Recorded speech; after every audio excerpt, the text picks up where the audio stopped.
Introduction. In the summer of 1960, while I was an anthropology student at the University of California, Los Angeles, I made several trips to the Southwest to collect information on the medicinal plants used by the Indians of the area. The events I describe here began during one of my trips. I was waiting in a border town for a Greyhound bus, talking with a friend who had been my guide and helper in the survey. Suddenly, he leaned toward me and whispered that the man, a white-haired old Indian who was sitting in front of the window, was very learned about plants, especially peyote. I asked my friend to introduce me to this man. My friend greeted him, then went over and shook his hand. After they had talked for a while, my friend signaled me to join them, but immediately left me alone with the old man, not even bothering to introduce us. He was not in the least embarrassed. I told him my name, and he said that he was called Juan, and that he was at my service. He used the Spanish polite form of address. We shook hands at my initiative, and then remained silent for some time. It was not a strained silence, but a quietness, natural and relaxed on both sides. Though his dark face and neck were wrinkled, showing his age, it struck me that his body was agile and muscular.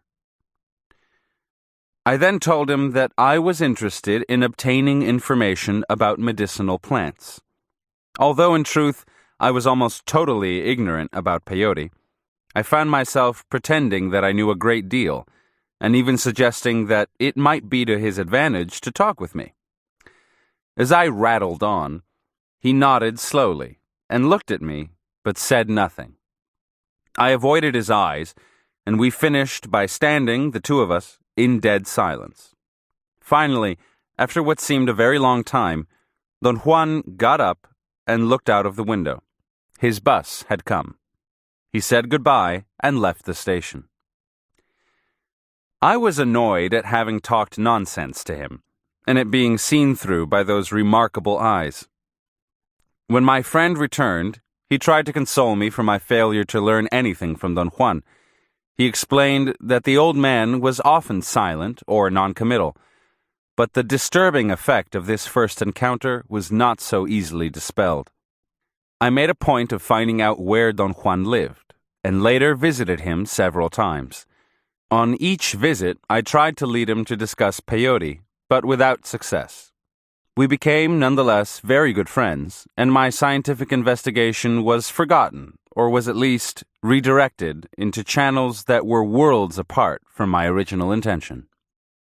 The friend who had introduced me to Don Juan explained later that the old man was not a native of Arizona, where we met, but was a Yaqui Indian from Sonora, Mexico.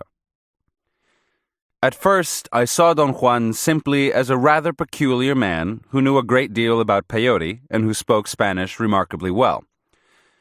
But the people with whom he lived believed that he had some sort of secret knowledge, that he was a brujo. The Spanish word brujo means in English medicine man, curer, witch, or sorcerer.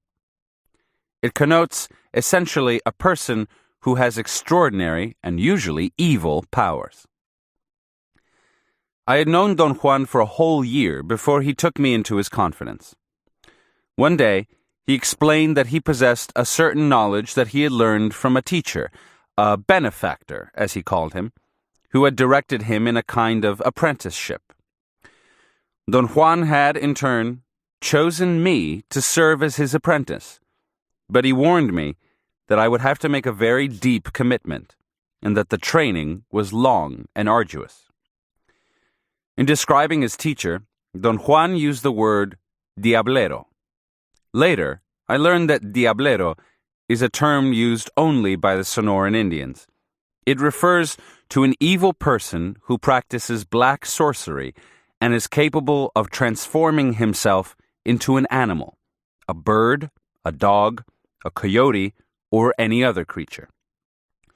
On one of my visits to Sonora, I had a peculiar experience that illustrated the Indians' feelings about diableros.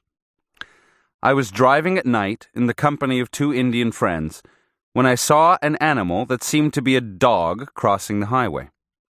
One of my companions said it was not a dog, but a huge coyote. I slowed down and pulled to the side of the road to get a good look at the animal. It stayed within range of the headlights a few seconds longer and then ran into the chaparral. It was unmistakably a coyote, but it was twice the ordinary size. Talking excitedly, my friends agreed that it was a very unusual animal, and one of them suggested that it might be a diablero. I decided to use an account of the experience to question the Indians of that area about their beliefs in the existence of diableros. I talked with many people, telling them the story and asking them questions. The 3 conversations that follow indicate what they felt. "Do you think it was a coyote, Choi?" I asked a young man after he had heard the story. "Who knows? A dog, no doubt. Too large for a coyote." "Do you think it may have been a diablero?" "That's a lot of bull. There are no such things." "Why do you say that, Choi?" "People imagine things. I bet if you had caught that animal, you would have seen that it was a dog. Once, I had some business in another town and got up before daybreak and saddled up a horse. As I was leaving, I came upon a dark shadow on the road, which looked like a huge animal. My horse reared, throwing me off the saddle. I was pretty scared, too, but it turned out that the shadow was a woman who was walking to town." "Do you mean, Choi, that you don't believe there are diableros?" "Diableros? What's a diablero? Tell me what a diablero is." "I don't know, Choi. Manuel, who was riding with me that night, said the coyote could have been a diablero. Maybe you could tell me what a diablero is." "A diablero, they say, is a brujo who changes into any form he wants to adopt. But everybody knows that's pure bull. The old people here are full of stories about diableros. You won't find that among us younger people." "What kind of animal do you think it was, Doña Luz?" I asked a middle-aged woman. "Only God knows that for sure. But I think it wasn't a coyote. There are things that appear to be coyotes, but are not. Was the coyote running, or was it eating?" "It was standing most of the time, but when I first saw it, I think it was eating something."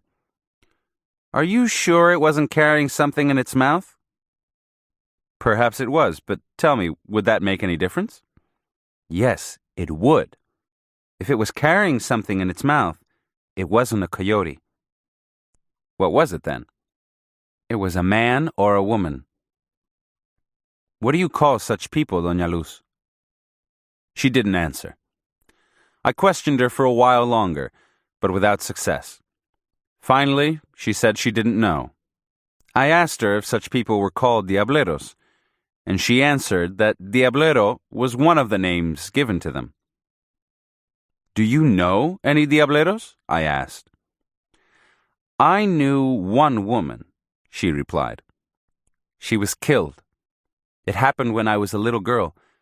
The woman, they said, used to turn into a female dog, and one night a dog went into the house of a white man to steal cheese.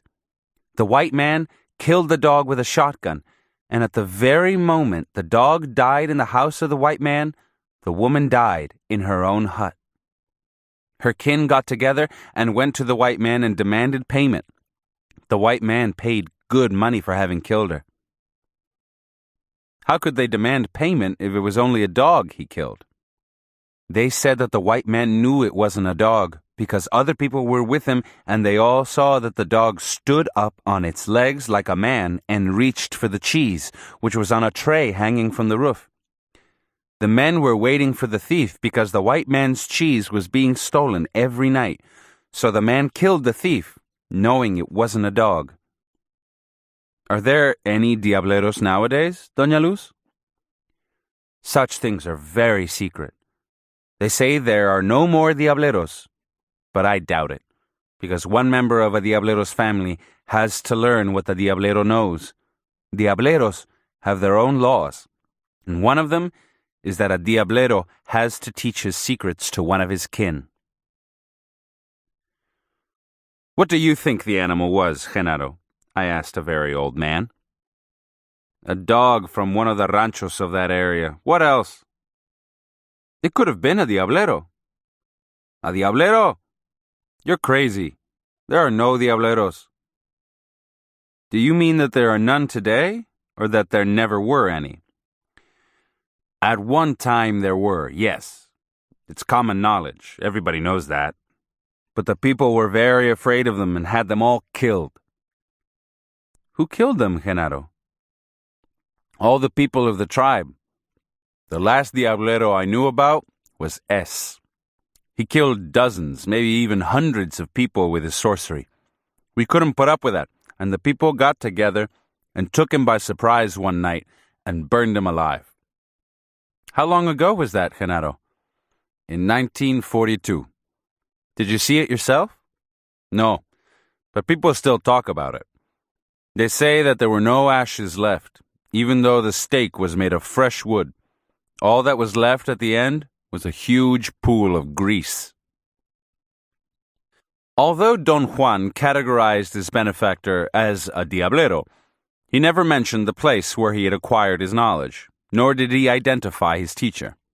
In fact, Don Juan disclosed very little about his personal life.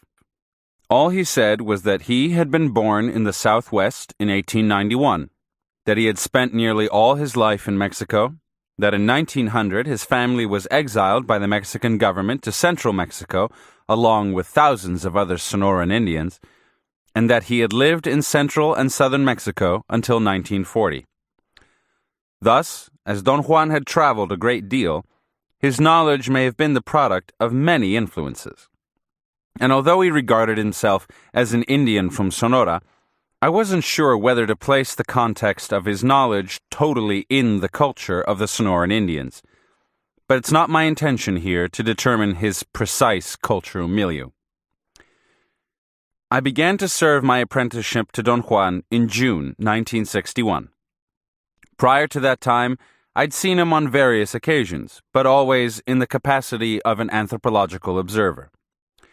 During these early conversations, I took notes in a covert manner. Later, relying on my memory, I reconstructed the entire conversation. When I began to participate as an apprentice, however, that method of taking notes became very difficult, because our conversations touched on many different topics. Then Don Juan allowed me, under strong protest, however, to record openly anything that was said. I would also have liked to take photographs and make tape recordings, but he wouldn't permit me to do so. I carried out the apprenticeship first in Arizona and then in Sonora, because Don Juan moved to Mexico during the course of my training. The procedure I employed was to see him for a few days every so often. My visits became more frequent and lasted longer during the summer months of 1961, 1962, 1963, and 1964. In retrospect, I believe this method of conducting the apprenticeship prevented the training from being successful, because it retarded the advent of the full commitment I needed to become a sorcerer. Yet the method was beneficial from my personal standpoint, in that it allowed me a modicum of detachment, and that, in turn, fostered a sense of critical examination which would have been impossible to attain had I participated continuously without interruption. In September 1965, I voluntarily discontinued the apprenticeship. Several months after my withdrawal, I considered for the first time the idea of arranging my field notes in a systematic way. As the data I had collected were quite voluminous and included much miscellaneous information, I began by trying to establish a classification system. I divided the data into areas of related concepts and procedures and arranged the ideas hierarchically according to subjective importance. That is, in terms of the impact that each of them had had on me. In that way, I arrived at the following classification, uses of hallucinogenic plants, procedures and formulas used in sorcery, acquisition and manipulation of power objects, uses of medicinal plants, songs and legends. Reflecting upon the phenomena I'd experienced, I realized that my attempt at classification had produced nothing more than an inventory of categories. Any attempt to refine my scheme would therefore yield only a more complex inventory. That wasn't what I wanted. During the months following my withdrawal from the apprenticeship, I needed to understand what I'd experienced. And what I'd experienced was the teaching of a coherent system of beliefs by means of a pragmatic and experimental method. It had been evident to me from the very first session in which I'd participated that Don Juan's teaching possessed an internal cohesion. Once he had definitely decided to communicate his knowledge to me, he proceeded to present his explanations in orderly steps. To discover that order and to understand it proved to be a most difficult task for me. My inability to arrive at an understanding seems to have been traceable to the fact that after 4 years of apprenticeship, I was still a beginner. It was clear that Don Juan's knowledge and his method of conveying it were those of his benefactor. Thus, my difficulties in understanding his teaching must have been analogous to those he himself had encountered. Don Juan alluded to our similarity as beginners through incidental comments about his incapacity to understand his teacher during his own apprenticeship. Such remarks led me to believe that, to any beginner, Indian or non-Indian, the knowledge of sorcery was rendered incomprehensible by the outlandish characteristics of the phenomena he experienced. Personally, as a Western man, I found these characteristics so bizarre that it was virtually impossible to explain them in terms of my own everyday life, and I was forced to the conclusion that any attempt to classify my field data in my own terms would be futile. Thus it became obvious to me that Don Juan's knowledge had to be examined in terms of how he himself understood it. Only in such terms could it be made evident and convincing. In trying to reconcile my own views with Don Juan's, however, I realized that whenever he tried to explain his knowledge to me, he used concepts that would render it intelligible to him. As those concepts were alien to me, trying to understand his knowledge in the way he did placed me in another untenable position. Therefore, my first task was to determine his order of conceptualization. While working in that direction, I saw that Don Juan himself had placed particular emphasis on a certain area of his teachings, specifically the uses of hallucinogenic plants. On the basis of this realization, I revised my own scheme of categories. Don Juan used, separately and on different occasions, 3 hallucinogenic plants: peyote, or Lophophora williamsii, Jimson weed, or Datura inoxia, also called Datura metalloides, and a mushroom, possibly Psilocybe mexicana. Since before their contact with Europeans, American Indians have known the hallucinogenic properties of these 3 plants. Because of their properties, the plants have been widely employed for pleasure, for curing, for witchcraft, and for attaining a state of ecstasy. In the specific context of his teachings, Don Juan related the use of Datura inoxia and Psilocybe mexicana to the acquisition of power, a power he called an ally.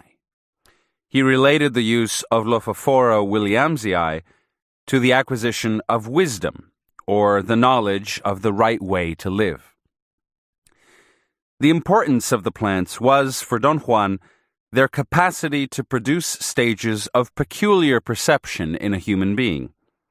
Thus, he guided me into experiencing a sequence of these stages for the purpose of unfolding and validating his knowledge. I have called them states of non-ordinary reality, meaning unusual reality as opposed to the ordinary reality of everyday life. The distinction is based on the inherent meaning of the states of non-ordinary reality.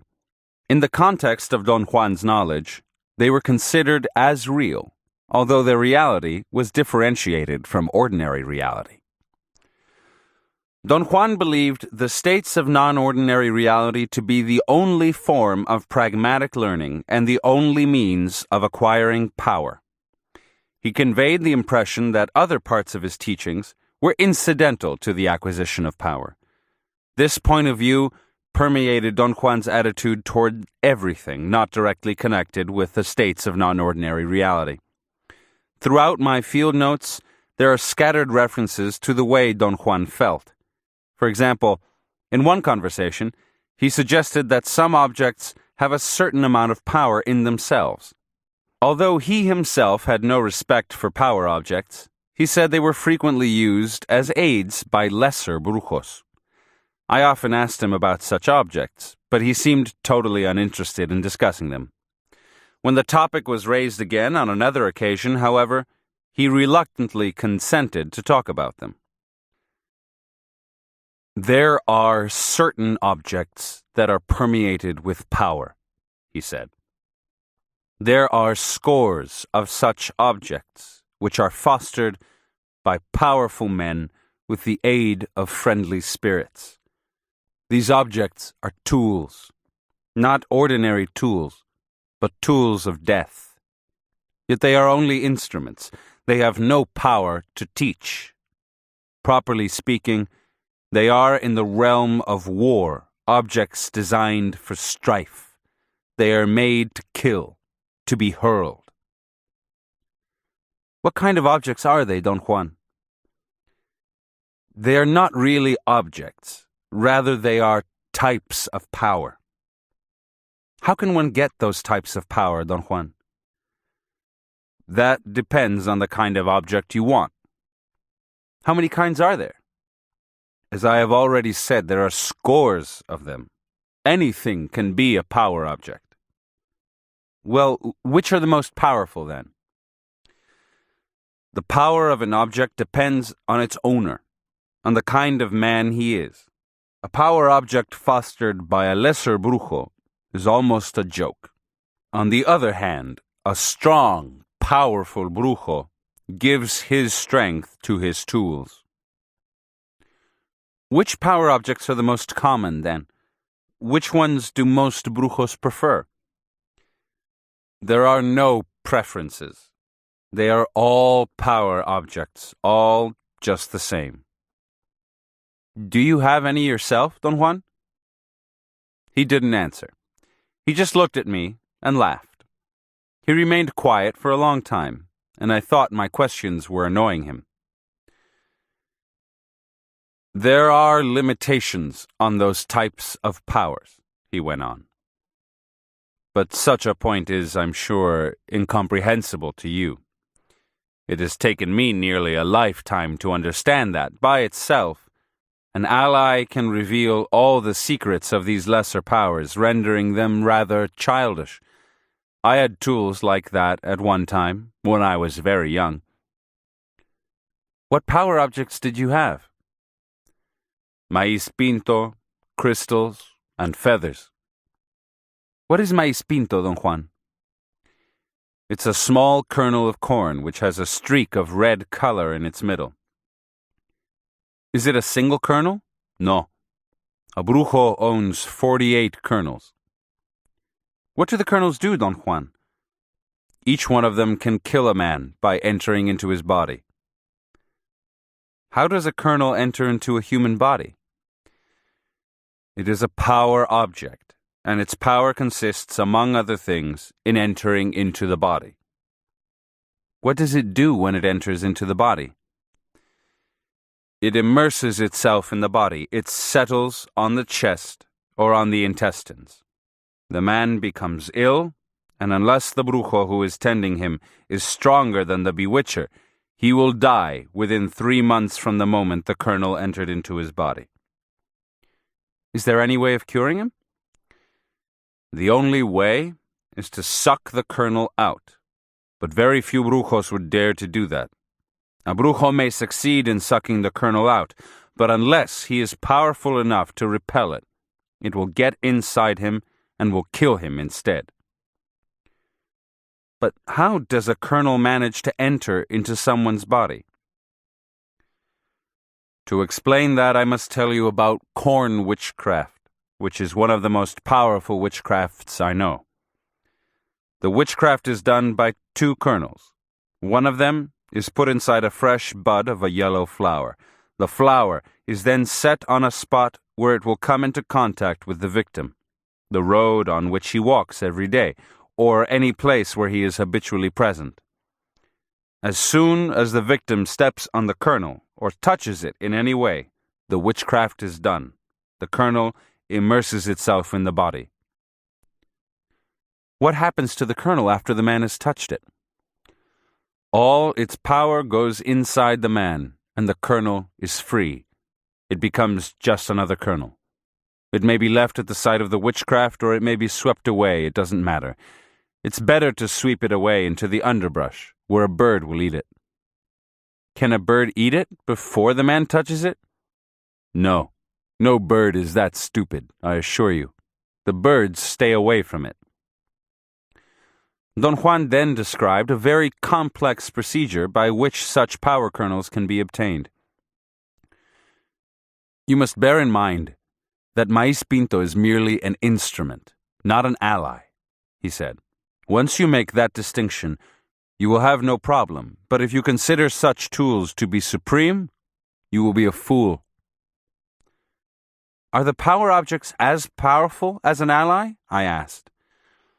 Don Juan laughed scornfully before answering. It seemed that he was trying hard to be patient with me. Maíz Pinto, crystals, and feathers are mere toys in comparison with an ally, he said. These power objects are necessary only when a man does not have an ally. It's a waste of time to pursue them, especially for you. You should be trying to get an ally. When you succeed, you will understand what I'm telling you now. Power objects are like a game for children. Don't get me wrong, Don Juan, I protested. I want to have an ally, but I also want to know everything I can. You yourself have said that knowledge is power. No, he said emphatically. Power rests on the kind of knowledge one holds. What is the sense of knowing things that are useless? In Don Juan's system of beliefs, the acquisition of an ally meant exclusively the exploitation of the states of non-ordinary reality he produced in me through the use of hallucinogenic plants. He believed that by focusing on these states and omitting other aspects of the knowledge he taught, I would arrive at a coherent view of the phenomena I'd experienced. I've therefore divided this book into two parts.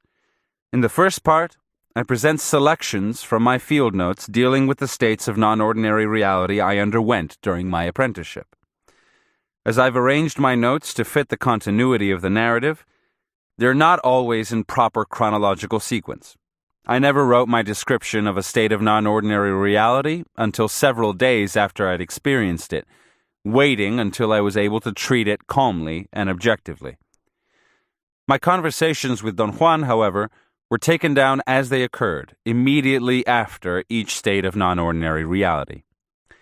My reports of these conversations, therefore, sometimes antedate the full description of an experience.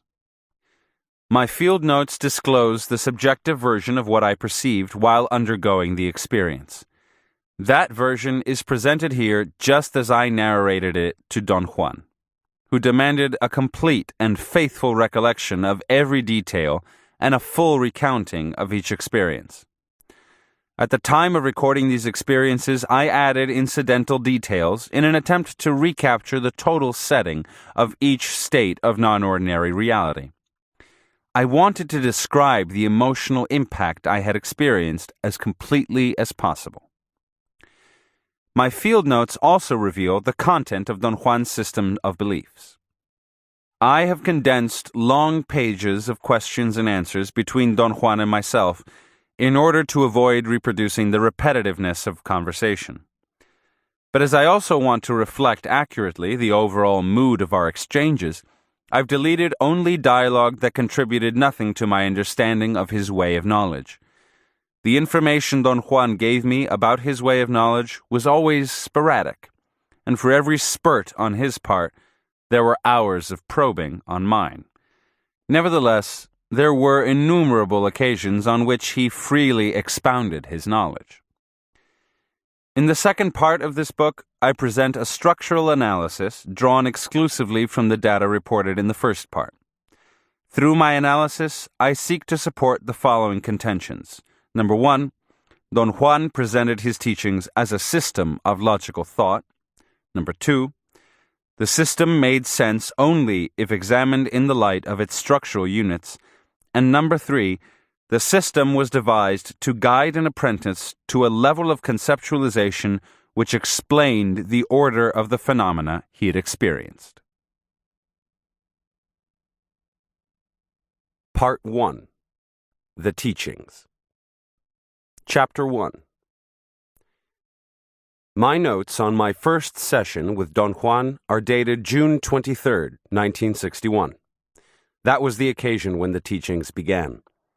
I had seen him several times previously in the capacity of an observer only. At every opportunity, I had asked him to teach me about peyote. He ignored my request every time, but he never completely dismissed the subject, and I interpreted his hesitancy as a possibility that he might be inclined to talk about his knowledge with more coaxing. In this particular session, he made it obvious to me that he might consider my request, provided I possessed clarity of mind and purpose in reference to what I had asked him.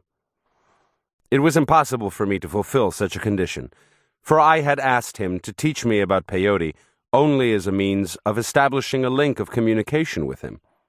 I thought his familiarity with the subject might predispose him to be more open and willing to talk, thus allowing me an entrance into his knowledge on the properties of plants.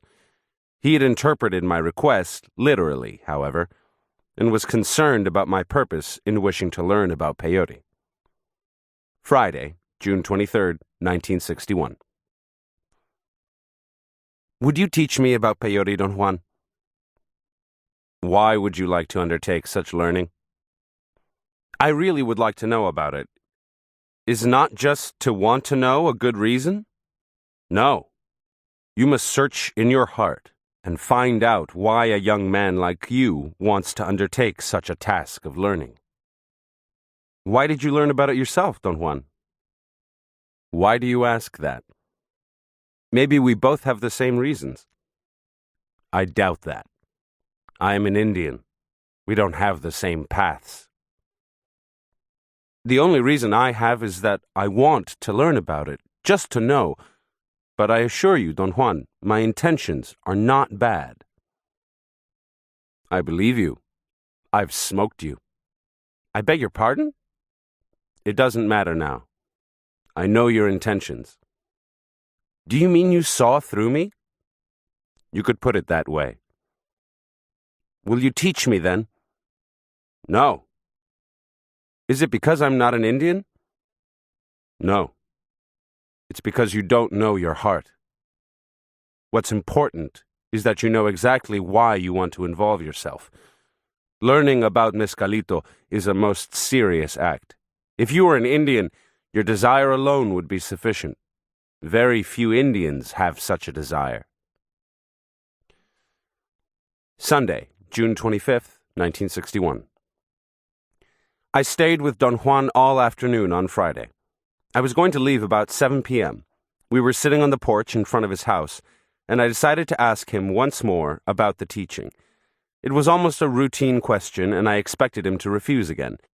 I asked him if there was a way in which he could accept just my desire to learn, as if I were an Indian. He took a long time to answer. I was compelled to stay, because he seemed to be trying to decide something. Finally, he told me that there was a way, and proceeded to delineate a problem. He pointed out that I was very tired sitting on the floor, and that the proper thing to do was to find a spot, or sitio, on the floor where I could sit without fatigue. I'd been sitting with my knees up against my chest and my arms locked around my calves. When he said I was tired, I realized that my back ached and that I was quite exhausted. I waited for him to explain what he meant by a spot, but he made no overt attempt to elucidate the point. I thought that perhaps he meant that I should change positions, so I got up and sat closer to him.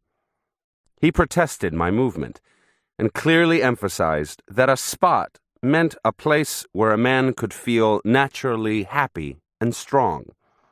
He patted the place where he sat and said it was his own spot, adding that he had posed a riddle I had to solve by myself without any further deliberation. What he had posed as a problem to be solved was certainly a riddle. I had no idea how to begin or even what he had in mind. Several times I asked for a clue, or at least a hint, as to how to proceed in locating a point where I felt happy and strong. I insisted and argued that I had no idea what he really meant because I couldn't conceive the problem. He suggested I walk around the porch until I found the spot. I got up and began to pace the floor. I felt silly and sat down in front of him. He became very annoyed with me and accused me of not listening, saying that perhaps I didn't want to learn. After a while, he calmed down and explained to me that not every place was good to sit or be on, and that within the confines of the porch, there was one spot that was unique, a spot where I could be at my very best. It was my task to distinguish it from all the other places. The general pattern was that I had to feel all the possible spots that were accessible until I could determine without a doubt which was the right one. I argued that although the porch was not too large, 12 by 8 feet, the number of possible spots was overwhelming, and it would take me a very long time to check all of them, and that since he had not specified the size of the spot, the possibilities might be infinite. My arguments were futile. He got up and very sternly warned me that it might take me days to figure it out, but that if I didn't solve the problem, I might as well leave, because he would have nothing to say to me. He emphasized that he knew where my spot was, and that therefore I could not lie to him. He said this was the only way he could accept my desire to learn about Mezcalito as a valid reason. He added that nothing in his world was a gift, that whatever there was to learn had to be learned the hard way. He went around the house to the chaparral to urinate. He returned directly into his house through the back. I thought the assignment to find the alleged spot of happiness was his own way of dismissing me, but I got up and started to pace back and forth. The sky was clear. I could see everything on and near the porch. I must have paced for an hour or more, but nothing happened to reveal the location of the spot. I got tired of walking and sat down. After a few minutes, I sat somewhere else, and then at another place, until I had covered the whole floor in a semi-systematic fashion. I deliberately tried to feel differences between places, but I lacked the criteria for differentiation. I felt I was wasting my time, but I stayed. My rationalization was that I had come a long way just to see Don Juan, and I really had nothing else to do. I lay down on my back and put my hands under my head like a pillow. Then I rolled over and lay on my stomach for a while. I repeated this rolling process over the entire floor. For the first time, I thought I had stumbled upon a vague criterion. I felt warmer when I lay on my back. I rolled again, this time in the opposite direction, and again covered the length of the floor, lying face down on all the places where I had lain face up during my first rolling tour.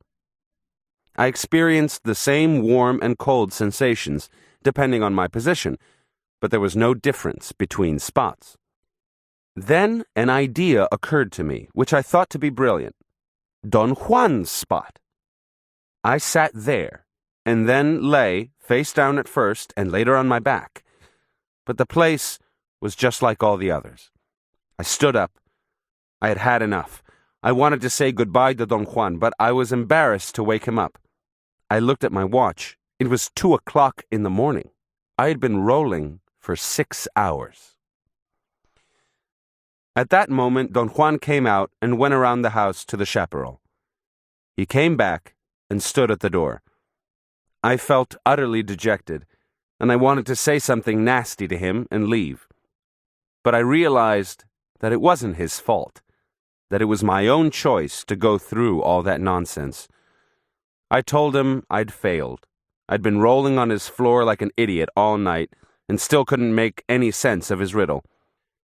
He laughed and said that it didn't surprise him because I had not proceeded correctly.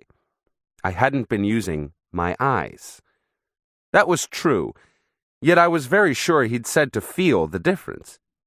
I brought that point up, but he argued that one can feel with the eyes, when the eyes are not looking right into things. As far as I was concerned, he said, I had no other means to solve this problem but to use all I had, my eyes. He went inside. I was certain that he'd been watching me. I thought there was no other way for him to know that I hadn't been using my eyes.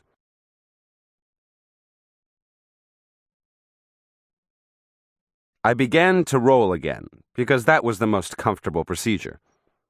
This time, however, I rested my chin on my hands and looked at every detail.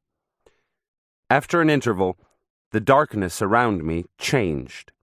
When I focused on the point directly in front of me, the whole peripheral area of my field of vision became brilliantly colored with a homogeneous greenish yellow. The effect was startling. I kept my eyes fixed on the point in front of me and began to crawl sideways on my stomach, 1 foot at a time. Suddenly, at a point near the middle of the floor, I became aware of another change in hue.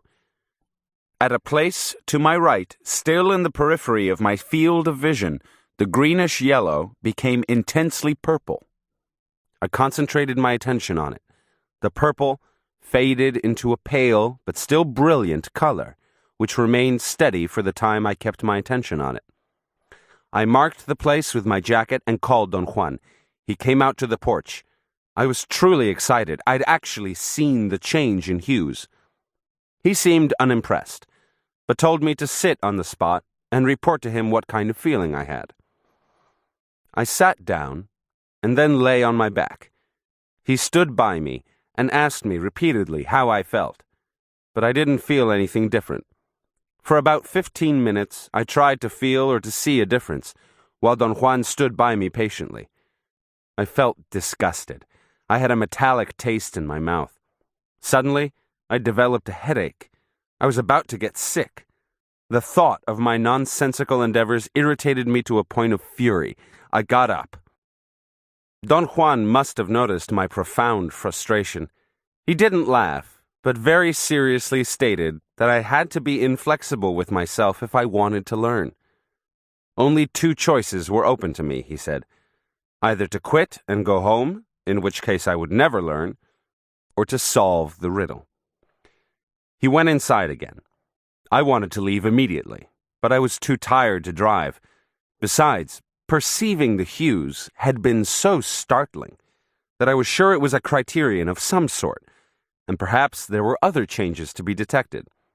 Anyway, it was too late to leave, so I sat down, stretched my legs back, and began all over again. During this round, I moved rapidly through each place, passing Don Juan's spot to the end of the floor, and then turned around to cover the outer edge.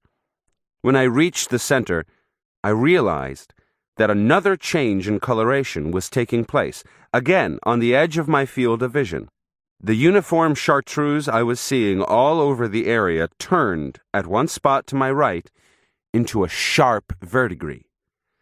It remained for a moment and then abruptly metamorphosed into another steady hue, different from the other one I had detected earlier.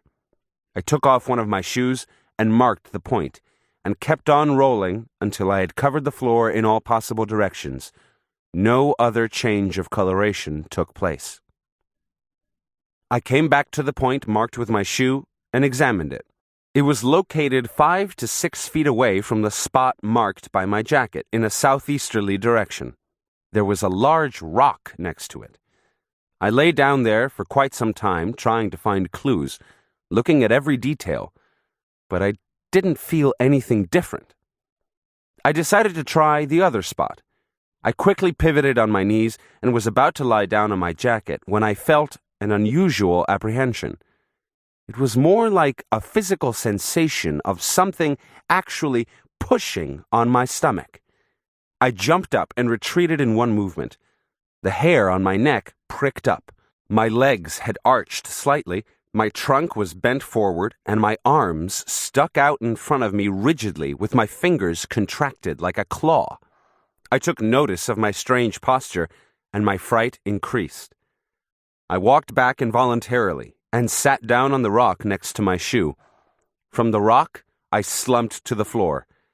I tried to figure out what had happened to cause me such a fright.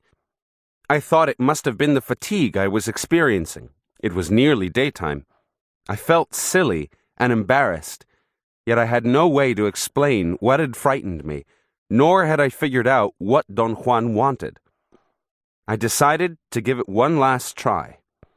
I got up and slowly approached the place marked by my jacket, and again I felt the same apprehension. This time, I made a strong effort to control myself. I sat down and then knelt in order to lie face down. But I could not lie in spite of my will. I put my hands on the floor in front of me. My breathing accelerated. My stomach was upset. I had a clear sensation of panic and fought not to run away. I thought Don Juan was perhaps watching me. Slowly, I crawled back to the other spot and propped my back against the rock. I wanted to rest for a while to organize my thoughts, but I fell asleep. I heard Don Juan talking and laughing above my head. I woke up. "You have found the spot," he said. I didn't understand him at first, but he assured me again that the place where I had fallen asleep was the spot in question. He again asked me how I felt lying there. I told him I really didn't notice any difference. He asked me to compare my feelings at that moment with what I had felt while lying on the other spot. For the first time, it occurred to me that I couldn't possibly explain my apprehension of the preceding night. He urged me in a kind of challenging way to sit on the other spot. For some inexplicable reason, I was actually afraid of the other place and didn't sit on it.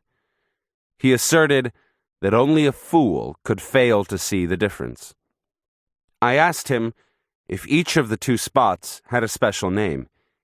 He said that the good one was called the sitio, and the bad one the enemy. He said these two places were the key to a man's well-being, especially for a man who was pursuing knowledge. The sheer act of sitting on one spot created superior strength. On the other hand, the enemy weakened a man and could even cause his death.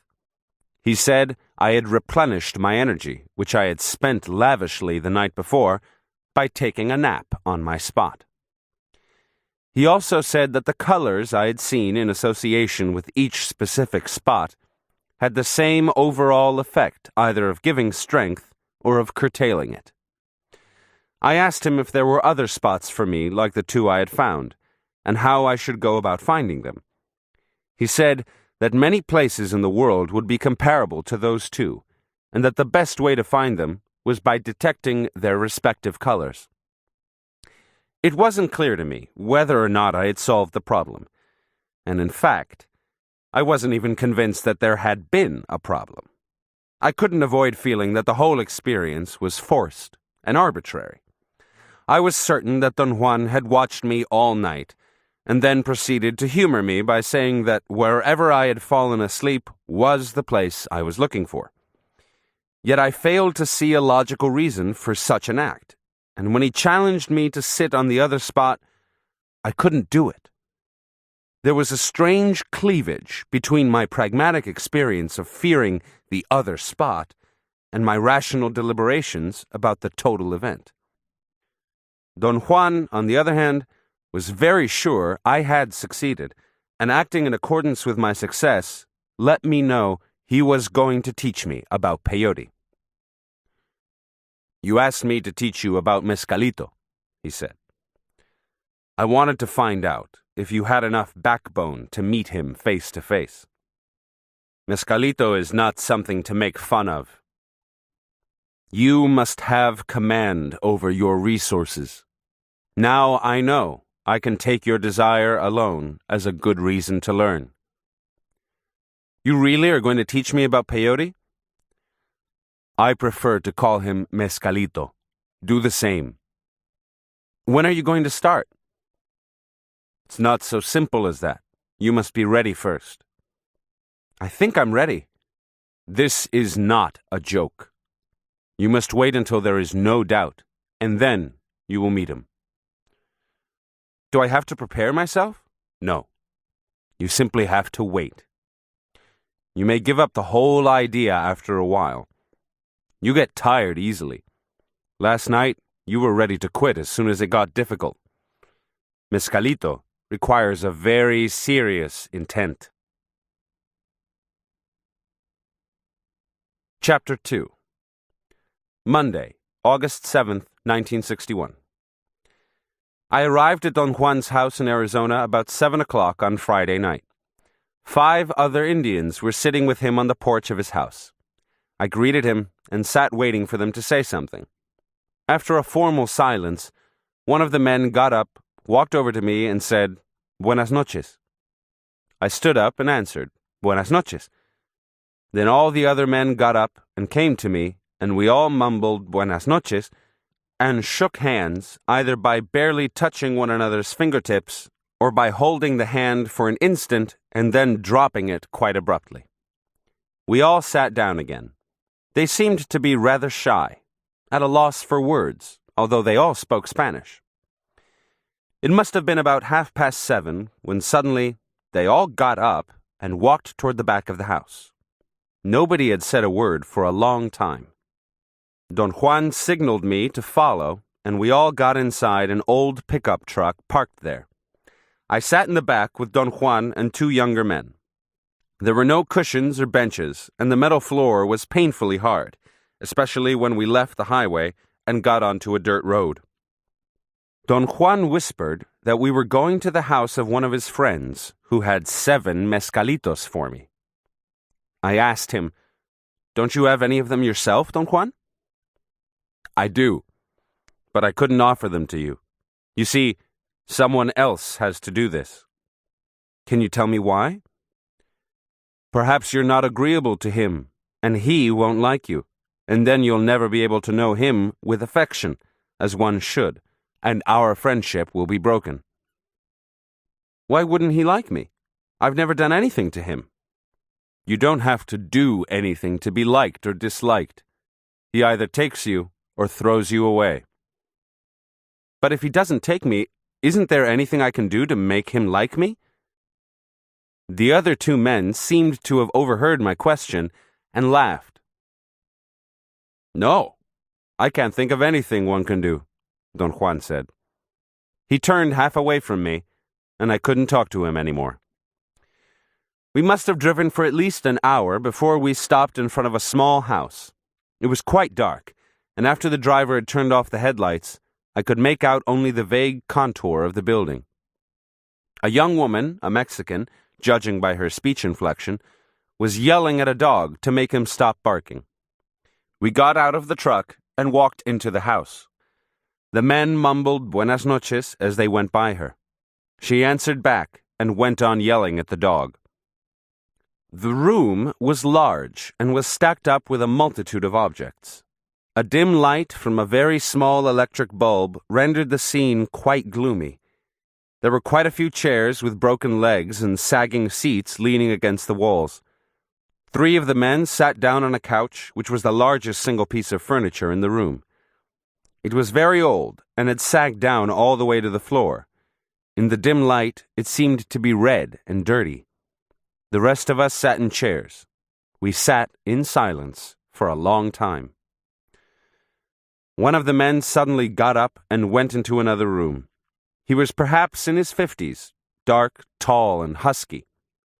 He came back a moment later with a coffee jar. He opened the lid and handed the jar to me. Inside, there were 7 odd-looking items. They varied in size and consistency. Some of them were almost round, others were elongated. They felt to the touch like the pulp of walnuts, or the surface of cork. Their brownish color made them look like hard, dry nutshells. I handled them, rubbing their surfaces for quite some time. "This is to be chewed. Esto se masca," Don Juan said in a whisper. I hadn't realized that he had sat next to me until he spoke. I looked at the other men, but no one was looking at me. They were talking among themselves in very low voices. This was a moment of acute indecision and fear. I felt almost unable to control myself. "I have to go to the bathroom," I said to him. "I'll go outside and take a walk." He handed me the coffee jar, and I put the peyote buttons in it. I was leaving the room when the man who had given me the jar stood up, came to me, and said he had a toilet bowl in the other room. The toilet was almost against the door. Next to it, nearly touching the toilet, was a large bed which occupied more than half of the room. The woman was sleeping there. I stood motionless at the door for a while. Then I came back to the room where the other men were. The man who owned the house spoke to me in English. "Don Juan says you're from South America. Is there any mezcal there?" I told him that I had never even heard of it. They seemed to be interested in South America, and we talked about the Indians for a while. Then one of the men asked me why I wanted to eat peyote. I told him that I wanted to know what it was like. They all laughed shyly. Don Juan urged me softly. Chew it. Masca. Masca." My hands were wet, and my stomach contracted. The jar with the peyote buttons was on the floor by the chair. I bent over, took one at random, and put it in my mouth. It had a stale taste. I bit it in two and started to chew one of the pieces. I felt a strong, pungent bitterness. In a moment, my whole mouth was numb. The bitterness increased as I kept on chewing, forcing an incredible flow of saliva. My gums and the inside of my mouth felt as if I had eaten salty, dry meat or fish, which seems to force one to chew more. After a while, I chewed the other piece, and my mouth was so numb I couldn't feel the bitterness anymore. The peyote button was a bunch of shreds, like the fibrous part of an orange or like sugar cane, and I didn't know whether to swallow it or spit it out. At that moment, the owner of the house got up and invited everybody to go out to the porch. We went out and sat in the darkness. It was quite comfortable outside, and the host brought out a bottle of tequila. The men were seated in a row with their backs to the wall. I was at the extreme right of the line. Don Juan, who was next to me, placed the jar with the peyote buttons between my legs. Then he handed me the bottle, which was passed down the line, and told me to take some of the tequila to wash away the bitterness. I spit out the shreds of the first button and took a sip. He told me not to swallow it, but to just rinse out my mouth with it to stop the saliva. It didn't help much with the saliva, but it certainly helped to wash away some of the bitterness. Don Juan gave me a piece of dried apricot, or perhaps it was a dried fig. I couldn't see it in the dark, nor could I taste it, and told me to chew it thoroughly and slowly, without rushing. I had difficulty swallowing it. It felt as if it wouldn't go down. After a short pause, the bottle went around again. Don Juan handed me a piece of crispy dried meat. I told him I didn't feel like eating. "This is not eating," he said firmly. The pattern was repeated 6 times. I remember having chewed 6 peyote buttons when the conversation became very lively. Although I couldn't distinguish what language was spoken, the topic of the conversation, in which everybody participated, was very interesting, and I attempted to listen carefully so that I could take part. But when I tried to speak, I realized I couldn't. The words shifted aimlessly about in my mind. I sat with my back propped against the wall and listened to what the men were saying. They were talking in Italian and repeated over and over one phrase about the stupidity of sharks. I thought it was a logical, coherent topic. I had told Don Juan earlier that the Colorado River in Arizona was called by the early Spaniards El Río de los Tizones, the river of charred wood, and someone misspelled or misread Tizones, and the river was called El Río de los Tiburones, the river of the sharks. I was sure they were discussing that story, yet it never occurred to me to think that none of them could speak Italian. I had a very strong desire to throw up, but I don't recall the actual act. I asked if somebody would get me some water. I was experiencing an unbearable thirst. Don Juan brought me a large saucepan. He placed it on the ground next to the wall. He also brought a little cup or can. He dipped it into the pan and handed it to me and said I couldn't drink, but should just freshen my mouth with it. The water looked strangely shiny, glossy, like a thick varnish. I wanted to ask Don Juan about it, and laboriously I tried to voice my thoughts in English, but then I realized he didn't speak English. I experienced a very confusing moment, and became aware of the fact that although there was a clear thought in my mind, I couldn't speak. I wanted to comment on the strange quality of the water, but what followed next was not speech. It was the feeling of my unvoiced thoughts coming out of my mouth in a sort of liquid form. It was an effortless sensation of vomiting without the contractions of the diaphragm. It was a pleasant flow of liquid words. I drank, and the feeling that I was vomiting disappeared. By that time, all noises had vanished, and I found I had difficulty focusing my eyes. I looked for Don Juan, and as I turned my head, I noticed that my field of vision had diminished to a circular area in front of my eyes.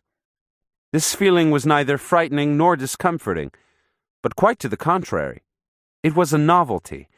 I could literally sweep the ground by focusing on one spot and then moving my head slowly in any direction. When I had first come out to the porch, I'd noticed it was all dark except for the distant glare of the city lights. Yet, within the circular area of my vision, everything was clear. I forgot about my concern with Don Juan and the other men, and gave myself entirely to exploring the ground with my pinpoint vision. I saw the juncture of the porch floor and the wall. I turned my head slowly to the right, following the wall, and saw Don Juan sitting against it. I shifted my head to the left in order to focus on the water. I found the bottom of the pan. I raised my head slightly and saw a medium-sized black dog approaching. I saw him coming toward the water. The dog began to drink. I raised my hand to push him away from the water. I focused my pinpoint vision on the dog to carry on the movement, and suddenly I saw him become transparent. The water was a shiny, viscous liquid. I saw it going down the dog's throat into his body. I saw it flowing evenly through his entire length and then shooting out through each one of the hairs. I saw the iridescent fluid traveling along the length of each individual hair and then projecting out of the hairs to form a long, white, silky mane. At that moment, I had the sensation of intense convulsions, and in a matter of instants, a tunnel formed around me, very low and narrow, hard and strangely cold. It felt to the touch like a wall of solid tinfoil. I found I was sitting on the tunnel floor. I tried to stand up, but hit my head on the metal roof, and the tunnel compressed itself until it was suffocating me. I remember having to crawl toward a sort of round point where the tunnel ended. When I finally arrived, if I did, I had forgotten all about the dog, Don Juan, and myself. I was exhausted. My clothes were soaked in a cold, sticky liquid. I rolled back and forth, trying to find a position in which to rest, a position where my heart would not pound so hard. In one of those shifts, I saw the dog again. Every memory came back to me at once, and suddenly all was clear in my mind. I turned around to look for Don Juan, but I couldn't distinguish anything or anyone. All I was capable of seeing was the dog becoming iridescent. An intense light radiated from his body. I saw again the water flowing through him, kindling him like a bonfire. I got to the water, sank my face in the pan, and drank with him. My hands were in front of me on the ground, and as I drank, I saw the fluid running through my veins, setting up hues of red and yellow and green. I drank more and more. I drank until I was all afire. I was all aglow. I drank until the fluid went out of my body through each pore and projected out like fibers of silk, and I, too, acquired a long, lustrous, iridescent mane. I looked at the dog, and his mane was like mine. A supreme happiness filled my whole body, and we ran together toward a sort of yellow warmth that came from some indefinite place. And there we played. We played and wrestled until I knew his wishes and he knew mine. We took turns manipulating each other in the fashion of a puppet show. I could make him move his legs by twisting my toes, and every time he nodded his head, I felt an irresistible impulse to jump. But his most impish act was to make me scratch my head with my foot while I sat. He did it by flapping his ears from side to side. This action was to me utterly, unbearably funny. Such a touch of grace and irony, such mastery, I thought. The euphoria that possessed me was indescribable. I laughed until it was almost impossible to breathe. I had the clear sensation of not being able to open my eyes. I was looking through a tank of water. It was a long and very painful state, filled with the anxiety of not being able to wake up and yet being awake. Then slowly, the world became clear and in focus. My field of vision became again very round and ample, and with it came an ordinary conscious act, which was to turn around and look for that marvelous being. At this point, I encountered the most difficult transition. The passage from my normal state had taken place almost without my realizing it. I was aware. My thoughts and feelings were a corollary of that awareness, and the passing was smooth and clear. But this second change, the awakening to serious, sober consciousness, was genuinely shocking. I had forgotten I was a man. The sadness of such an irreconcilable situation was so intense that I wept. Saturday, August 5th, 1961. Later that morning, after breakfast, the owner of the house, Don Juan, and I drove back to Don Juan's place. I was very tired, but I couldn't go to sleep in the truck. Only after the man had left did I fall asleep on the porch of Don Juan's house. When I woke up, it was dark. Don Juan had covered me up with a blanket. I looked for him, but he wasn't in the house. He came later with a pot of fried beans and a stack of tortillas.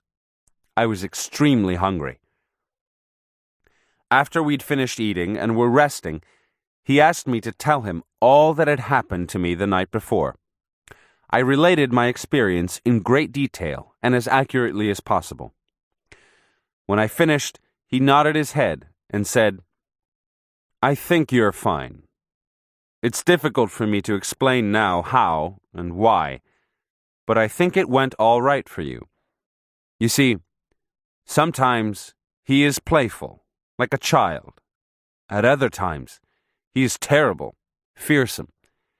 He either frolics or he is dead serious. It's impossible to know beforehand what he'll be like with another person. Yet, when one knows him well, sometimes.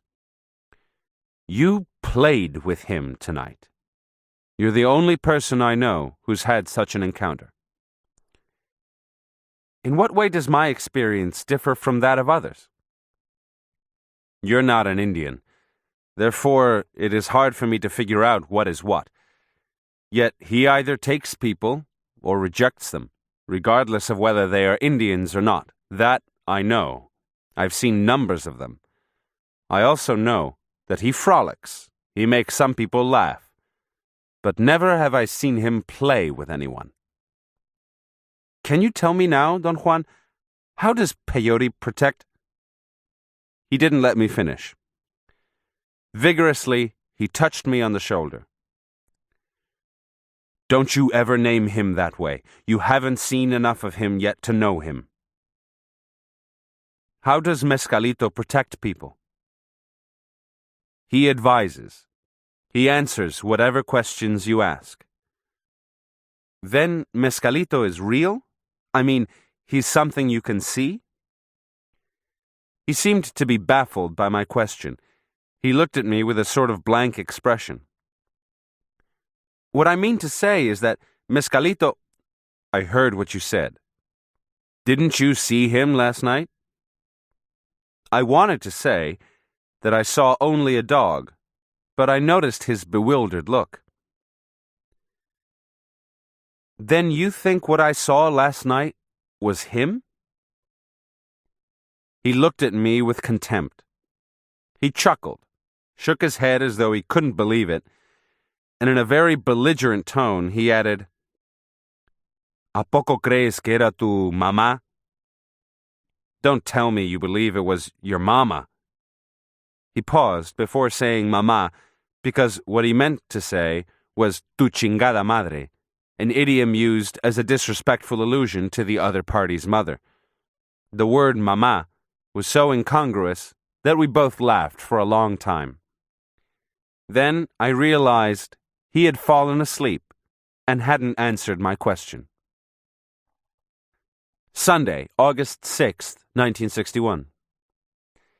I drove Don Juan to the house where I'd taken peyote. On the way, he told me that the name of the man who had offered me to Mescalito was John. When we got to the house, we found John sitting on his porch with two young men. All of them were extremely jovial. They laughed and talked with great ease. The three of them spoke English perfectly. I told John that I'd come to thank him for having helped me. I wanted to get their views on my behavior during the hallucinogenic experience, and told them I'd been trying to think of what I had done that night and that I couldn't remember. They laughed and were reluctant to talk about it. They seemed to be holding back on account of Don Juan. They all glanced at him, as though waiting for an affirmative cue to go on. Don Juan must have cued them, although I didn't notice anything because suddenly John began to tell me what I'd done that night. He said he knew I'd been taken when he heard me puking. He estimated that I must have puked 30 times. Don Juan corrected him and said it was only 10 times. John continued. Then we all moved next to you. You were stiff and were having convulsions. For a very long time while lying on your back, you moved your mouth as though talking. Then you began to bump your head on the floor, and Don Juan put an old hat on your head and you stopped it. You shivered and whined for hours, lying on the floor. I think everybody fell asleep then, but I heard you puffing and groaning in my sleep. Then I heard you scream, and I woke up. I saw you leaping up in the air, screaming. You made a dash for the water, knocked the pan over, and began to swim in the puddle. Don Juan brought you more water. You sat quietly in front of the pan. Then you jumped up and took off all your clothes. You were kneeling in front of the water, drinking in big gulps. Then you just sat there and stared into space. We thought you were going to be there forever. Nearly everybody was asleep, including Don Juan, when suddenly you jumped up again, howling, and took after the dog. The dog got scared and howled too, and ran to the back of the house. Then everybody woke up. We all got up. You came back from the other side, still chasing the dog. The dog was running ahead of you, barking and howling. I think you must have gone 20 times around the house, running in circles, barking like a dog. I was afraid people were going to be curious. There are no neighbors close, but your howling was so loud it could have been heard for miles. One of the young men added, "You caught up with the dog and brought it to the porch in your arms." John continued, "Then you began to play with the dog. You wrestled with him, and the dog and you bit each other and played. That, I thought, was funny. My dog doesn't play usually. But this time you and the dog were rolling on each other. Then you ran to the water, and the dog drank with you," the young man said. "You ran 5 or 6 times to the water with the dog." "How long did this go on?" I asked. "Hours," John said. "At one time we lost sight of you two. I think you must have run to the back. We just heard you barking and groaning. You sounded so much like a dog that we couldn't tell you two apart." "Maybe it was just the dog alone," I said. They laughed, and John said, "You were barking there, boy." What happened next? The 3 men looked at one another and seemed to have a hard time deciding what happened next. Finally, the young man who had not yet said anything spoke up. "He choked," he said, looking at John. "Yes, you certainly choked. You began to cry very strangely, and then you fell to the floor. We thought you were biting your tongue. Don Juan opened your jaws and poured water on your face. Then you started shivering and having convulsions all over again. Then you stayed motionless for a long time. Don Juan said it was all over. By then it was morning, so we covered you with a blanket and left you to sleep on the porch." He stopped there and looked at the other men, who were obviously trying not to laugh. He turned to Don Juan and asked him something.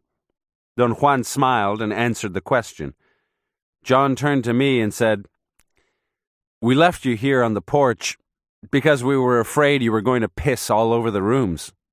They all laughed very loudly. "What was the matter with me?" I asked. Did you? John sort of mimicked me. "We weren't going to mention it, but Don Juan says it's all right. You pissed all over my dog." "What did I do?" "You don't think the dog was running because he was afraid of you, do you? The dog was running because you were pissing on him." There was general laughter at this point. I tried to question one of the young men, but they were all laughing, and he didn't hear me. John went on, "My dog got even, though. He pissed on you, too." This statement was apparently utterly funny, because they all roared with laughter, including Don Juan. When they'd quieted down, I asked in all earnestness, "Is it really true? This really happened?" Still laughing, John replied, "I swear my dog really pissed on you." Driving back to Don Juan's place, I asked him, "Did all that really happen, Don Juan?" "Yes," he said. "But they don't know what you saw. They don't realize you were playing with him. That's why I didn't disturb you." But is this business of the dog and me pissing on each other true? It was not a dog. How many times do I have to tell you that? This is the only way to understand it. It's the only way. It was he who played with you. Did you know all this was happening before I told you about it? He vacillated for an instant before answering. No. I remembered, after you told me about it, the strange way you looked.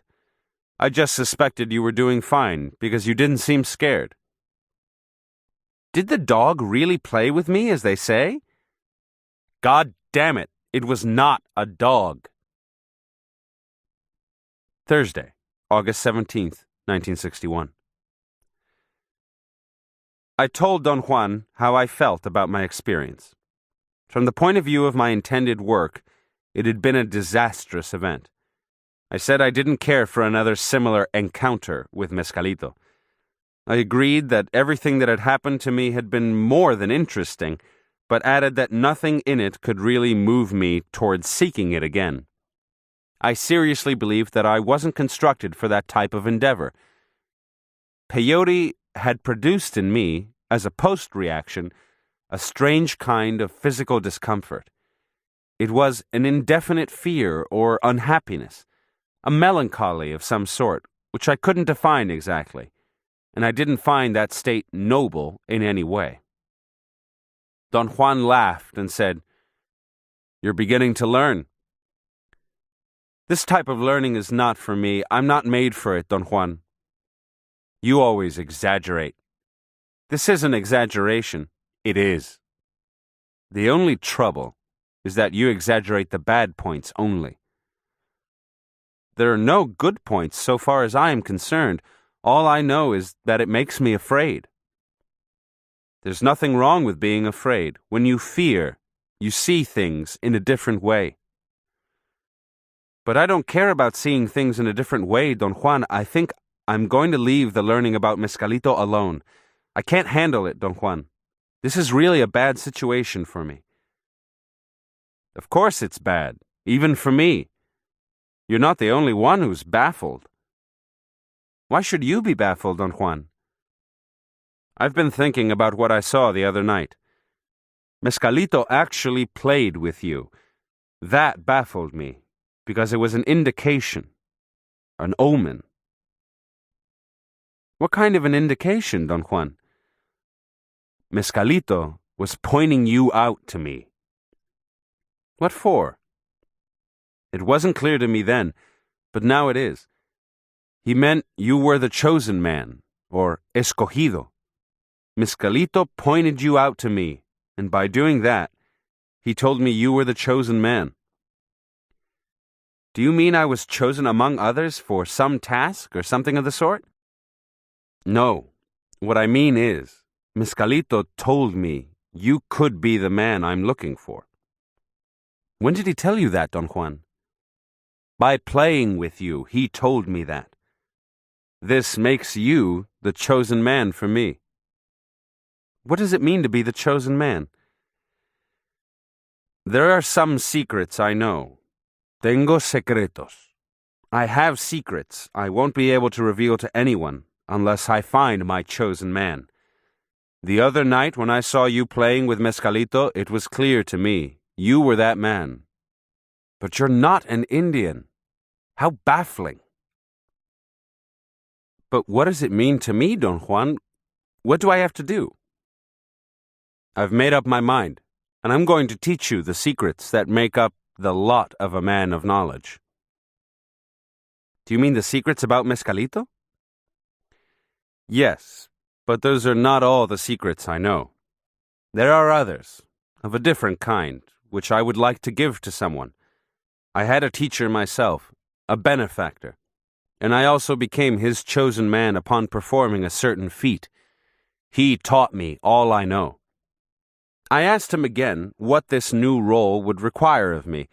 He said learning was the only thing involved, learning in the sense of what I had experienced in the 2 sessions with him. The way in which the situation had evolved was quite strange. I'd made up my mind to tell him I was going to give up the idea of learning about peyote. And then, before I could really make my point, he offered to teach me his knowledge. I didn't know what he meant by that, but I felt that this sudden turn was very serious. I argued I had no qualifications for such a task, as it required a rare kind of courage which I didn't have.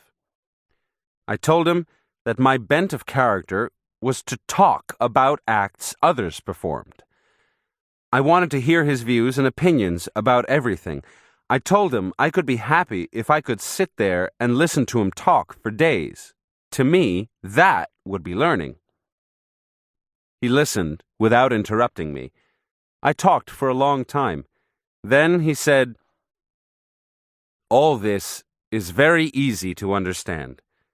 Fear is the first natural enemy a man must overcome on his path to knowledge. Besides, you're curious. That evens up the score. And you'll learn in spite of yourself. That's the rule."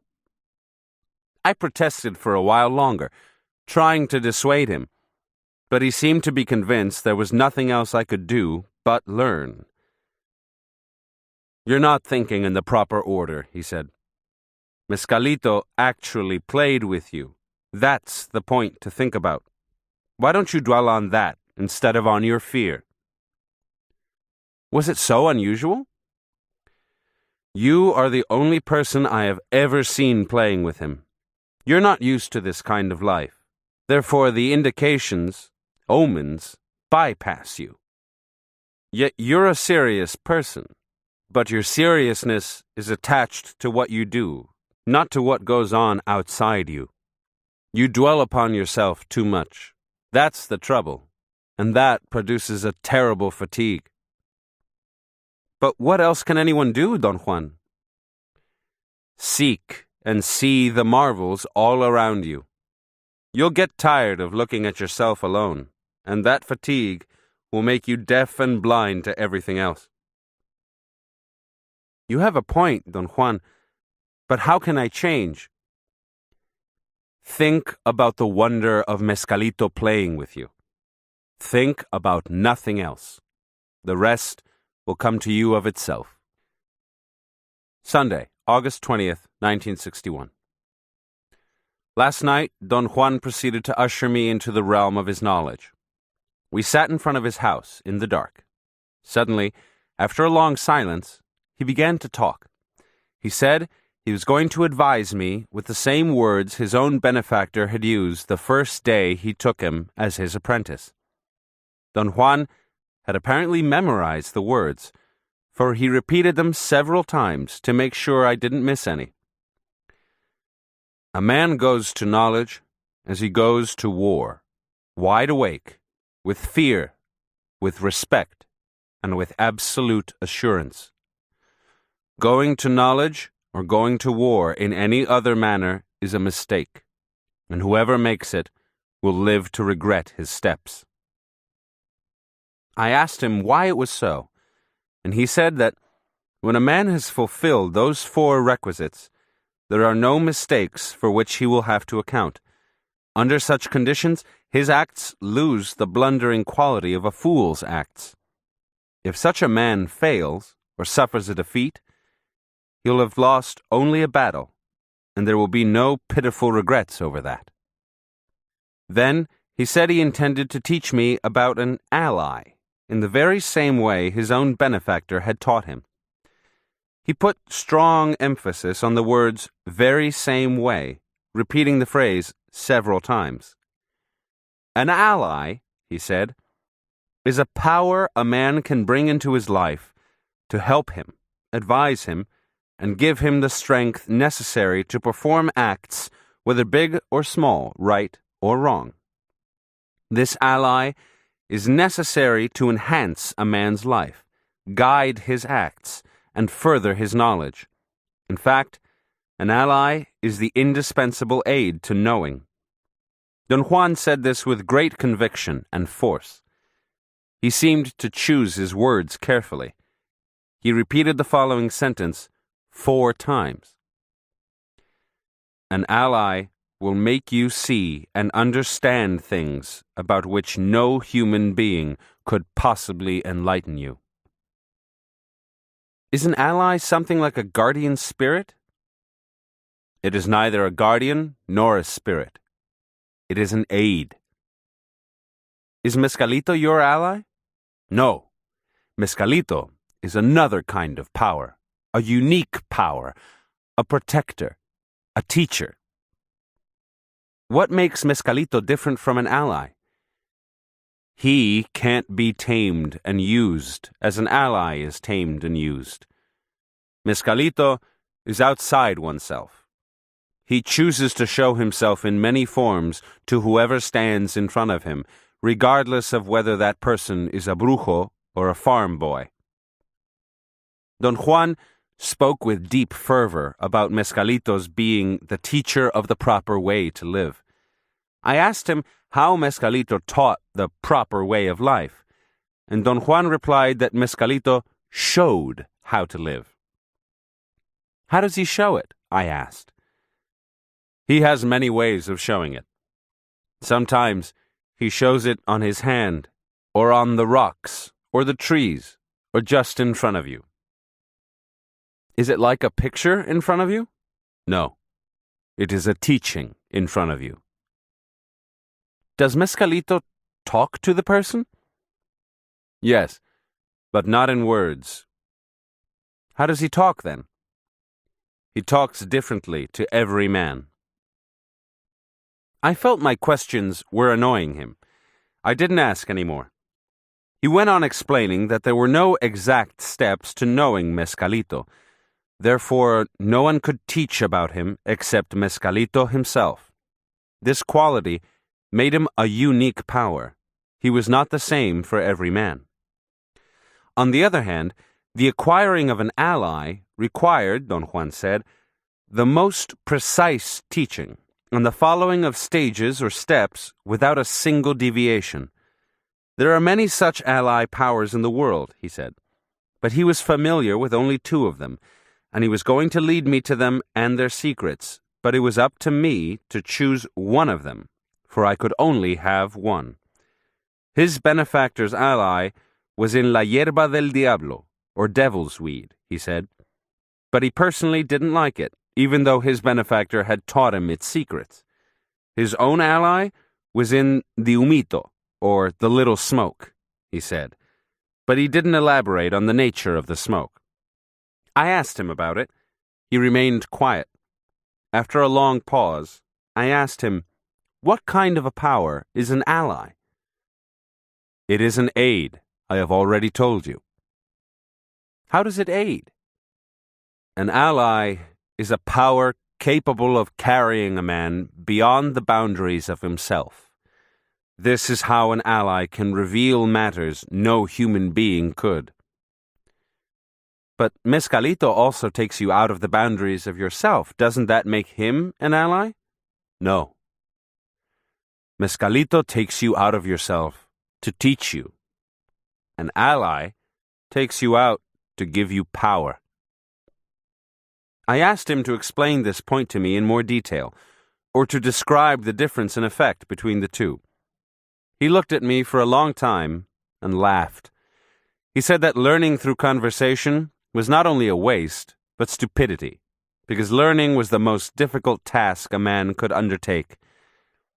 He asked me to remember the time I had tried to find my spot, and how I wanted to find it without doing any work because I had expected him to hand out all the information. If he had done so, he said, I would never have learned. But knowing how difficult it was to find my spot, and above all, knowing that it existed, would give me a unique sense of confidence. He said that while I remained rooted to my good spot, nothing could cause me bodily harm, because I had the assurance that at that particular spot I was at my very best. I had the power to shove off anything that might be harmful to me. If, however, he had told me where it was, I would never have had the confidence needed to claim it as true knowledge. Thus, knowledge was indeed power. Don Juan said then that every time a man sets himself to learn, he has to labor as hard as I did to find that spot. and the limits of his learning are determined by his own nature. Thus, he saw no point in talking about knowledge. He said that certain kinds of knowledge were too powerful for the strength I had, and to talk about them would only bring harm to me. He apparently felt there was nothing else he wanted to say. He got up and walked toward his house. I told him the situation overwhelmed me. It was not what I'd conceived or wanted it to be. He said that fears were natural, that all of us experience them and that there's nothing we can do about it. But on the other hand, no matter how frightening learning is, it's more terrible to think of a man without an ally or without knowledge. Chapter 3. In the more than 2 years that elapsed between the time Don Juan decided to teach me about the ally powers and the time he thought I was ready to learn about them in the pragmatic, participatory form he considered as learning, he gradually defined the general features of the two allies in question. He prepared me for the indispensable corollary of all the verbalizations and the consolidation of all the teachings, the states of non-ordinary reality. At first, he talked about the ally powers in a very casual manner. The first references I have in my notes are interjected between other topics of conversation. Wednesday, August 23rd, 1961. The devil's weed, or Jimson weed, was my benefactor's ally. It could have been mine also, but I didn't like her. Why didn't you like the devil's weed, Don Juan? She has a serious drawback. Is she inferior to the other ally powers? No. Don't get me wrong. She is as powerful as the best of allies. But there's something about her which I personally don't like. Can you tell me what it is? She distorts men. She gives them a taste of power too soon, without fortifying their hearts. It makes them domineering and unpredictable. She makes them weak in the middle of their great power. Isn't there any way to avoid that? There is a way to overcome it, but not to avoid it. Whoever becomes the weed's ally must pay that price. How can one overcome that effect, Don Juan? The devil's weed has 4 heads: the root, the stem and leaves, the flowers, and the seeds. Each one of them is different, and whoever becomes her ally must learn about them in that order. The most important head is in the roots. The power of the devil's weed is conquered through the roots. The stem and leaves are the head that cures maladies. Properly used, this head is a gift to mankind. The third head is in the flowers, and it's used to turn people crazy, or to make them obedient, or to kill them. The man whose ally is the weed never intakes the flowers, nor does he intake the stem and leaves, for that matter, except in cases of his own illness. But the roots and the seeds are always intaken, especially the seeds. They are the 4th head of the devil's weed, and the most powerful of the 4. My benefactor used to say, the seeds are the sober head, the only part that could fortify the heart of man. The devil's weed is hard with her protégés, he used to say, because she aims to kill them fast, a thing she ordinarily accomplishes before they can arrive at the secrets of the sober head. There are, however, tales about men who have unraveled the secrets of the sober head. What a challenge for a man of knowledge. Did your benefactor unravel such secrets? No, he didn't. Have you met anyone who's done it? No. But they lived at a time when that knowledge was important. Do you know anyone who has met such men? No, I don't. Did your benefactor know anyone? He did. Why didn't he arrive at the secrets of the sober head? To tame the devil's weed into an ally is one of the most difficult tasks I know. She never became one with me, for example, perhaps because I was never fond of her. Can you still use her as an ally in spite of not being fond of her? I can. Nevertheless, I prefer not to. Maybe it will be different for you. Why is it called the devil's weed? Don Juan made a gesture of indifference, shrugged his shoulders, and remained quiet for some time. Finally, he said that devil's weed was her temporary name, or su nombre de leche. He also said there were other names for the devil's weed, but they were not to be used because the calling of a name was a serious matter, especially if one was learning to tame an ally power. I asked him why the calling of a name was so serious a matter. He said names were reserved to be used only when one was calling for help, in moments of great stress and need, and he assured me that such moments happen sooner or later in the life of whoever seeks knowledge. Sunday, September 3rd, 1961.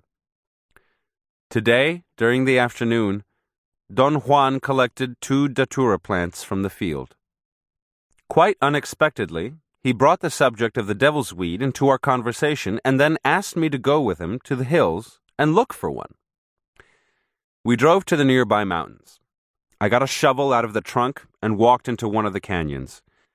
We walked for quite a while, wading through the chaparral, which grew thick in the soft, sandy dirt.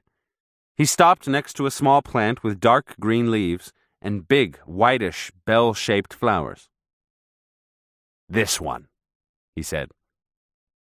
Immediately, he started to shovel. I tried to help him, but he refused with a strong shake of the head and went on to dig a circular hole around the plant, a hole shaped like a cone, deep toward the outer edge and sloping into a mound in the center of the circle.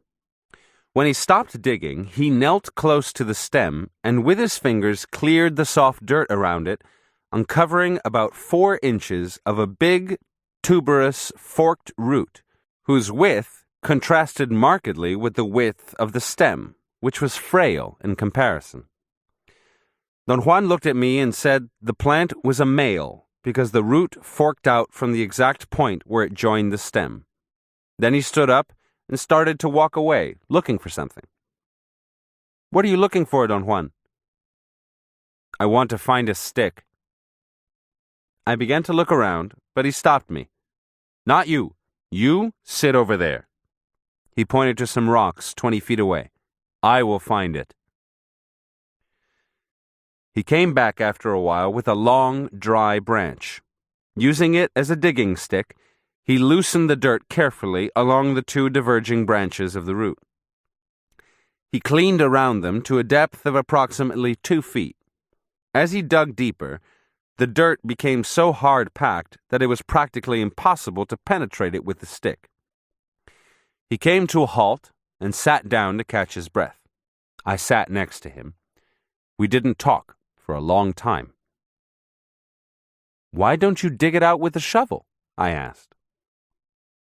"It could cut and injure the plant. I had to get a stick that belonged to this area so that if I had struck the root, the injury wouldn't have been as bad as one caused by a shovel or a foreign object." "What kind of stick did you get?" "Any dry branch of the palo verde tree would do. If there are no dry branches, you have to cut a fresh one." "Can you use the branches of any other tree?" "I told you, only palo verde and not any other." "Why is that so, Don Juan?" "Because the devil's weed has very few friends, and palo verde is the only tree in this area which agrees with her. The only thing that grabs or hooks onto it. Lo único que pende. If you damage the root with a shovel, she will not grow for you when you replant her, but if you injure her with such a stick, chances are the plant will not even feel it." "What are you going to do with the root now?" "I'm going to cut it. You must leave me. Go find another plant and wait until I call you." "Don't you want me to help you?" "You may help me only if I ask you." I walked away and started to look for another plant in order to fight the strong desire to sneak around and watch him. After some time, he joined me. "Let us look for the female now," he said. "How do you tell them apart?" "The female is taller and grows above the ground, so it really looks like a small tree. The male is large and spreads out near the ground, looks more like a thick bush. Once we dig the female out, you'll see it has a single root going for quite a way before it becomes a fork. The male, on the other hand, has a forked root joined to the stem." We looked together through the field of daturas. Then, pointing to a plant, he said, "That's a female," and he proceeded to dig it out as he had done the other. As soon as he had cleared the root, I was able to see that the root conformed to his prediction. I left him again when he was about to cut it. When we got to his house, he opened the bundle in which he had put the datura plants. He took the larger one, the male, first, and washed it in a big metal tray. Very carefully, he scrubbed all the dirt from the root, stem, and leaves. After that meticulous cleaning, he severed the stem from the root by making a superficial incision around the width of their juncture with a short, serrated knife, and by cracking them apart. He took the stem and separated every part of it by making individual heaps with leaves, flowers, and the prickly seed pods. He threw away everything that was dry or had been spoiled by worms, and kept only those parts that were complete. He tied together the two branches of the root with 2 pieces of string, cracked them in half after making a superficial cut at the joint, and got 2 pieces of root of equal size. He then took a piece of rough burlap cloth and placed in it first the 2 pieces of root tied together. On top of them, he put the leaves in a neat bunch, then the flowers, the seed pods, and the stem. He folded the burlap and made a knot with the corners. He repeated exactly the same steps with the other plant, the female, except that when he got to the root, instead of cutting it, he left the fork intact, like an upside-down letter Y. Then he placed all the parts in another cloth bundle. When he finished, it was already dark. Wednesday, September 6th, 1961. Today, late in the afternoon, we returned to the topic of the devil's weed. "I think we should start with that weed again," Don Juan said suddenly. After a polite silence, I asked him, "What are you going to do with the plants?" "The plants I dug out and cut are mine," he said. "It is as though they were myself. With them I'm going to teach you the way to tame the devil's weed." "How will you do that?" "The devil's weed is divided into portions, partes. Each one of these portions is different. Each has its unique purpose and service." He opened his left hand and measured on the floor from the tip of his thumb to the tip of his 4th finger. "This is my portion. You will measure yours with your own hand. Now, to establish dominion over the devil's weed, you must begin by taking the first portion of the root. But since I have brought you to her, you must take the first portion of the root of my plant.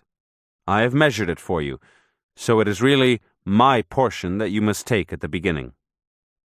He went inside the house and brought out one of the burlap bundles. He sat down and opened it.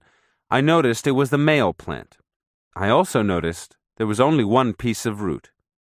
He took the piece that was left from the original set of 2 and held it in front of my face. "This is your first portion," he said. "I give it to you. I have cut it myself for you. I have measured it as my own. Now I give it to you." For an instant, the thought that I would have to chew it like a carrot crossed my mind, but he placed it inside a small white cotton bag. He walked to the back of the house. He sat there on the floor with his legs crossed, and with a round mano began to mash the root inside the bag. He worked it over a flat slab, which served as a mortar. From time to time, he washed the 2 stones and kept the water in a small, flat wooden dugout basin. As he pounded, he sang an unintelligible chant, very softly and monotonously. When he had mashed the root into a soft pulp inside the bag, he placed it in the wooden basin. He again placed the slab mortar and the pestle into the basin, filled it with water, and then carried it to a sort of rectangular pig's trough set against the back fence. He said the root had to soak all night and had to be left outside the house so it would catch the night air, or el sereno. If tomorrow is a sunny, hot day, it'll be an excellent omen, he said.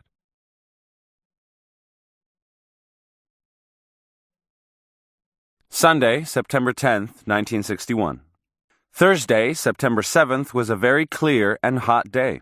Don Juan seemed very pleased with the good omen and repeated several times that the devil's weed had probably liked me. The root had soaked all night, and about 10 a.m. we walked to the back of the house. He took the basin out of the trough, placed it on the ground, and sat next to it. He took the bag and rubbed it on the bottom of the basin. He held it a few inches above the water and squeezed its contents, then dropped the bag into the water. He repeated the same sequence 3 more times, then discarded the bag, tossing it into the trough, and left the basin in the hot sun. We came back to it 2 hours later. He brought with him a medium-sized kettle with boiling yellowish water. He tipped the basin very carefully and emptied the top water, preserving the thick silt that had accumulated on the bottom. He poured the boiling water on the silt and left the basin in the sun again. This sequence was repeated 3 times at intervals of more than an hour. Finally, he poured out most of the water from the basin, tipped it to an angle to catch the late afternoon sun, and left it. When we returned hours later, it was dark. On the bottom of the basin, there was a layer of gummy substance. It resembled a batch of half-cooked starch, whitish or light gray. There was perhaps a full teaspoon of it. He took the basin inside the house, and while he put some water on to boil, I picked out pieces of dirt the wind had blown into the silt. He laughed at me. That little dirt won't hurt anybody. When the water was boiling, he poured about a cup of it into the basin. It was the same yellowish water he had used before. It dissolved the silt, making a sort of milky substance. "What kind of water is that, Don Juan?" "Water of fruits and flowers from the canyon." He emptied the contents of the basin into an old clay mug that looked like a flower pot. It was still very hot, so he blew on it to cool it. He took a sip and handed me the mug. "Drink now," he said. I took it automatically and without deliberation drank all the water. It tasted somewhat bitter, although the bitterness was hardly noticeable. What was very outstanding was the pungent odor of the water. It smelled like cockroaches. Almost immediately, I began to sweat. I got very warm, and blood rushed to my ears. I saw a red spot in front of my eyes, and the muscles of my stomach began to contract in painful cramps. After a while, even though I felt no more pain, I began to get cold, and perspiration literally soaked me. Don Juan asked me if I saw blackness or black spots in front of my eyes. I told him I was seeing everything in red. My teeth were chattering because of an uncontrollable nervousness that came to me in waves, as if radiating out from the middle of my chest. Then he asked me if I was afraid. His questions seemed meaningless to me. I told him that I was obviously afraid, but he asked me again if I was afraid of her. I didn't understand what he meant, and I said yes. He laughed and said that I wasn't really afraid. He asked if I still saw red. All I was seeing was a huge red spot in front of my eyes. I felt better after a while.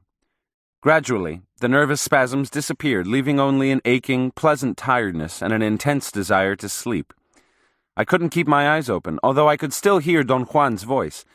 I fell asleep, but the sensation of my being submerged in a deep red persisted all night. I even had dreams in red. I woke up on Saturday about 3 p.m. I had slept almost 2 days.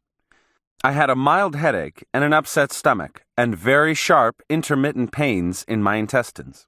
Except for that, everything else was like an ordinary waking. I found Don Juan sitting in front of his house, dozing. He smiled at me. "Everything went fine the other night," he said.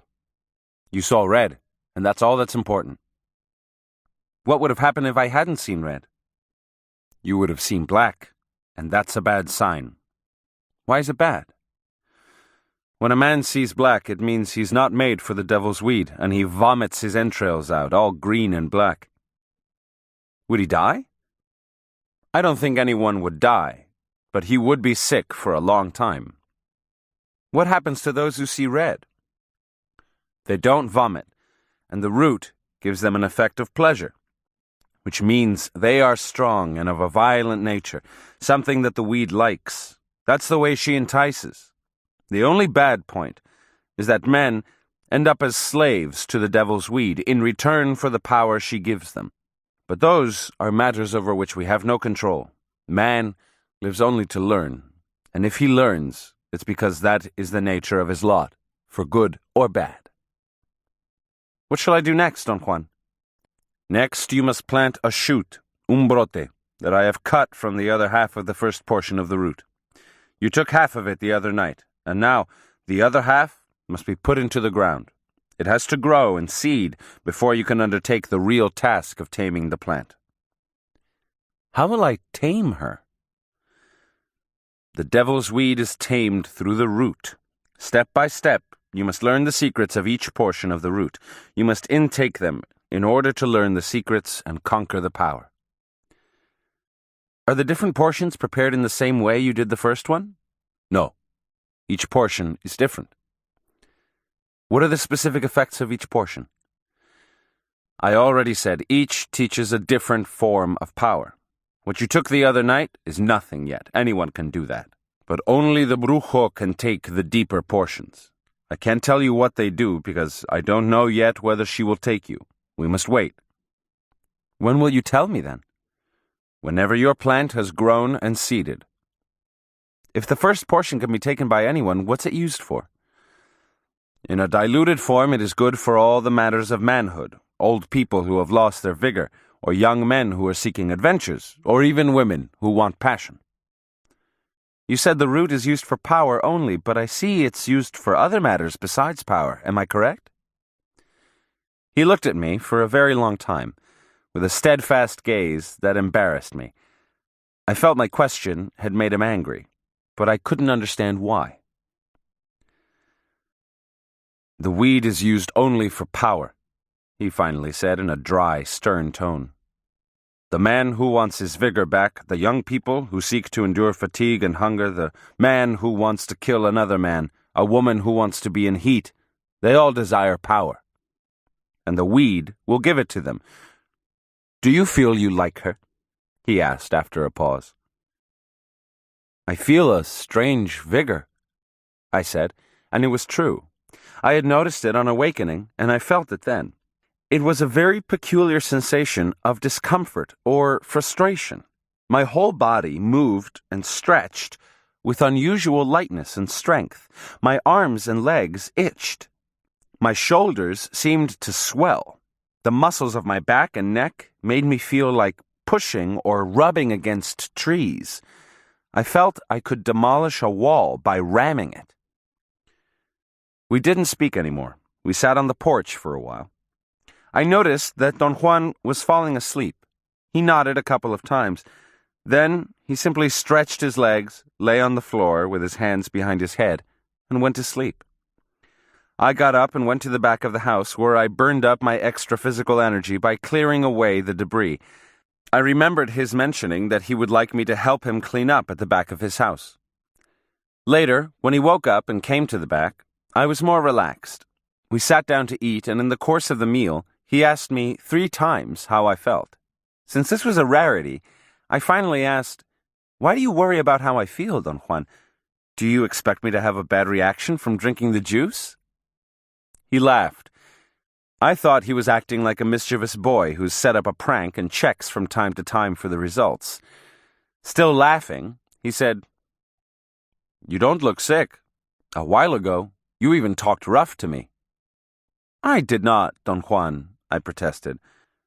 "I don't ever recall talking to you like that." I was very serious on that point because I didn't remember that I had ever felt annoyed with him. "You came out in her defense," he said. "In whose defense?" "You were defending the devil's weed. You sounded like a lover already." I was going to protest even more vigorously about it, but I stopped myself. I really didn't realize I was defending her. "Of course you didn't. You don't even remember what you said, do you?" "No, I don't. I must admit it." "You see, the devil's weed is like that. She sneaks up on you like a woman. You're not even aware of it. All you care about is that she makes you feel good and powerful. The muscles swelling with vigor, the fists itching, the soles of the feet burning to run somebody down. When a man knows her, he really becomes full of cravings. My benefactor used to say that the devil's weed keeps men who want power and gets rid of those who can't handle it. But power was more common then. It was sought more avidly. My benefactor was a powerful man, and according to what he told me, his benefactor, in turn, was even more given to the pursuit of power. But in those days there was good reason to be powerful. Do you think there's no reason for power nowadays? Power is all right for you now. You're young. You're not an Indian. Perhaps the devil's weed would be good in your hands. You seem to have liked it. It made you feel strong. I felt all that myself, and yet I didn't like it." "Can you tell me why, Don Juan?" "I don't like its power. There's no use for it anymore. In other times, like those my benefactor told me about, there was reason to seek power. Men performed phenomenal deeds, were admired for their strength, and feared and respected for their knowledge. My benefactor told me stories of truly phenomenal deeds that were performed long, long ago. But now we, the Indians, don't seek that power anymore. Nowadays, the Indians use the weed to rub themselves. They use the leaves and flowers for other matters. They even say it cures their boils. But they don't seek its power, a power that acts like a magnet, more potent and more dangerous to handle as the root goes deeper into the ground. When one arrives to a depth of 4 yards, and they say some people have, one finds the seat of permanent power, power without end. Very few humans have done this in the past, and nobody has done it today. I'm telling you, the power of the devil's weed is no longer needed by us, the Indians. Little by little, I think we've lost interest, and now power doesn't matter anymore. I myself don't seek it, and yet at one time, when I was your age, I too felt it swelling inside me. I felt the way you did today, only 500 times more strongly. I killed a man with a single blow of my arm. I could toss boulders, huge boulders not even 20 men could budge. Once, I jumped so high, I chopped the top leaves off the highest trees. But it was all for nothing. All I did was frighten the Indians. Only the Indians. The rest, who knew nothing about it, didn't believe it. They saw either a crazy Indian or something moving at the top of the trees. We were silent for a long time. I needed to say something. "It was different when there were people in the world," he proceeded. "People who knew a man could become a mountain lion or a bird, or that a man could simply fly. So I don't use the devil's weed anymore. For what? To frighten the Indians? ¿Para qué? Para asustar a los indios." And I saw him sad, and a deep empathy filled me. I wanted to say something to him, even if it was a platitude. "Perhaps, Don Juan, that is the fate of all men who want to know." "Perhaps," he said quietly. Thursday, November 23rd, 1961. I didn't see Don Juan sitting on his porch as I drove in. I thought it was strange. I called to him out loud, and his daughter-in-law came out of the house. "He's inside," she said.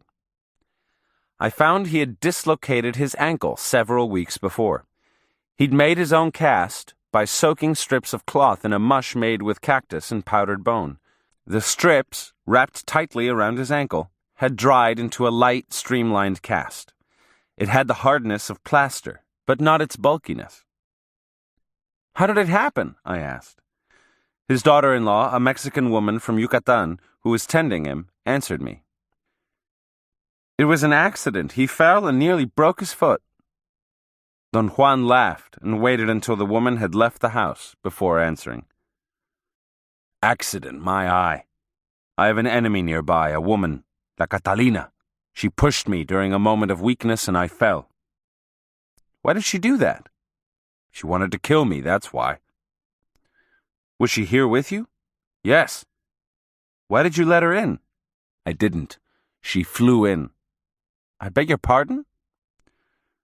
"She's a blackbird, un chanate, and so effective at that. I was caught by surprise. She's been trying to finish me off for a long while. This time she got real close." "Did you say she's a blackbird? I mean, is she a bird?" "There you go again with your questions. She is a blackbird the same way I'm a crow. Am I a man or a bird? I'm a man who knows how to become a bird. But going back to La Catalina, she's a fiendish witch. Her intent to kill me is so strong, I can hardly fight her off. The blackbird came all the way into my house and I couldn't stop it." "Can you become a bird, Don Juan?" "Yes, but that's something we'll take up later." "Why does she want to kill you?" "Oh, there's an old problem between us. It got out of hand, and now it looks as if I'll have to finish her off before she finishes me." "Are you going to use witchcraft?" I asked with great expectations. "Don't be silly. No witchcraft would ever work on her. I have other plans. I'll tell you about them someday." "Can your ally protect you from her?" "No. The little smoke only tells me what to do. Then I must protect myself." "How about Mescalito? Can he protect you from her?" "No. Mescalito is a teacher, not a power to be used for personal reasons." "How about the devil's weed?" "I've already said that I must protect myself following the directions of my ally the smoke. And as far as I know, the smoke can do anything. If you want to know about any point in question, the smoke will tell you, and it'll give you not only knowledge, but also the means to proceed. It's the most marvelous ally a man could have." "Is the smoke the best possible ally for everybody?" "It's not the same for everybody. Many fear it and won't touch it, or even get close to it. The smoke is like everything else. It wasn't made for all of us." "What kind of smoke is it, Don Juan?" "The smoke of diviners." There was a noticeable reverence in his voice, a mood I'd never detected before. "I'll begin by telling you exactly what my benefactor said to me when he began to teach me about it. Although at that time, like yourself now, I couldn't possibly have understood. The devil's weed is for those who bid for power. The smoke is for those who want to watch and see. And in my opinion, the smoke is peerless. Once a man enters into its field, every other power is at his command. It's magnificent. Of course, it takes a lifetime. It takes years alone to become acquainted with its two vital parts, the pipe and the smoke mixture. The pipe was given to me by my benefactor, and after so many years of fondling it, it has become mine. It has grown into my hands. To turn it over to your hands, for instance, will be a real task for me and a great accomplishment for you, if we succeed. The pipe will feel the strain of being handled by someone else, and if one of us makes a mistake, there won't be any way to prevent the pipe from busting open by its own force or escaping from our hands to shatter, even if it falls on a pile of straw. If that ever happens, it would mean the end of us both, particularly of me. The smoke would turn against me in unbelievable ways. How could it turn against you if it's your ally? My questions seemed to have altered his flow of thoughts. He didn't speak for a long time. The difficulty of the ingredients, he proceeded suddenly, makes the smoke mixture one of the most dangerous substances I know. No one can prepare it without being coached. It is deadly poisonous to anyone except the smoke's protege. Pipe and mixture ought to be treated with intimate care, and the man attempting to learn must prepare himself by leading a hard, quiet life. Its effects are so dreadful that only a very strong man can stand the smallest puff. Everything is terrifying and confusing at the outset, but every new puff makes things more precise, and suddenly the world opens up anew. Unimaginable. When this happens, the smoke has become one's ally and will resolve any question by allowing one to enter into inconceivable worlds. This is the smoke's greatest property, its greatest gift, and it performs its function without hurting in the least. I call the smoke a true ally. As usual, we were sitting in front of his house, where the dirt floor is always clean and packed hard. He suddenly got up and went inside the house. After a few moments, he returned with a narrow bundle and sat down again. "This is my pipe," he said. He leaned over toward me and showed me a pipe he drew out of a sheath made of green canvas. It was perhaps 9 or 10 inches long. The stem was made of reddish wood. It was plain, without ornamentation. The bowl also seemed to be made of wood, but it was rather bulky in comparison with the thin stem. It had a sleek finish and was dark gray, almost charcoal. He held the pipe in front of my face. I thought he was handing it over to me. I stretched out my hand to take it, but he quickly drew it back. "This pipe was given to me by my benefactor," he said. "In turn, I will pass it on to you, but first, you must get to know it. Every time you come here, I will give it to you. Begin by touching it. Hold it very briefly at first, until you and the pipe get used to each other. Then, put it in your pocket, or perhaps inside your shirt. And finally, put it to your mouth. All this should be done little by little, in a slow, careful way. When the bond has been established, cuando la amistad está hecha, you will smoke from it. If you follow my advice and don't rush, the smoke may become your preferred ally, too." He handed me the pipe, but without letting go of it, I stretched my right arm toward it. "With both hands," he said. I touched the pipe with both hands for a very brief moment. He didn't extend it to me all the way so that I could grasp it, but only far enough for me to touch it. Then he pulled it back. "The first step is to like the pipe. That takes time." "Can the pipe dislike me?" "No, the pipe cannot dislike you, but you must learn to like it, so that when the time of smoking comes for you, the pipe will help you to be unafraid." "What do you smoke, Don Juan?" "This." He opened his collar and exposed to view a small bag he kept under his shirt, which hung from his neck like a medallion. He brought it out, untied it, and very carefully poured some of its contents into the palm of his hand. As far as I could tell, the mixture looked like finely shredded tea leaves, varying in color from dark brown to light green, with a few specks of bright yellow. He returned the mixture to the bag, closed the bag, tied it with a leather string, and put it under his shirt again. "What kind of mixture is it?" "There are lots of things in it. To get all the ingredients is a very difficult undertaking. One must travel afar. The little mushrooms, los honguitos, needed to prepare the mixture grow only at certain times of the year, and only in certain places." "Do you have a different mixture for each type of aid you need?" "No, there's only one smoke, and there is no other like it." He pointed to the bag hanging against his chest, and lifted the pipe which was resting between his legs. "These two are one. One cannot go without the other. This pipe and the secret of this mixture belonged to my benefactor. They were handed down to him in the same way my benefactor gave them to me. The mixture, although difficult to prepare, is replenishable. Its secret lies in its ingredients and in the way they're treated and mixed. The pipe, on the other hand, is a lifetime affair. It must be looked after with infinite care. It is hardy and strong, but it should never be struck or knocked about. It should be handled with dry hands, never when the hands are sweaty, and should be used only when one is alone. And no one, absolutely no one, should ever see it, unless you mean to give it to somebody. That is what my benefactor taught me, and that is the way I have dealt with the pipe all my life. What would happen if you should lose or break the pipe?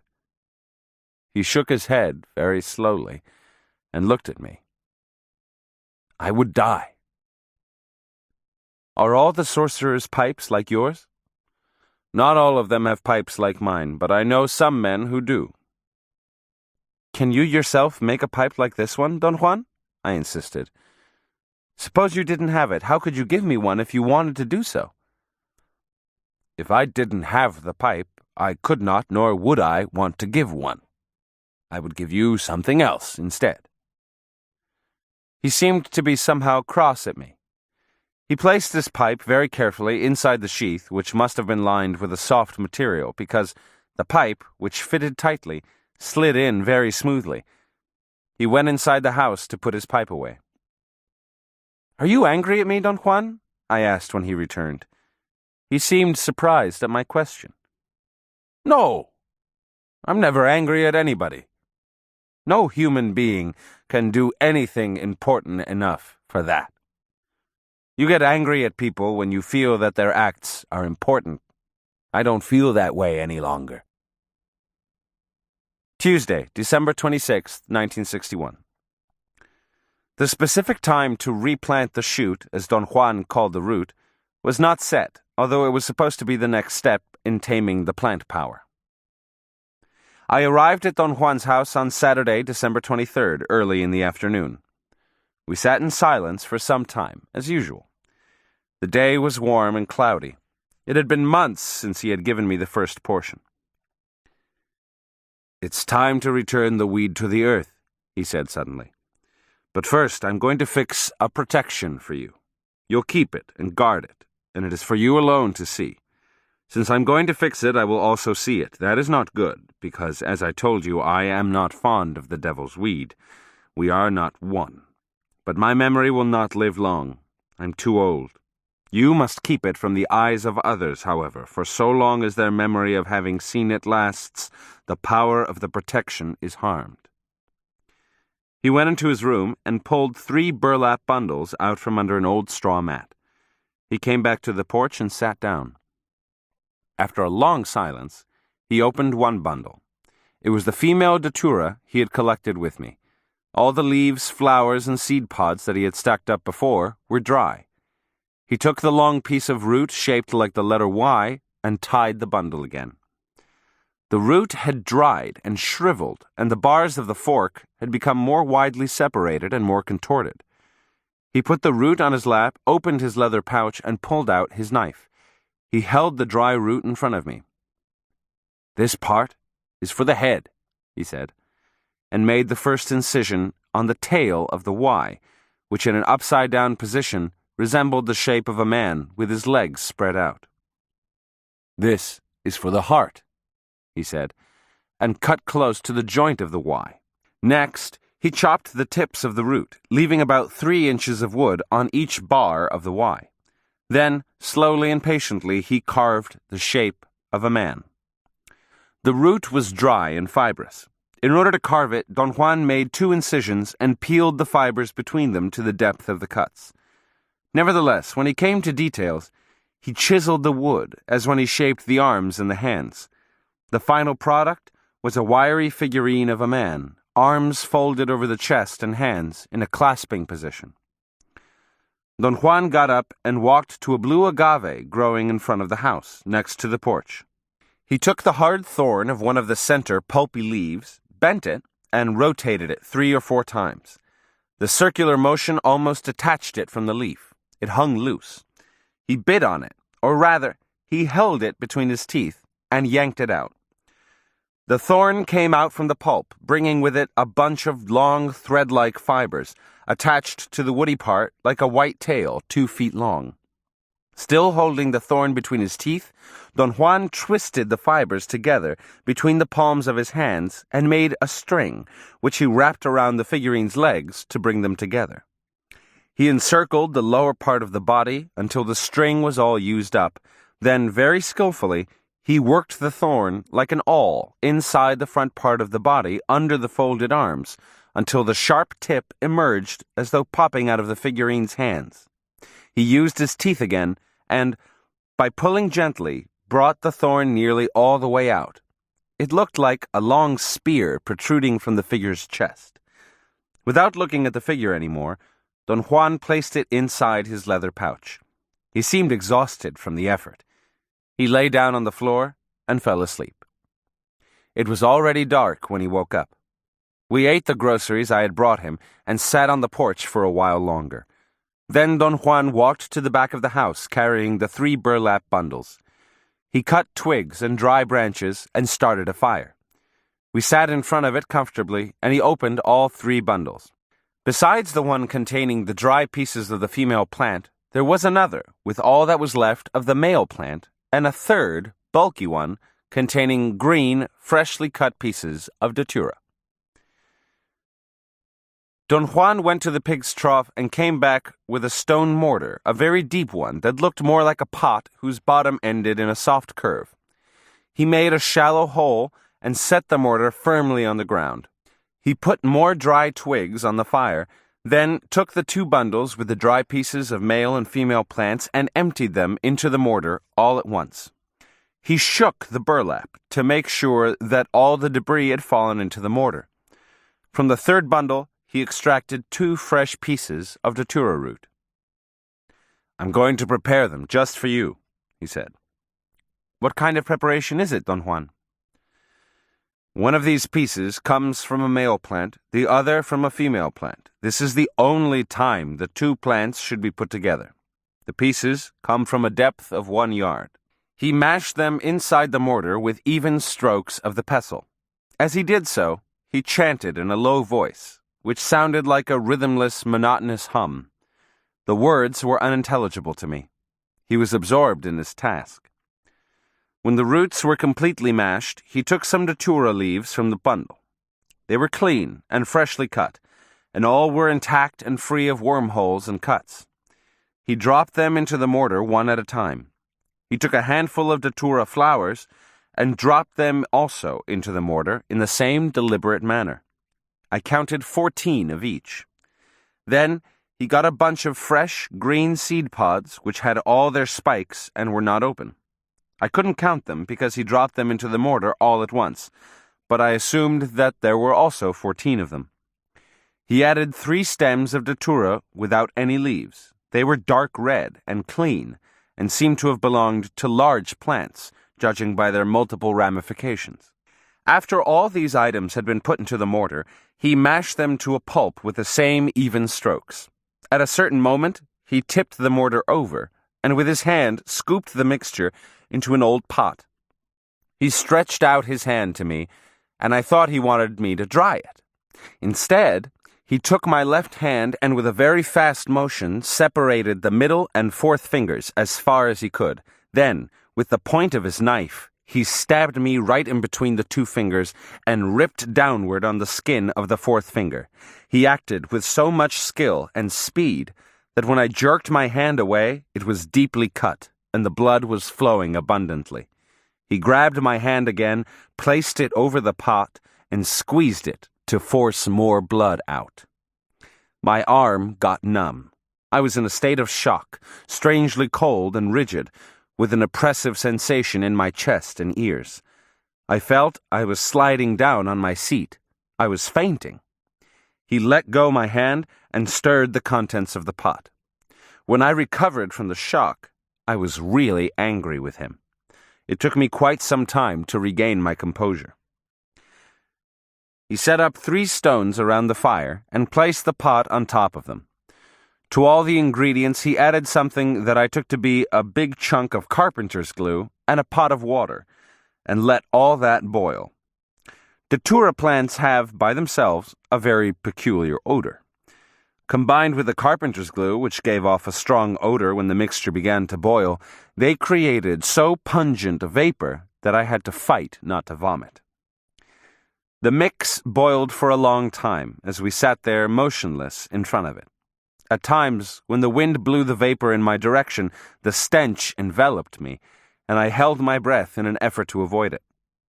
Don Juan opened his leather pouch and took the figurine out.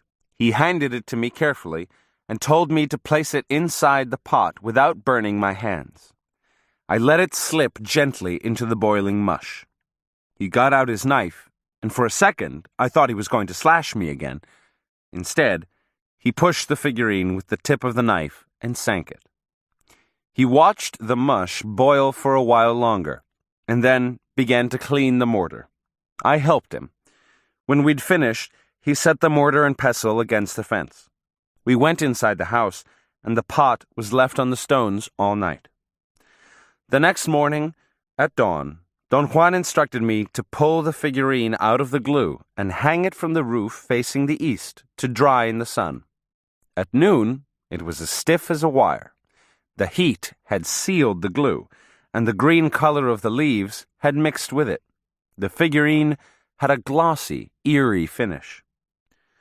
Don Juan asked me to get the figurine down. Then he handed me a leather pouch he had made out of an old suede jacket I had brought for him some time before.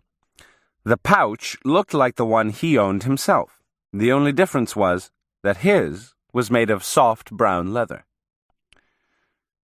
"Put your image inside the pouch and close it," he said. He didn't look at me and deliberately kept his head turned away.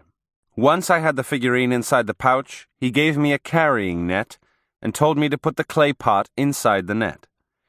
He walked to my car, took the net from my hands, and fastened it onto the open lid of the glove compartment. "Come with me," he said. I followed him. He walked around the house, making a complete clockwise circle.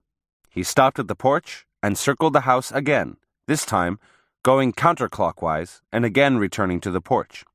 He stood motionless for some time, and then sat down. I was conditioned to believe that everything he did had some meaning. I was wondering about the significance of circling the house when he said, "Hey, I've forgotten where I put it." I asked him what he was looking for. He said he'd forgotten where he'd placed the shoot I was to replant. We walked around the house once more before he remembered where it was.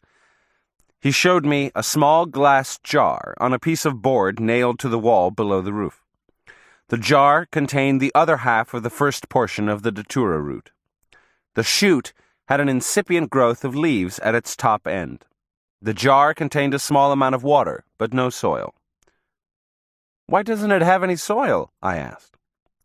"All soils are not the same, and the devil's weed must know only the soil on which she will live and grow. And now it's time to return her to the ground before the worms damage her." "Can we plant her here, near the house?" I asked. No, not around here. She must be returned to a place of your liking." "But where can I find a place of my liking?" "I don't know that. You can replant her wherever you want, but she must be cared for and looked after, because she must live so that you will have the power you need. If she dies, it means that she doesn't want you, and you must not disturb her further. It means you won't have power over her. Therefore you must care for her and look after her so that she will grow. You mustn't pamper her, though." "Why not?" "Because if it is not her will to grow, it's of no use to entice her. But on the other hand, you must prove that you care. Keep the worms away and give her water when you visit her. This must be done regularly until she seeds. After the first seeds bud out, we will be sure that she wants you."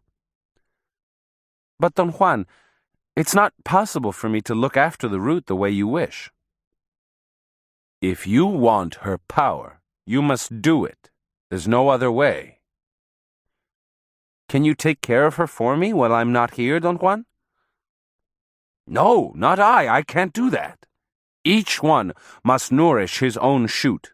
I had my own, now you must have yours. And not until she's seeded, as I told you, can you consider yourself ready for learning. Where do you think I should replant her? That is for you alone to decide, and nobody must know the place, not even I. That is the way the replanting must be done. Nobody, but nobody can know where your plant is. If a stranger follows you, or sees you, take the shoot and run away to another place. He could cause you unimaginable harm through manipulating the shoot. He could cripple or kill you. That's why not even I must know where your plant is. He handed me the little jar with the shoot. Take it now. I took it. Then he almost dragged me to my car. Now, you must leave. Go and pick the spot where you'll replant the shoot. Dig a deep hole in soft dirt next to a watery place. Remember, she must be near water in order to grow. Dig the hole with your hands only, even if they bleed. Place the shoot in the center of the hole and make a mound, un pilon, around it. Then soak it with water. When the water sinks, fill the hole with soft dirt. Next, pick a spot 2 paces away from the shoot in that direction, the southeast. Dig another deep hole there, also with your hands, and dump into it what is in the pot. Then, smash the pot and bury it deep in another place, far from the spot where your shoot is. When you've buried the pot, go back to your shoot and water it once more. Then, take out your image, hold it between the fingers where the flesh wound is, and standing on the spot where you've buried the glue, touch the shoot lightly with a sharp needle. Circle the shoot 4 times, stopping each time in the same spot to touch it. Do I have to follow a specific direction when I go around the root? Any direction will do, but you must always remember in what direction you buried the glue, and what direction you took when you circled the shoot. Touch the shoot lightly with the point every time, except the last, when you must thrust it deep. But do it carefully. Kneel for a more steady hand, because you must not break the point inside the shoot. If you break it, you're finished. The root will be of no use to you. Do I have to say any words while I go around the shoot?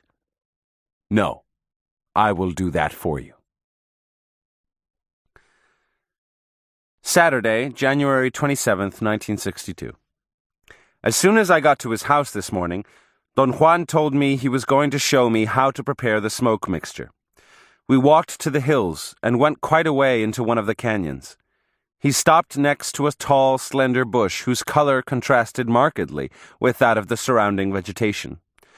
The chaparral around the bush was yellowish, but the bush was bright green. From this little tree, you must take all the leaves and the flowers, he said. The right time to pick them is All Souls' Day, El Día de las Ánimas.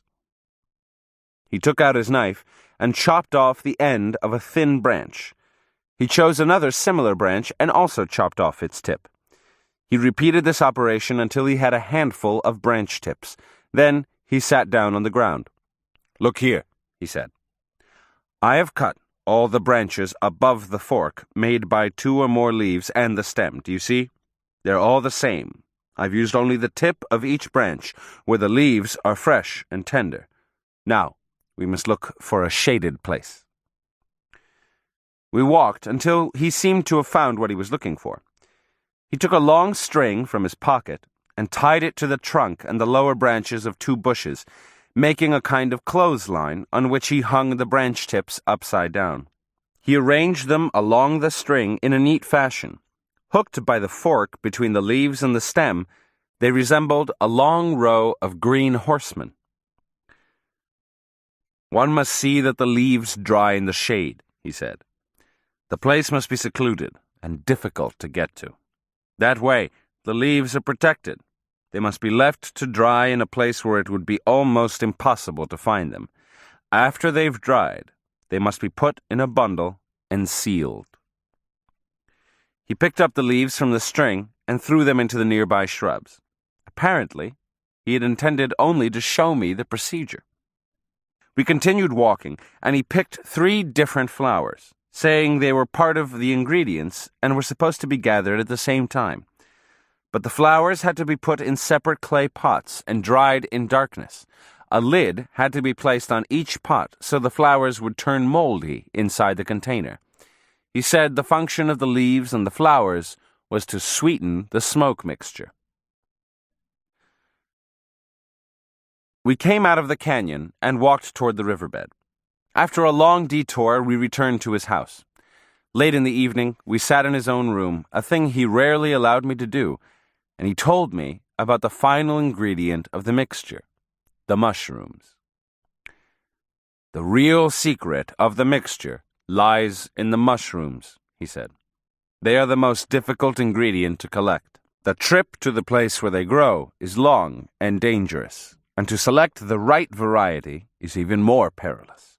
There are other kinds of mushrooms growing alongside which are of no use. They would spoil the good ones if they were dried together.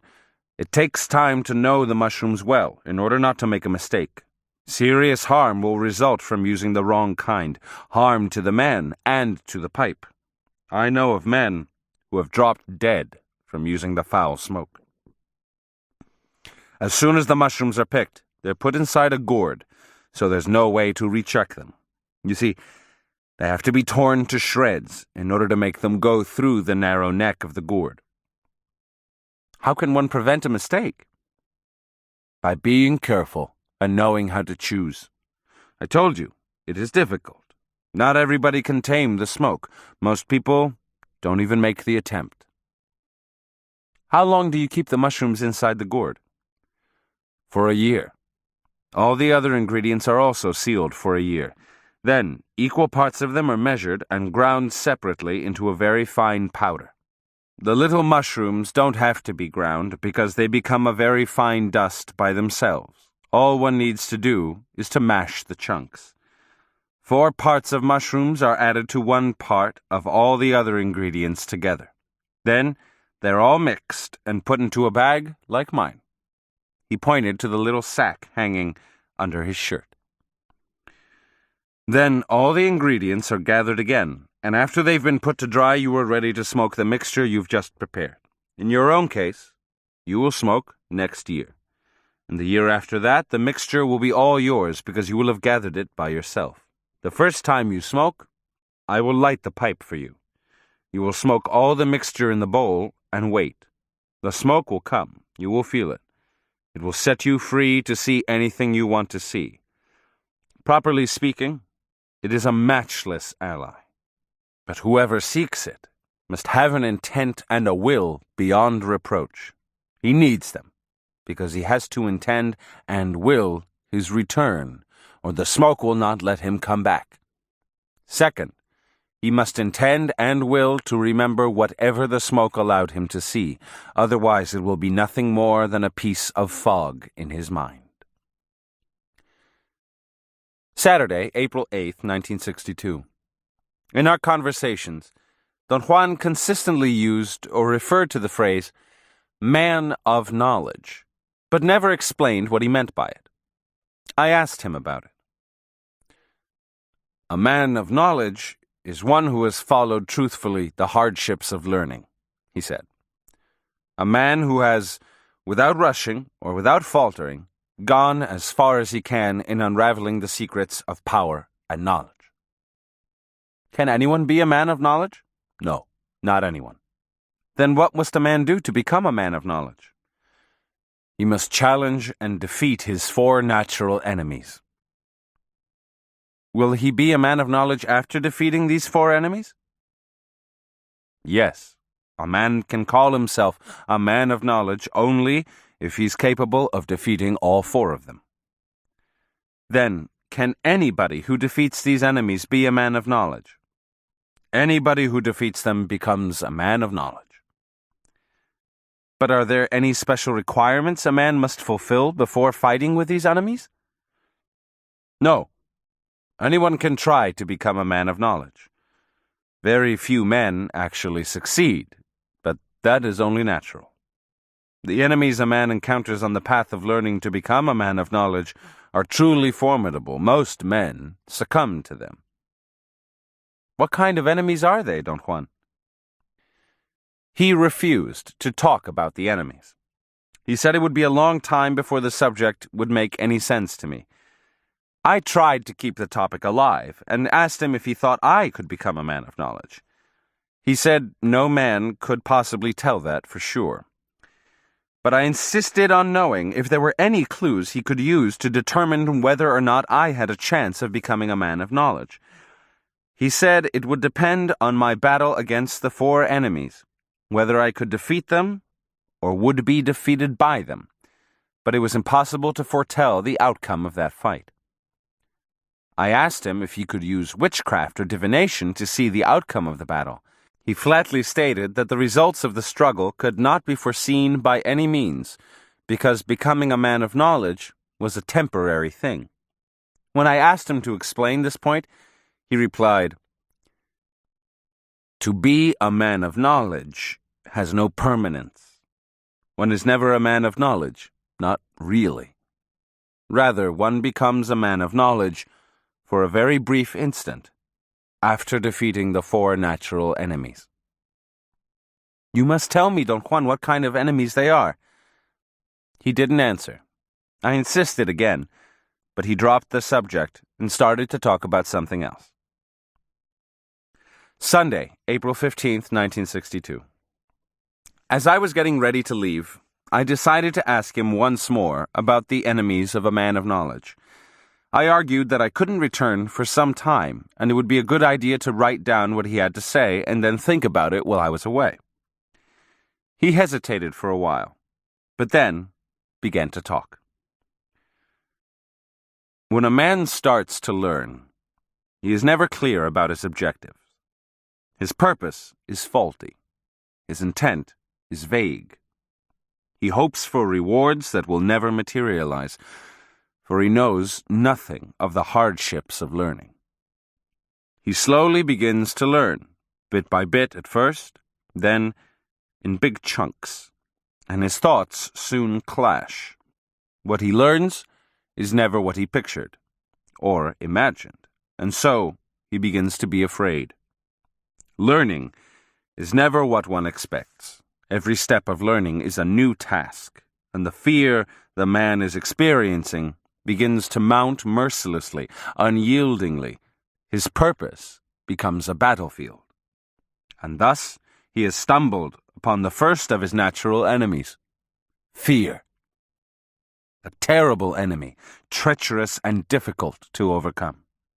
It remains concealed at every turn of the way, prowling, waiting.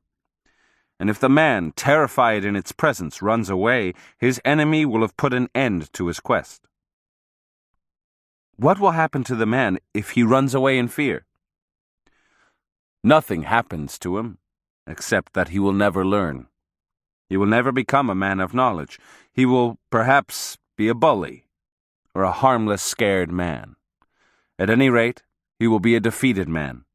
His first enemy will have put an end to his cravings. And what can he do to overcome fear?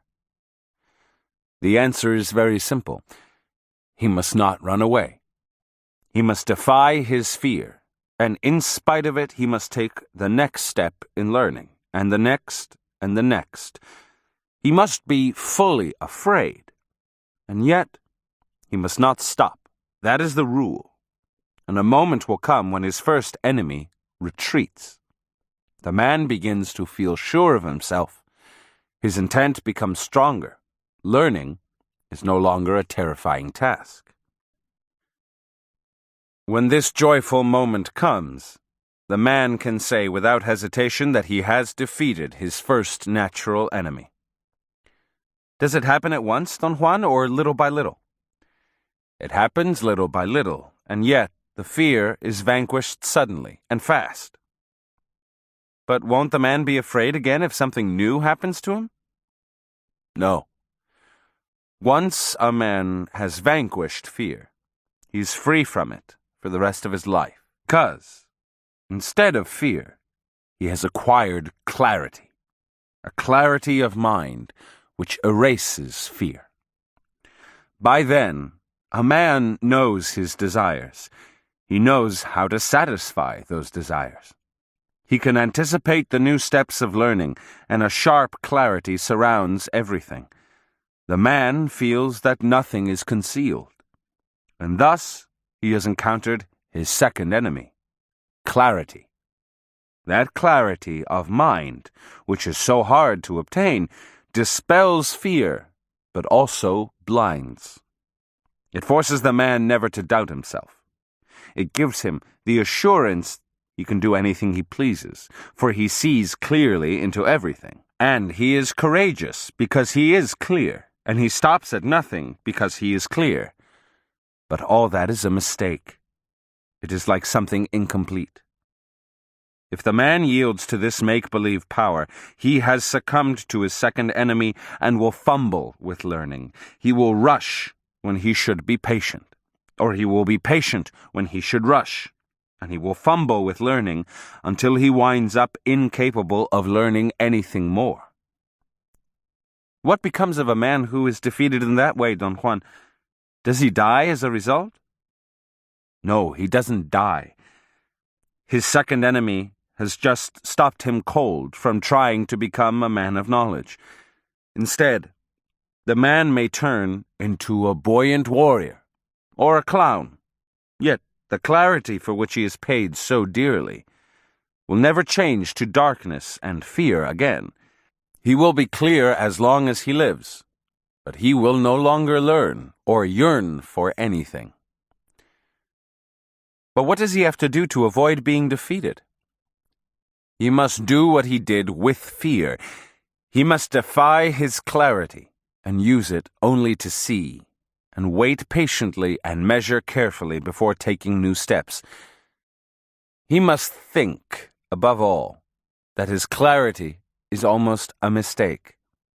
And a moment will come when he will understand that his clarity was only a point before his eyes. And thus he will have overcome his second enemy, and will arrive at a position where nothing can harm him anymore. This will not be a mistake. It will not be only a point before his eyes. It will be true power. He will know at this point that the power he has been pursuing for so long is finally his. He can do with it whatever he pleases. His ally is at his command. His wish is the rule. He sees all that is around him.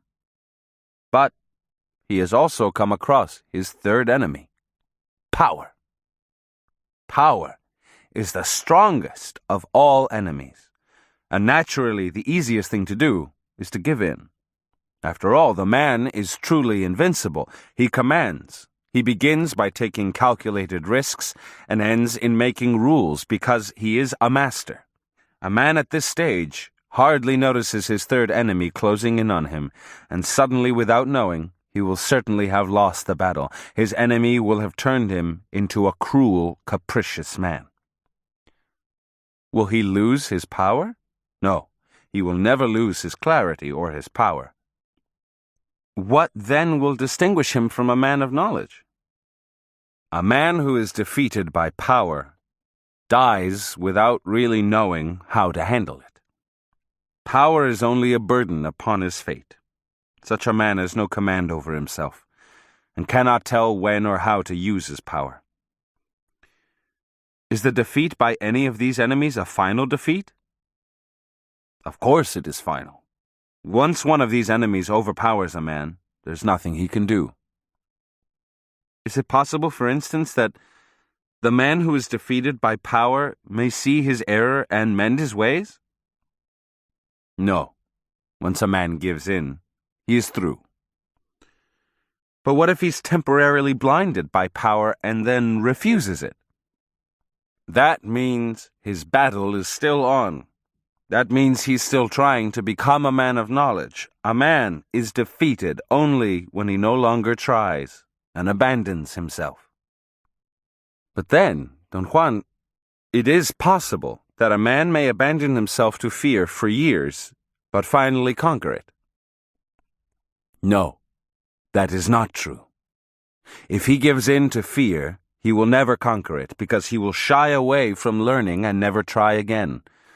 But if he tries to learn for years in the midst of his fear, he will eventually conquer it because he will never have really abandoned himself to it. How can he defeat his third enemy, Don Juan? He has to defy it, deliberately. He has to come to realize the power he has seemingly conquered is in reality never his. He must keep himself in line at all times, handling carefully and faithfully all that he has learned. If he can see that clarity and power without his control over himself are worse than mistakes, he will reach a point where everything is held in check. He will know then when and how to use his power, and thus he will have defeated his third enemy. The man will be, by then, at the end of his journey of learning, and almost without warning, he will come upon the last of his enemies, old age. This enemy is the cruelest of all, the one he won't be able to defeat completely, but only fight away. This is the time when a man has no more fears, no more impatient clarity of mind, a time when all his power is in check, but also the time when he has an unyielding desire to rest. If he gives in totally to his desire to lie down and forget, if he soothes himself in tiredness, he will have lost his last round, and his enemy will cut him down into a feeble old creature. His desire to retreat will overrule all his clarity, his power, and his knowledge. But if the man sloughs off his tiredness and lives his fate through, he can then be called a man of knowledge, if only for the brief moment when he succeeds in fighting off his last invincible enemy. That moment of clarity, power, and knowledge is enough. Chapter 4. Don Juan seldom spoke openly about Mezcalito. Every time I questioned him on the subject, he refused to talk, but he always said enough to create an impression of Mezcalito, an impression that was always anthropomorphic. Mezcalito was a male, not only because of the mandatory grammatical rule that gives the word a masculine gender, but also because of his constant qualities of being a protector and a teacher. Don Juan reaffirmed these characteristics in various forms every time we talked. Sunday, December 24th, 1961. The devil's weed has never protected anyone. She serves only to give power. Mezcalito, on the other hand, is gentle, like a baby. But you said Mezcalito is terrifying at times. Of course he's terrifying, but once you get to know him, he is gentle and kind. How does he show his kindness? He is a protector and a teacher. How does he protect? You can keep him with you at all times, and he will see that nothing bad happens to you. How can you keep him with you at all times? In a little bag, fastened under your arm, or around your neck with a string. Do you have him with you? No, because I have an ally, but other people do. What does he teach? He teaches you to live properly. How does he teach? He shows things and tells what is what. Él enseña las cosas y te dice lo que son. How? You will have to see for yourself. Tuesday, January 30th, 1962. What do you see when Mezcalito takes you with him, Don Juan? Such things are not for ordinary conversation. I can't tell you that. Would something bad happen to you if you told? Mezcalito is a protector, a kind, gentle protector. But that does not mean you can make fun of him. Because he is a kind protector, he can also be horror itself with those he doesn't like. I don't intend to make fun of him. I just want to know what he makes other people do or see. I described to you all that Mescalito made me see, Don Juan. With you, it is different. Perhaps because you don't know his ways. You have to be taught his ways, as a child is taught how to walk. How long do I still have to be taught? Until he himself begins to make sense to you. And then? Then you will understand by yourself. You won't have to tell me anything anymore. Can you just tell me where Mescalito takes you? I can't talk about it. All I want to know is if there is another world to which he takes people. There is. Is it heaven? The Spanish word for heaven is cielo, but that also means sky. He takes you through the sky. I mean, is it heaven where God is? You're being stupid now. I don't know where God is. Is Mescalito God, the only God, or is he one of the gods? He's just a protector and a teacher. He is a power. Is he a power within ourselves? No. Mescalito has nothing to do with ourselves. He is outside us. Then everyone who takes Mescalito must see him in the same form. No, not at all. He is not the same for everybody. Thursday, April 12th, 1962. Why don't you tell me more about Mescalito, Don Juan? There's nothing to tell. There must be thousands of things I should know before I encounter him again. No. Perhaps for you there is nothing you have to know. As I've already told you, he is not the same for everyone. I know, but still, I'd like to know how others feel about him. The opinion of those who care to talk about him is not worth much. You will see. You will probably talk about him up to a certain point, and from then on, you will never discuss him. Can you tell me about your own first experiences? What for? Then I'll know how to behave with Mescalito. You already know more than I do. You actually played with him. Someday, you'll see how kind the protector was with you. That first time, I'm sure he told you many, many things, but you were deaf and blind. Saturday, April 14th, 1962. Does Mescalito take any form when he shows himself? Yes, any form. Then which are the most common forms you know? There are no common forms. Do you mean, Don Juan, that he appears in any form, even to men who know him well? No. He appears in any form to those who know him only a little, but to those who know him well, he is always constant. How is he constant? He appears to them sometimes as a man, like us, or as a light, just a light. Does Mescalito ever change his permanent form with those who know him well? Not to my knowledge.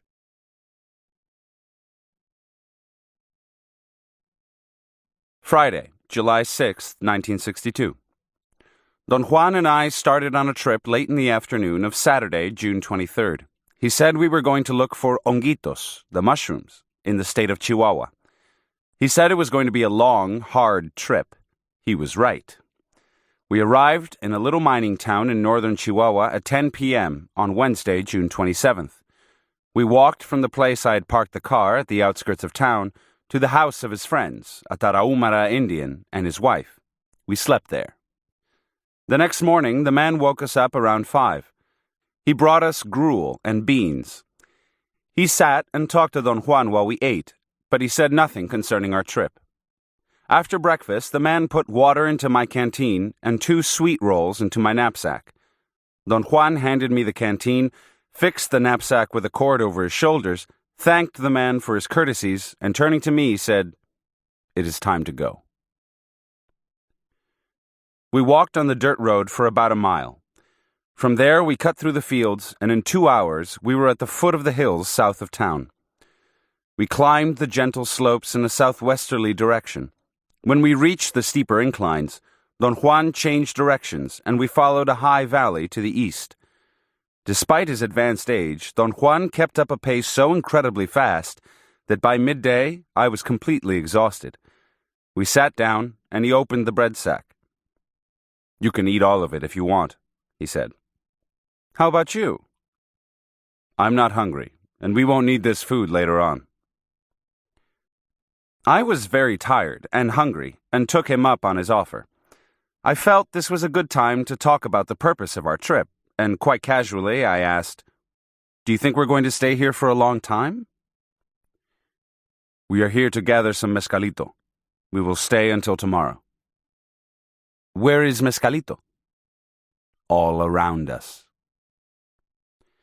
Cacti of many species were growing in profusion all through the area, but I couldn't distinguish peyote among them.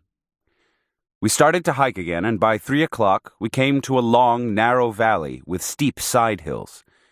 I felt strangely excited at the idea of finding peyote, which I had never seen in its natural environment. We entered the valley and must have walked about 400 feet when suddenly I spotted 3 unmistakable peyote plants.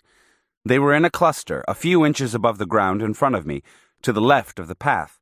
They looked like round, pulpy, green roses. I ran toward them, pointing them out to Don Juan. He ignored me and deliberately kept his back turned as he walked away.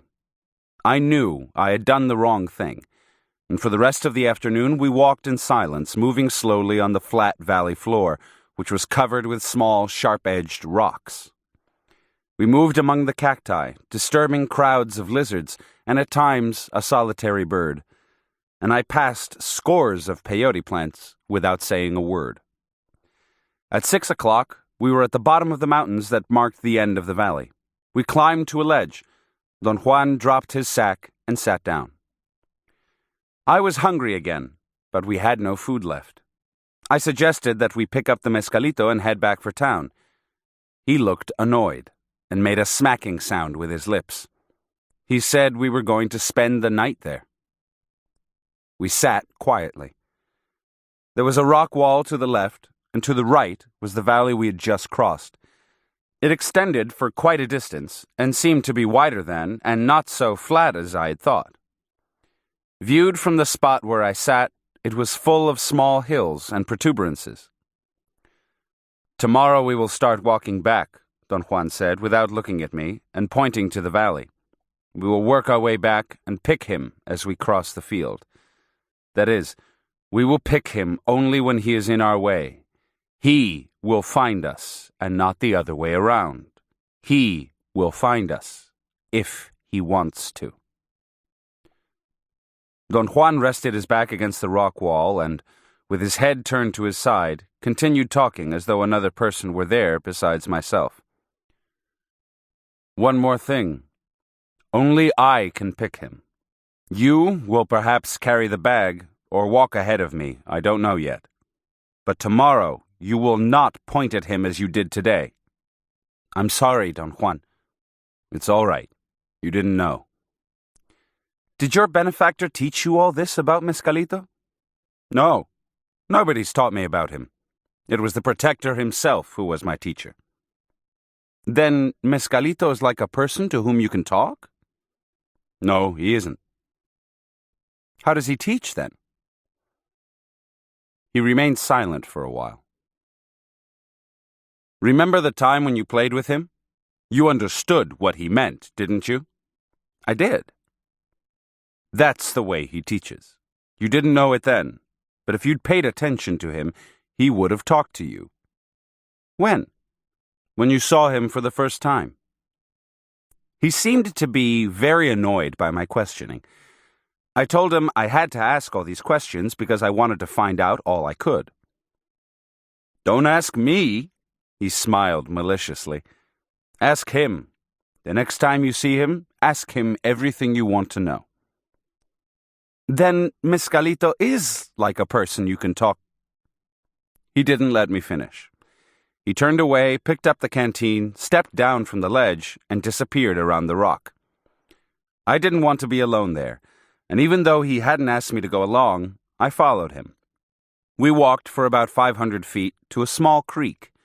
He washed his hands and face and filled up the canteen. He swished water around in his mouth, but didn't drink it. I scooped up some water in my hands and drank, but he stopped me and said it was unnecessary to drink. He handed me the canteen and started to walk back to the ledge. When we got there, we sat again, facing the valley with our backs to the rock wall. I asked if we could build a fire. He reacted as if it was inconceivable to ask such a thing. He said that for that night, we were Mezcalito's guests, and he was going to keep us warm. It was already dusk. Don Juan pulled 2 thin cotton blankets from his sack, threw one onto my lap, and sat cross-legged with the other one over his shoulders.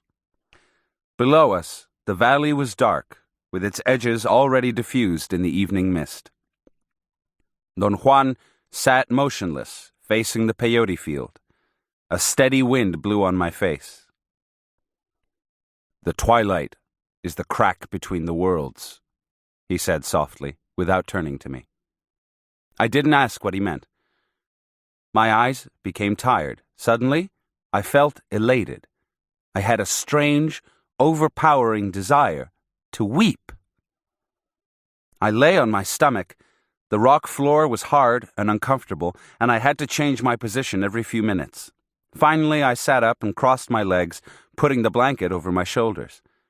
To my amazement, this position was supremely comfortable, and I fell asleep. When I woke up, I heard Don Juan talking to me. It was very dark. I couldn't see him well. I didn't understand what he said, but I followed him when he started to go down from the ledge. We moved carefully, or at least I did, because of the darkness. We stopped at the bottom of the rock wall. Don Juan sat down and signaled me to sit at his left. He opened up his shirt and took out a leather sack, which he opened and placed on the ground in front of him. It contained a number of dried peyote buttons. After a long pause, he picked up one of the buttons.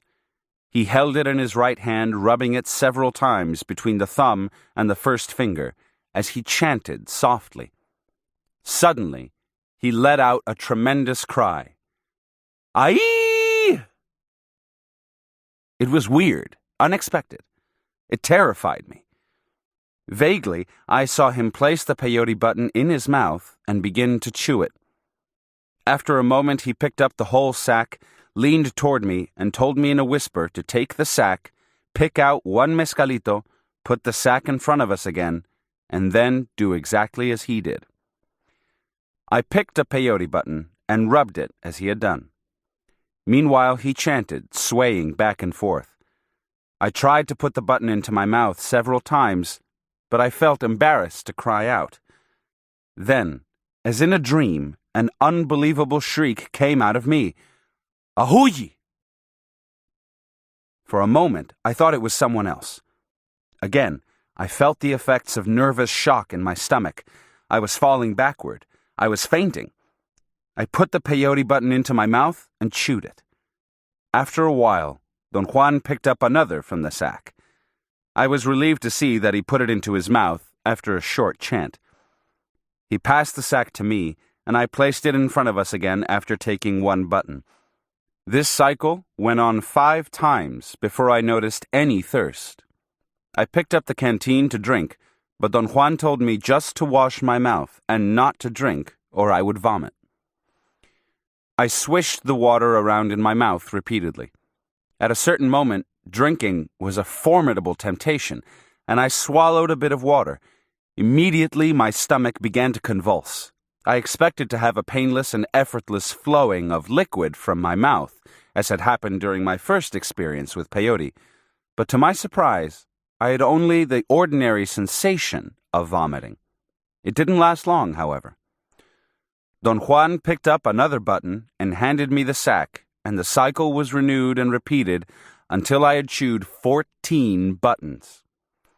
By this time, all my early sensations of thirst, cold, and discomfort had disappeared. In their place, I felt an unfamiliar sense of warmth and excitation. I took the canteen to freshen my mouth, but it was empty. "Can we go to the creek, Don Juan?" The sound of my voice didn't project out, but hit the roof of my palate, bounced back into my throat, and echoed to and fro between them. The echo was soft and musical, and seemed to have wings that flapped inside my throat. Its touch soothed me. I followed its back-and-forth movements until it had vanished. I repeated the question. My voice sounded as though I was talking inside a vault. Don Juan didn't answer. I got up and turned in the direction of the creek. I looked at him to see if he was coming, but he seemed to be listening attentively to something. He made an imperative sign with his hand to be quiet. "Abu Tol is already here," he said. I had never heard that word before, and I was wondering whether to ask him about it, when I detected a noise that seemed to be a buzzing inside my ears. The sound became louder by degrees until it was like the vibration caused by an enormous bull roarer. It lasted for a brief moment and subsided gradually until everything was quiet again. The violence and the intensity of the noise terrified me. I was shaking so much that I could hardly remain standing, yet I was perfectly rational. If I had been drowsy a few minutes before, this feeling had totally vanished, giving way to a state of extreme lucidity. The noise reminded me of a science fiction movie in which a gigantic bee buzzed its wings coming out of an atomic radiation area. I laughed at the thought. I saw Don Juan slumping back into his relaxed position, and suddenly the image of a gigantic bee accosted me again. It was more real than ordinary thoughts. It stood alone, surrounded by an extraordinary clarity. Everything else was driven from my mind. This state of mental clearness, which had no precedence in my life, produced another moment of terror. I began to perspire. I leaned toward Don Juan to tell him I was afraid. His face was a few inches from mine. He was looking at me, but his eyes were the eyes of a bee. They looked like round glasses that had a light of their own in the darkness. His lips were pushed out, and from them came a pattering noise. Pitta, pitta, pitta. I jumped backward, nearly crashing into the rock wall. For a seemingly endless time, I experienced an unbearable fear. I was panting and whining. The perspiration had frozen on my skin, giving me an awkward rigidity. Then I heard Don Juan's voice saying, "Get up, move around, get up." The image vanished, and again I could see his familiar face. "I'll get some water," I said after another endless moment. My voice cracked. I could hardly articulate the words. Don Juan nodded yes. As I walked away, I realized that my fear had gone as fast and as mysteriously as it had come. Upon approaching the creek, I noticed that I could see every object in the way. I remembered I had just seen Don Juan clearly, whereas earlier I could hardly distinguish the outlines of his figure. I stopped and looked into the distance, and I could even see across the valley. Some boulders on the other side became perfectly visible. I thought it must be early morning, but it occurred to me that I might have lost track of time. I looked at my watch. It was 10 of 12. I checked the watch to see if it was working. It couldn't be midday. It had to be midnight. I intended to make a dash for the water and come back to the rocks, but I saw Don Juan coming down, and I waited for him. I told him I could see in the dark. He stared at me for a long time without saying a word. If he did speak, perhaps I didn't hear him, for I was concentrating on my new, unique ability to see in the dark. I could distinguish the very minute pebbles in the sand. At moments, everything was so clear, it seemed to be early morning or dusk. Then it would get dark. Then it would clear again. Soon, I realized that the brightness corresponded to my heart's diastole, and the darkness to its systole. The world changed from bright to dark to bright again, with every beat of my heart. I was absorbed in this discovery when the same strange sound that I had heard before became audible again. My muscles stiffened. "Anuctal," as I heard the word this time, "is here," Don Juan said. I fancied the roar so thunderous, so overwhelming that nothing else mattered. When it had subsided, I perceived a sudden increase in the volume of water. The creek, which a minute before had been less than a foot wide, expanded until it was an enormous lake. Light that seemed to come from above it touched the surface as though shining through thick foliage. From time to time, the water would glitter for a second, gold and black. Then it would remain dark, lightless, almost out of sight, and yet strangely present. I don't recall how long I stayed there, just watching, squatting on the shore of the Black Lake. The roar must have subsided in the meantime, because what jolted me back to reality was again a terrifying buzzing. I turned around to look for Don Juan. I saw him climbing up and disappearing behind the rock ledge. Yet the feeling of being alone didn't bother me at all. I squatted there in a state of absolute confidence and abandonment. The roar again became audible. It was very intense, like the noise made by a high wind. Listening to it as carefully as I could, I was able to detect a definite melody. It was a composite of high-pitched sounds, like human voices, accompanied by a deep bass drum. I focused all my attention on the melody, and again noticed that the systole and diastole of my heart coincided with the sound of the bass drum and with the pattern of the music. I stood up, and the melody stopped. I tried to listen to my heartbeat, but it wasn't detectable. I squatted again, thinking that perhaps the position of my body had caused or induced the sounds, but nothing happened. Not a sound, not even my heart. I thought I had had enough, but as I stood up to leave, I felt a tremor of the earth.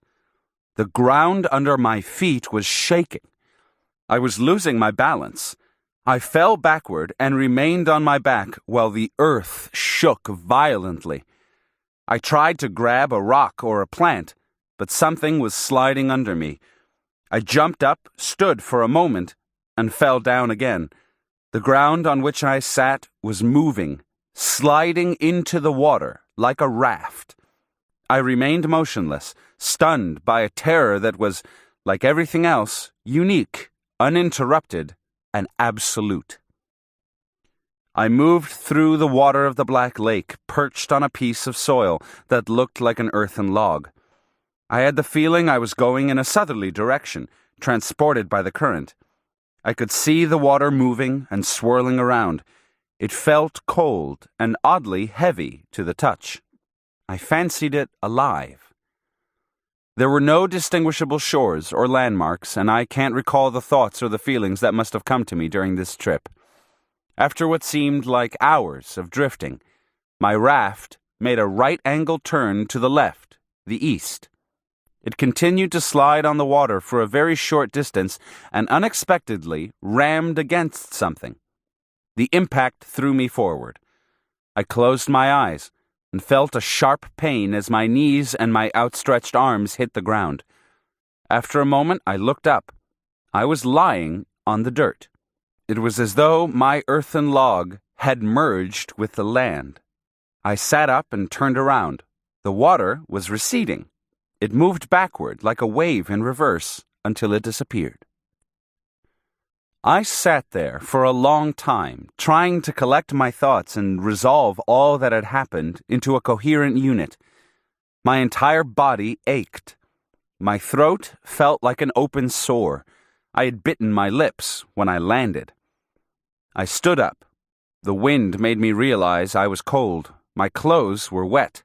My hands and jaws and knees shook so violently that I had to lie down again. Drops of perspiration slid into my eyes and burned them until I yelled with pain. After a while, I regained a measure of stability and stood up. In the dark twilight, the scene was very clear. I took a couple of steps. A distinct sound of many human voices came to me. They seemed to be talking loudly. I followed the sound. I walked for about 50 yards and came to a sudden stop. I had reached a dead end. The place where I stood was a corral formed by enormous boulders. I could distinguish another row, and then another, and another, until they merged into the sheer mountain. From among them came the most exquisite music. It was a fluid, uninterrupted, eerie flow of sounds. At the foot of one boulder, I saw a man sitting on the ground, his face turned almost in profile. I approached him until I was perhaps 10 feet away. Then he turned his head and looked at me. I stopped. His eyes were the water I had just seen. They had the same enormous volume, the sparkling of gold and black. His head was pointed like a strawberry. His skin was green, dotted with innumerable warts. Except for the pointed shape, his head was exactly like the surface of the peyote plant. I stood in front of him, staring. I couldn't take my eyes away from him. I felt he was deliberately pressing on my chest with the weight of his eyes. I was choking. I lost my balance and fell to the ground. His eyes turned away. I heard him talking to me. At first, his voice was like the soft rustle of a light breeze. Then I heard it as music, as a melody of voices, and I knew it was saying, "What do you want?" I knelt before him and talked about my life, then wept. He looked at me again. I felt his eyes pulling me away, and I thought that moment would be the moment of my death. He signaled me to come closer. I vacillated for an instant before I took a step forward. As I came closer, he turned his eyes away from me and showed me the back of his hand. The melody said, "Look." There was a round hole in the middle of his hand. "Look," said the melody again. I looked into the hole, and I saw myself. I was very old and feeble, and was running stooped over, with bright sparks flying all around me. Then 3 of the sparks hit me, 2 in the head and 1 in the left shoulder. My figure in the hole stood up for a moment until it was fully vertical, and then disappeared together with the hole. Mescalito turned his eyes to me again. They were so close to me that I heard them rumble softly with that peculiar sound I had heard many times that night. They became peaceful by degrees until they were like a quiet pond rippled by gold and black flashes. He turned his eyes away once more and hopped like a cricket for perhaps 50 yards. He hopped again and was gone. The next thing I remember is that I began to walk. Very rationally, I tried to recognize landmarks, such as mountains in the distance, in order to orient myself. I had been obsessed by cardinal points throughout the whole experience, and I believed that north had to be to my left. I walked in that direction for quite a while before I realized that it was daytime and that I was no longer using my night vision. I remembered I had a watch and looked at the time. It was 8 o'clock. It was about 10 o'clock when I got to the ledge where I'd been the night before. Don Juan was lying on the ground, asleep. "Where have you been?" he asked. I sat down to catch my breath. After a long silence, he asked, "Did you see him?"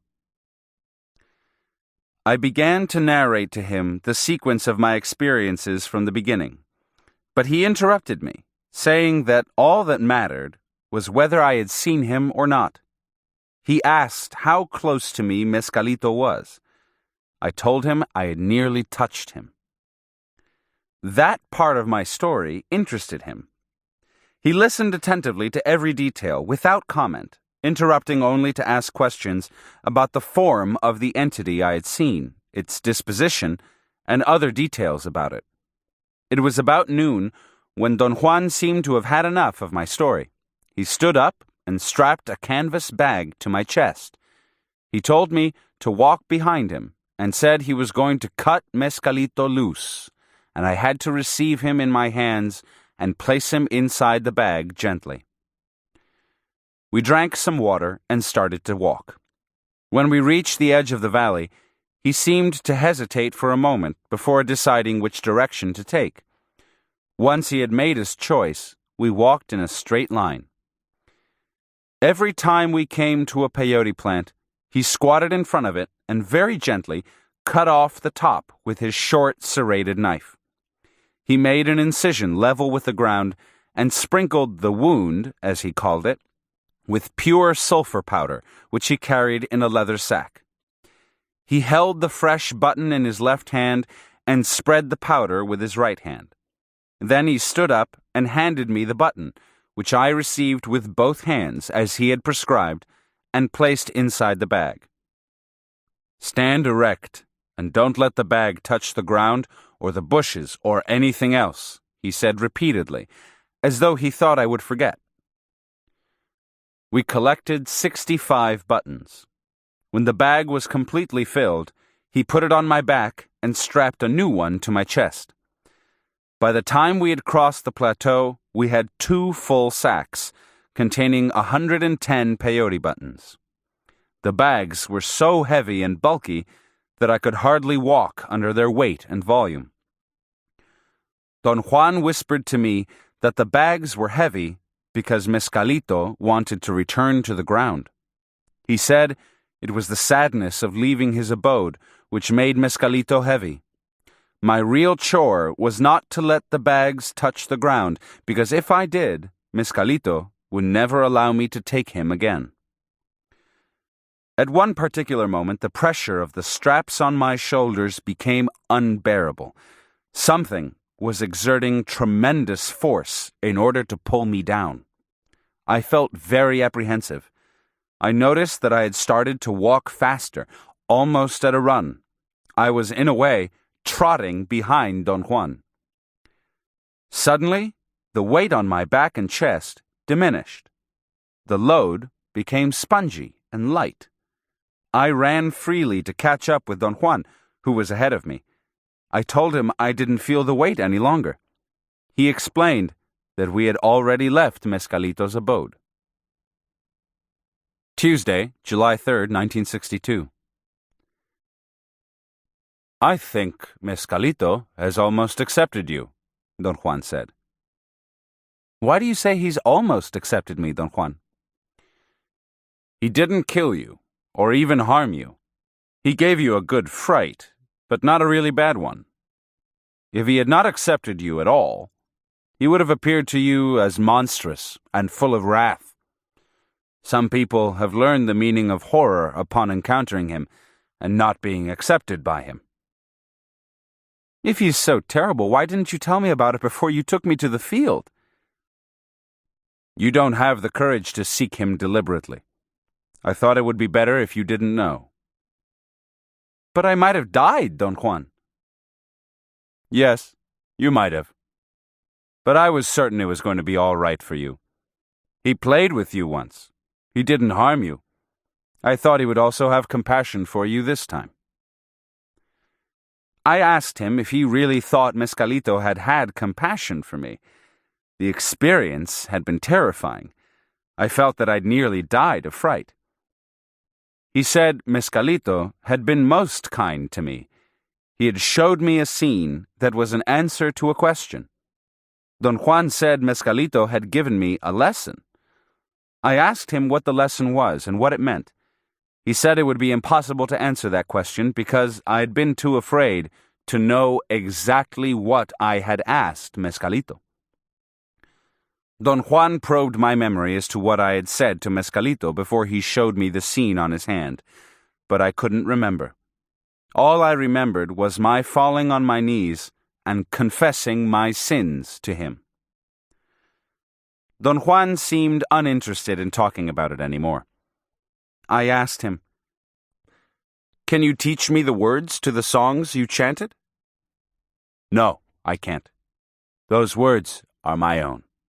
The words the Protector himself taught me. The songs are my songs. I can't tell you what they are."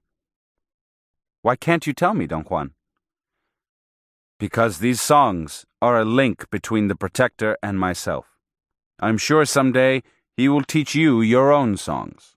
Wait until then, and never, absolutely never, copy or ask about the songs that belong to another man." "What was the name you called out? Can you tell me that, Don Juan?" "No. His name can never be voiced, except to call him." "What if I want to call him myself?" "If someday he accepts you, he will tell you his name.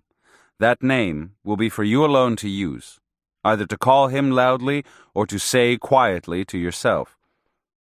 Perhaps he will tell you his name is José. Who knows?" "Why is it wrong to use his name when talking about him?" "You've seen his eyes, haven't you? You can't fool around with the Protector. That's why I can't get over the fact that he chose to play with you." "How can he be a protector when he hurts some people?" The answer is very simple. Mezcalito is a protector because he's available to anyone who seeks him. But isn't it true that everything in the world is available to anyone who seeks it? No, that's not true. The ally powers are available only to the brujos, but anyone can partake of Mezcalito. But why then does he hurt some people? Not everybody likes Mezcalito, yet they all seek him with the idea of profiting without doing any work. Naturally, their encounter with him is always horrifying. What happens when he accepts a man completely? He appears to him as a man or as a light. When a man has won this kind of acceptance, Mezcalito is constant. He never changes after that. Perhaps when you meet him again, he will be a light, and someday he may even take you flying and reveal all his secrets to you. What do I have to do to arrive at that point, Don Juan? You have to be a strong man, and your life has to be truthful. What is a truthful life? A life lived with deliberateness. A good, strong life. Chapter 5. Don Juan inquired periodically, in a casual way, about the state of my datura plant. In the year that had elapsed from the time I replanted the root, the plant had grown into a large bush. It had seeded, and the seed pods had dried, and Don Juan judged it was time for me to learn more about the devil's weed. Sunday, January 27th, 1963. Today, Don Juan gave me the preliminary information on the second portion of the datura root, the second step in learning the tradition. He said the second portion of the root was the real beginning of learning. In comparison with it, the first portion was like child's play. The second portion had to be mastered. It had to be intaken at least 20 times, he said, before one could go on to the third step. I asked, "What does the second portion do?" The second portion of the devil's weed is used for seeing. With it, a man can soar through the air to see what's going on at any place he chooses. Can a man actually fly through the air, Don Juan? Why not? As I've already told you, the devil's weed is for those who seek power. The man who masters the second portion can use the devil's weed to do unimaginable things to gain more power. What kind of things, Don Juan? I can't tell you that. Every man is different. Monday, January 28th, 1963. Don Juan said, "If you complete the second step successfully, I can show you only one more step. In the course of learning about the devil's weed, I realized she was not for me, and I didn't pursue her path any further." What made you decide against it, Don Juan? The devil's weed nearly killed me every time I tried to use her. Once it was so bad, I thought I was finished. And yet, I could have avoided all that pain. How? Is there a special way to avoid pain? Yes, there is a way. Is it a formula, a procedure, or what? It's a way of grabbing onto things. For instance, when I was learning about the devil's weed, I was too eager.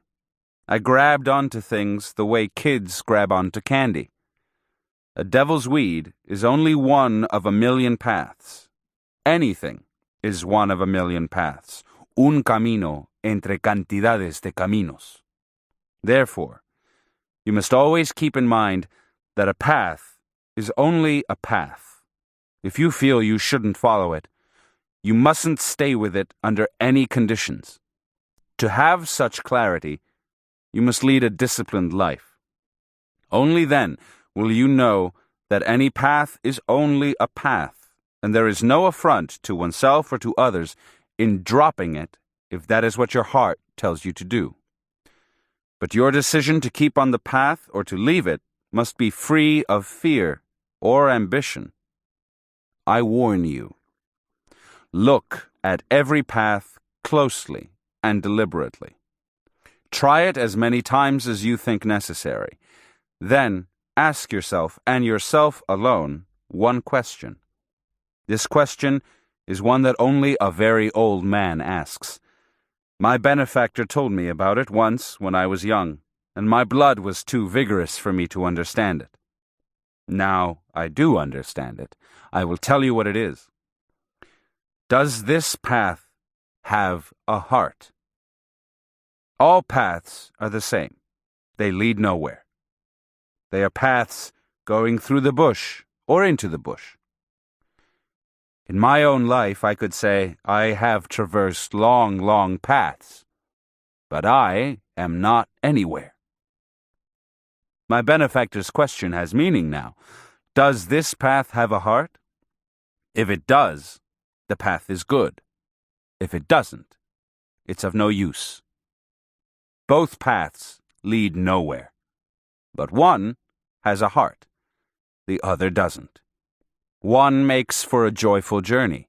As long as you follow it, you are one with it. The other will make you curse your life. One makes you strong. The other weakens you. Sunday, April 21st, 1963.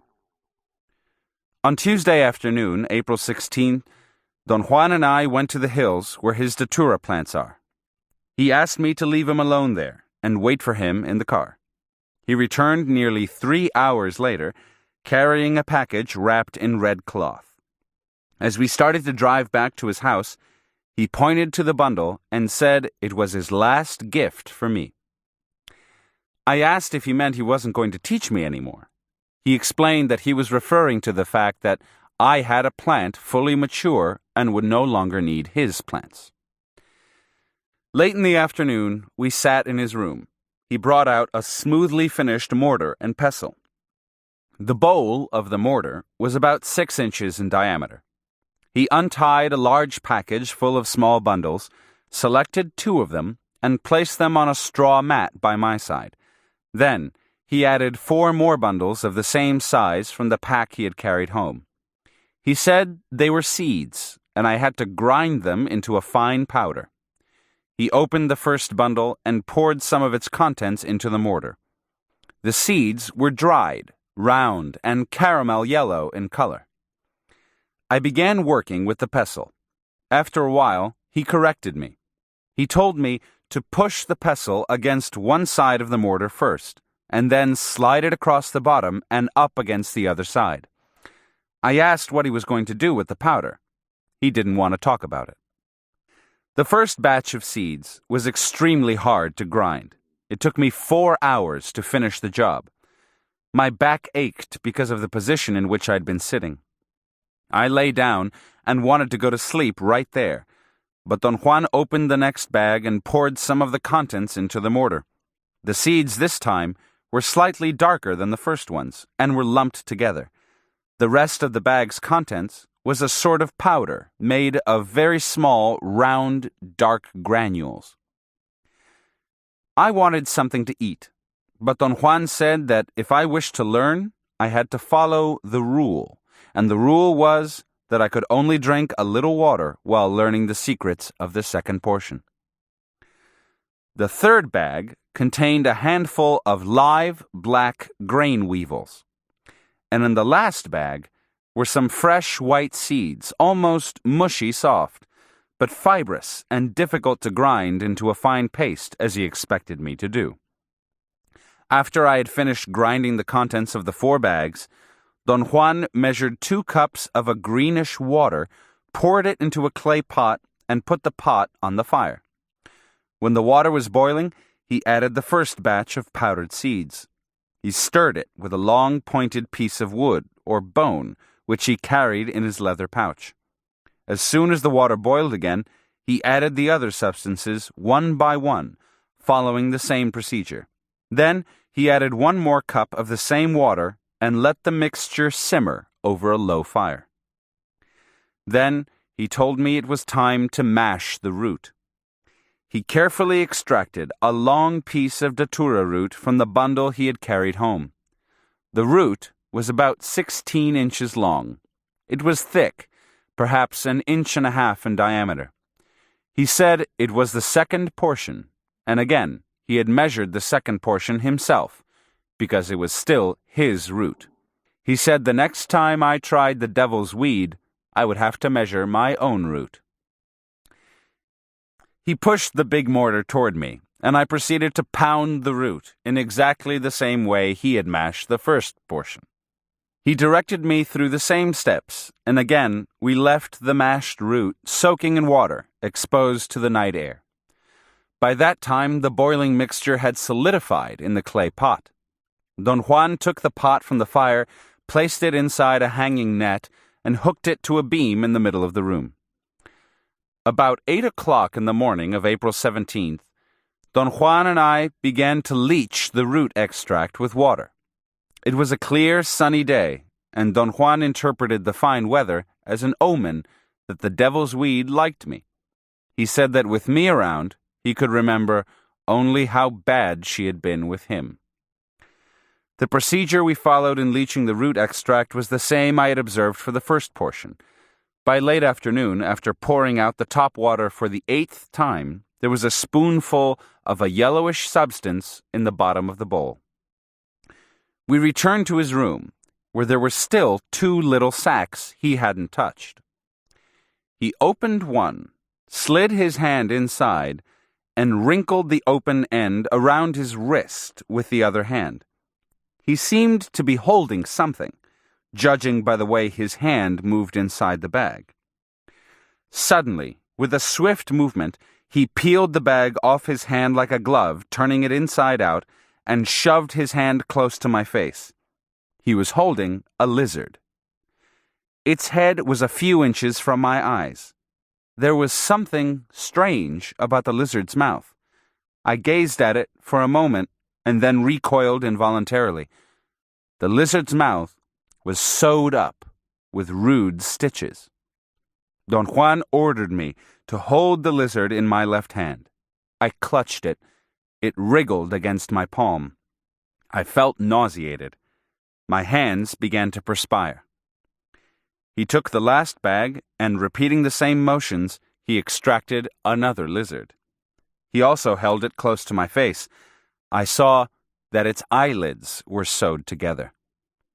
He ordered me to hold this lizard in my right hand. By the time I had both lizards in my hands, I was almost sick. I had an overpowering desire to drop them and get out of there. "Don't squeeze them," he said, and his voice brought me a sense of relief and direction. He asked what was wrong with me. He tried to be serious, but I couldn't keep a straight face and laughed. I tried to ease my grip, but my hands were sweating so profusely that the lizards began to wriggle out of them. Their sharp little claws scratched my hands, producing an incredible feeling of disgust and nausea. I closed my eyes and clenched my teeth. One of the lizards was already sliding onto my wrist. All it needed was to yank its head from between my fingers to be free. I had a peculiar sensation of physical despair, of supreme discomfort. I growled at Don Juan between my teeth to take the damn things off me. My head shook involuntarily. He looked at me curiously. I growled like a bear, shaking my body. He dropped the lizards into their bags and began to laugh. I wanted to laugh also, but my stomach was upset. I lay down. I explained to him that what had affected me was the sensation of their claws on my palms. He said there were lots of things that could drive a man mad, especially if he didn't have the resolution, the purpose required for learning. But when a man had a clear, unbending intent, feelings were in no way a hindrance, for he was capable of controlling them. Don Juan waited a while and then, going through the same motions, handed me the lizards again. He told me to hold their heads up and rub them softly against my temples, as I asked them anything I wanted to know. I didn't understand at first what he wanted me to do. He told me again to ask the lizards about anything I couldn't find out for myself. He gave me a whole series of examples. I could find out about persons I didn't see ordinarily, or about objects that were lost, or about places I hadn't seen. Then I realized he was talking about divination. I got very excited. My heart began to pound. I felt that I was losing my breath. He warned me not to ask about personal matters this first time. He said I should think rather of something that had nothing to do with me. I had to think fast and clearly because there would be no way of reversing my thoughts. I tried frantically to think of something I wanted to know. Don Juan urged me on imperiously, and I was astonished to realize I could think of nothing I wanted to ask the lizards. After a painfully long wait, I thought of something. Some time earlier, a large number of books had been stolen from a reading room. It wasn't a personal matter, and yet I was interested in it. I had no preconceived ideas about the identity of the person or persons who had taken the books. I rubbed the lizards against my temples, asking them who the thief was. After a while, Don Juan put the lizards inside their bags and said that there were no deep secrets about the root and the paste. The paste was made to give direction. The root made things clear. But the real mystery was the lizards. They were the secret of the whole sorcery of the second portion, he said. I asked whether they were a special kind of lizard. He said they were. They had to come from the area of one's own plant. They had to be one's friends. And to have lizards as friends, he said, required a long period of grooming. One had to develop a strong friendship with them by giving them food and speaking kind words to them. I asked why their friendship was so important. He said the lizards would allow themselves to be caught only if they knew the man, and whoever took the devil's weed seriously had to treat the lizards seriously. He said that, as a rule, the lizards should be caught after the paste and the root had been prepared. They should be caught in the late afternoon. If one was not on intimate terms with the lizards, he said, days could be spent trying to catch them without success. And the paste lasts only one day. He then gave me a long series of instructions concerning the procedure to follow after the lizards had been caught. Once you have caught the lizards, put them in separate bags. Then take the first one and talk to her. Apologize for hurting her and beg her to help you. And with a wooden needle, sew up her mouth. Use the fibers of agave and one of the thorns of achoya to do the sewing. Draw the stitches tight. Then tell the other lizard the same things and sew her eyelids together. By the time night begins to fall, you will be ready. Take the lizard with the sewed-up mouth and explain to her the matter you want to know about. Ask her to go and see for you. Tell her you had to sew up her mouth so she would hurry back to you and not talk to anyone else. Let her scramble in the paste after you've rubbed it on her head.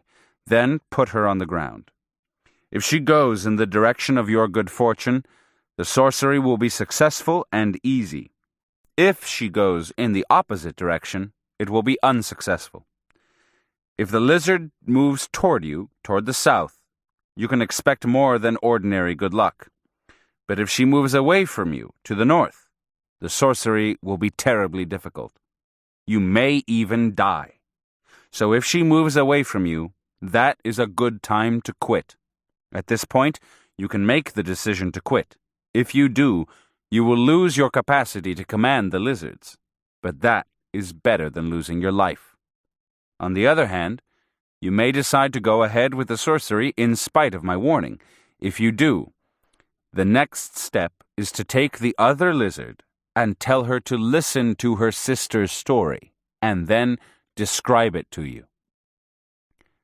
But how can the lizard with the sewed-up mouth tell me what she sees? Wasn't her mouth closed to prevent her from talking? Sewing up her mouth prevents her from telling her story to strangers. People say lizards are talkative. They will stop anywhere to talk. Anyway, the next step is to smear the paste on the back of her head, and then rub her head against your right temple, keeping the paste away from the center of your forehead. At the beginning of your learning, it's a good idea to tie the lizard by its middle to your right shoulder with a string. Then you won't lose her or injure her. But as you progress and become more familiar with the power of the devil's weed, the lizards learn to obey your commands and will stay perched on your shoulder. After you've smeared the paste on your right temple with the lizard, dip the fingers of both hands into the gruel. First, rub it on both temples, and then spread it all over both sides of your head. The paste dries very fast and can be applied as many times as necessary. Begin every time by using the lizard's head first and then your fingers. Sooner or later, the lizard that went to sea comes back and tells her sister all about her journey, and the blind lizard describes it to you as though you were her kind. When the sorcery is finished, put the lizard down and let her go, but don't watch where she goes. Dig a deep hole with your bare hands and bury everything you used in it. About 6 p.m., Don Juan scooped the root extract out of the bowl onto a flat piece of shale. There was less than a teaspoon of the yellowish starch. He put half of it into a cup and added some yellowish water. He rotated the cup in his hand to dissolve the substance. He handed me the cup and told me to drink the mixture. It was tasteless, but it left a slightly bitter flavor in my mouth. The water was too hot, and that annoyed me. My heart began pounding fast, but soon I was relaxed again. Don Juan got the other bowl with the paste. The paste looked solid and had a glossy surface. I tried to poke the crust with my finger, but Don Juan jumped toward me and pushed my hand away from the bowl. He became very annoyed. He said it was very thoughtless of me to try that, and if I really wanted to learn, there was no need to be careless. This was power, he said, pointing to the paste, and nobody could tell what kind of power it really was. It was bad enough that we had to tamper with it for our own purposes, a thing we cannot help doing because we are men, he said. But we should at least treat it with the proper respect. The mixture looked like oatmeal. Apparently, it had enough starch to give it that consistency. He asked me to get the bags with the lizards. He took the lizard with the sewed-up mouth and carefully handed it over to me. He made me take it with my left hand and told me to get some of the paste with my finger and rub it on the lizard's head, and then put the lizard into the pot and hold it there until the paste covered its entire body. Then he told me to remove the lizard from the pot. He picked up the pot and led me to a rocky area not too far from his house. He pointed to a large rock and told me to sit in front of it, as if it were my datura plant, and holding the lizard in front of my face, to explain to her again what I wanted to know, and beg her to go and find the answer for me. He advised me to tell the lizard I was sorry I had to cause her discomfort, and to promise her I would be kind to all lizards in return. And then he told me to hold her between the third and fourth fingers of my left hand, where he had once made a cut, and to dance around the rock, doing exactly what I had done when I replanted the root of the devil's weed. He asked me if I remembered all that I had done at that time. I said I did. He emphasized that everything had to be just the same, and if I didn't remember, I had to wait until everything was clear in my mind. He warned me with great urgency that if I acted too quickly, without deliberation, I was going to get hurt. His last instruction was that I was to place the lizard with the sewed-up mouth on the ground and watch where she went, so that I could determine the outcome of the experience. He said I wasn't to take my eyes away from the lizard, even for an instant, because it was a common trick of lizards to distract one and then dash away. It was not quite dark yet. Don Juan looked at the sky.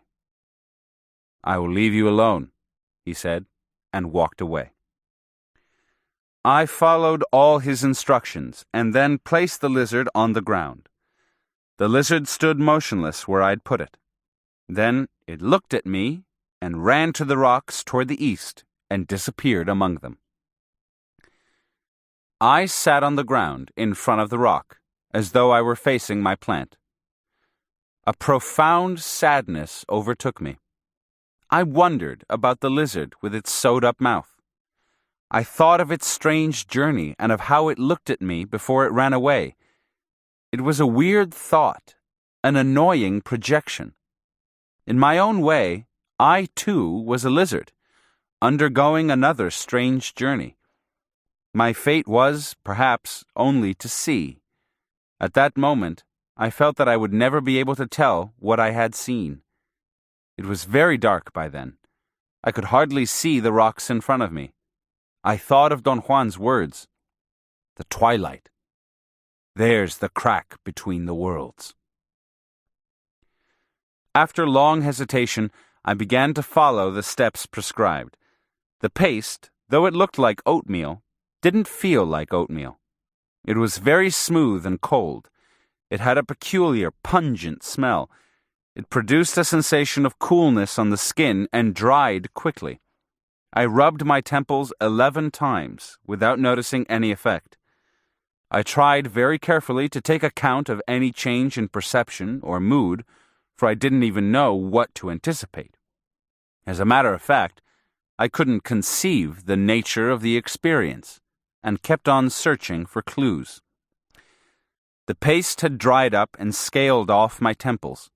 I was about to rub some more of it on when I realized I was sitting on my heels in Japanese fashion.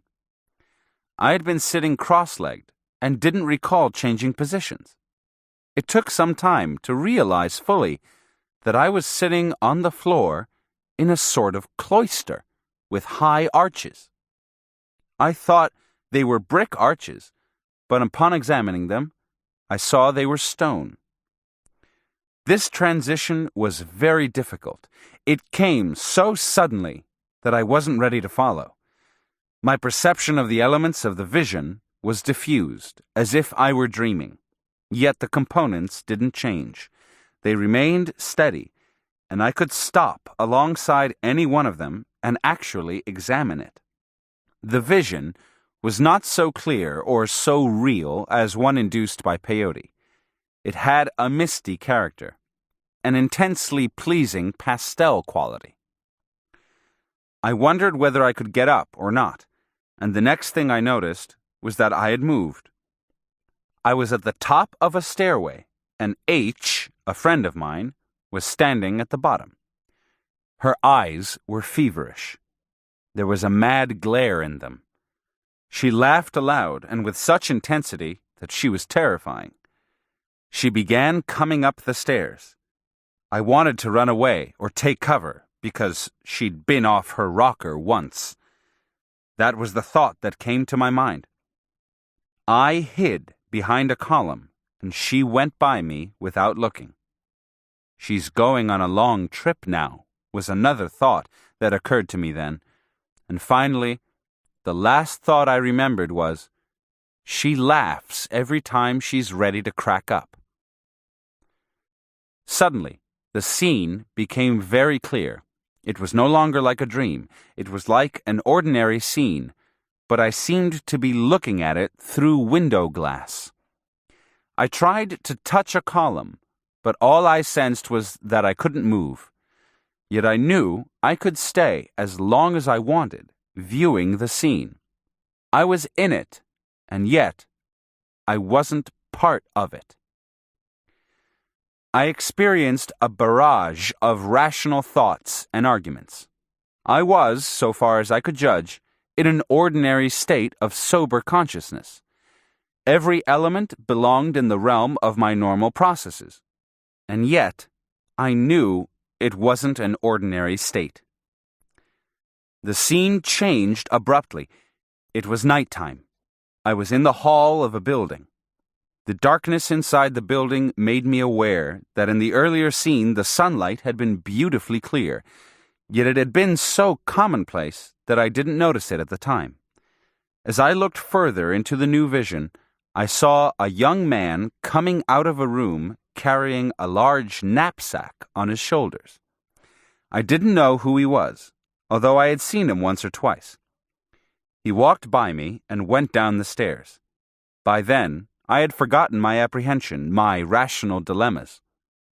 Who's that guy? I thought. Why did I see him? The scene changed again, and I was watching the young man deface books.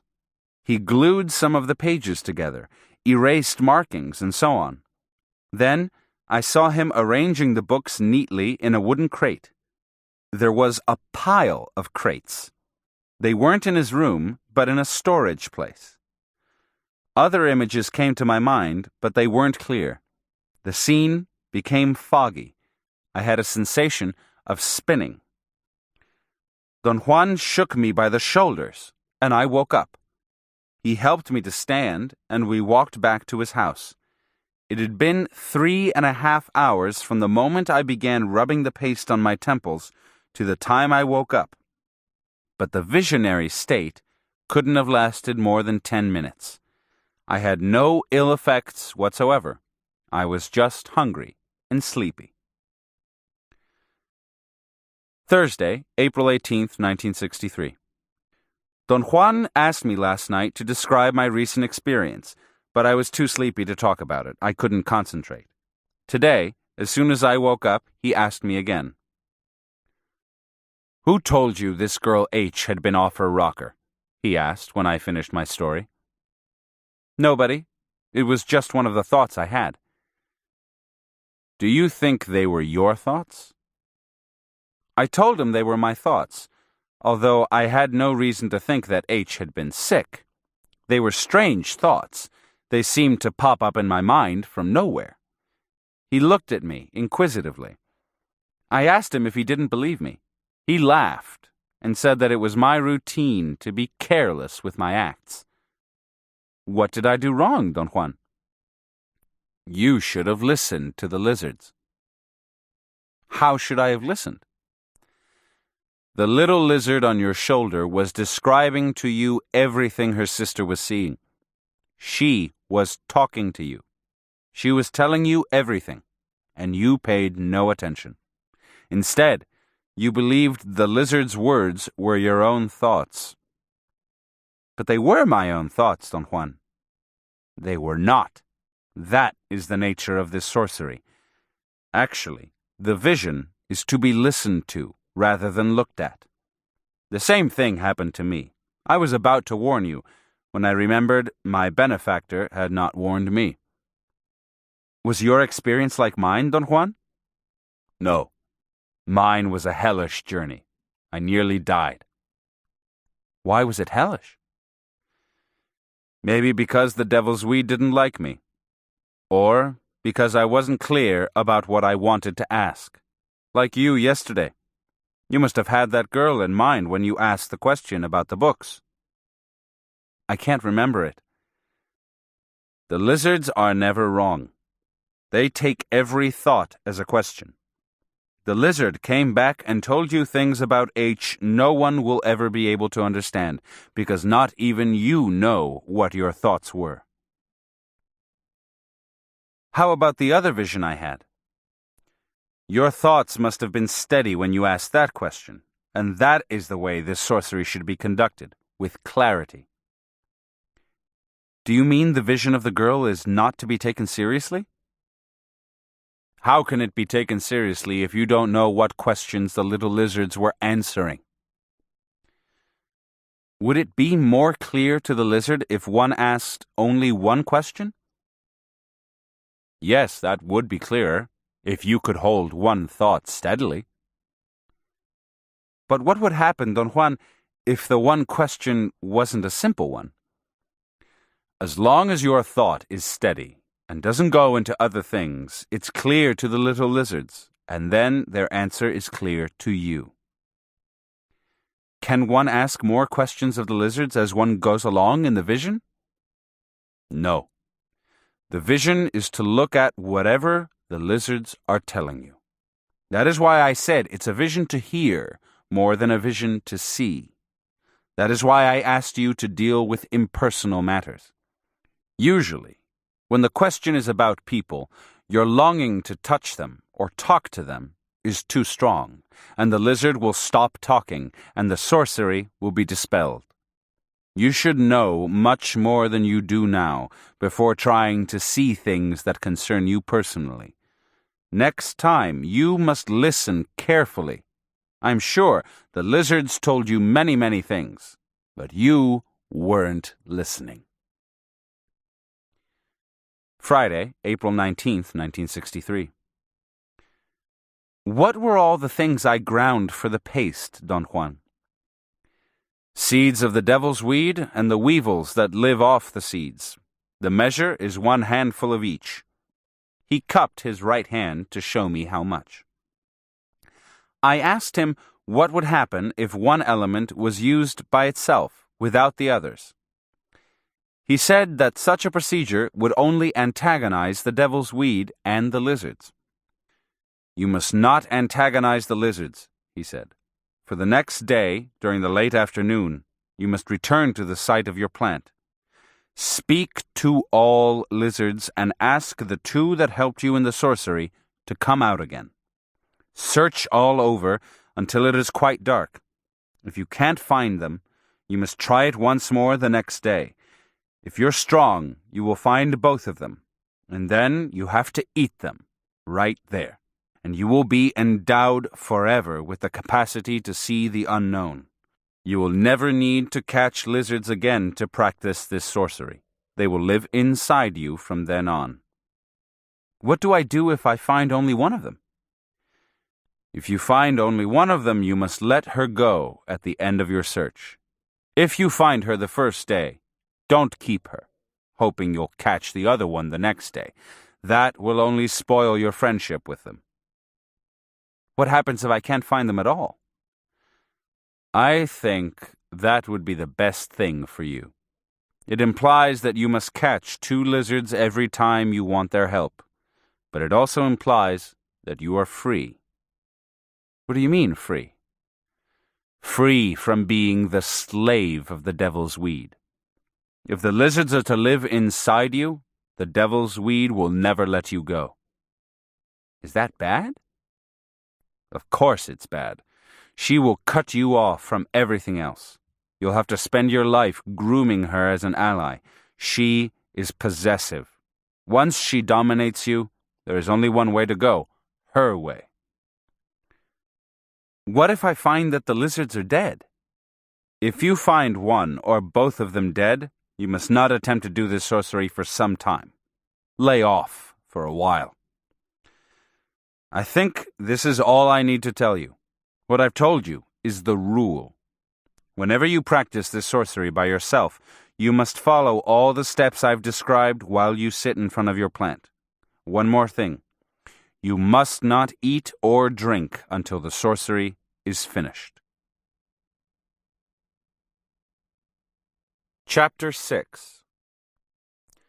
The next step in Don Juan's teachings was a new aspect of mastering the second portion of the Datura route. In the time that elapsed between the two stages of learning, Don Juan inquired only about the development of my plant. Thursday, June 27, 1963. It is a good practice to test the devil's weed before embarking fully on her path, Don Juan said. How do you test her, Don Juan? You must try another sorcery with the lizards. You have all the elements that are needed to ask one more question of the lizards, this time without my help.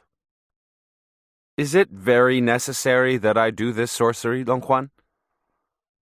It's the best way to test the feelings of the devil's weed toward you. She tests you all the time, so it's only fair that you test her too. And if you feel anywhere along her path that, for some reason, you shouldn't go on, then you must simply stop. Saturday, June 29th, 1963. I brought up the subject of the devil's weed. I wanted Don Juan to tell me more about it, and yet I didn't want to be committed to participate. The second portion is used only to divine, isn't that so, Don Juan? I asked to start the conversation. Not only to divine. One learns the sorcery of the lizards with the aid of the second portion, and at the same time, one tests the devil's weed. But in reality, the second portion is used for other purposes. The sorcery of the lizards is only the beginning. Then what is it used for, Don Juan? He didn't answer. He abruptly changed the subject and asked me how big were the datura plants growing around my own plant. I made a gesture of size. Don Juan said, I've taught you how to tell a male from a female. Now, go to your plants and bring me both. Go first to your old plant and watch carefully the watercourse made by the rain. By now, the rain must have carried the seeds far away. Watch the crevices, las zanjitas, made by the runoff, and from them determine the direction of the flow. Then, find the plant that's growing at the farthest point from your plant. All the devil's weed plants that are growing in between are yours. Later, as they seed, you can extend the size of your territory by following the watercourse from each plant along the way. He gave me meticulous instructions on how to procure a cutting tool. The cutting of the root, he said, had to be done in the following way. First, I had to select the plant I was to cut and clear away the dirt around the place where the root joined the stem. Second, I had to repeat exactly the same dance I had performed when I replanted the root. Third, I had to cut the stem off and leave the root in the ground. The final step was to dig out 16 inches of root. He admonished me not to talk or to betray any feeling during this act. You should carry 2 pieces of cloth, he said.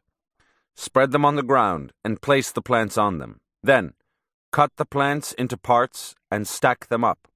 The order's up to you, but you must always remember what order you used, because that is the way you must always do it.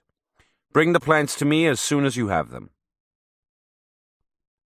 Saturday, July 6th, 1963. On Monday, July 1st, I cut the datura plants Don Juan had asked for. I waited until it was fairly dark to do the dancing around the plants, because I didn't want anybody to see me. I felt quite apprehensive. I was sure someone was going to witness my strange acts. I had previously chosen the plants I thought were a male and a female. I had to cut off 16 inches of the root of each one, and digging to that depth with a wooden stick was not an easy task. It took me hours. I had to finish the job in complete darkness, and when I was ready to cut them, I had to use a flashlight. My original apprehension that somebody would watch me was minimal compared with the fear that someone would spot the light in the bushes. I took the plants to Don Juan's house on Tuesday, July 2nd. He opened the bundles and examined the pieces. He said he still had to give me the seeds of his plants. He pushed a mortar in front of me. He took a glass jar and emptied its contents, dried seeds lumped together, into the mortar. I asked him what they were, and he said they were the seeds eaten by weevils. There were quite a few bugs among the seeds, little black grain weevils. He said they were special bugs, and that we had to take them out and put them into a separate jar. He handed me another jar, 1/3 full of the same kind of weevils. A piece of paper was stuffed into the jar to keep the weevils from escaping. "Next time, you will have to use the bugs from your own plants," Don Juan said. "What you do is to cut the seed pods that have tiny holes. They are full of bugs. Open the pod and scrape everything into a jar. Collect 1 handful of bugs and put them into another container. Treat them rough. Don't be considerate or delicate with them. Measure 1 handful of the lumped seeds that the bugs have eaten and 1 handful of the bugs' powder, and bury the rest any place in that direction. Here, he pointed southeast, from your plant. Then, gather good, dry seeds and store them separately. You can gather all you want. You can always use them. It's a good idea to get the seeds out of the pods there, so that you can bury everything at once." Next, Don Juan told me to grind the lumped seeds first, then the weevil eggs, then the bugs, and last the good, dry seeds. When all of them were mashed into a fine powder, Don Juan took the pieces of datura I had cut and stacked up. He separated the male root and wrapped it gently in a piece of cloth. He handed me the rest and told me to cut everything into little pieces, mash them well, and then put every bit of the juice into a pot. He said I had to mash them in the same order in which I had stacked them up. After I'd finished, he told me to measure 1 cup of boiling water and stir it with everything in the pot, and then to add 2 more cups. He handed me a smoothly finished bone stick. I stirred the mush with it and put the pot on the fire. Then he said we had to prepare the root, and for that we had to use the larger mortar because the male root could not be cut at all. We went to the back of the house. He had the mortar ready, and I proceeded to pound the root as I had done before. We left the root soaking in water, exposed to the night air, and went inside the house. He told me to watch the mixture in the pot. I was to let it boil until it had some body, until it was hard to stir. Then he lay down on his mat and went to sleep. The mush had boiled for at least an hour when I noticed that it was getting harder and harder to stir. I judged it must be ready and pulled it off the fire. I put it in the net under the eaves and went to sleep. I woke up when Don Juan got up. The sun was shining in a clear sky. It was a hot, dry day. Don Juan commented again that he was sure the devil's weed liked me. We proceeded to treat the root, and at the end of the day, we had quite a bit of yellowish substance in the bottom of the bowl. Don Juan poured off the top water. I thought that this was the end of the procedure, but he filled the bowl with boiling water again. He brought down the pot with the mush from under the roof. The mush seemed to be almost dry. He took the pot inside the house, placed it carefully on the floor, and sat down, Then he began to talk. My benefactor told me it was permissible to mix the plant with lard, and that's what you're going to do. My benefactor mixed it with lard for me, but, as I've already said, I never was very fond of the plant, and never really tried to become one with her. My benefactor told me that for best results, for those who really want to master the power, the proper thing is to mix the plant with the lard of a wild boar. The fat of the intestines is the best, but it is for you to choose. Perhaps the turn of the wheel will decide that you take the devil's weed as an ally, in which case I will advise you, as my benefactor advised me, to hunt a wild boar and get the fat from the intestines, el cebo de tripa. In other times, when the devil's weed was tops, brujos used to go on special hunting trips to get fat from wild boars. They sought the biggest and strongest males. They had a special magic for wild boars. They took from them a special power, so special that it was hard to believe, even in those days. But that power is lost. I don't know anything about it, and I don't know any man who knows about it. Perhaps the weed herself will teach you all that. Don Juan measured a handful of lard, dumped it into the bowl containing the dry gruel, and scraped the lard left on his hand onto the edge of the pot. He told me to stir the contents until they were smooth and thoroughly mixed. I whipped the mixture for nearly 3 hours. Don Juan looked at it from time to time and thought it wasn't done yet. Finally, he seemed satisfied. The air whipped into the paste had given it a light gray color and the consistency of jelly. He hung the bowl from the roof next to the other bowl. He said he was going to leave it there until the next day because it would take 2 days to prepare this second portion. He told me not to eat anything in the meantime. I could have water, but no food at all. The next day, Thursday, July 4th, Don Juan directed me to leach the root 4 times. By the last time I poured the water out of the bowl, it had already become dark. We sat on the porch. He put both bowls in front of him. The root extract measured a teaspoon of a whitish starch. He put it into a cup and added water. He rotated the cup in his hand to dissolve the substance and then handed the cup to me. He told me to drink all that was in the cup. I drank it fast and then put the cup on the floor and slumped back. My heart began pounding. I felt I couldn't breathe.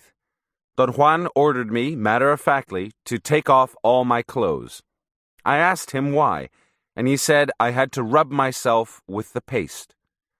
I hesitated. I didn't know whether to undress. Don Juan urged me to hurry up. He said there was very little time to fool around. I removed all my clothes. He took his bone stick and cut 2 horizontal lines on the surface of the paste, thus dividing the contents of the bowl into 3 equal parts. Then, starting at the center of the top line, he cut a vertical line perpendicular to the other 2, dividing the paste into 5 parts. He pointed to the bottom right area and said that was for my left foot. The area above it was for my left leg. The top and largest part was for my genitals. The next one below, on the left side, was for my right leg, and the area at the bottom left was for my right foot. He told me to apply the part of the paste designated for my left foot to the sole of my foot and rub it thoroughly. Then he guided me in applying the paste on the inside part of my whole left leg, on my genitals, down the inside of my whole right leg, and finally on the sole of my right foot. I followed his directions. The paste was cold and had a particularly strong odor. When I'd finished applying it, I straightened up. The smell from the mixture entered my nostrils. It was suffocating me. The pungent odor was actually choking me. It was like a gas of some sort. I tried to breathe through my mouth and tried to talk to Don Juan, but I couldn't. Don Juan kept staring at me. I took a step toward him. My legs were rubbery and long, extremely long. I took another step. My knee joints felt springy, like a vault pole. They shook and vibrated and contracted elastically. I moved forward. The motion of my body was slow and shaky. It was more like a tremor forward and up. I looked down and saw Don Juan sitting below me, way below me. The momentum carried me forward one more step, which was even more elastic and longer than the preceding one, and from there I soared. I remember coming down once. Then I pushed up with both feet, sprang backward, and glided on my back. I saw the dark sky above me and the clouds going by me. I jerked my body so I could look down. I saw the dark mass of the mountains. My speed was extraordinary. My arms were fixed, folded against my sides. My head was the directional unit. If I kept it bent backwards, I made vertical circles. I changed directions by turning my head to the side. I enjoyed such freedom and swiftness as I had never known before. The marvelous darkness gave me a feeling of sadness, of longing, perhaps. It was as if I had found a place where I belonged, the darkness of the night. I tried to look around, but all I sensed was that the night was serene, and yet it held so much power. Suddenly, I knew it was time to come down. It was as if I had been given an order I had to obey, and I began descending like a feather with lateral motions. That type of movement made me very ill. It was slow and jerky, as though I were being lowered by pulleys. I got sick. My head was bursting with the most excruciating pain. A kind of blackness enveloped me. I was very aware of the feeling of being suspended in it. The next thing I remember is the feeling of waking up. I was in my bed, in my own room. I sat up, and the image of my room dissolved. I stood up. I was naked. The motion of standing made me sick again. I recognized some of the landmarks. I was about half a mile from Don Juan's house, near the place of his datura plants. Suddenly, everything fitted into place, and I realized that I would have to walk all the way back to his house, naked. To be deprived of clothes was a profound psychological disadvantage, but there was nothing I could do to solve the problem. I thought of making myself a skirt with branches, but the thought seemed ludicrous, and besides, it was soon going to be dawn, for the morning twilight was already clear. I forgot about my discomfort and my nausea and started to walk toward the house. I was obsessed with the fear of being discovered. I watched for people and dogs. I tried to run, but I hurt my feet on the small, sharp stones. I walked slowly. It was already very clear. Then I saw somebody coming up the road, and I quickly jumped behind the bushes. My situation seemed so incongruous to me. A moment before, I had been enjoying the unbelievable pleasure of flying. The next minute, I found myself hiding, embarrassed by my own nakedness. I thought of jumping out on the road again and running with all my might past the person who was coming. I thought he would be so startled that by the time he realized it was a naked man, I would have left him far behind. I thought all that, but I didn't dare to move. The person coming up the road was just upon me and stopped walking. I heard him calling my name. It was Don Juan, and he had my clothes. As I put them on, he looked at me and laughed.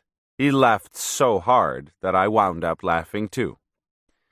The same day, Friday, July 5th, late in the afternoon, Don Juan asked me to narrate the details of my experience. As carefully as I could, I related the whole episode. "The second portion of the devil's weed is used to fly," he said when I had finished. "The unguent by itself is not enough. My benefactor said that it is the root that gives direction and wisdom, and it is the cause of flying. As you learn more and take it often in order to fly, you'll begin to see everything with great clarity. You can soar through the air for hundreds of miles to see what is happening at any place you want, or to deliver a fatal blow to your enemies far away. As you become familiar with the devil's weed, she'll teach you how to do such things. For instance, she's taught you already how to change directions. In the same manner, she will teach you unimaginable things. Like what, Don Juan? That I can't tell you. Every man is different. My benefactor never told me what he had learned. He told me how to proceed, but never what he saw. That is only for oneself. But I tell you all I see, Don Juan. Now you do. Later, you won't.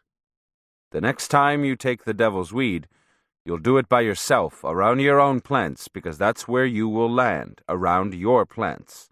Remember that. That's why I came down here to my plants to look for you. He said nothing more, and I fell asleep. When I woke up in the evening, I felt invigorated. For some reason, I exuded a sort of physical contentment. I was happy, satisfied. Don Juan asked me, "Did you like the night, or was it frightful?" I told him that the night was truly magnificent. "How about your headache? Was it very bad?" he asked. "The headache was as strong as all the other feelings. It was the worst pain I've ever had," I said. "Would that keep you from wanting to taste the power of the devil's weed again?" "I don't know. I don't want it now, but later I might. I really don't know, Don Juan." There was a question I wanted to ask him.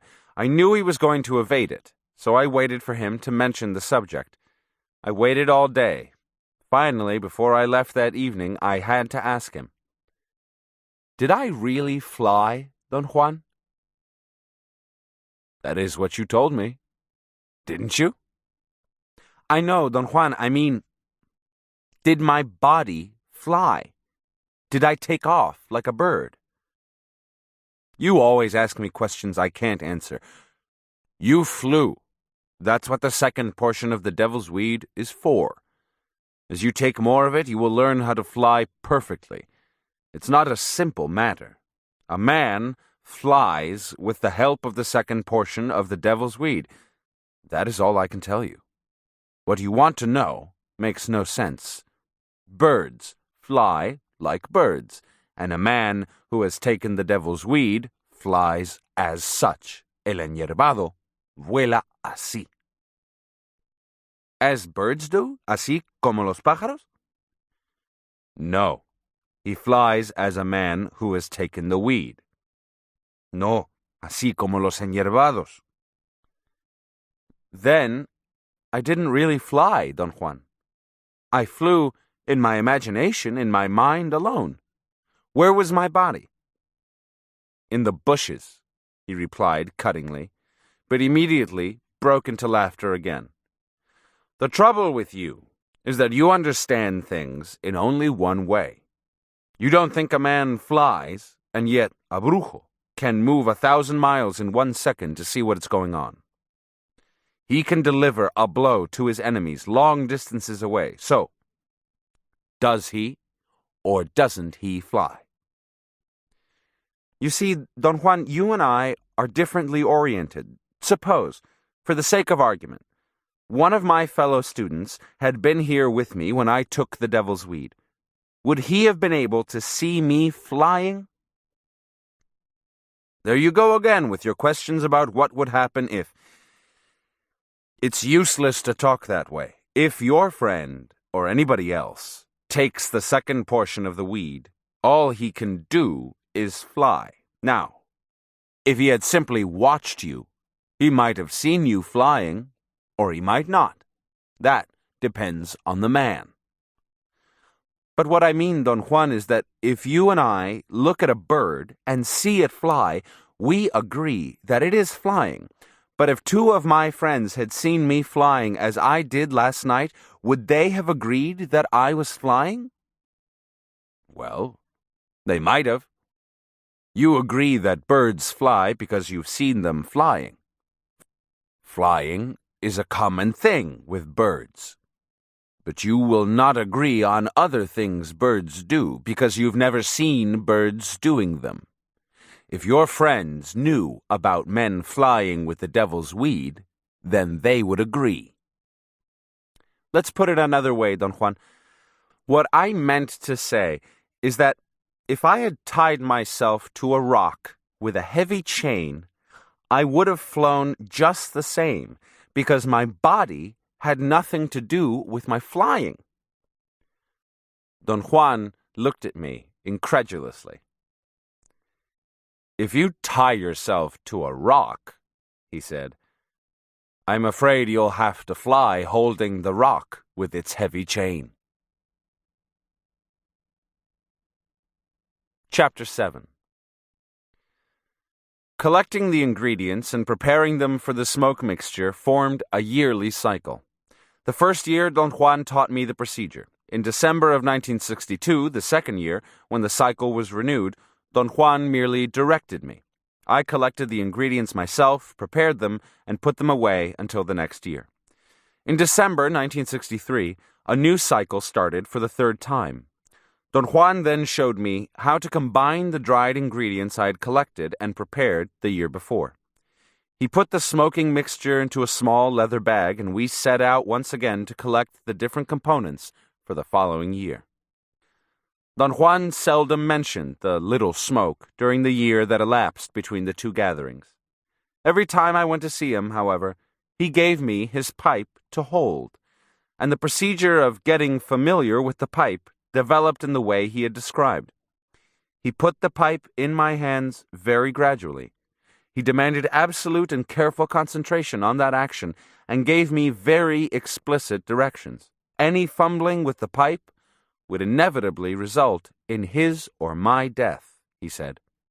As soon as we had finished the third collecting and preparing cycle, Don Juan began to talk about the smoke as an ally for the first time in more than a year. Monday, December 23rd, 1963. We were driving back to his house after collecting some yellow flowers for the mixture. They were one of the necessary ingredients. I made the remark that this year we didn't follow the same order in collecting the ingredients as we had the year before. He laughed and said the smoke was not moody or petty as the devil's weed was. For the smoke, the order of collecting was unimportant. All that was required was that the man using the mixture had to be accurate and exact. I asked Don Juan what we were going to do with the mixture he had prepared and given me to keep. He replied that it was mine, and added that I had to use it as soon as possible. I asked how much of it was needed each time. The small bag he had given me contained approximately 3 times the amount a small tobacco bag would hold. He told me I would have to use all the contents of my bag in 1 year, and how much I needed each time I smoked was a personal matter. I wanted to know what would happen if I never finished the bag. Don Juan said that nothing would happen. The smoke didn't require anything. He himself didn't need to smoke anymore, and yet he made a new mixture each year. He then corrected himself and said that he rarely had to smoke. I asked what he did with the unused mixture, but he didn't answer. He said the mixture was no longer good if not used in 1 year. At this point, we got into a long argument. I didn't phrase my questions correctly, and his answers seemed confusing. I wanted to know if the mixture would lose its hallucinogenic properties, or power, after a year, thus making the yearly cycle necessary. But he insisted that the mixture would not lose its power at any time. The only thing that happened, he said, was that a man didn't need it anymore because he had made a new supply. He had to dispose of the remaining old mixture in a specific way, which Don Juan did not want to reveal to me at that point. Tuesday, December 24th, 1963. You said, Don Juan, you don't have to smoke anymore. Yes, because the smoke is my ally, I don't need to smoke anymore. I can call him any time, any place.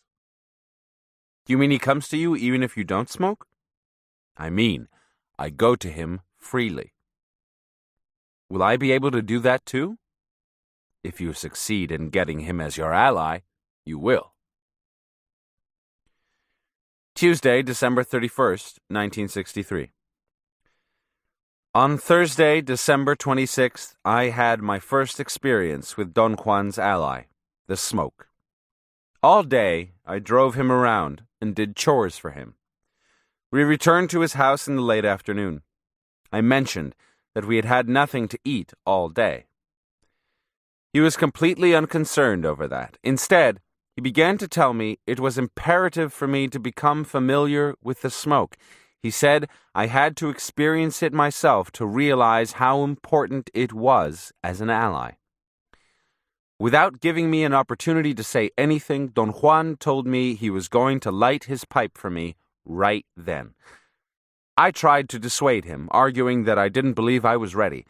I told him I felt I had not handled the pipe for a long enough time, but he said there wasn't much time left for me to learn, and I had to use the pipe very soon. He brought the pipe out of its sack and fondled it.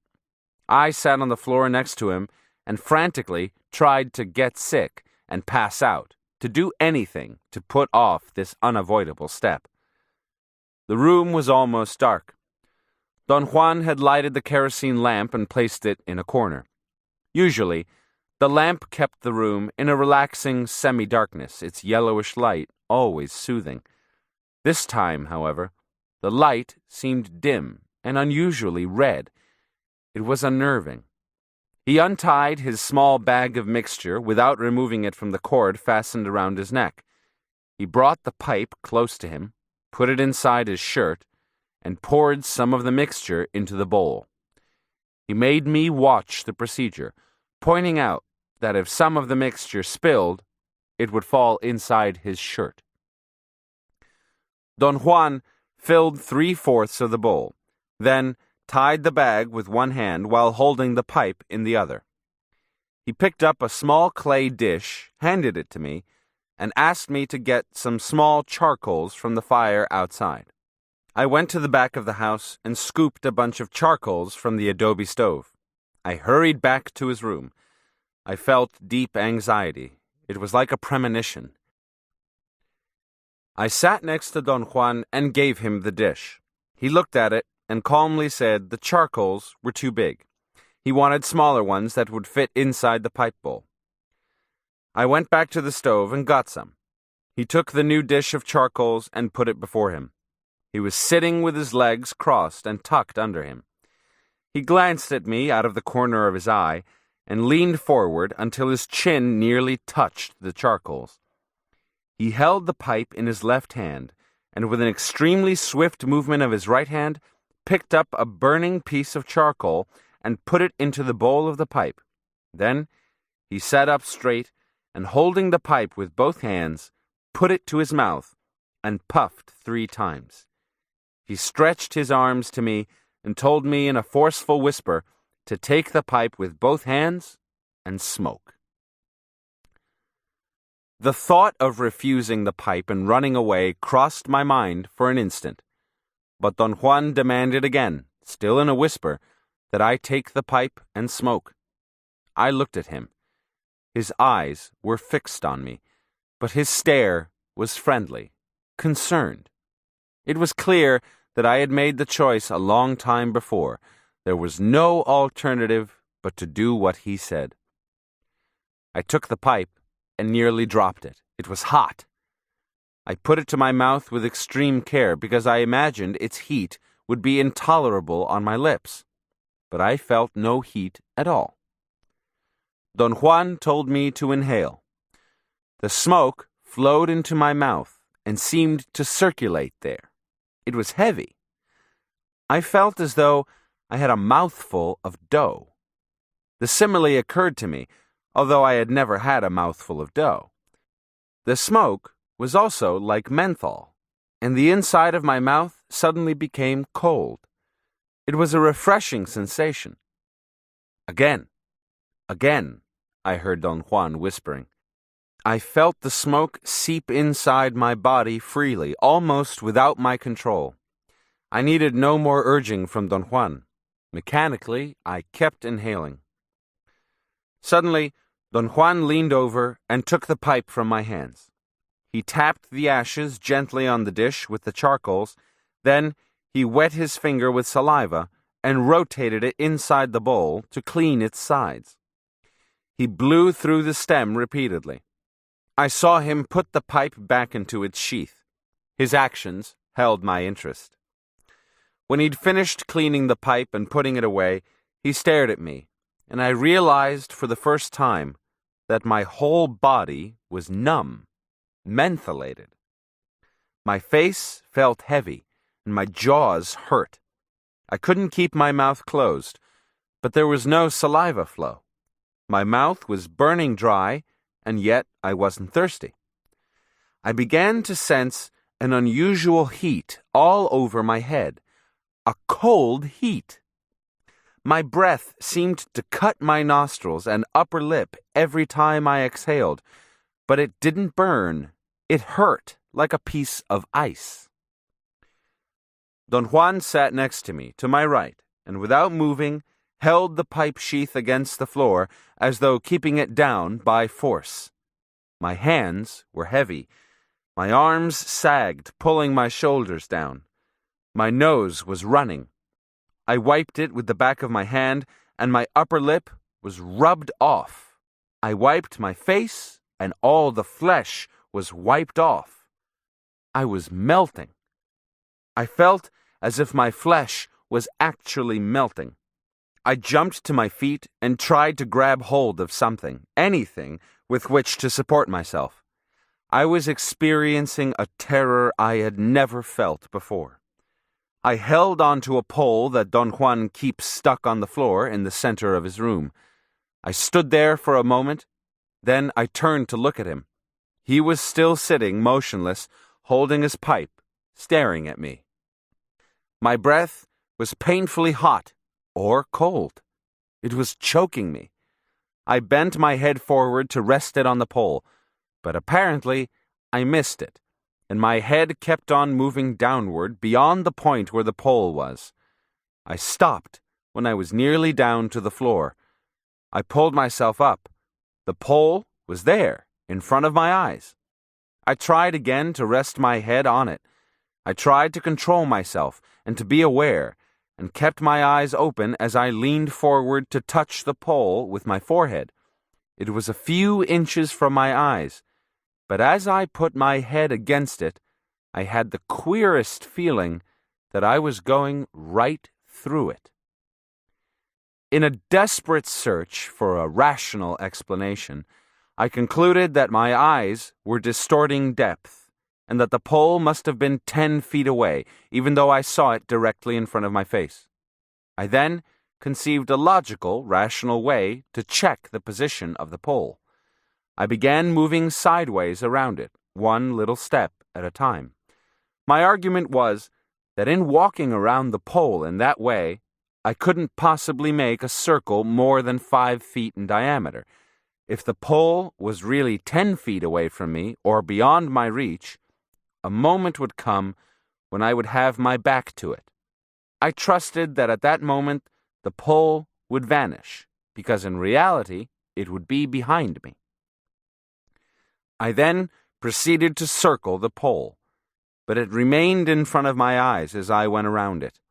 In a fit of frustration, I grabbed it with both hands, but my hands went through it. I was grabbing the air.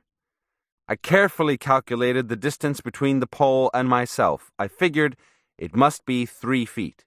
That is, my eyes perceived it as 3 feet.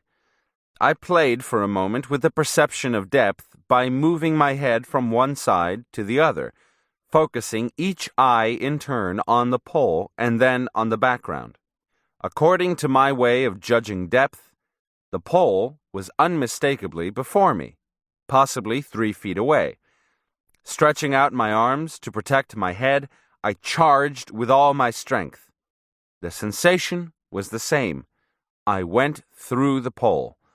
This time, I went all the way to the floor. I stood up again, and standing up was perhaps one of the most unusual of all the acts I performed that night. I thought myself up. In order to get up, I didn't use my muscles and skeletal frame in the way I'm accustomed to doing, because I no longer had control over them. I knew it the instant I hit the ground. But my curiosity about the pole was so strong, I thought myself up in a kind of reflex action, and before I fully realized I couldn't move, I was up. I called to Don Juan for help. At one moment, I yelled frantically at the top of my voice, but Don Juan didn't move. He kept on looking at me, sideways, as though he didn't want to turn his head to face me fully. I took a step toward him, but instead of moving forward, I staggered backward and fell against the wall. I knew I had rammed against it with my back, yet it didn't feel hard. I was completely suspended in a soft, spongy substance. It was the wall. My arms were stretched out laterally, and slowly my whole body seemed to sink into the wall. I could only look forward into the room. Don Juan was still watching me, but he made no move to help me. I made a supreme effort to jerk my body out of the wall, but it only sank deeper and deeper. In the midst of indescribable terror, I felt that the spongy wall was closing in on my face. I tried to shut my eyes, but they were fixed open. I don't remember what else happened. Suddenly, Don Juan was in front of me, a short distance away. We were in the other room. I saw his table and the dirt stove with the fire burning, and with the corner of my eye I distinguished the fence outside the house. I could see everything very clearly. Don Juan had brought the kerosene lantern and hung it from the beam in the middle of the room. I tried to look in a different direction, but my eyes were set to see only straight forward. I couldn't distinguish or feel any part of my body. My breathing was undetectable, but my thoughts were extremely lucid. I was clearly aware of whatever was taking place in front of me. Don Juan walked toward me, and my clarity of mind ended. Something seemed to stop inside me. There were no more thoughts. I saw Don Juan coming, and I hated him. I wanted to tear him apart. I could have killed him then, but I couldn't move. At first, I vaguely sensed a pressure on my head, but it also disappeared. There was only one thing left, an overwhelming anger at Don Juan. I saw him only a few inches from me. I wanted to claw him apart. I felt I was groaning. Something in me began to convulse. I heard Don Juan talking to me. His voice was soft and soothing, and I felt infinitely pleasing. He came even closer and started to recite a Spanish lullaby. Lady Saint Anna, why does the baby cry? For an apple he has lost. I'll give you one. I'll give you two. One for the boy and one for you. Señora Santa Ana, ¿por qué llora el niño? Por una manzana que se le ha perdido. Yo le daré una, yo le daré dos. Una para el niño y otra para vos. A warmth pervaded me. It was a warmth of heart and feelings. Don Juan's words were a distant echo. They recalled the forgotten memories of childhood. The violence I had felt before disappeared. The resentment changed into a longing, a joyous affection for Don Juan. He said I must struggle not to fall asleep, that I no longer had a body and was free to turn into anything I wanted. He stepped back. My eyes were at a normal level, as though I were standing in front of him. He extended both his arms toward me and told me to come inside them. Either I moved forward or he came closer to me. His hands were almost on my face, on my eyes, although I didn't feel them.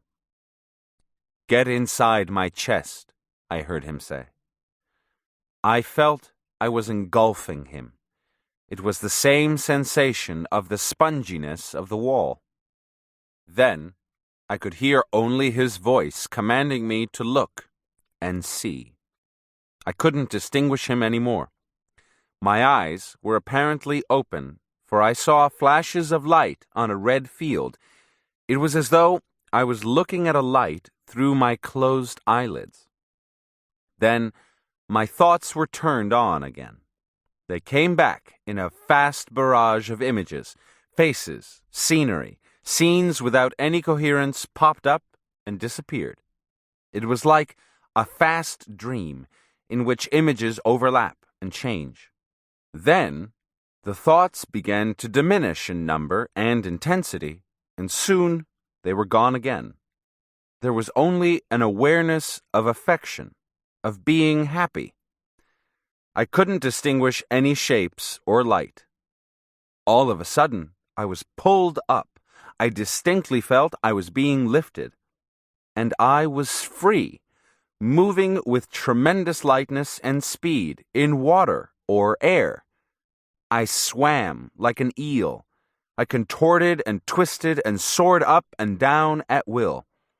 I felt a cold wind blowing all around me, and I began to float like a feather back and forth, down and down and down. Saturday, December 28th, 1963. I woke up yesterday late in the afternoon. Don Juan told me I had slept peacefully for nearly 2 days. I had a splitting headache. I drank some water and got sick. I felt tired, extremely tired, and after eating, I went back to sleep. Today, I felt perfectly relaxed again. Don Juan and I talked about my experience with the little smoke. Thinking that he wanted me to tell the whole story the way I always did, I began to describe my impressions, but he stopped me and said it wasn't necessary. He told me I had really not done anything, and that I had fallen asleep right away, so there was nothing to talk about. How about the way I felt? Isn't that important at all? I insisted. No, not with the smoke. Later on, when you learn how to travel, we'll talk. When you learn how to get into things. Does one really get into things? Don't you remember? You went into and through that wall. I think I really went out of my mind. No, you didn't. Did you behave the same way I did when you smoked for the first time, Don Juan? No, it wasn't the same. We have different characters. How did you behave? Don Juan didn't answer. I rephrased the question and asked it again, but he said he didn't remember his experiences, and that my question was comparable to asking a fisherman how he felt the first time he fished. He said the smoke as an ally was unique, and I reminded him that he had also said mezcalito was unique. He argued that each was unique, but that they differed in quality. Mezcalito is a protector because he talks to you and can guide your acts. Mezcalito teaches the right way to live, and you can see him because he is outside you. The smoke, on the other hand, is an ally. It transforms you and gives you power without ever showing its presence. You can't talk to it, but you know it exists because it takes your body away and makes you light as air. Yet, you never see it. But it is there, giving you power to accomplish unimaginable things, such as when it takes your body away. I really felt I had lost my body, Don Juan. You did. You mean I didn't really have a body? What do you think yourself? Well, I don't know. All I can tell you is what I felt. That's all there is in reality. What you felt. But how did you see me, Don Juan? How did I appear to you? How I saw you doesn't matter. It's like the time when you grabbed the pole.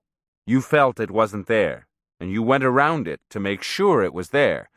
But when you jumped at it, you felt again that it wasn't really there. But you saw me as I am now, didn't you? No, you were not as you are now. True, I admit that, but I had my body, didn't I, although I couldn't feel it? No, God damn it. You didn't have a body like the body you have today. What happened to my body then? I thought you understood. The little smoke took your body. But where did it go? How in hell do you expect me to know that? It was useless to persist in trying to get a rational explanation. I told him I didn't want to argue or to ask stupid questions. But if I accepted the idea that it was possible to lose my body, I would lose all my rationality. He said that I was exaggerating as usual, and that I didn't, nor was I going to, lose anything because of the little smoke. Tuesday, January 28th, 1964. I asked Don Juan what he thought of the idea of giving the smoke to anyone who wanted the experience. He indignantly replied that to give the smoke to anyone would be just the same as killing him, for he would have no one to guide him. I asked Don Juan to explain what he meant. He said, I was there, alive and talking to him, because he had brought me back. He had restored my body. Without him, I would never have awakened. How did you restore my body, Don Juan? You will learn that later, but you will have to learn to do it all by yourself. That's the reason I want you to learn as much as you can while I'm still around. You've wasted enough time asking stupid questions about nonsense. But perhaps it's not in your destiny to learn all about the little smoke. Well, what shall I do then? Let the smoke teach you as much as you can learn. Does the smoke also teach? Of course it teaches. Does it teach as Mezcalito does? No, it's not a teacher as Mezcalito is. It doesn't show the same things. But what does the smoke teach then? It shows you how to handle its power, and to learn that, you must take it as many times as you can. Your ally is very frightening, Don Juan. It was unlike anything I ever experienced before. I thought I had lost my mind. For some reason, this was the most poignant image that came to my mind. I viewed the total event from the peculiar stand of having had other hallucinogenic experiences from which to draw a comparison, and the only thing that occurred to me over and over again was that with the smoke, one loses one's mind. Don Juan discarded my simile, saying that what I felt was its unimaginable power, and to handle that power, he said, one has to live a strong life. The idea of the strong life not only pertains to the preparation period, but also entails the attitude of the man after the experience. He said the smoke is so strong, one can match it only with strength. Otherwise, one's life would be shattered to bits. I asked him if the smoke had the same effect on everyone. He said it produced a transformation, but not in everyone. Then, what's the special reason the smoke produced the transformation in me? I asked. That, I think, is a very silly question. You followed obediently every step required. It's no mystery that the smoke transformed you. I asked him again to tell me about my appearance. I wanted to know how I looked, for the image of a bodiless being he had planted in my mind was understandably unbearable. He said that to tell the truth, he was afraid to look at me. He felt the same way his benefactor must have felt when he saw Don Juan smoking for the first time. Why were you afraid? Was I that frightening? I asked. I'd never seen anyone smoking before. Didn't you see your benefactor smoke? No. You've never seen even yourself? How could I? You could smoke in front of a mirror. He didn't answer, but stared at me and shook his head. I asked him again if it was possible to look into a mirror. He said it would be possible, although it would be useless, because one would probably die of fright, if of nothing else. I said, then one must look frightful. I've wondered all my life about the same thing, he said. Yet I didn't ask, nor did I look into a mirror. I didn't even think of that. How can I find out then?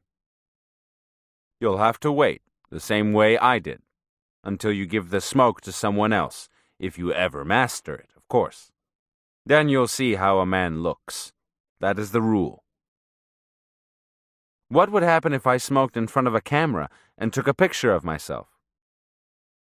I don't know. The smoke would probably turn against you. But I suppose you find it so harmless, you feel you can play with it. I told him I didn't mean to play, but that he had told me before that the smoke didn't require steps, and I thought there would be no harm in wanting to know how one looked. He corrected me, saying that he had meant there was no necessity to follow a specific order as there is with the devil's weed. All that was needed with the smoke was the proper attitude, he said. From that point of view, one had to be exact in following the rule. He gave me an example, explaining that it didn't matter what ingredient for the mixture was picked first, so long as the amount was correct. I asked if there would be any harm in my telling others about my experience. He replied that the only secrets never to be revealed were how to make the mixture, how to move around, and how to return. Other matters concerning the subject were of no importance. Chapter 8. My last encounter with Mezcalito was a cluster of 4 sessions which took place within 4 consecutive days. Don Juan called this long session a mitote. It was a peyote ceremony for peyoteros and apprentices. There were 2 older men, about Don Juan's age, one of whom was the leader, and 5 younger men, including myself. The ceremony took place in the state of Chihuahua, Mexico, near the Texas border. It consisted of singing and of ingesting peyote during the night. In the daytime, women attendants, who stayed outside the confines of the ceremony site, supplied each man with water, and only a token of ritual food was consumed each day. Saturday, September 12th, 1964. During the first night of the ceremony, Thursday, September 3rd, I took 8 peyote buttons. They had no effect on me, or if they did, it was a very slight one. I kept my eyes closed most of the night. I felt much better that way. I didn't fall asleep, nor was I tired. At the very end of the session, the singing became extraordinary. For a brief moment, I felt uplifted and wanted to weep, but as the song ended, the feeling vanished. We all got up and went outside. The women gave us water. Some of the men gargled it, others drank it. The men didn't talk at all, but the women chatted and giggled all day long. The ritual food was served at midday. It was cooked corn. At sundown on Friday, September 4th, the second session began. The leader sang his peyote song, and the cycle of songs and intake of peyote buttons began once again. It ended in the morning with each man singing his own song in unison with the others. When I went out, I didn't see as many women as had been there the day before. Someone gave me water, but I was no longer concerned with my surroundings. I had ingested 8 buttons again, but the effect had been different. It must have been toward the end of the session that the singing was greatly accelerated, with everybody singing at once. I perceived that something, or somebody, outside the house wanted to come in. I couldn't tell whether the singing was done to prevent it from bursting in, or to lure it inside. I was the only one who didn't have a song. They all seemed to look at me questioningly, especially the young men. I grew embarrassed and closed my eyes. Then I realized I could perceive what was going on much better if I kept my eyes closed. This idea held my undivided attention. I closed my eyes and saw the men in front of me. I opened my eyes, and the image was unchanged. The surroundings were exactly the same for me, whether my eyes were open or closed. Suddenly, everything vanished or crumbled, and there emerged in its place the man-like figure of Mescalito I had seen 2 years before. He was sitting some distance away with his profile toward me. I stared fixedly at him, but he didn't look at me. Not once did he turn. I believed I was doing something wrong, something that kept him away. I got up and walked toward him to ask him about it. But the act of moving dispelled the image. It began to fade, and the figures of the men I was with were superimposed upon it. Again, I heard the loud, frantic singing. I went into the nearby bushes and walked for a while. Everything stood out very clearly. I noticed I was seeing in the darkness, but it mattered very little this time. The important point was, why did Mescalito avoid me? I returned to join the group, and as I was about to enter the house, I heard a heavy rumbling and felt a tremor. The ground shook. It was the same noise I had heard in the Peyote Valley 2 years before. I ran into the bushes again. I knew that Mescalito was there, and that I was going to find him. But he wasn't there. I waited until morning and joined the others just before the session ended. The usual procedure was repeated on the third day. I wasn't tired, but I slept during the afternoon. In the evening of Saturday, September 5th, the old man sang his peyote song to start the cycle once more. During this session, I chewed only one button and didn't listen to any of the songs, nor did I pay attention to anything that went on. From the first moment, my whole being was uniquely concentrated on one point. I knew something terribly important for my well-being was missing. While the men sang, I asked Mescalito, in a loud voice, to teach me a song. My pleading mingled with the men's loud singing. Immediately, I heard a song in my ears. I turned around and sat with my back to the group and listened. I heard the words and the tune over and over, and I repeated them until I had learned the whole song. It was a long song in Spanish. Then I sang it to the group several times, and soon afterward, a new song came to my ears. By morning, I had sung both songs countless times. I felt I had been renewed, fortified. After the water was given to us, Don Juan gave me a bag, and we all went into the hills. It was a long, strenuous walk to a low mesa. There I saw several peyote plants, but for some reason, I didn't want to look at them. After we'd crossed the mesa, the group broke up. Don Juan and I walked back, collecting peyote buttons just as we had done the first time I helped him. We returned in the late afternoon of Sunday, September 6th. In the evening, the leader opened the cycle again. Nobody had said a word, but I knew perfectly well it was the last gathering. This time, the old man sang a new song. A sack with fresh peyote buttons was passed around. This was the first time I had tasted a fresh button. It was pulpy, but hard to chew. It resembled a hard green fruit, and was sharper and more bitter than the dried buttons. Personally, I found the fresh peyote infinitely more alive.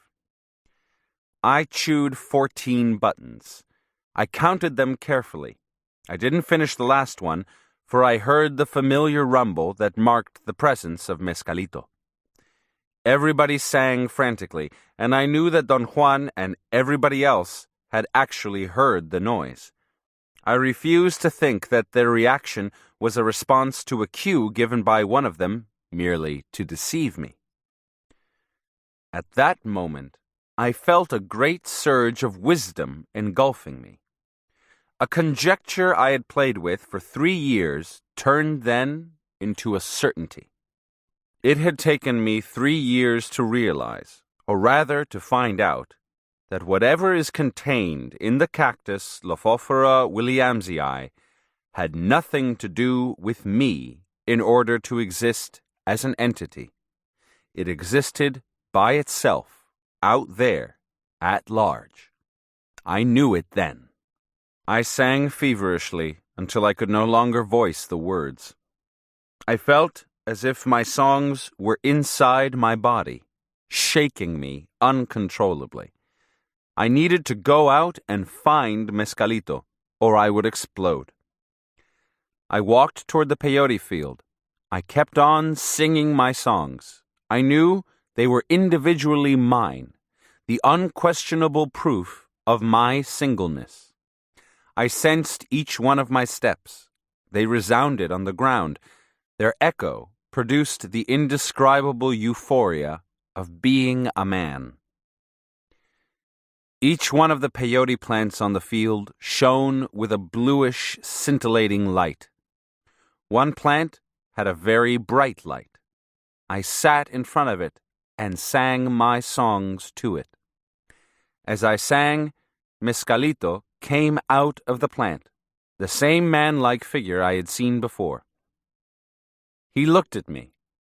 With great audacity for a person of my temperament, I sang to him. There was a sound of flutes or of wind, a familiar musical vibration. He seemed to have said, as he had 2 years before, "What do you want?" I spoke very loudly. I said that I knew there was something amiss in my life and in my actions, but I couldn't find out what it was. I begged him to tell me what was wrong with me, and also to tell me his name so that I could call him when I needed him. He looked at me, elongated his mouth like a trumpet until it reached my ear, and then told me his name. Suddenly, I saw my own father standing in the middle of the peyote field, but the field had vanished, and the scene was my old home, the home of my childhood. My father and I were standing by a fig tree. I embraced my father and hurriedly began to tell him things I had never before been able to say. Every one of my thoughts was concise and to the point. It was as if we had no time, really, and I had to say everything at once.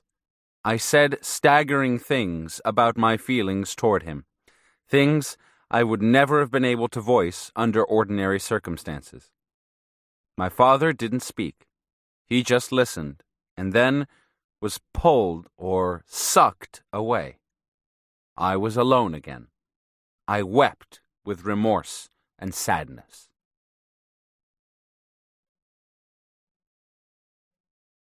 I walked through the peyote field, calling the name Mescalito had taught me. Something emerged from a strange, star-like light on a peyote plant.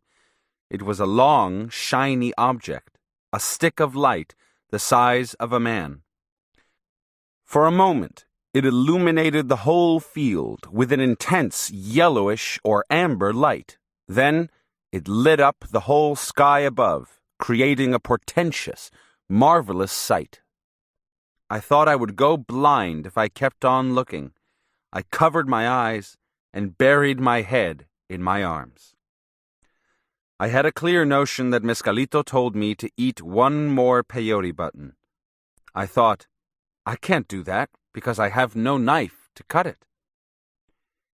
"Eat one from the ground," he said to me in the same strange way. I lay on my stomach and chewed the top of a plant.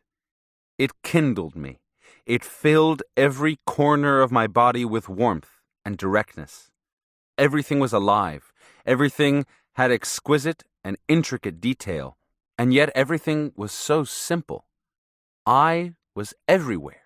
I could see up and down and around, all at the same time.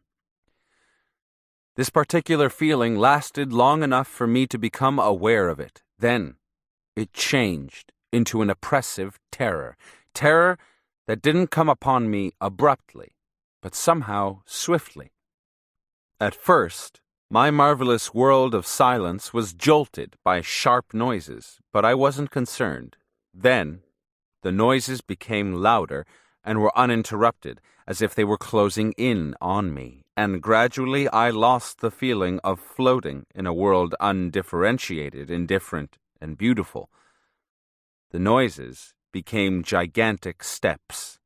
Something enormous was breathing and moving around me. I believed it was hunting for me. I ran and hid under a boulder and tried to determine from there what was following me. At one moment, I crept out of my hiding place to look, and whoever was my pursuer came upon me. It was like sea kelp. It threw itself on me. I thought its weight was going to crush me, but I found myself inside a pipe or cavity. I clearly saw that the kelp had not covered all the ground surface around me. There remained a bit of free ground underneath the boulder. I began to crawl underneath it. I saw huge drops of liquid falling from the kelp. I knew it was secreting digestive acid in order to dissolve me. A drop fell on my arm. I tried to rub off the acid with dirt and applied saliva to it as I kept on digging. At one point, I was almost vaporous. I was being pushed up toward a light. I thought the kelp had dissolved me. I vaguely detected a light which grew brighter. It was pushing from under the ground until finally it erupted into what I recognized as the sun coming out from behind the mountains. Slowly, I began to regain my usual sensorial processes. I lay on my stomach with my chin on my folded arm. The peyote plant in front of me began to light up again, and before I could move my eyes, the long light emerged again. It hovered over me. I sat up. The light touched my whole body with quiet strength, and then rolled away out of sight. I ran all the way to the place where the other men were. We all returned to town. Don Juan and I stayed one more day with Don Roberto, the peyote leader. I slept all the time we were there. When we were about to leave, the young men who had taken part in the peyote sessions came up to me. They embraced me one by one and laughed shyly. Each one of them introduced himself. I talked with them for hours about everything except the peyote meetings. Don Juan said it was time to leave. The young men embraced me again. "Come back," one of them said. "We're already waiting for you," another one added. I drove away, slowly trying to see the older men, but none of them was there. Thursday, September 10th, 1964. To tell Don Juan about an experience always forced me to recall it step by step, to the best of my ability. This seemed to be the only way to remember everything. Today I told him the details of my last encounter with Mescalito. He listened to my story attentively up to the point when Mescalito told me his name. Don Juan interrupted me there. "You're on your own now," he said. "The Protector has accepted you. I'll be of very little help to you from now on. You don't have to tell me anything more about your relationship with him. You know his name now, and neither his name nor his dealings with you should ever be mentioned to a living being." I insisted that I wanted to tell him all the details of the experience, because it made no sense to me. I told him I needed his assistance to interpret what I'd seen. He said I could do that by myself, that it was better for me to start thinking on my own. I argued that I was interested in hearing his opinions because it would take me too long to arrive at my own, and I didn't know how to proceed. I said, "Take the songs, for instance. What do they mean?" "Only you can decide that," he said. "How could I know what they mean? The protector alone can tell you that, just as he alone can teach you his songs. If I were to tell you what they mean, it would be the same as if you learned someone else's songs." "What do you mean by that, Don Juan?" "You can tell who are the phonies by listening to people singing the protector's songs. Only the songs with soul are his and were taught by him. The others are copies of other men's songs. People are sometimes as deceitful as that. They sing someone else's songs without even knowing what the songs say." I said that I'd meant to ask for what purpose the songs were used. He answered that the songs I had learned were for calling the protector, and that I should always use them in conjunction with his name to call him. Later, Mescalito would probably teach me other songs for other purposes, Don Juan said. I asked him then if he thought the protector had accepted me fully. He laughed, as if my question were foolish. He said the protector had accepted me, and had made sure I knew that he had accepted me by showing himself to me as a light twice. Don Juan seemed to be very impressed by the fact that I'd seen the light twice. He emphasized that aspect of my encounter with Mescalito. I told him I couldn't understand how it was possible to be accepted by the protector, yet terrified by him at the same time. He didn't answer for a very long time. He seemed bewildered. Finally, he said, "It's so clear. What he wanted is so clear that I don't see how you can misunderstand." Everything is still incomprehensible to me, Don Juan. It takes time, really, to see and understand what Mescalito means. You should think about his lessons until they become clear. Friday, September 11th, 1964. Again, I insisted upon having Don Juan interpret my visionary experiences. He stalled for a while. Then he spoke as if we had already been carrying on a conversation about Mescalito. "Do you see how stupid it is to ask if he is like a person you can talk to?" Don Juan said. "He is like nothing you have ever seen. He is like a man, but at the same time, he is not at all like one. It's difficult to explain that to people who know nothing about him and want to know everything about him all at once. And then, his lessons are as mysterious as he is himself. No man, to my knowledge, can predict his acts. You ask him a question, and he shows you the way. But he doesn't tell you about it in the same manner you and I talk to each other. Do you understand now what he does?" I don't think I have trouble understanding that. What I can't figure out is his meaning. You asked him to tell you what's wrong with you, and he gave you the full picture. There can be no mistake. You can't claim you didn't understand. It was not conversation, and yet it was. Then you asked him another question, and he answered you in exactly the same manner. As to what he meant, I'm not sure I understand it, because you chose not to tell me what your question was. I repeated very carefully the questions I remembered having asked. I put them in the order in which I had voiced them. Am I doing the right thing? Am I on the right path? What should I do with my life? Don Juan said the questions I had asked were only words. It was better not to voice the questions, but to ask them from within.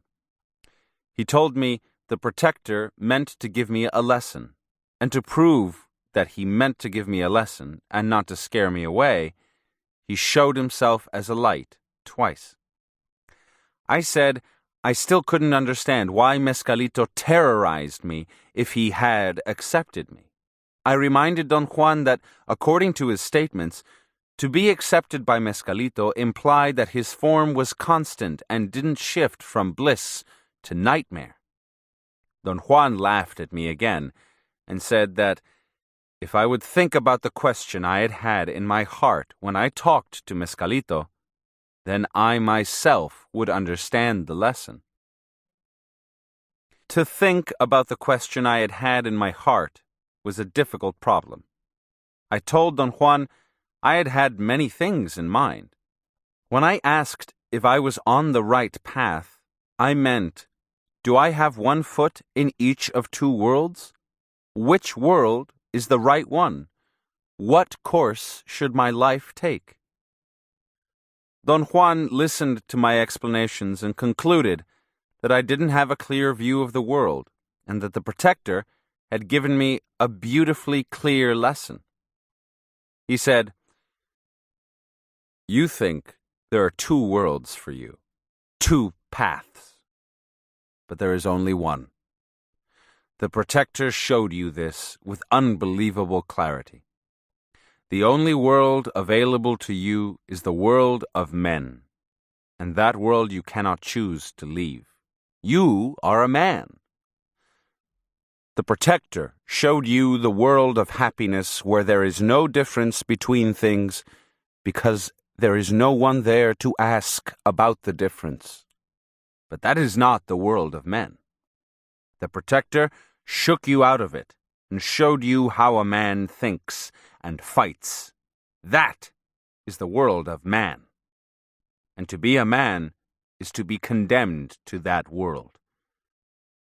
You have the vanity to believe you live in two worlds, but that is only your vanity. There is but one single world for us. We are men, and must follow the world of men contentedly." I believe that was the lesson. Chapter 9. Don Juan seemed to want me to work with the devil's weed as much as possible. This stand was incongruous with his alleged dislike of the power.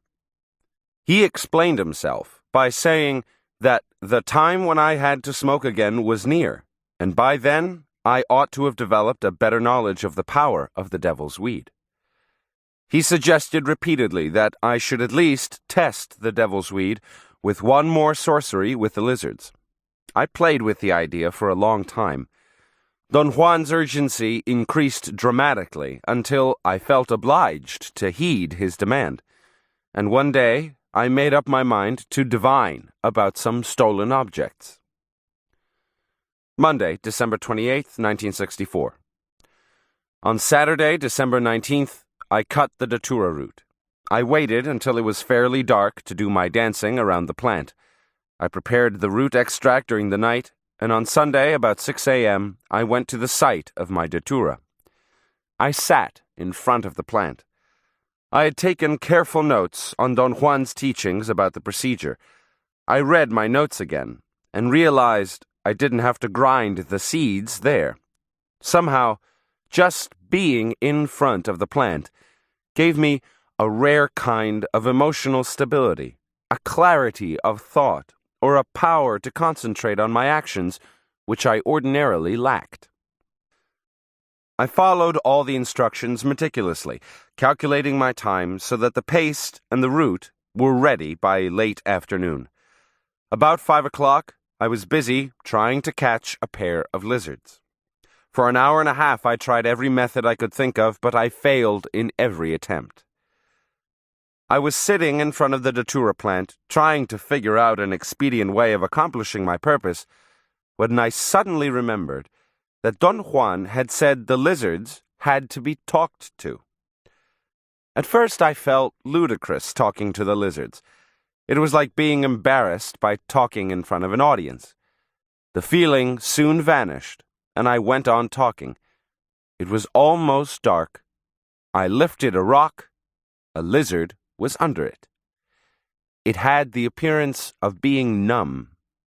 I picked it up, and then I saw that there was another stiff lizard under another rock. They didn't even wriggle. The sewing of the mouth and eyes was the most difficult task. I noticed that Don Juan had imparted a sense of irrevocability to my acts. His stand was that when a man begins an act, there is no way to stop. If I'd wanted to stop, however, there was nothing to prevent me. Perhaps I didn't want to stop. I set one lizard free, and it went in a northeasterly direction, the omen of a good but difficult experience. I tied the other lizard to my shoulder and smeared my temples as prescribed. The lizard was stiff. For a moment I thought it had died, and Don Juan had never told me what to do if that happened. But the lizard was only numb. I drank the potion and waited a while. I felt nothing out of the ordinary. I began rubbing the paste on my temples. I applied it 25 times. Then, quite mechanically, as if I were absent-minded, I spread it repeatedly all over my forehead. I realized my mistake and hurriedly wiped the paste off. My forehead was sweaty. I became feverish. Intense anxiety gripped me, for Don Juan had strongly advised me not to rub the paste on my forehead. The fear changed into a feeling of absolute loneliness, a feeling of being doomed. I was there by myself. If something harmful was going to happen to me, there was no one there to help me. I wanted to run away. I had an alarming sensation of indecision, of not knowing what to do. A flood of thoughts rushed into my mind, flashing with extraordinary speed. I noticed that they were rather strange thoughts. That is, they were strange in the sense that they seemed to come in a different way from ordinary thoughts. I am familiar with the way I think. My thoughts have a definite order that is my own, and any deviation is noticeable. One of the alien thoughts was about a statement made by an author. It was, I vaguely remember, more like a voice, or something said somewhere in the background. It happened so fast that it startled me. I paused to consider it, but it changed into an ordinary thought. I was certain I had read the statement, but I couldn't think of the author's name. I suddenly remembered that it was Alfred Kroeber. Then another alien thought popped up and said that it wasn't Kroeber, but Georg Simmel who had made the statement. I insisted that it was Kroeber, and the next thing I knew, I was in the midst of an argument with myself, and had forgotten about my feeling of being doomed. My eyelids were heavy, as though I had taken sleeping pills. Although I've never taken any, it was the image that came to my mind. I was falling asleep. I wanted to go to my car and crawl in, but I couldn't move. Then, quite suddenly, I woke up, or rather, I clearly felt that I had. My first thought was about the time of day. I looked around. I wasn't in front of the Datura plant. Nonchalantly, I accepted the fact that I was undergoing another divinatory experience. It was 12:35 by a clock above my head. I knew it was afternoon. I saw a young man carrying a stack of papers. I was nearly touching him. I saw the veins of his neck pulsating and heard the fast beating of his heart. I had become absorbed in what I was seeing and had not been aware so far of the quality of my thoughts. Then I heard a voice in my ear describing the scene, and I realized that the voice was the alien thought in my head. I became so engrossed in listening that the scene lost its visual interest for me. I heard the voice at my right ear above my shoulder. It actually created the scene by describing it. But it obeyed my will, because I could stop it at any time and examine the details of what it said at my leisure. I saw the entire sequence of the young man's actions. The voice went on explaining them in minute detail, but somehow the action wasn't important. The little voice was the extraordinary issue. 3 times during the course of the experience, I tried to turn around to see who was talking. I tried to turn my head all the way to the right, or just whirl around unexpectedly to see if somebody was there. But every time I did it, my vision became blurry. I thought, the reason I cannot turn around is because the scene is not in the realm of ordinary reality. And that thought was my own. From then on, I concentrated my attention on the voice alone. It seemed to come from my shoulder. It was perfectly clear, although it was a small voice. It was, however, not a child's voice or a falsetto voice, but a miniature man's voice. It wasn't my voice either. I presumed it was English that I heard. Whenever I tried deliberately to trap the voice, it subsided altogether or became vague and the scene faded. I thought of a simile.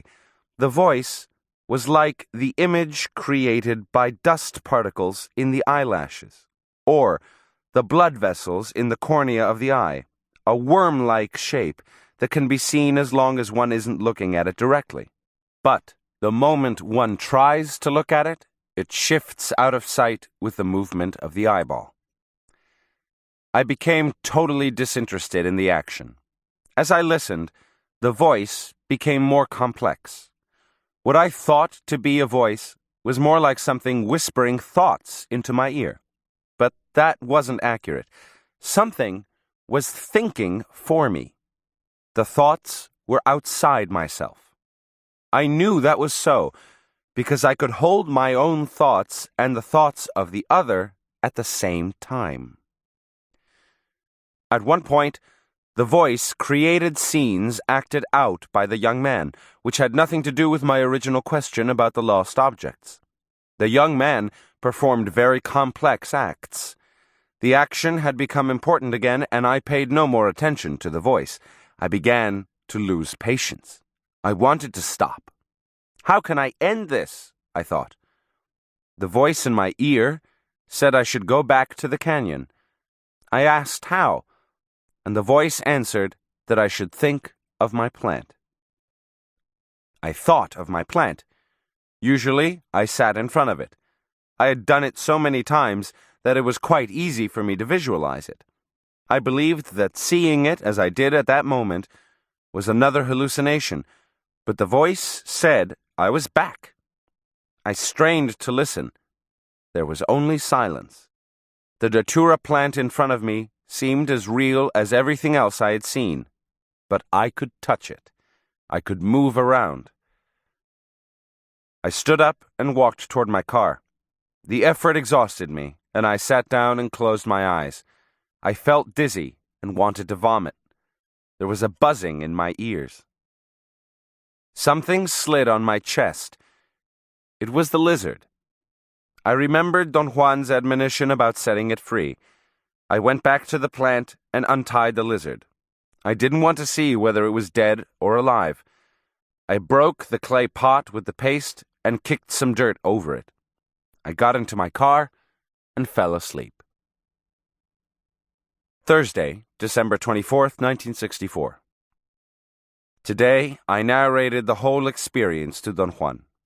As usual, he listened without interrupting me. At the end, we had the following dialogue. You did something very wrong. I know it. It was a very stupid error, an accident. There are no accidents when you deal with the devil's weed. I told you, she would test you all the way. As I see it, either you are very strong or the weed really likes you. The center of the forehead is only for the great brujos who know how to handle her power. What usually happens when a man rubs his forehead with the paste, Don Juan? If the man is not a great brujo, he will never come back from the journey. Have you ever rubbed the paste on your forehead, Don Juan? Never. My benefactor told me very few people returned from such a journey. A man could be gone for months and would have to be tended by others. My benefactor said the lizards could take a man to the end of the world and show him the most marvelous secrets upon request. Do you know anybody who's ever taken that journey? Yes, my benefactor. But he never taught me how to return. Is it so very difficult to return, Don Juan? Yes. That's why your act is truly astonishing to me. You had no steps to follow, and we must follow certain steps, because it is in the steps where man finds strength. Without them, we're nothing. We remained silent for hours. He seemed to be immersed in very deep deliberation. Saturday, December 26, 1964. Don Juan asked me if I had looked for the lizards. I told him I had, but that I couldn't find them. I asked him what would have happened if one of the lizards had died while I was holding it. He said the death of a lizard would be an unfortunate event. If the lizard with the sewed-up mouth had died at any time, there would have been no sense in pursuing the sorcery, he said.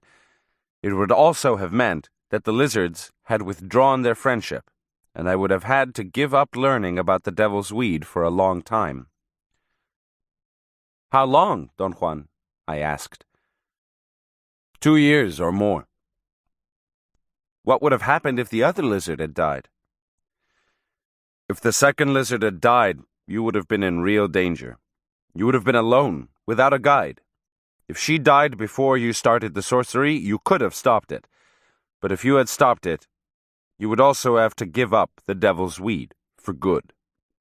If the lizard had died while she was on your shoulder, after you had begun the sorcery, you would have had to go ahead with it, and that would truly have been madness. Why would it have been madness? Because under such conditions, nothing makes sense. You're alone, without a guide, seeing terrifying, nonsensical things. What do you mean by nonsensical things? Things we see by ourselves. Things we see when we have no direction.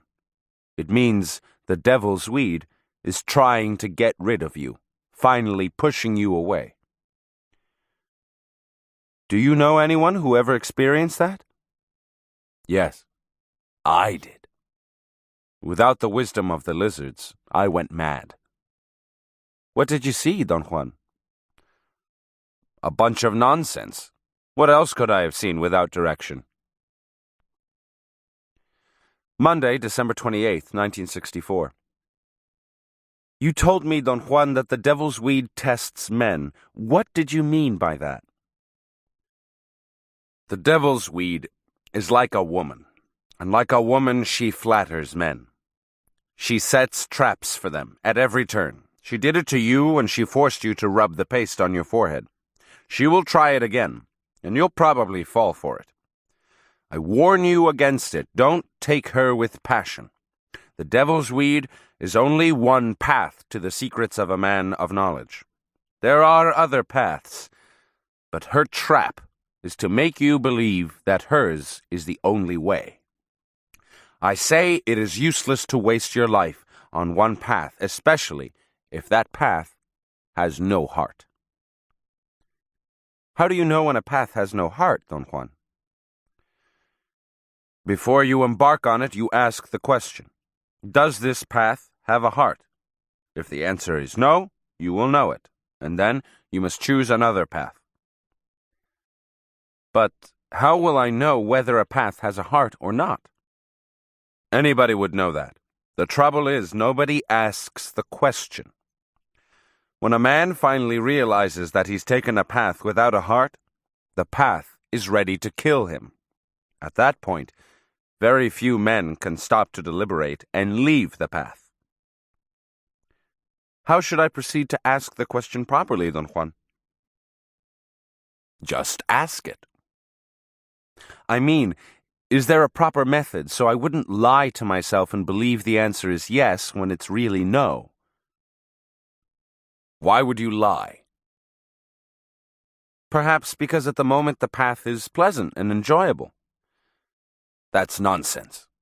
A path without a heart is never enjoyable. You have to work hard even to take it. On the other hand, a path with heart is easy. It doesn't make you work at liking it. Don Juan suddenly changed the direction of the conversation and bluntly confronted me with the idea that I liked the devil's weed. I had to admit that I had at least a preference for it. He asked me how I felt about his ally, the smoke, and I had to tell him that just the idea of it frightened me out of my senses. I've told you that to choose a path you must be free from fear and ambition. But the smoke blinds you with fear, and the devil's weed blinds you with ambition. I argued that one needs ambition even to embark on any path, and that his statement that one had to be free from ambition didn't make sense.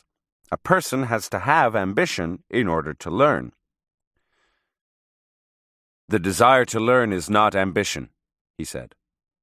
It is our lot as men to want to know, but to seek the devil's weed is to bid for power, and that is ambition because you are not bidding to know. Don't let the devil's weed blind you. She has hooked you already. She entices men and gives them a sense of power. She makes them feel they can do things that no ordinary man can. But that is her trap. And the next thing, the path without a heart will turn against men and destroy them. It doesn't take much to die. And to seek death is to seek nothing. Chapter 10. In the month of December 1964, Don Juan and I went to collect the different plants needed to make the smoking mixture. It was the 4th cycle. Don Juan merely supervised my actions. He urged me to take time to watch and to deliberate before I picked any of the plants. As soon as the ingredients had been gathered and stored, he prompted me to meet with his ally again. Thursday, December 31st, 1964. Now that you know a bit more about the devil's weed and the smoke, you can tell more clearly which of the two you like better, Don Juan said. The smoke really terrifies me, Don Juan. I don't know exactly why, but I don't have a good feeling about it. You like flattery, and the devil's weed flatters you. Like a woman, she makes you feel good. The smoke, on the other hand, is the most noble power. He has the purest heart. He doesn't entice men or make them prisoners, nor does he love or hate. All he requires is strength. The devil's weed also requires strength, but of a different kind. It is closer to being virile with women. On the other hand, the strength required by the smoke is strength of the heart. You don't have that. But very few men have it. That's why I recommend that you learn more about the smoke. He reinforces the heart. He's not like the devil's weed, full of passions, jealousies, and violence. The smoke is constant. You don't have to worry about forgetting something along the line. Wednesday, January 27th, 1965. On Tuesday, January 19th, I smoked again the hallucinogenic mixture. I had told Don Juan I felt very apprehensive about the smoke, and that it frightened me. He said I had to try it again to evaluate it with justice. We walked into his room. It was almost 2 o'clock in the afternoon. He brought out the pipe. I got the charcoals. Then we sat facing each other. He said he was going to warm up the pipe and awaken her, and if I watched carefully, I would see how she glowed. He put the pipe to his lips 3 or 4 times and sucked through it. He rubbed it tenderly. Suddenly, He nodded almost imperceptibly to signal me to look at the pipe's awakening. I looked, but I couldn't see it. He handed the pipe to me. I filled the bowl with my own mixture, and then picked a burning charcoal with a pair of tweezers I had made from a wooden clothespin and had been saving for this occasion. Don Juan looked at my tweezers and began to laugh. I vacillated for a moment, and the charcoal stuck to the tweezers. I was afraid to tap them against the pipe bowl, and I had to spit on the charcoal to put it out. Don Juan turned his head away and covered his face with his arm. His body shook. For a moment, I thought he was crying, but he was laughing silently. The action was interrupted for a long time. Then he swiftly picked up a charcoal himself, put it in the bowl, and ordered me to smoke. It required quite an effort to suck through the mixture. It seemed to be very compact. After the first try, I felt I had sucked the fine powder into my mouth. It numbed my mouth immediately. I saw the glow in the bowl, but I never felt the smoke as the smoke of a cigarette is felt. Yet, I had the sensation of inhaling something that filled my lungs first and then pushed itself down to fill the rest of my body. I counted 20 inhalations, and then the count didn't matter any longer. I began to sweat. Don Juan looked at me fixedly and told me not to be afraid and to do exactly as he said. I tried to say, "All right," but instead, I made a weird, howling sound. It went on resounding after I had closed my mouth. The sound startled Don Juan, who had another attack of laughter. I wanted to say yes with my head, but I couldn't move. Don Juan opened my hands gently and took the pipe away. He ordered me to lie down on the floor, but not to fall asleep. I wondered if he was going to help me lie down, but he didn't. He just stared at me uninterruptedly. All of a sudden, I saw the room tumbling, and I was looking at Don Juan from a position on my side. From that point on, the images became strangely blurry, as in a dream. I can vaguely recall hearing Don Juan talk to me a great deal during the time I was immobilized. I didn't experience fear or unpleasantness during the state itself, nor was I sick upon awakening the next day. The only thing out of the ordinary was that I couldn't think clearly for some time after waking up. Then, gradually, in a period of 4 or 5 hours, I became myself again. Wednesday, January 20th, 1965. Don Juan didn't talk about my experience, nor did he ask me to relate it to him. His sole comment was that I had fallen asleep too soon. The only way to stay awake is to become a bird or a cricket or something of the sort, he said. How do you do that, Don Juan? That is what I am teaching you. Do you remember what I said to you yesterday while you were without your body? I can't recall clearly. I am a crow.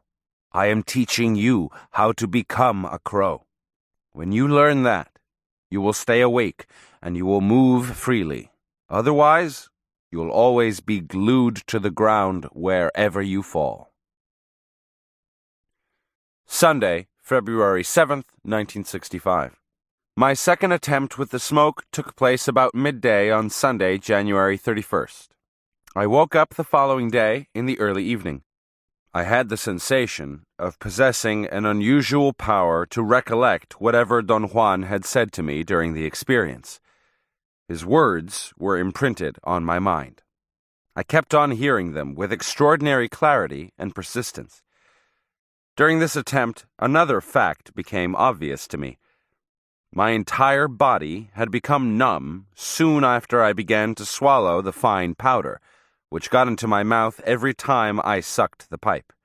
Thus, I not only inhaled the smoke, but also ingested the mixture. I tried to narrate my experience to Don Juan. He said I had done nothing important. I mentioned that I could remember everything that had happened, but he didn't want to hear about it. Every memory was precise and unmistakable. The smoking procedure had been the same as in the previous attempt. It was almost as if the two experiences were perfectly juxtaposable, and I could start my recollection from the time the first experience ended. I clearly remembered that from the time I fell to the ground on my side, I was completely devoid of feeling or thought. Yet my clarity was not impaired in any way. I remember thinking my last thought at about the time the room became a vertical plane. I must have clunked my head on the floor, yet I don't feel any pain. From that point on, I could only see and hear. I could repeat every word Don Juan had said. I followed each one of his directions. They seemed clear, logical, and easy. He said that my body was disappearing and only my head was going to remain, and in such a condition, the only way to stay awake and move around was by becoming a crow. He commanded me to make an effort to wink, adding that whenever I was capable of winking, I would be ready to proceed. He then told me that my body had vanished completely, and all I had was my head. He said the head never disappears because the head is what turns into a crow. He ordered me to wink. He must have repeated this command and all his other commands countless times, because I could remember all of them with extraordinary clarity. I must have winked, because he said I was ready and ordered me to straighten up my head and put it on my chin. He said that in the chin were the crow's legs. He commanded me to feel the legs and observe that they were coming out slowly. He then said that I wasn't solid yet, that I had to grow a tail, and that the tail would come out of my neck. He ordered me to extend the tail like a fan and to feel how it swept the floor. Then he talked about the crow's wings and said they would come out of my cheekbones. He said it was hard and painful. He commanded me to unfold them. He said they had to be extremely long as I could stretch them, otherwise I wouldn't be able to fly. He told me the wings were coming out and were long and beautiful, and that I had to flap them until they were real wings. He talked about the top of my head next and said it was still very large and heavy, and its bulk would prevent my flying. He told me that the way to reduce its size was by winking. With every wink, my head would become smaller. He ordered me to wink until the top weight was gone and I could jump freely. Then he told me I had reduced my head to the size of a crow and that I had to walk around and hop until I had lost my stiffness. There was one last thing I had to change, he said, before I could fly. It was the most difficult change, and to accomplish it, I had to be docile and do exactly as he told me. I had to learn to see like a crow. He said that my mouth and nose were going to grow between my eyes until I had a strong beak. He said that crows see straight to the side and commanded me to turn my head and look at him with one eye. He said that if I wanted to change and look with the other eye, I had to shake my beak down, and that movement would make me look through the other eye. He ordered me to shift from one eye to the other, and then he said I was ready to fly, and that the only way to fly was to have him toss me into the air. I had no difficulty whatsoever eliciting the corresponding sensation to each one of his commands. I had the perception of growing birds' legs, which were weak and wobbly at first. I felt a tail coming out of the back of my neck, and wings out of my cheekbones. The wings were folded deeply. I felt them coming out by degrees. The process was hard, but not painful. Then I winked my head down to the size of a crow. But the most astonishing effect was accomplished with my eyes. My bird's sight. When Don Juan directed me to grow a beak, I had an annoying sensation of lack of air. Then something bulged out and created a block in front of me. But it wasn't until Don Juan directed me to see laterally that my eyes actually were capable of having a full view to the side. I could wink one eye at a time and shift the focusing from one eye to the other, but the sight of the room and all the things in it was not like an ordinary sight. Yet it was impossible to tell in what way it was different. Perhaps it was lopsided, or perhaps things were out of focus. Don Juan became very big and glowy. Something about him was comforting and safe. Then the images blurred, they lost their outlines, and became sharp, abstract patterns that flickered for a while. Sunday, March 28th, 1965. On Thursday, March 18th, I smoked again the hallucinogenic mixture. The initial procedure was different in small details. I had to refill the pipe bowl once. After I had finished the first batch, Don Juan directed me to clean the bowl, but he poured the mixture into the bowl himself because I lacked muscular coordination. It took a great deal of effort to move my arms. There was enough mixture in my bag for one refill. Don Juan looked at the bag and said this was my last attempt with the smoke until the next year, because I had used up all my provisions. He turned the little bag inside out and shook the dust into the dish that held the charcoals. It burned with an orange glow, as if he had placed a sheet of transparent material over the charcoals. The sheet burst into flame, and then it cracked into an intricate pattern of lines. Something zigzagged inside the lines at high speed. Don Juan told me to look at the movement in the lines. I saw something that looked like a small marble rolling back and forth in the glowing area. He leaned over, put his hand into the glow, picked out the marble, and placed it in the pipe bowl.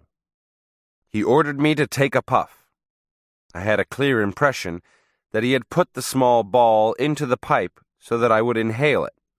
In a moment, the room lost its horizontal position. I felt a profound numbness, a sense of heaviness. When I awakened, I was lying on my back at the bottom of a shallow irrigation ditch, immersed in water up to my chin. Someone was holding my head up. It was Don Juan. The first thought I had was that the water in the channel had an unusual quality. It was cold and heavy. It slapped lightly against me, and my thoughts cleared with every movement it made. At first, the water had a bright green halo, or fluorescence, which soon dissolved, leaving only a stream of ordinary water. I asked Don Juan about the time of day. He said it was early morning. After a while, I was completely awake and got out of the water. "You must tell me all you saw," Don Juan said when we got to his house. He also said he had been trying to bring me back for 3 days and had had a very difficult time doing it. I made numerous attempts to describe what I'd seen, but I couldn't concentrate. Later on, during the early evening, I felt I was ready to talk with Don Juan, and I began to tell him what I remembered from the time I had fallen on my side, but he didn't want to hear about it. He said the only interesting part was what I saw and did after he tossed me into the air and I flew away. All I could remember was a series of dreamlike images, or scenes. They had no sequential order. I had the impression that each one of them was like an isolated bubble, floating into focus and then moving away. They were not, however, merely scenes to look at. I was inside them. I took part in them. When I tried to recollect them at first, I had the sensation that they were vague, diffused flashes. But as I thought about them, I realized that each one of them was extremely clear, although totally unrelated to ordinary seeing. Hence, the sensation of vagueness. The images were few and simple. As soon as Don Juan mentioned that he had tossed me into the air, I had a faint recollection of an absolutely clear scene in which I was looking straight at him from some distance away. I was looking at his face only. It was monumental in size. It was flat and had an intense glow. His hair was yellowish, and it moved. Each part of his face moved by itself, projecting a sort of amber light. The next image was one in which Don Juan had actually tossed me up, or hurled me, in a straight onward direction. I remember I extended my wings and flew. I felt alone, cutting through the air, painfully moving straight ahead. It was more like walking than like flying. It tired my body. There was no feeling of flowing free, no exuberance. Then I remembered an instant in which I was motionless, looking at a mass of sharp, dark edges set in an area that had a dull, painful light. Next, I saw a field with an infinite variety of lights. The lights moved and flickered and changed their luminosity. They were almost like colors. Their intensity dazzled me. At another moment, an object was almost against my eye. It was a thick, pointed object. It had a definite pinkish glow. I felt a sudden tremor somewhere in my body and saw a multitude of similar pink forms coming toward me. They all moved on me. I jumped away. The last scene I remembered was 3 silvery birds. They radiated a shiny, metallic light, almost like stainless steel, but intense and moving and alive. I liked them. We flew together. Don Juan didn't make any comments on my recounting. Tuesday, March 23rd, 1965. The following conversation took place the next day after the recounting of my experience. Don Juan said, "It does not take much to become a crow. You did it, and now you will always be one." "What happened after I became a crow, Don Juan? Did I fly for 3 days?" "No, you came back at nightfall as I'd told you to." "But how did I come back?" "You were very tired and went to sleep. That's all." "I mean, did I fly back?" "I've already told you. You obeyed me and came back to the house. But don't concern yourself with that matter. It's of no importance." "What is important, then?" "In your whole trip, there was only one thing of great value. The silvery birds." "What was so special about them? They were just birds." "Not just birds. They were crows." "Were they white crows, Don Juan?" "The black feathers of a crow are really silvery. The crows shine so intensely that they're not bothered by other birds."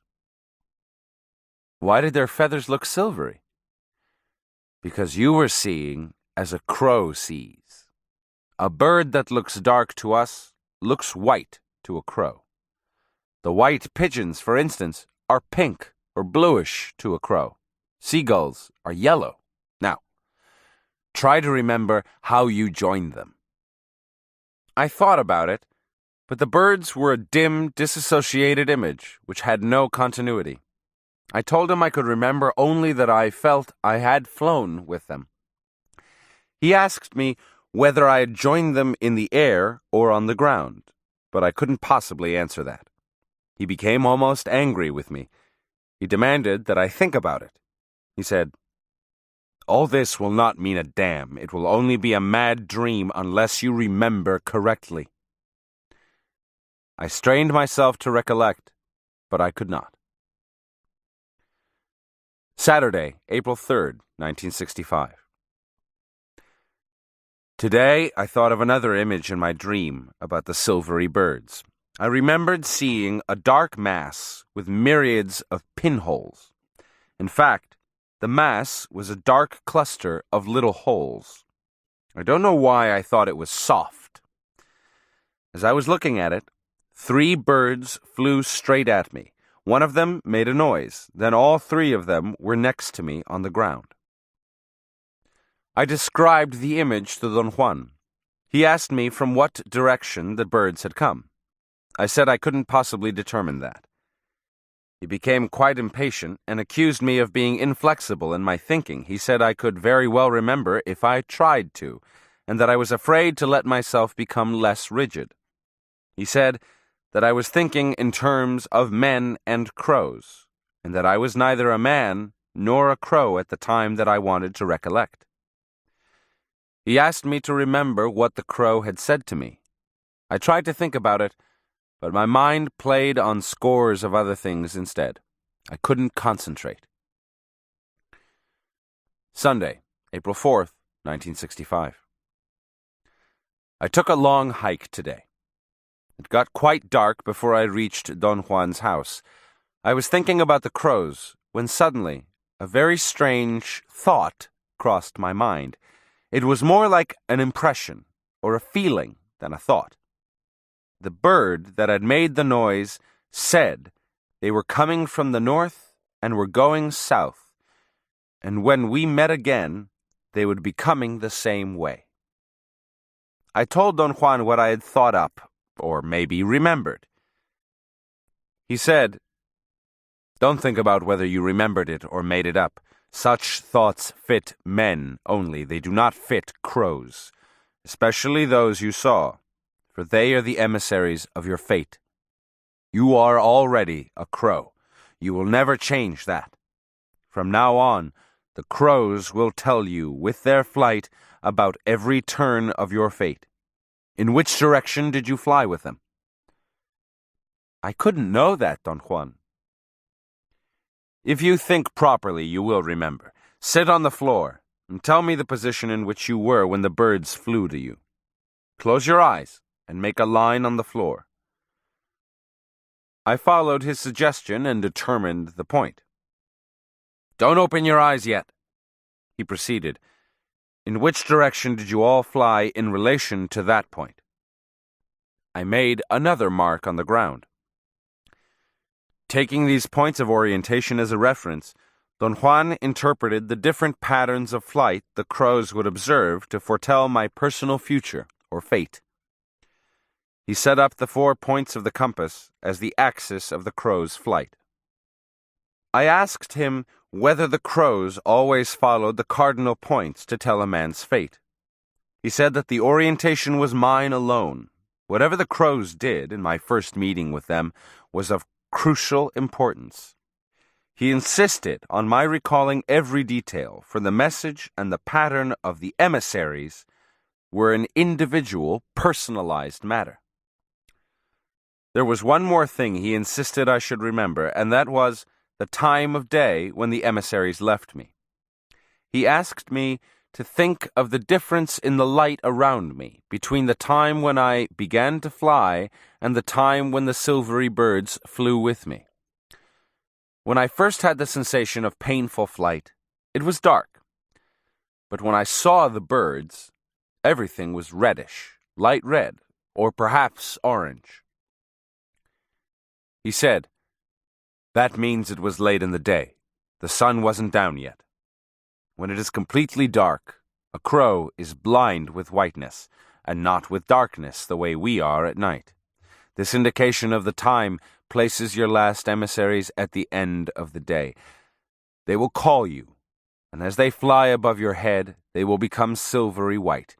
You will see them shining against the sky, and it will mean your time is up. It will mean you're going to die and become a crow yourself." "What if I see them during the morning?" "You won't see them in the morning." "But crows fly all day." "Not your emissaries, you fool." "How about your emissaries, Don Juan?" "Mine will come in the morning. There will also be 3 of them. My benefactor told me that one could shout them back to black if one doesn't want to die. But now I know. It can't be done. My benefactor was given to shouting and to all the clatter and violence of the devil's weed. I know the smoke is different, because he has no passion. He is fair. When your silvery emissaries come for you, there's no need to shout at them. Just fly with them, as you've already done. After they've collected you, they will reverse directions, and there will be 4 of them flying away. Saturday, April 10th, 1965. I had been experiencing brief flashes of disassociation, or shallow states of non-ordinary reality. One element from the hallucinogenic experience with the mushrooms kept recurring in my thoughts: the soft, dark mass of pinholes. I continued to visualize it as a grease or an oil bubble which began to draw me to its center. It was almost as if the center would open up and swallow me, and for very brief moments I experienced something resembling a state of non-ordinary reality. As a result, I suffered moments of profound agitation, anxiety, and discomfort, and I willfully strove to end the experiences as soon as they began. Today, I discussed this condition with Don Juan. I asked for advice. He seemed to be unconcerned, and told me to disregard the experiences because they were meaningless, or rather, valueless. He said the only experiences worth my effort and concern would be those in which I saw a crow. Any other kind of vision would be merely the product of my fears. He reminded me again that, in order to partake of the smoke, it was necessary to lead a strong, quiet life. Personally, I seemed to have reached a dangerous threshold. I told him I felt I could not go on. There was something truly frightening about the mushrooms. In going over the images I recalled from my hallucinogenic experience, I had come to the unavoidable conclusion that I had seen the world in a way that was structurally different from ordinary vision. In other states of non-ordinary reality I had undergone, the forms and the patterns I had visualized were always within the confines of my visual conception of the world. But the sensation of seeing under the influence of the hallucinogenic smoke mixture was not the same. Everything I saw was in front of me in a direct line of vision. Nothing was above or below that line of vision. Every image had an irritating flatness, and yet, disconcertingly, a profound depth. Perhaps it would be more accurate to say that the images were a conglomerate of unbelievably sharp details set inside fields of different light. The light in the fields moved, creating an effect of rotation. After probing and exerting myself to remember, I was forced to make a series of analogies or similes in order to understand what I had seen. Don Juan's face, for instance, looked as if he had been submerged in water. The water seemed to move in a continuous flow over his face and hair. It so magnified them that I could see every pore in his skin, or every hair on his head whenever I focused my vision. On the other hand, I saw masses of matter that were flat and full of edges, but didn't move because there was no fluctuation in the light that came from them. I asked Don Juan what were the things that I'd seen. He said that because this was the first time I was seeing, as a crow, the images were not clear or important, and that later on with practice I would be able to recognize everything. I brought up the issue of the difference I had detected in the movement of light. Things that are alive, he said, move inside, and a crow can easily see when something is dead or about to die, because the movement has stopped or is slowing down to a stop. A crow can also tell when something is moving too fast, and by the same token, a crow can tell when something is moving just right. What does it mean when something is moving too fast or just right? It means a crow can actually tell what to avoid and what to seek. When something is moving too fast inside, it means it is about to explode violently or to leap forward, and a crow will avoid it. When it moves inside just right, it is a pleasing sight, and a crow will seek it. Do rocks move inside? No, not rocks or dead animals or dead trees, but they are beautiful to look at. That is why crows hang around dead bodies. They like to look at them. No light moves inside them.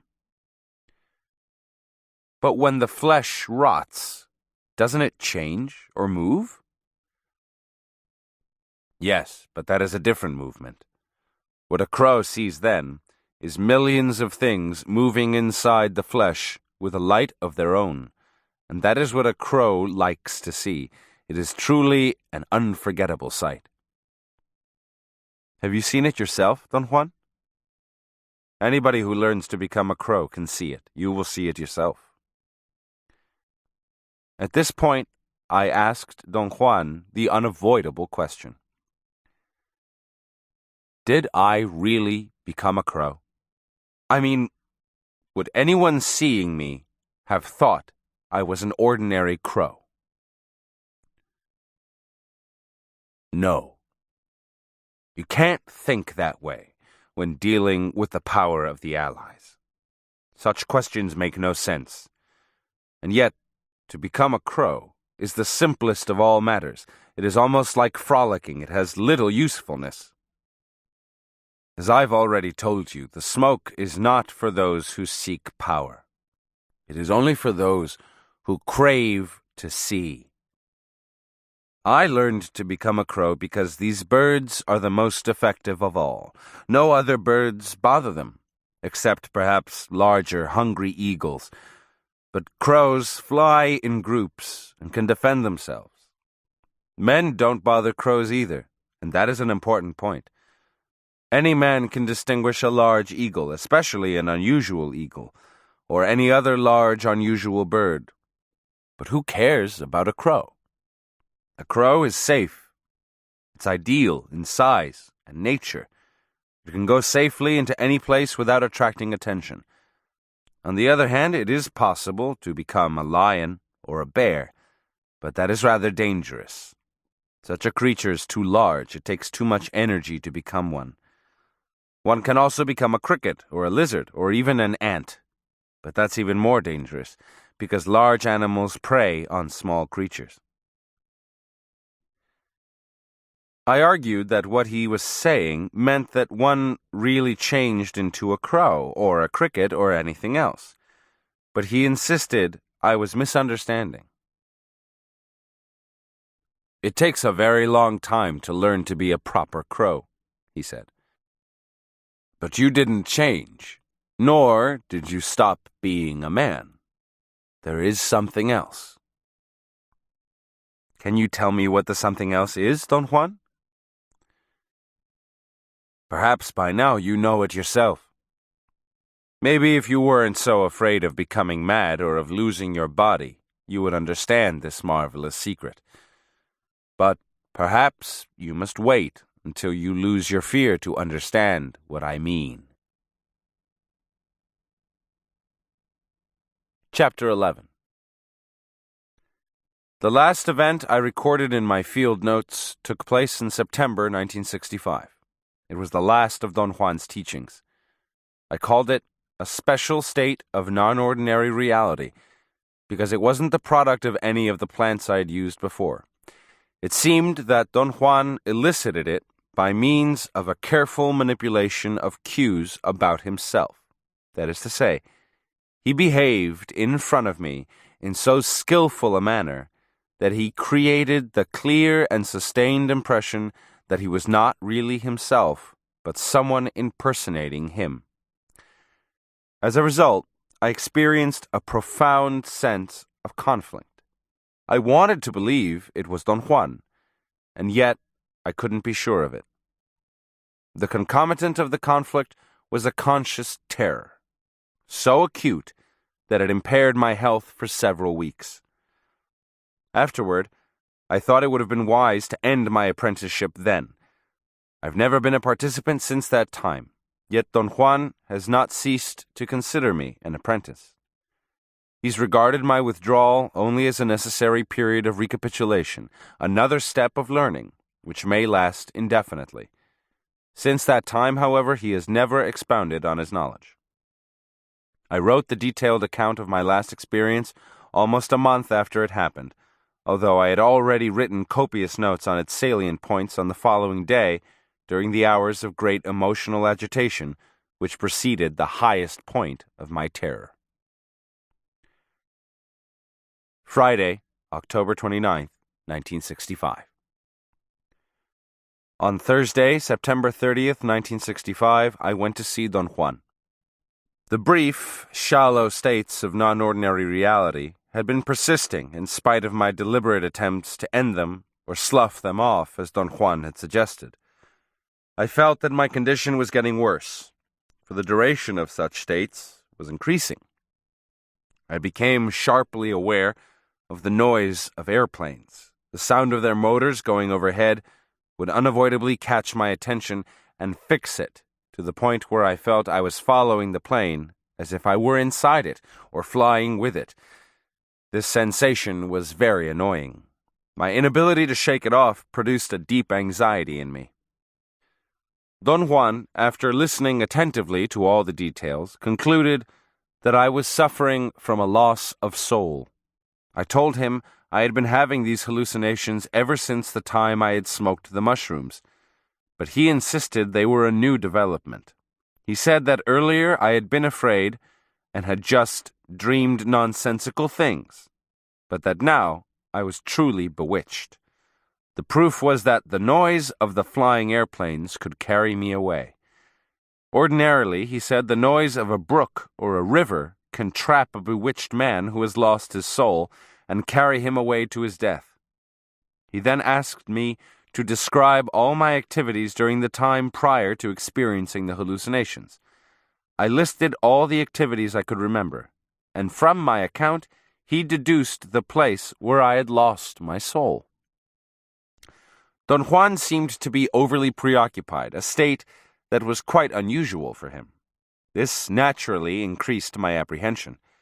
He said he had no definite idea as to who had trapped my soul, but whoever it was intended without doubt to kill me or make me very ill. Then he gave me precise instructions about a fighting form, a specific bodily position to be maintained while I remained on my beneficial spot. I had to maintain this posture he called a form, una forma para pelear. I asked him what all that was for, and whom I was going to fight.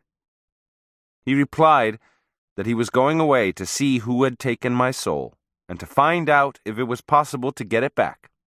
In the meantime, I was supposed to stay on my spot until his return. The fighting form was actually a precaution, he said, in case something happened during his absence, and it had to be used if I was attacked. It consisted of clapping the calf and thigh of my right leg and stomping my left foot in a kind of dance I had to do while facing the attacker. He warned me that the form had to be adopted only in moments of extreme crisis, but so long as there was no danger in sight, I should simply sit cross-legged on my spot. Under circumstances of extreme danger, however, he said I could resort to one last means of defense, hurling an object at the enemy. He told me that ordinarily one hurls a power object, but since I didn't possess any, I was forced to use any small rock that would fit into the palm of my right hand, a rock I could hold by pressing it against my palm with my thumb. He said that such a technique should be used only if one was indisputably in danger of losing one's life. The hurling of the object had to be accompanied by a war cry, a yell that had the property of directing the object to its mark. He emphatically recommended that I be careful and deliberate about the outcry and not use it at random, but only under severe conditions of seriousness. I asked what he meant by severe conditions of seriousness. He said that the outcry or war cry was something that remained with a man for the duration of his life. Thus, it had to be good from the very beginning, and the only way to start it correctly was by holding back one's natural fear and haste until one was absolutely filled with power, and then the yell would burst out with direction and power. He said these were the conditions of seriousness needed to launch the yell. I asked him to explain about the power that was supposed to fill one before the outcry. He said that was something that ran through the body, coming from the ground where one stood. It was a kind of power that emanated from the beneficial spot, to be exact. It was a force that pushed the yell out. If such a force was properly managed, the battle cry would be perfect. I asked him again if he thought something was going to happen to me. He said he knew nothing about it, and admonished me dramatically to stay glued to my spot for as long as it was necessary, because that was the only protection I had against anything that might happen. I began to feel frightened. I begged him to be more specific. He said all he knew was that I shouldn't move under any circumstances. I was not to go into the house or into the bush. Above all, he said, I should not utter a single word, not even to him. He said I could sing my mezcalito songs if I became too frightened. And then he added that I knew already too much about these matters to have to be warned like a child about the importance of doing everything correctly. His admonitions produced a state of profound anguish in me. I was sure he was expecting something to happen. I asked him why he recommended that I sing the mezcalito songs and what he believed was going to frighten me. He laughed and said I might become afraid of being alone. He walked into the house and closed the door behind him. I looked at my watch. It was 7 p.m. I sat quietly for a long time. There were no sounds coming from Don Juan's room. Everything was quiet. It was windy. I thought of making a dash for my car to get my windbreaker, but I didn't dare to go against Don Juan's advice. I wasn't sleepy, but tired. The cold wind made it impossible for me to rest. 4 hours later, I heard Don Juan walking around the house. I thought he might have left through the back to urinate in the bushes. Then he called me loudly. Hey, boy! I need you here," he said. I nearly got up to go to him. It was his voice, but not his tone, or his usual words. Don Juan had never called me, "Hey, boy." So I stayed where I was. A chill went up my back. He began to yell again, using the same or a similar phrase. I heard him walking around the back of his house. He stumbled on a woodpile, as if he didn't know it was there. Then he came to the porch and sat next to the door with his back against the wall. He seemed heavier than usual. His movements were not slow or clumsy, just heavier. He plunked down on the floor instead of sliding nimbly as he usually did. Besides, that was not his spot, and Don Juan would never under any circumstances sit anywhere else. Then he talked to me again. He asked me why I refused to come when he needed me. He talked loudly. I didn't want to look at him, and yet I had a compulsive urge to watch him. He began to swing slightly from side to side. I changed my position, adopted the fighting form he had taught me, and turned to face him. My muscles were stiff and strangely tense. I don't know what prompted me to adopt the fighting form, but perhaps it was because I believed Don Juan was deliberately trying to scare me by creating the impression that the person I saw was not really himself. I felt he was very careful about doing the unaccustomed, in order to establish doubt in my mind. I was afraid, but still I felt I was above it all, because I was actually taking stock of and analyzing the entire sequence.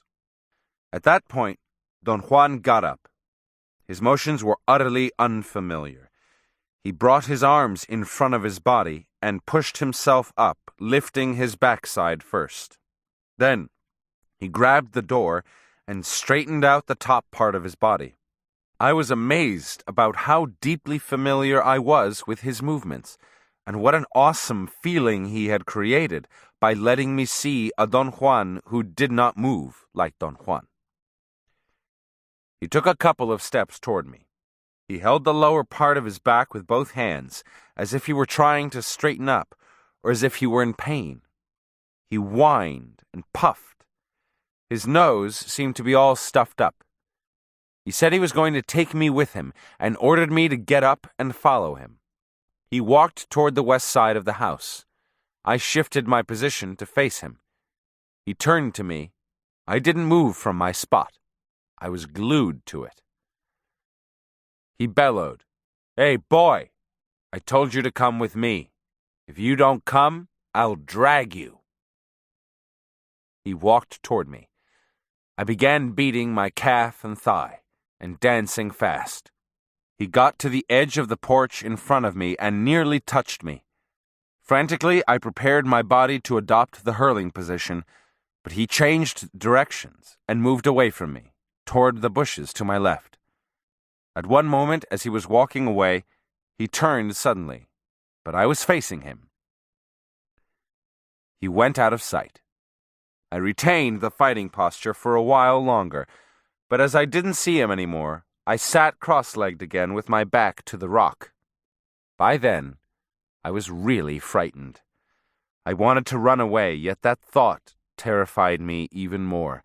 I felt I would have been completely at his mercy if he had caught me on the way to my car. I began to sing the peyote songs I knew, but somehow I felt they were impotent there. They served only as a pacifier, yet they soothed me. I sang them over and over. About 2:45 a.m., I heard a noise inside the house. I immediately changed my position. The door was flung open and Don Juan stumbled out. He was gasping and holding his throat. He knelt in front of me and moaned. He asked me in a high, whining voice to come and help him. Then he bellowed again and ordered me to come. He made gargling sounds. He pleaded with me to come and help him because something was choking him. He crawled on his hands and knees until he was perhaps 4 feet away. He extended his hands to me. He said, "Come here."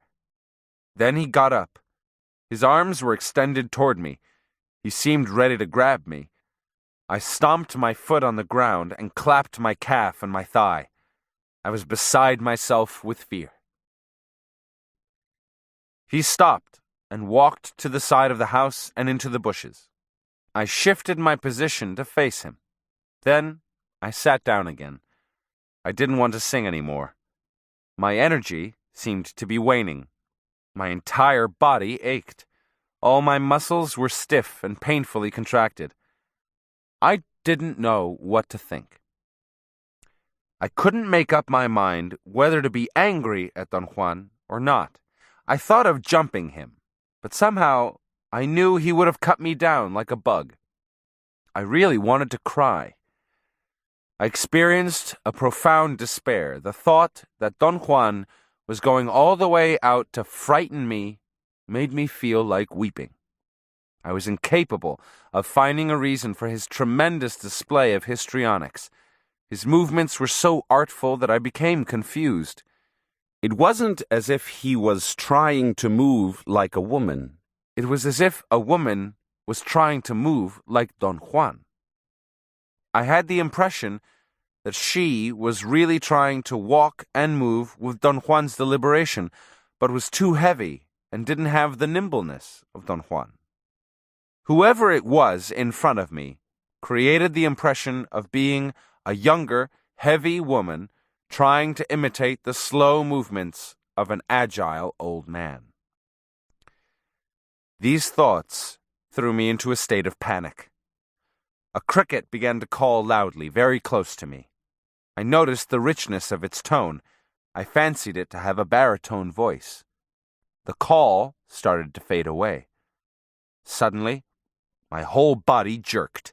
I assumed the fighting position again and faced the direction from which the cricket's call had come. The sound was taking me away. It had begun to trap me before I realized it was only cricket-like. The sound got closer again. It became terribly loud. I started to sing my peyote songs louder and louder. Suddenly, the cricket stopped. I immediately sat down, but kept on singing. A moment later, I saw the shape of a man running toward me from the direction opposite to that of the cricket's call. I clapped my hands on my thigh and calf and stomped vigorously, frantically. The shape went by very fast, almost touching me. It looked like a dog. I experienced so dreadful a fear that I was numb. I can't recollect anything else I felt or thought. The morning dew was refreshing. I felt better. Whatever the phenomenon was, it seemed to have withdrawn.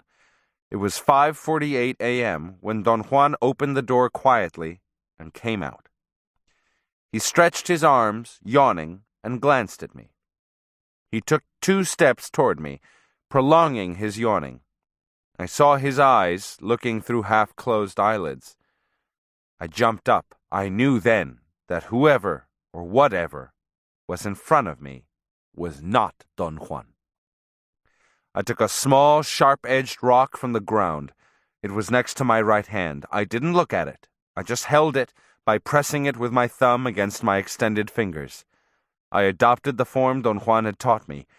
I felt a strange vigor filling me in a matter of seconds.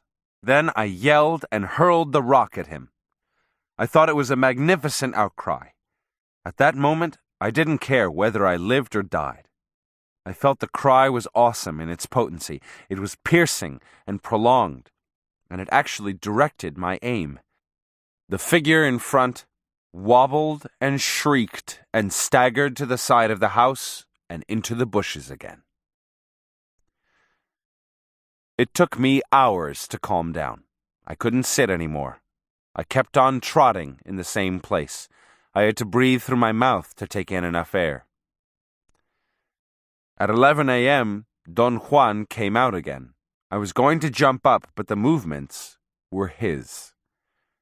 He went directly to his spot and sat down in his usual familiar way. He looked at me and smiled. He was Don Juan. I went to him, and instead of being angry, I kissed his hand. I really believed then that he had not acted to create a dramatic effect, but that someone had impersonated him to cause me harm or to kill me. The conversation began with speculations about the identity of a female person who had allegedly taken my soul. Then Don Juan asked me to tell him about every detail of my experience. I narrated the whole sequence of events in a very deliberate manner.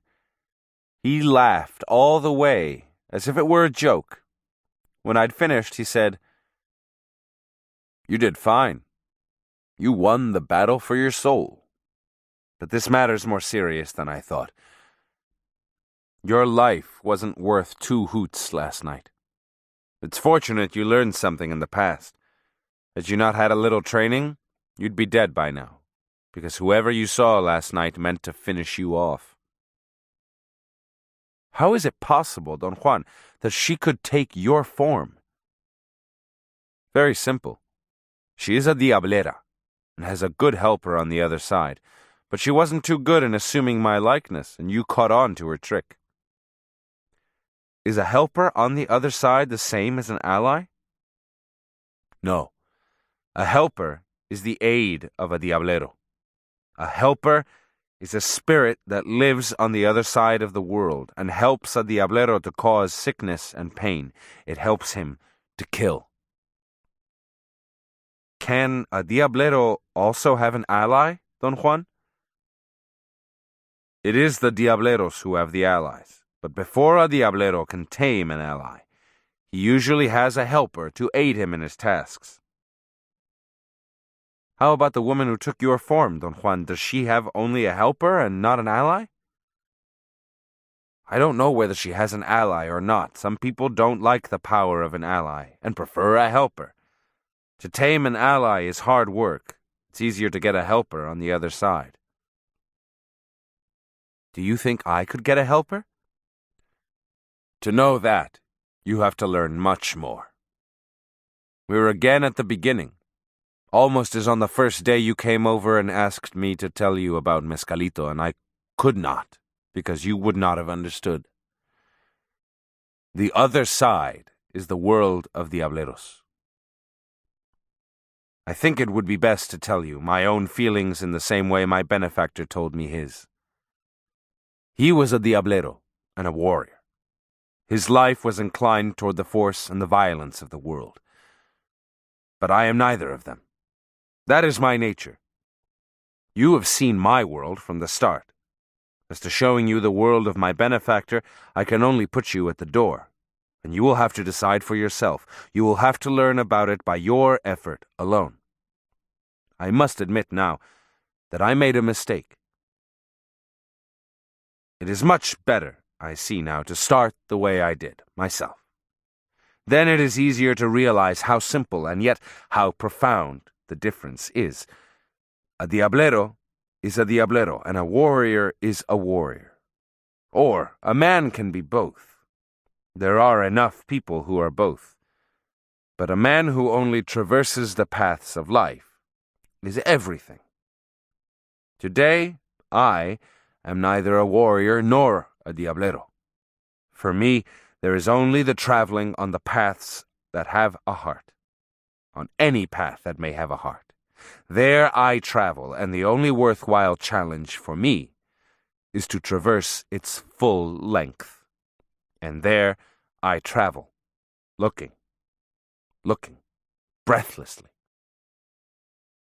He paused. His face revealed a peculiar mood. He seemed to be unusually serious. I didn't know what to ask or say. He proceeded.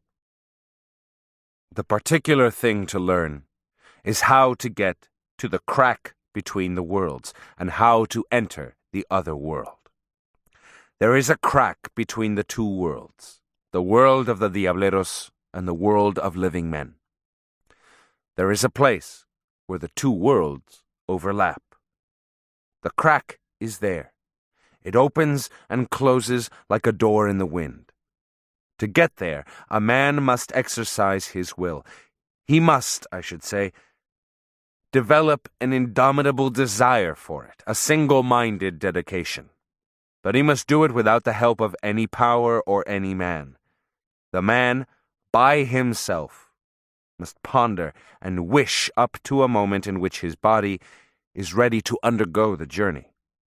That moment is announced by prolonged shaking of the limbs and violent vomiting. The man usually cannot sleep or eat and wanes away. When the convulsions do not stop, the man is ready to go, and the crack between the worlds appears right in front of his eyes, like a monumental door, a crack that goes up and down. When the crack opens, the man has to slide through it.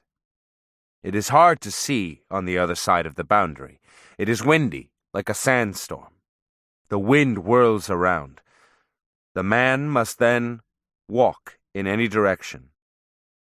It will be a long or a short journey, depending on his willpower. A strong-willed man journeys shortly. An undecided, weak man journeys long and precariously. After this journey, the man arrives at a sort of plateau. It is possible to distinguish some of its features clearly. It is a plain above the ground. It's possible to recognize it by the wind, which there becomes even more violent, whipping, roaring all around. On top of that plateau is the entrance to that other world. And there stands a skin that separates the two worlds. Dead men go through it without a noise. But we have to break it with an outcry. The wind gathers strength, the same unruly wind that blows on the plateau. When the wind has gathered enough force, the man has to yell, and the wind will push him through. Here, his will has to be inflexible too, so that he can fight the wind. All he needs is a gentle shove. He doesn't need to be blown to the ends of the other world. Once on the other side, the man will have to wander around. His good fortune would be to find a helper nearby, not too far from the entrance. The man has to ask him for help. In his own words, he has to ask the helper to teach him and make him a diablero. When the helper agrees, he kills the man on the spot, and while he is dead, he teaches him. When you make the trip yourself, depending on your luck, you may find a great diablero in the helper who will kill you and teach you. Most of the time, though, one encounters lesser brujos who have very little to teach. But neither you nor they have the power to refuse. The best instance is to find a male helper, lest one become the prey of a diablera, who will make one suffer in an unbelievable manner. Women are always like that. But that depends on luck alone, unless one's benefactor is a great diablero himself, in which event he will have many helpers in the other world, and can direct one to see a particular helper. My benefactor was such a man. He directed me to encounter his spirit helper. After you return, you will not be the same man. You are committed to come back to see your helper often, and you're committed to wander farther and farther from the entrance until finally one day you'll go too far and won't be able to return. Sometimes a diablero may catch a soul and push it through the entrance and leave it in the custody of his helper until he robs the person of all his willpower. In other cases, like yours for instance, the soul belongs to a strong-willed person, and the diablero may keep it inside his pouch because it's too hard to carry otherwise. In such instances, as in yours, a fight may resolve the problem. A fight in which the diablero either wins all or loses all. This time, she lost the combat and had to release your soul. Had she won, she would have taken it to her helper, for keeps. But how did I win? You didn't move from your spot. Had you moved 1 inch away, you would have been demolished. She chose the moment I was away as the best time to strike, and she did it well. She failed because she didn't count on your own nature, which is violent, and also because you didn't budge from the spot on which you are invincible. How would she have killed me if I had moved? She would have hit you like a thunderbolt. But above all, she would have kept your soul and you would have wasted away. What's going to happen now, Don Juan? Nothing. You won your soul back. It was a good battle. You learned many things last night. Afterward, we began to look for the stone I had hurled. He said if we could find it, we could be absolutely sure the affair had ended. We looked for nearly 3 hours. I had the feeling I would recognize it, but I couldn't. That same day, in the early evening, Don Juan took me into the hills around his house. There he gave me long and detailed instructions on specific fighting procedures. At one moment, in the course of repeating certain prescribed steps, I found myself alone. I had run up a slope and was out of breath. I was perspiring freely, and yet I was cold. I called Don Juan several times, but he didn't answer, and I began to experience a strange apprehension. I heard a rustling in the underbrush, as if someone was coming toward me. I listened attentively, but the noise stopped. Then it came again, louder and closer. At that moment, it occurred to me that the events of the preceding night were going to be repeated. In a matter of a few seconds, my fear grew out of all proportion. The rustle in the underbrush got closer, and my strength waned. I wanted to scream or weep, run away or faint. My knees sagged. I fell to the ground, whining. I couldn't even close my eyes. After that, I remember only that Don Juan made a fire and rubbed the contracted muscles of my arms and legs. I remained in a state of profound distress for several hours. Afterward, Don Juan explained my disproportionate reaction as a common occurrence. I said I couldn't figure out logically what had caused my panic, and he replied that it wasn't the fear of dying, but rather the fear of losing my soul, a fear common among men who do not have unbending intent. That experience was the last of Don Juan's teachings. Ever since that time, I've refrained from seeking his lessons. And although Don Juan has not changed his benefactor's attitude toward me, I do believe that I have succumbed to the first enemy of a man of knowledge.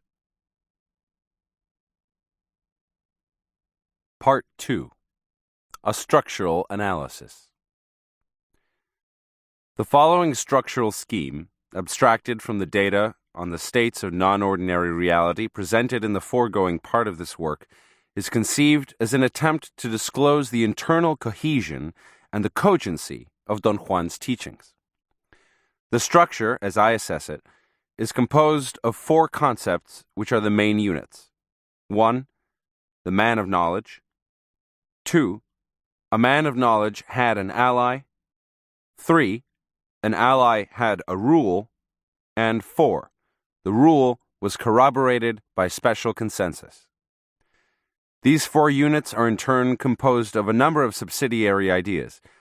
Thus, the total structure comprises all the meaningful concepts that were presented until the time I discontinued the apprenticeship. In a sense, these units represent successive levels of analysis, each level modifying the preceding one. Because this conceptual structure is completely dependent on the meaning of all its units, the following clarification seems to be pertinent at this point. Throughout this entire work, meaning has been rendered as I understood it. The component concepts of Don Juan's knowledge, as I have presented them here, could not be the exact duplicate of what he said himself.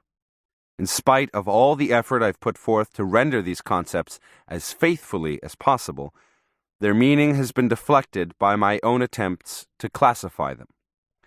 The arrangement of the 4 main units of this structural scheme is, however, a logical sequence which appears to be free from the influence of extraneous classificatory devices of my own.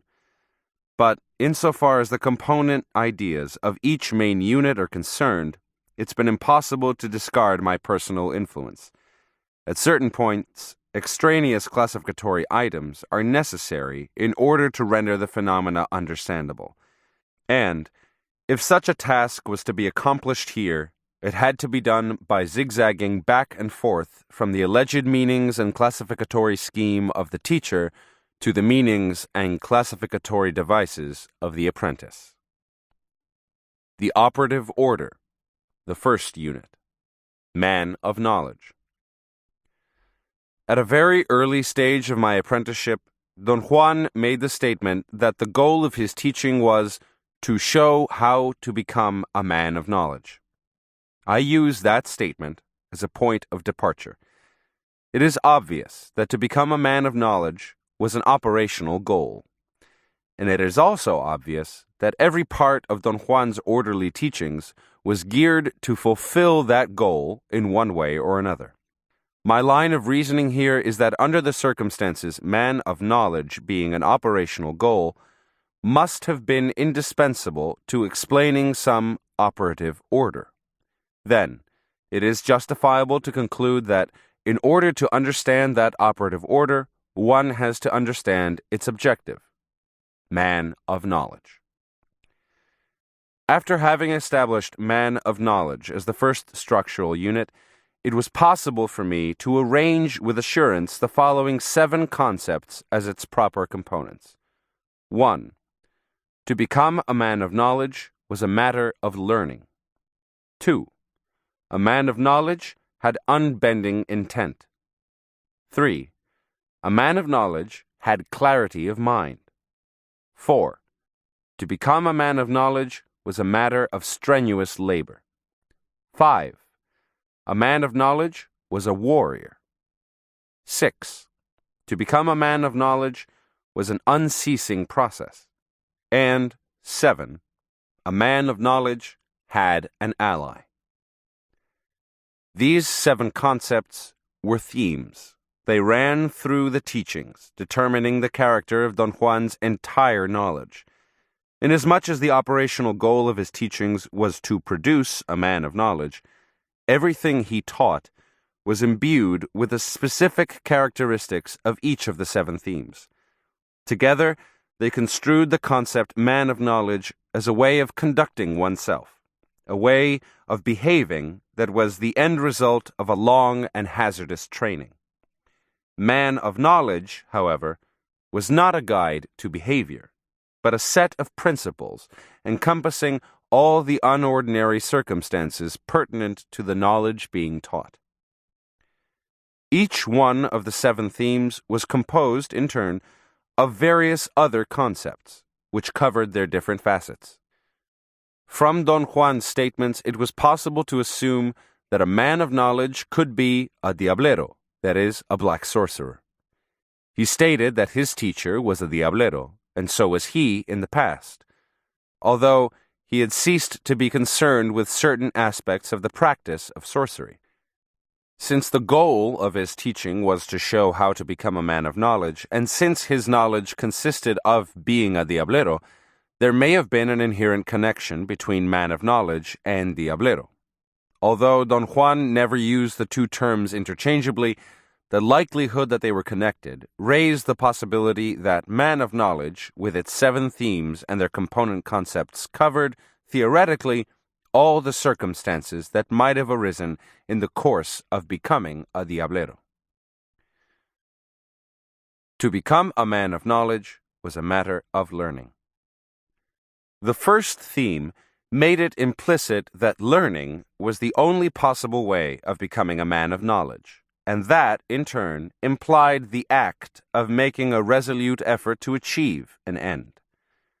To become a man of knowledge was the end result of a process, as opposed to an immediate acquisition through an act of grace or through bestowal by supernatural powers. The plausibility of learning how to become a man of knowledge warranted the existence of a system for teaching one how to accomplish it. The first theme had 3 components. 1. There were no overt requirements for becoming a man of knowledge. 2. There were some covert requirements. 3. The decision as to who could learn to become a man of knowledge was made by an impersonal power. Apparently, there were no overt prerequisites that would have determined who was or who was not qualified to learn how to become a man of knowledge. Ideally, the task was open to anybody who wished to pursue it. Yet, in practice, such a stand was inconsistent with the fact that Don Juan, as a teacher, selected his apprentices. In fact, any teacher, under the circumstances, would have selected his apprentices by means of matching them against some covert prerequisites. The specific nature of these prerequisites was never formalized. Don Juan only insinuated that there were certain clues one had to bear in mind when viewing a prospective apprentice. The clues he alluded to were supposed to reveal whether or not the candidate had a certain disposition of character, which Don Juan called unbending intent. Nevertheless, the final decision in matters of who could learn to become a man of knowledge was left to an impersonal power that was known to Don Juan, but was outside his sphere of volition. The impersonal power was credited with pointing out the right person by allowing him to perform a deed of extraordinary nature, or by creating a set of peculiar circumstances around that person. Hence, There was never a conflict between the absence of overt prerequisites and the existence of undisclosed covert prerequisites. The man who was singled out in that manner became the apprentice. Don Juan called him the escogido, the one who was chosen. But to be an escogido meant more than to be a mere apprentice. An escogido, by the sheer act of being selected by a power, was considered already to be different from ordinary men. He was considered already to be the recipient of a minimum amount of power which was supposed to be augmented by learning. But learning was a process of unending quest, and the power that made the original decision, or a similar power, was expected to make similar decisions on the issue of whether an escogido could continue learning or whether he had been defeated. Those decisions were manifested through omens that occurred at any point of the teachings. In that respect, any peculiar circumstances surrounding an apprentice were considered to be such omens. A man of knowledge had unbending intent. The idea that a man of knowledge needed unbending intent referred to the exercise of volition. Having unbending intent meant having the will to execute a necessary procedure by maintaining oneself at all times rigidly within the boundaries of the knowledge being taught.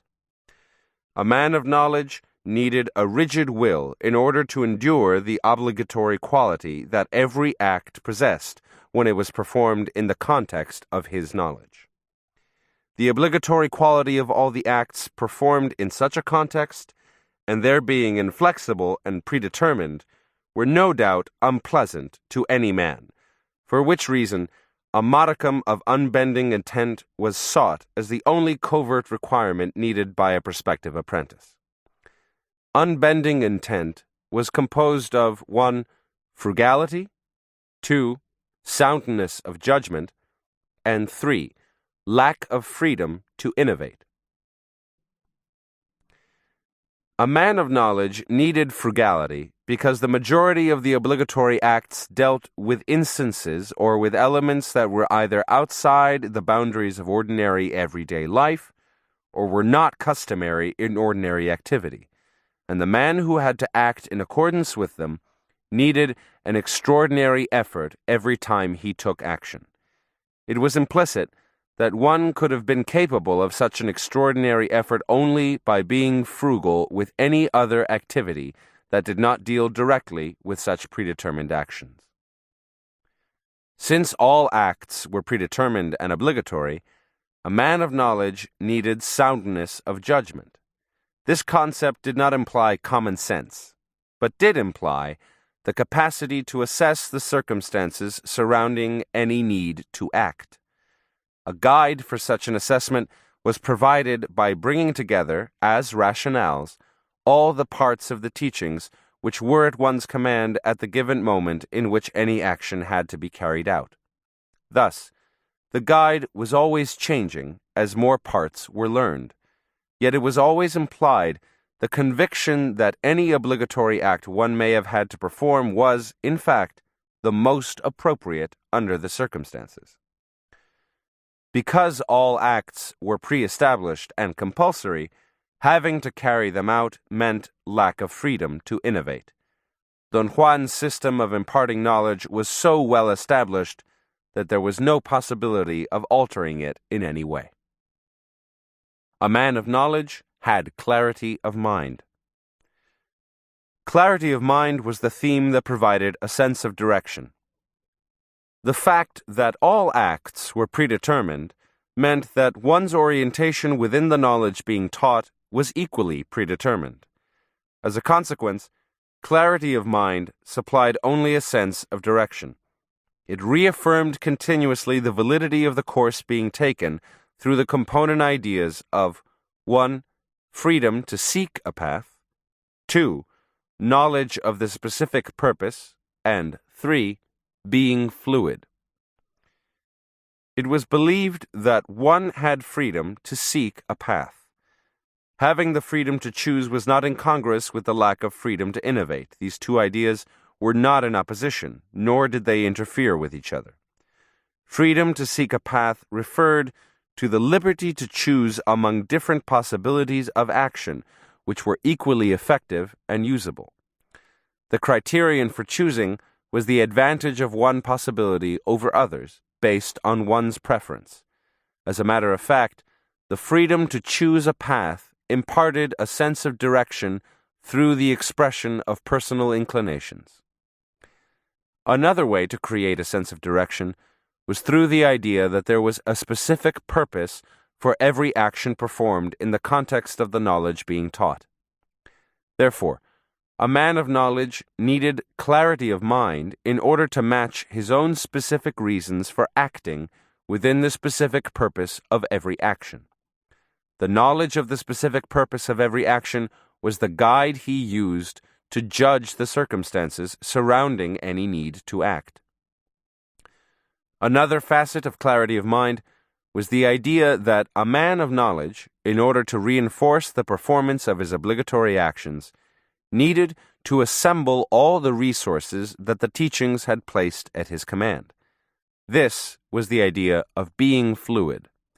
It created a sense of direction by giving one the feeling of being malleable and resourceful. The compulsory quality of all acts would have imbued one with a sense of stiffness or sterility had it not been for the idea that a man of knowledge needed to be fluid. To become a man of knowledge was a matter of strenuous labor. A man of knowledge had to possess or had to develop in the course of his training an all-around capacity for exertion. Don Juan stated that to become a man of knowledge was a matter of strenuous labor.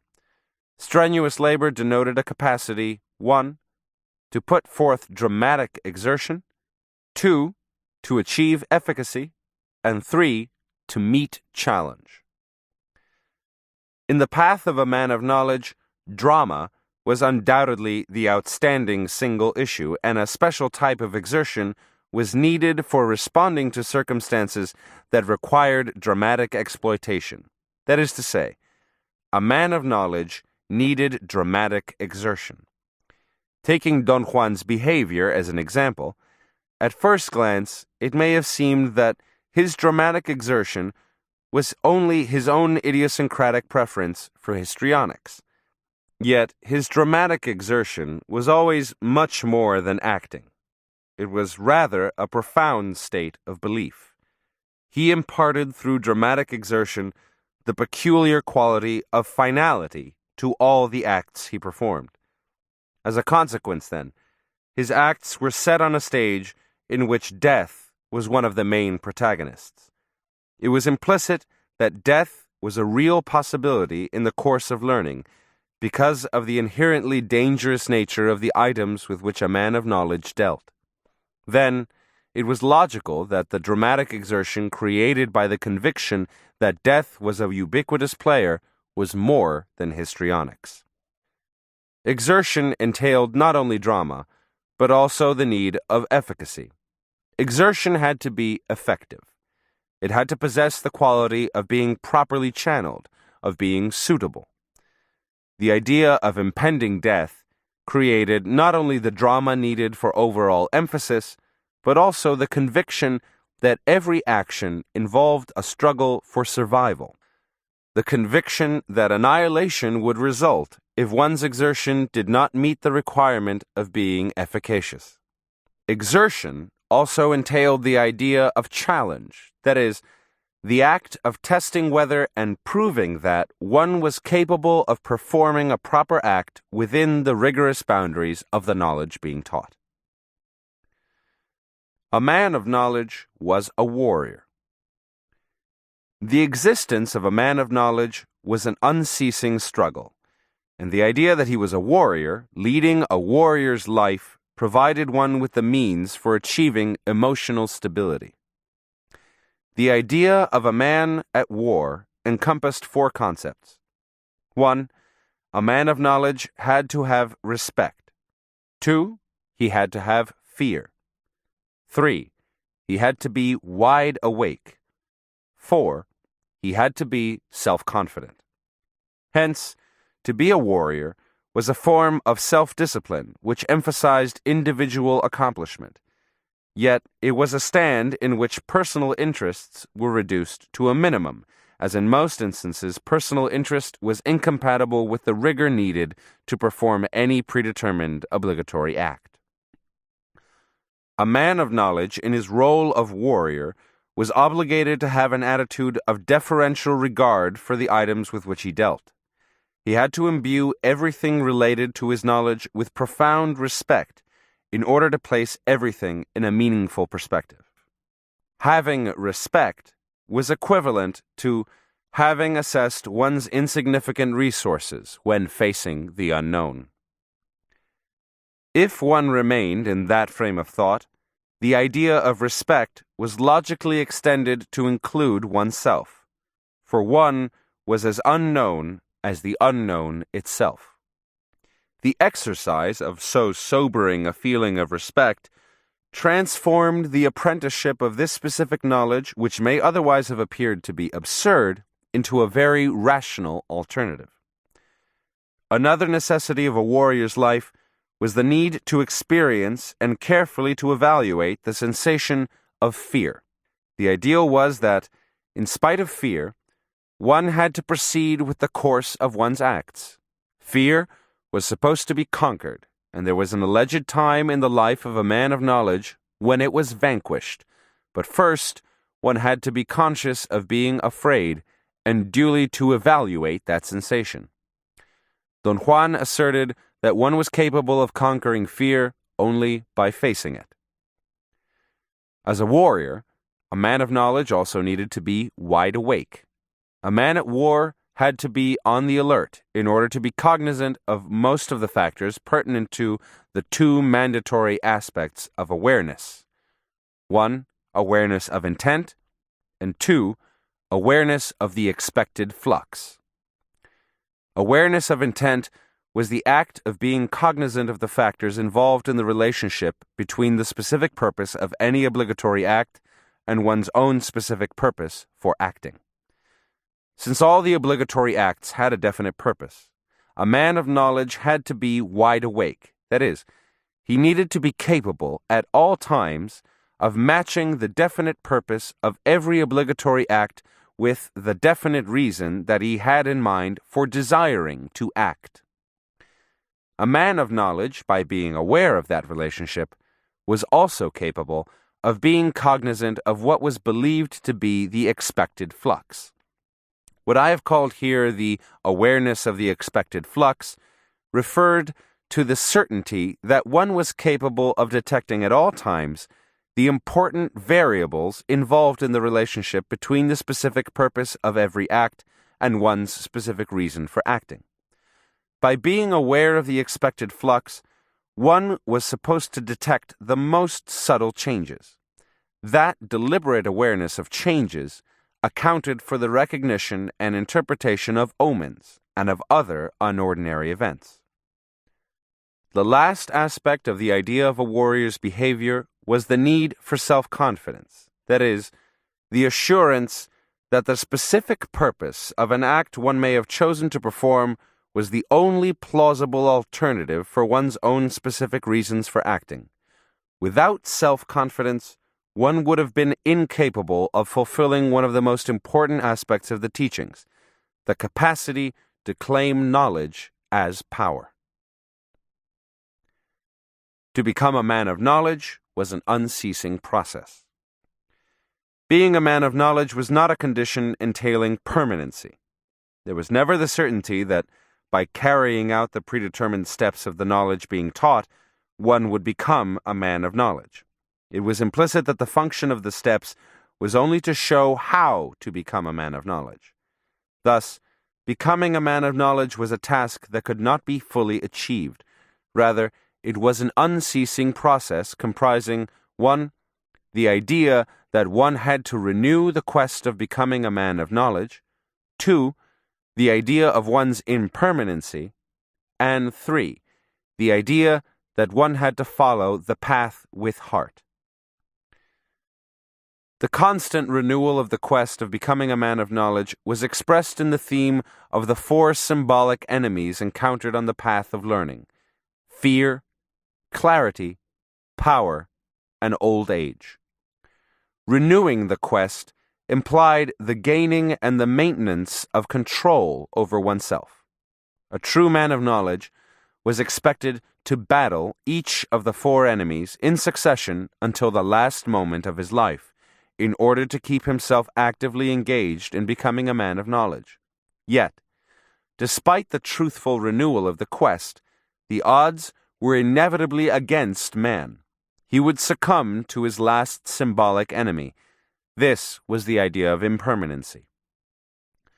Offsetting the negative value of one's impermanency was the notion that one had to follow the path with heart.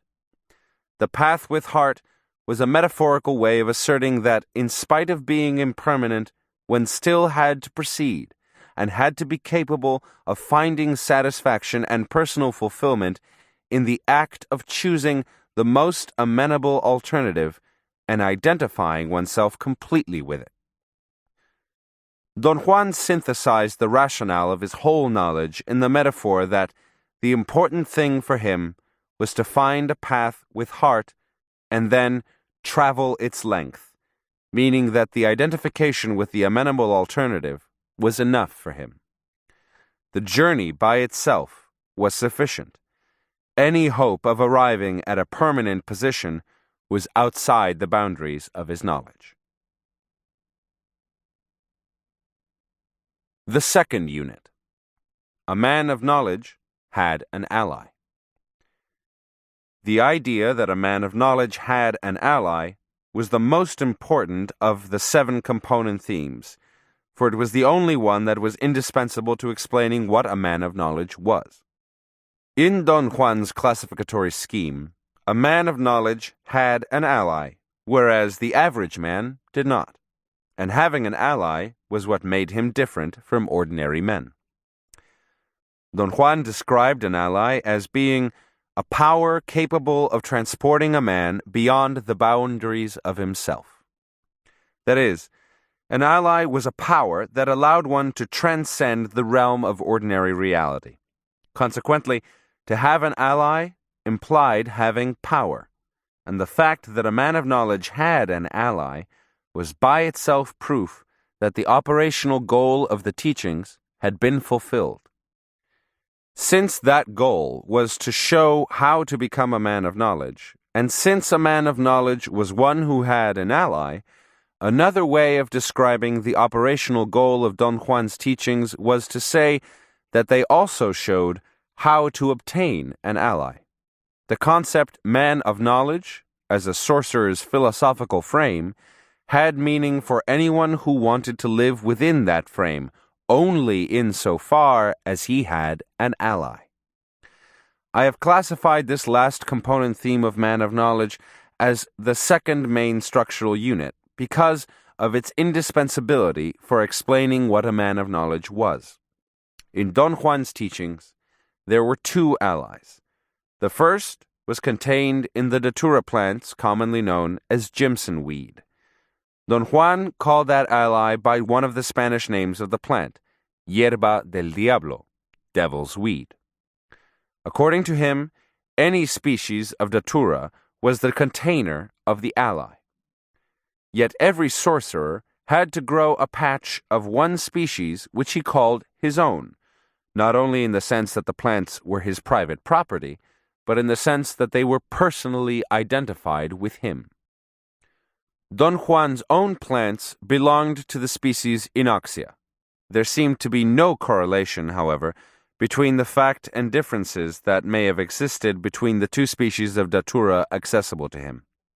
The second ally was contained in a mushroom I identified as belonging to the genus Psilocybe. It was possibly Psilocybe mexicana, but the classification was only tentative because I was incapable of procuring a specimen for laboratory analysis. Don Juan called this ally humito, or little smoke, suggesting that the ally was analogous to smoke or to the smoking mixture he made with the mushroom. The smoke was referred to as if it were the real container, yet he made it clear that the power was associated with only one species of psilocybe.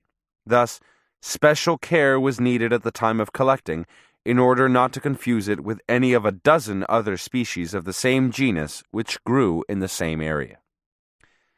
An ally as a meaningful concept included the following ideas and their ramifications. 1. An ally was formless. 2. An ally was perceived as a quality. 3. An ally was tameable. 4. An ally had a rule. An ally was formless. An ally was believed to be an entity existing outside and independent of oneself. Yet, in spite of being a separate entity, an ally was believed to be formless.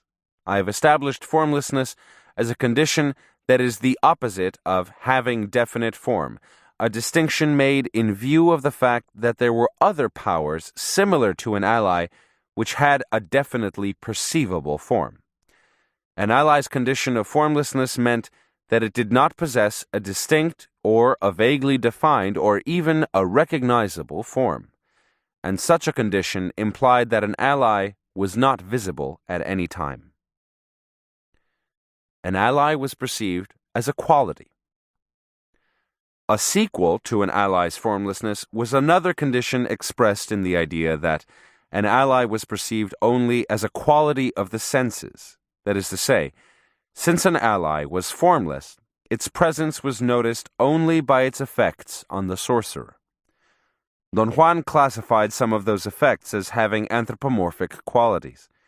He depicted an ally as having the character of a human being, thus implying that an individual sorcerer was in the position of choosing the most suitable ally by matching his own character with an ally's alleged anthropomorphic characteristics.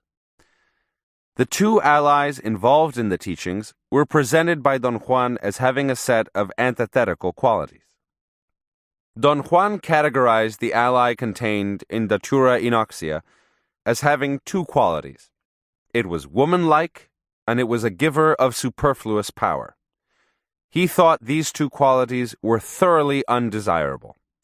His statements on the subject were definite, but he indicated at the same time that his value judgment on the matter was merely a personalistic choice. The most important characteristic was undoubtedly what Don Juan called its woman-like nature. The fact that it was depicted as being woman-like did not mean, however, that the ally was a female power. It seemed that the analogy of a woman may have been only a metaphorical way Don Juan used to describe what he thought to be the unpleasant effects of the ally. Besides, the Spanish name of the plant, yerba, because of its feminine gender, may also have helped create the female analogy. At any rate, the personification of this ally as a woman-like power ascribed to it the following anthropomorphic qualities. 1. It was possessive. 2. It was violent. 3. It was unpredictable. And 4. It had deleterious effects. Don Juan believed that the ally had the capacity to enslave the men who became its followers.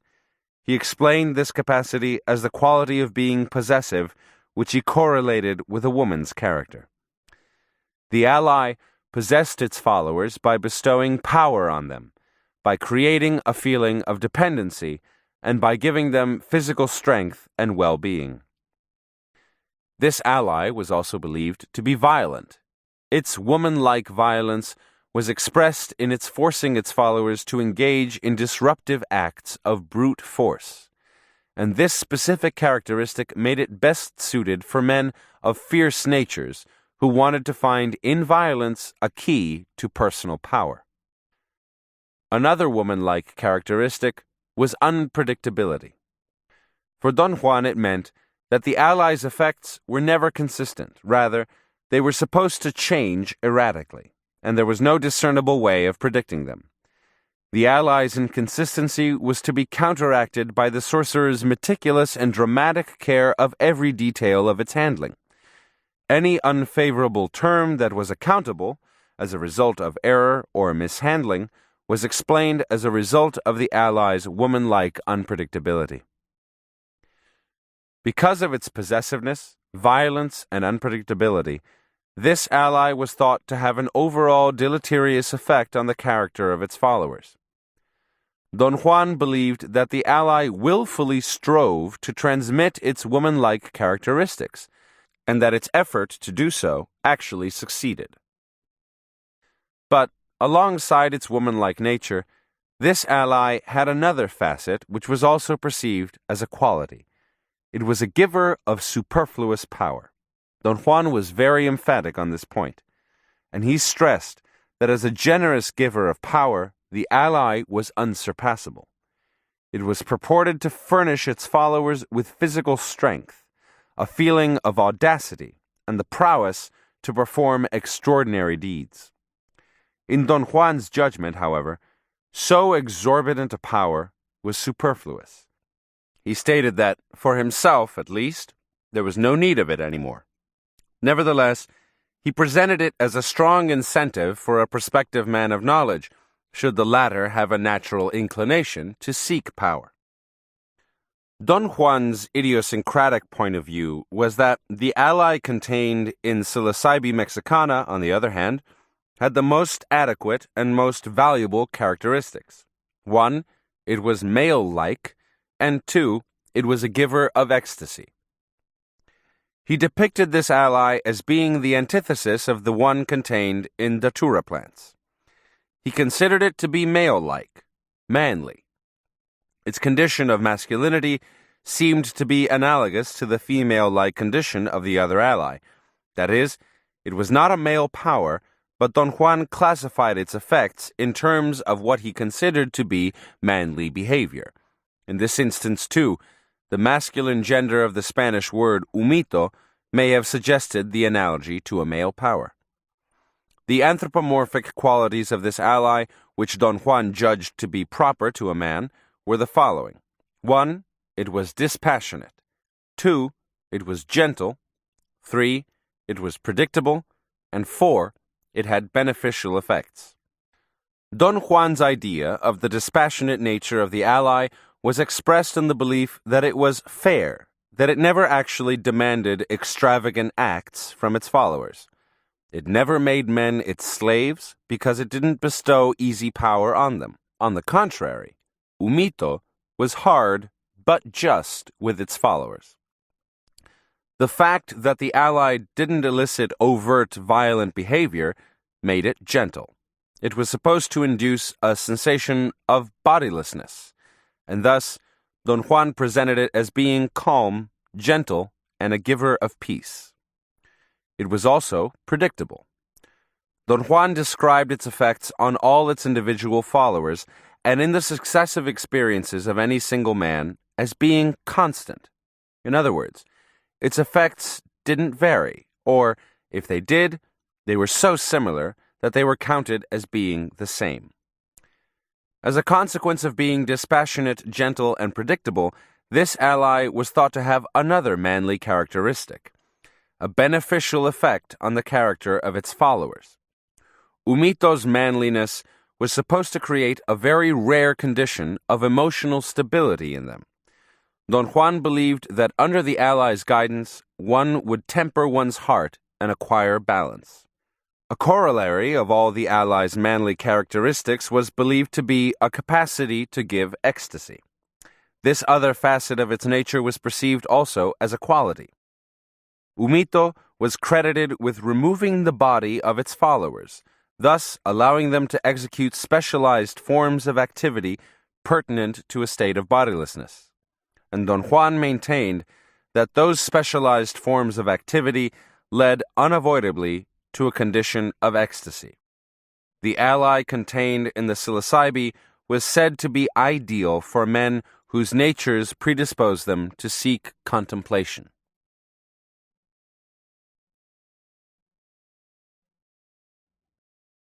An ally was tameable. The idea that an ally was tameable implied that as a power, it had the potential of being used. Don Juan explained it as an ally's innate capacity of being utilizable. After a sorcerer had tamed an ally, he was thought to be in command of its specialized power, which meant that he could manipulate it to his own advantage. An ally's capacity of being tamed was counterposed to the incapacity of other powers, which were similar to an ally, except that they didn't yield to being manipulated. The manipulation of an ally had two aspects. 1, an ally was a vehicle. 2, an ally was a helper. An ally was a vehicle in the sense that it served to transport a sorcerer into the realm of non-ordinary reality. Insofar as my personal knowledge was concerned, the allies both served as vehicles, although the function had different implications for each of them. The overall undesirable qualities of the ally contained in Datura Inoxia, especially its quality of unpredictability, turned it into a dangerous, undependable vehicle. Ritual was the only possible protection against its inconsistency, but that was never enough to ensure the ally's stability. A sorcerer using this ally as a vehicle had to wait for favorable omens before proceeding. The ally contained in Psilocybe mexicana, on the other hand, was thought to be a steady and predictable vehicle as a result of all its valuable qualities. As a consequence of its predictability, a sorcerer using this ally did not need to engage in any kind of preparatory ritual. The other aspect of an ally's manipulability was expressed in the idea that an ally was a helper. To be a helper meant that an ally, after serving a sorcerer as a vehicle, was again usable as an aid or as a guide to assist him in achieving whatever goal he had in mind in going into the realm of non-ordinary reality. In their capacity as helpers, the two allies had different, unique properties. The complexity and the applicability of these properties increased as one advanced on the learning path. But in general terms, the ally contained in Datura Inoxia was believed to be an extraordinary helper, and this capacity was thought to be a corollary of its facility to give superfluous power. The ally contained in Psilocybe mexicana, however, was considered to be an even more extraordinary helper. Don Juan thought it was matchless in the function of being a helper, which he regarded as an extension of its overall valuable qualities. The third unit. An ally had a rule. Alone among the components of the concept ally, the idea that an ally had a rule was indispensable for explaining what an ally was. Because of that indispensability, I've placed it as the third main unit in this structural scheme.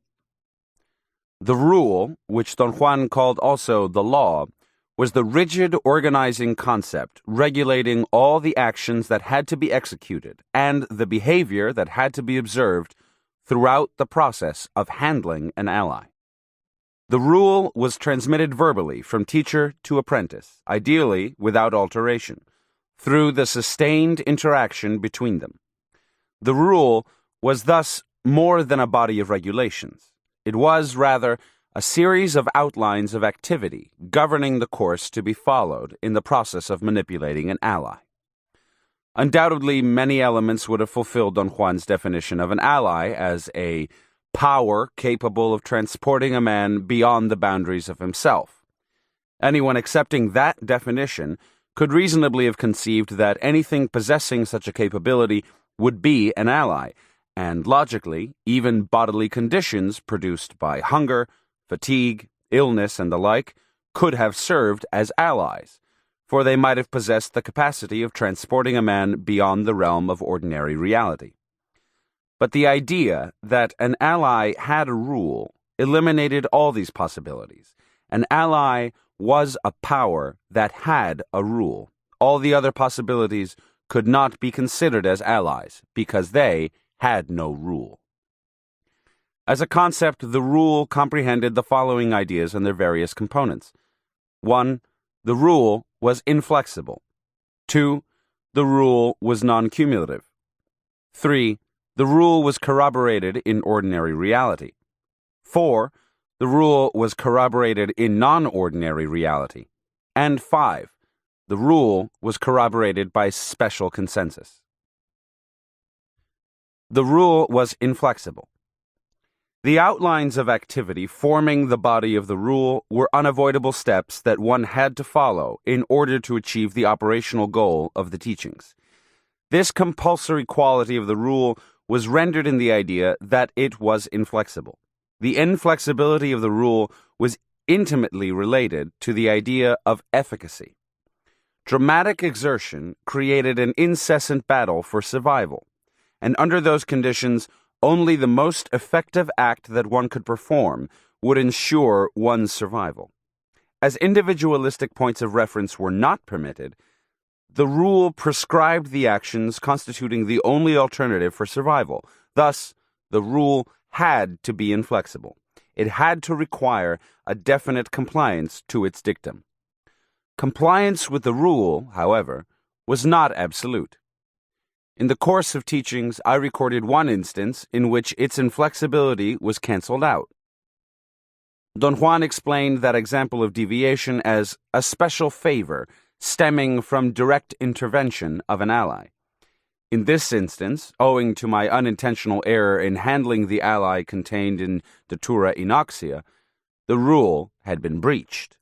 Don Juan extrapolated from the occurrence that an ally had the capacity to intervene directly and withhold the deleterious and usually fatal effect resulting from noncompliance with its rule. Such evidence of flexibility was thought to be always the product of a strong bond of affinity between the ally and its follower. The rule was non-cumulative. The assumption here was that all conceivable methods of manipulating an ally had already been used. Theoretically, the rule was non-cumulative. There was no possibility of augmenting it. The idea of the non-cumulative nature of the rule was also related to the concept of efficacy. Since the rule prescribed the only effective alternative for one's personal survival, any attempt to change it or to alter its course by innovation was considered to be not only a superfluous act, but a deadly one. One had only the possibility of adding to one's personal knowledge of the rule, either under the teacher's guidance or under the special guidance of the ally itself. The latter was considered to be an instance of direct acquisition of knowledge, not an addition to the body of the rule. The rule was corroborated in ordinary reality. Corroboration of the rule meant the act of verifying it, the act of attesting to its validity by confirming it pragmatically in an experimental manner.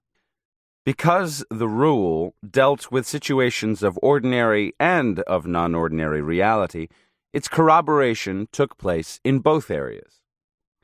The situations of ordinary reality with which the rule dealt were most often remarkably uncommon situations. But no matter how unusual they were, the rule was corroborated in ordinary reality. For that reason, it's been considered to fall beyond the scope of this work, and should properly be the realm of another study. That part of the rule concerned the details of the procedures employed in recognizing, collecting, mixing, preparing, and caring for the power plants in which the allies were contained, the details of other procedures involved in the uses of such power plants, and other similar minutiae. The rule was corroborated in non-ordinary reality. The rule was also corroborated in non-ordinary reality, and the corroboration was carried out in the same pragmatic, experimental manner of validation as would have been employed in situations of ordinary reality. The idea of a pragmatic corroboration involved two concepts. One, meetings with the ally, which I have called the states of non-ordinary reality, and two, the specific purposes of the rule. The states of non-ordinary reality. The two plants in which the allies were contained, when used in conformity with the allies' respective rules, produced states of peculiar perception, which Don Juan classified as meetings with the ally. He placed extraordinary emphasis on eliciting them, an emphasis summed up in the idea that one had to meet with the ally as many times as possible in order to verify its rule in a pragmatic, experimental manner. The assumption was that the proportion of the rule that was likely to be verified was in direct correlation with the number of times one met with the ally. The exclusive method of inducing a meeting with the ally was naturally through the appropriate use of the plant in which the ally was contained. Nonetheless, Don Juan hinted that at a certain advanced stage of learning, the meetings could have taken place without the use of the plant, that is to say, they could have been elicited by an act of volition alone. I've called the meetings with the allies states of non-ordinary reality. I chose the term non-ordinary reality because it conformed with Don Juan's assertion that such meetings took place in a continuum of reality, a reality that was only slightly different from the ordinary reality of everyday life. Consequently, non-ordinary reality had specific characteristics that could have been assessed in presumably equal terms by everyone. Don Juan never formulated these characteristics in a definite manner, but his reticence seemed to stem from the idea that each man had to claim knowledge as a matter of personal nature. The following categories, which I consider the specific characteristics of non-ordinary reality, were drawn from my personal experience. Yet, in spite of their seemingly idiosyncratic origin, they were reinforced and developed by Don Juan under the premises of his knowledge. He conducted his teachings as if these characteristics were inherent in non-ordinary reality. 1. Non-ordinary reality was utilizable. 2. Non-ordinary reality had component elements. The first characteristic, that non-ordinary reality was utilizable, implied that it was fit for actual service. Don Juan explained time and time again that the encompassing concern of his knowledge was the pursuit of practical results, and that such a pursuit was pertinent in ordinary as well as in non-ordinary reality. He maintained that in his knowledge there were the means of putting non-ordinary reality into service in the same way as ordinary reality. According to that assertion, the states induced by the allies were elicited with the deliberate intention of being used. In this particular instance, Don Juan's rationale was that the meetings with the allies were set up to learn their secrets, and this rationale served as a rigid guide to screen out other personalistic motives that one may have had for seeking the states of non-ordinary reality. The second characteristic of non-ordinary reality was that it had component elements. Those component elements were the items, the actions, and the events that one perceived, seemingly with one's senses, as being the content of a state of non-ordinary reality. The total picture of non-ordinary reality was made up of elements that appeared to possess qualities both of the elements of ordinary reality and of the components of an ordinary dream, although they were not on a par with either one. According to my personal judgment, the component elements of non-ordinary reality had 3 unique characteristics. 1. Stability. 2. Singularity. And 3. Lack of ordinary consensus. These qualities made them stand on their own as discrete units possessing an unmistakable individuality. The component elements of non-ordinary reality had stability in the sense that they were constant. In this respect, they were similar to the component elements of ordinary reality, for they neither shifted nor disappeared as would the component elements of ordinary dreams. It seemed as if every detail that made up a component element of non-ordinary reality had a concreteness of its own, a concreteness I perceived as being extraordinarily stable. The stability was so pronounced that it allowed me to establish the criterion that, in non-ordinary reality, one always possessed the capacity to come to a halt in order to examine any of the component elements for what appeared to be an indefinite length of time. The application of this criterion permitted me to differentiate the states of non-ordinary reality used by Don Juan from other states of peculiar perception which may have appeared to be non-ordinary reality, but which did not yield to this criterion. The second exclusive characteristic of the component elements of non-ordinary reality, their singularity, meant that every detail of the component elements was a single individual item. It seemed as if each detail was isolated from others, or as if details appeared one at a time. The singularity of the component elements seemed further to create a unique necessity, which may have been common to everybody. The imperative need, the urge to amalgamate all isolated details into a total scene, a total composite. Don Juan was obviously aware of that need and used it on every possible occasion. The third unique characteristic of the component elements, and the most dramatic of all, was their lack of ordinary consensus. One perceived the component elements while being in a state of complete solitude, which was more like the aloneness of a man witnessing by himself an unfamiliar scene in ordinary reality than like the solitude of dreaming. As the stability of the component elements of non-ordinary reality enabled one to stop and examine any of them for what appeared to be an indefinite length of time, it seemed almost as if they were elements of everyday life. However, the difference between the component elements of the two states of reality was their capacity for ordinary consensus. By ordinary consensus, I mean the tacit or the implicit agreement on the component elements of everyday life which fellow men give to one another in various ways. For the component elements of non-ordinary reality, ordinary consensus was unattainable. In this respect, non-ordinary reality was closer to a state of dreaming than to ordinary reality.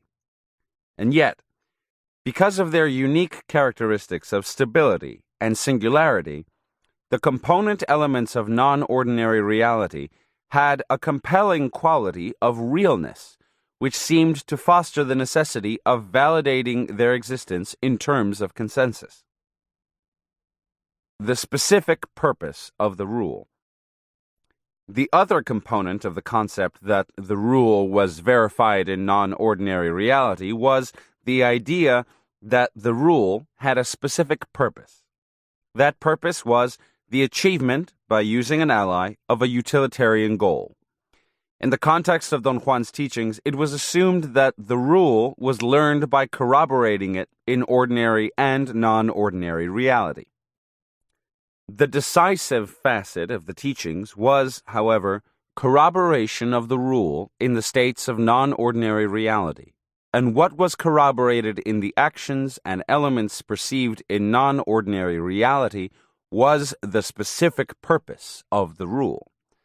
That specific purpose dealt with the ally's power, that is, with the manipulation of an ally, first as a vehicle and then as a helper. But Don Juan always treated each instance of the specific purpose of the rule as a single unit implicitly covering these two areas. Because the specific purpose referred to the manipulation of the ally's power, it had an inseparable sequel: the manipulatory techniques.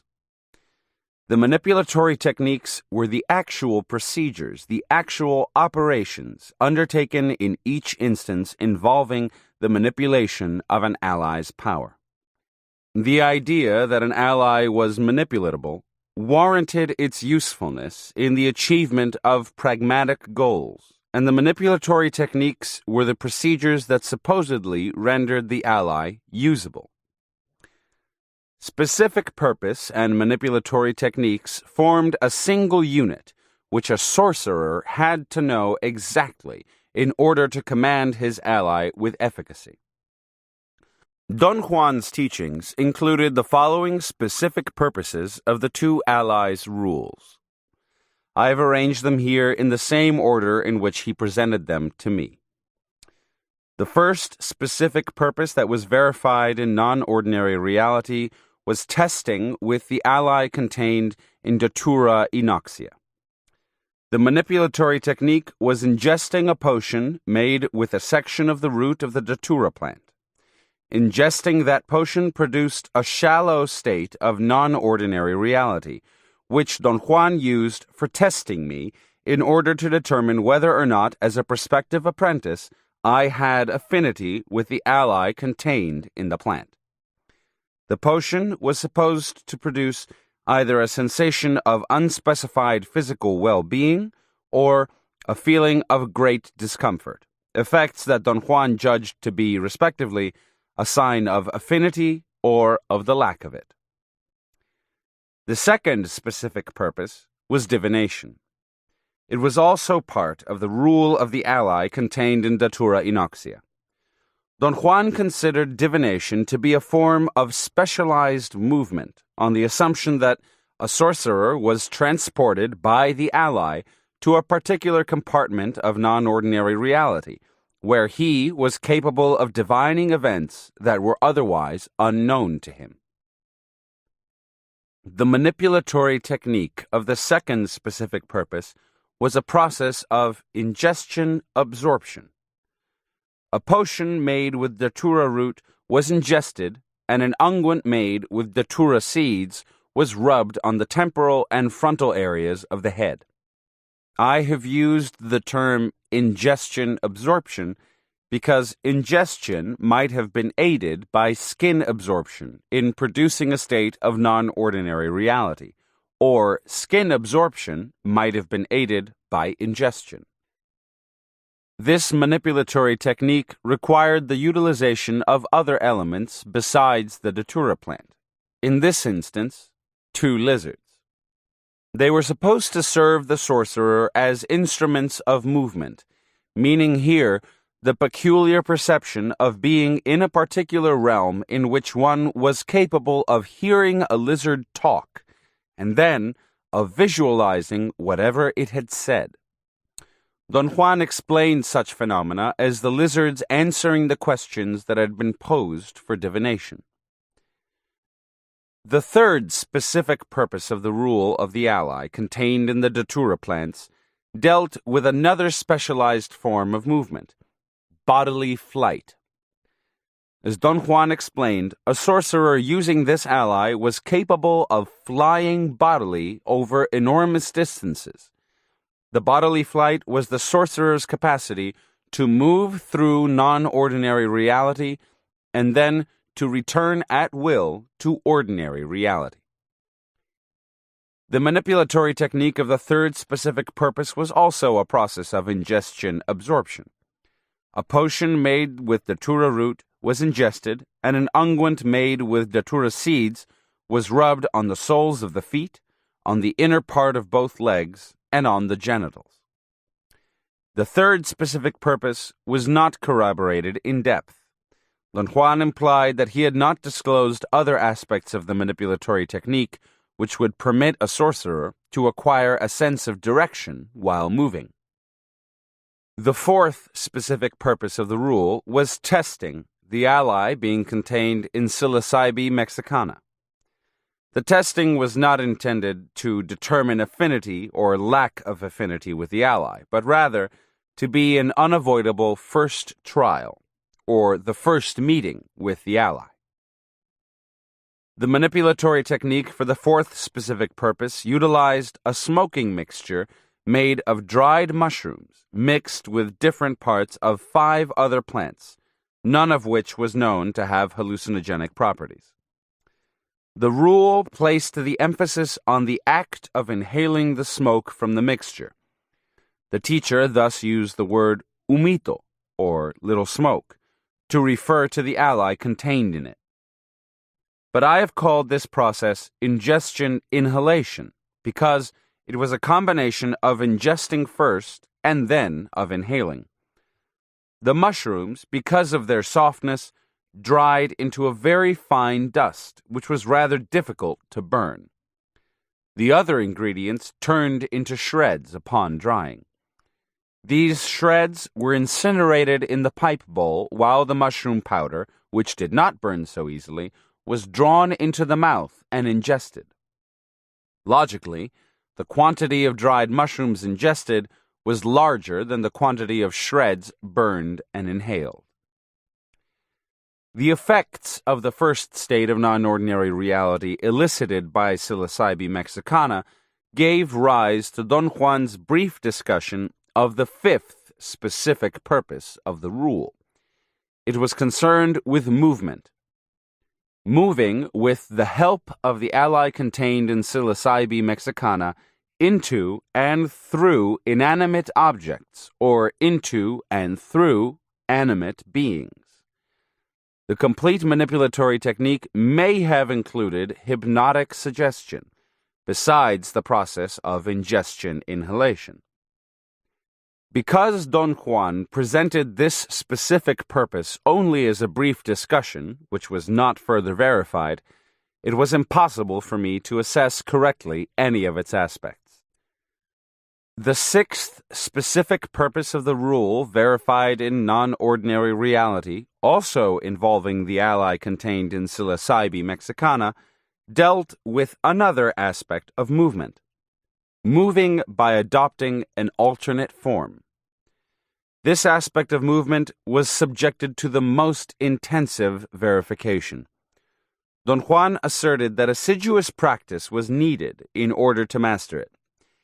He maintained that the alloy contained in psilocybe mexicana had the inherent capacity to cause the sorcerer's body to disappear. Thus, the idea of adopting an alternate form was a logical possibility for achieving movement under the conditions of bodilessness. Another logical possibility for achieving movement was, naturally, moving through objects and beings, which Don Juan had discussed briefly. The manipulatory technique of the sixth specific purpose of the rule included not only ingestion inhalation, but also, according to all indications, hypnotic suggestion.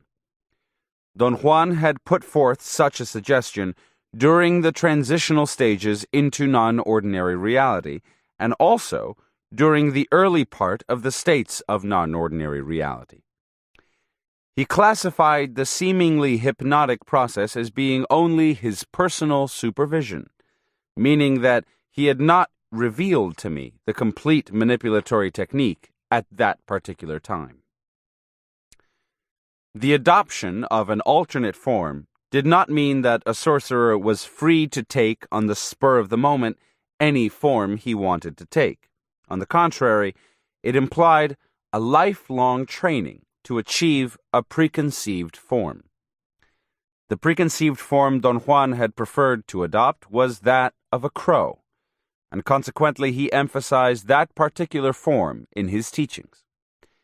He made it very clear, nonetheless, that a crow was his personal choice, and that there were innumerable other possible preconceived forms.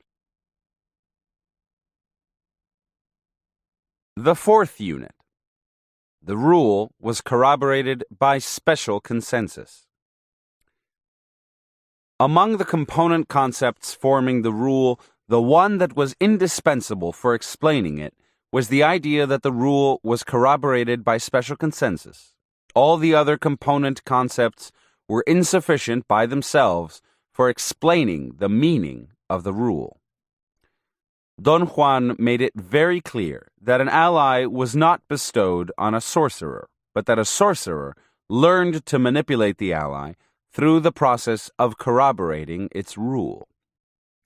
The complete learning process involved verification of the rule in non-ordinary reality as well as in ordinary reality. Yet, the crucial facet of Don Juan's teachings was corroboration of the rule in a pragmatic and experimental manner in the context of what one perceived as being the component elements of non-ordinary reality.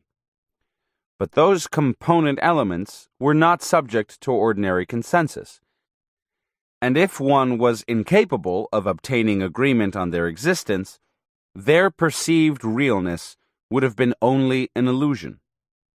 As a man would have to be by himself in non-ordinary reality, by reason of his solitariness, whatever he perceived would have to be idiosyncratic.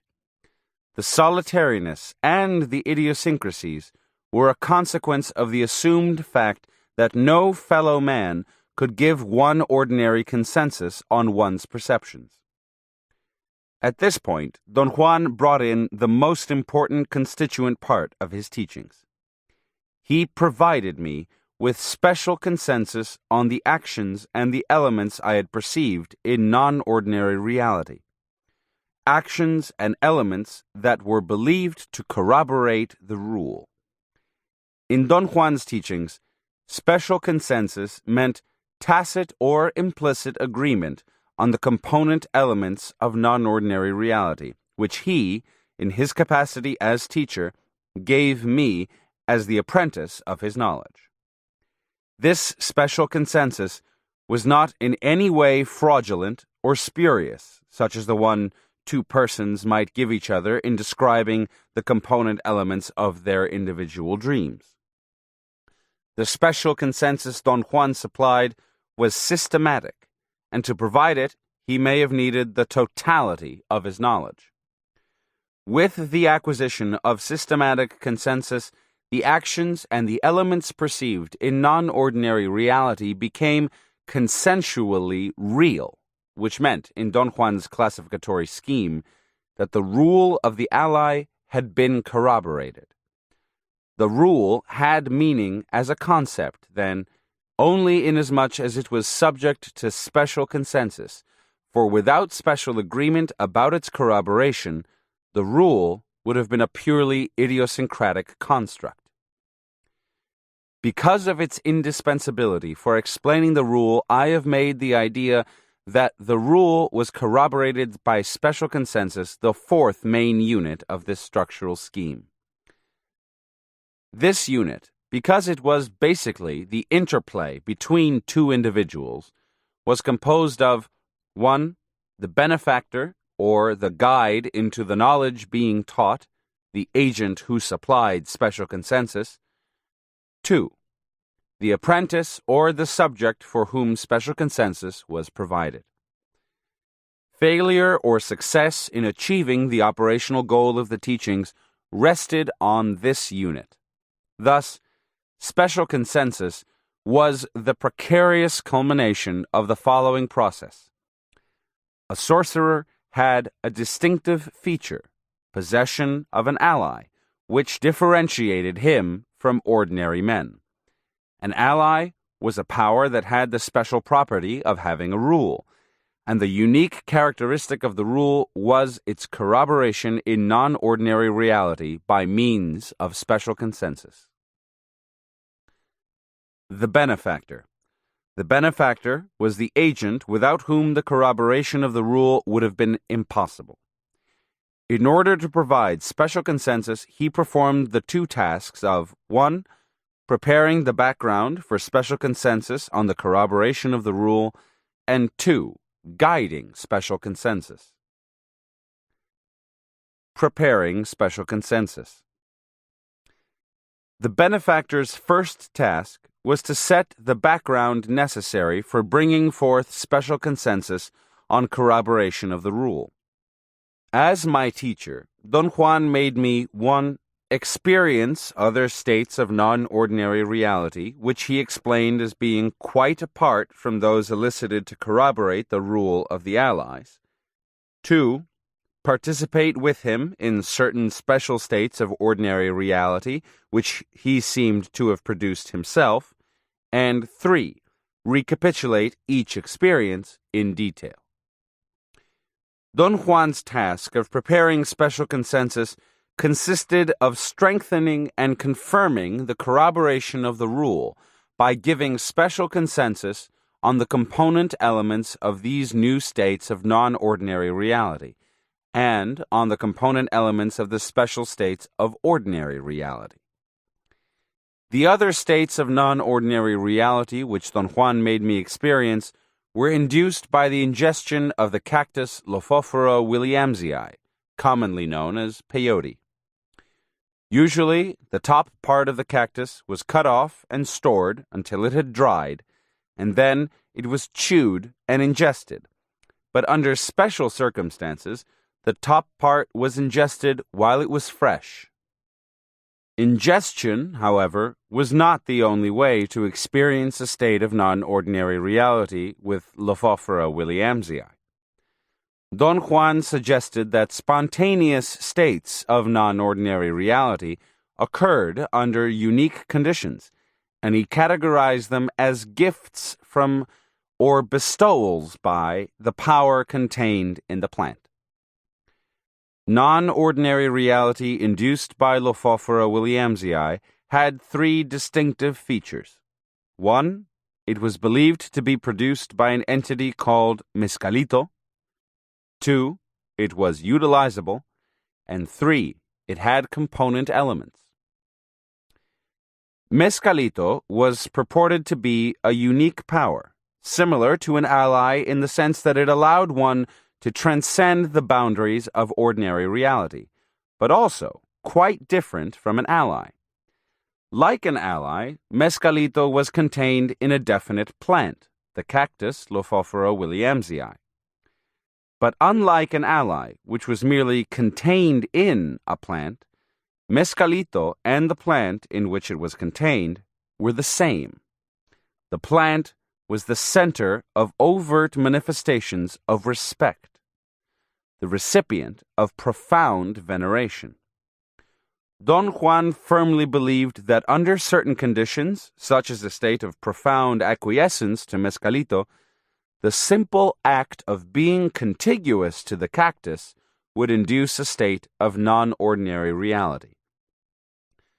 But mescalito did not have a rule, and for that reason it was not an ally, even though it was capable of transporting a man outside the boundaries of ordinary reality.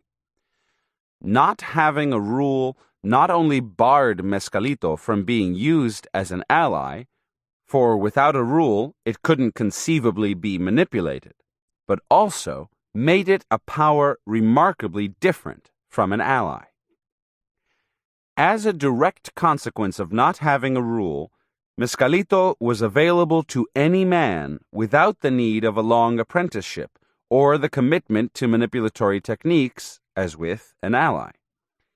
And because it was available without any training, mescalito was said to be a protector. To be a protector meant that it was accessible to anyone, yet mescalito as a protector was not accessible to every man, and with some individuals it was not compatible. According to Don Juan, such incompatibility was caused by the discrepancy between mescalito's unbending morality and the individual's own questionable character. Mescalito was also a teacher. It was supposed to exercise didactic functions. It was a director, a guide to proper behavior. Mescalito taught the right way. Don Juan's idea of the right way seemed to be a sense of propriety, which consisted not of righteousness in terms of morality, but of a tendency to simplify behavioral patterns in terms of the efficacy promoted by his teachings. Don Juan believed mescalito taught simplification of behavior. Mescalito was believed to be an entity, and as such, it was purported to have a definite form that was usually not constant or predictable. This quality implied that mescalito was perceived differently, not only by different men, but also by the same man on different occasions. Don Juan expressed this idea in terms of mescalito's ability to adopt any conceivable form. For individuals with whom it was compatible, however, it adopted an unchanging form after they had partaken of it over a period of years. The non-ordinary reality produced by Mescalito was utilizable, and in this respect was identical with that induced by an ally. The only difference was the rationale Don Juan used in his teachings for eliciting it. One was supposed to seek Mescalito's lessons on the right way. The non-ordinary reality produced by Mescalito also had component elements, and here again, the states of non-ordinary reality induced by Mescalito and by an ally were identical.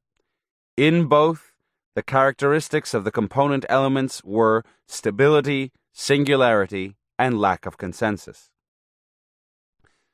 The other procedure Don Juan used to prepare the background for special consensus was to make me the co-participant in special states of ordinary reality. A special state of ordinary reality was a situation that could be described in terms of the properties of everyday life, except that it might have been impossible to obtain ordinary consensus on its component elements. Don Juan prepared the background for the special consensus on the corroboration of the rule by giving special consensus on the component elements of the special states of ordinary reality. These component elements were elements of everyday life whose existence could be confirmed only by Don Juan through special agreement.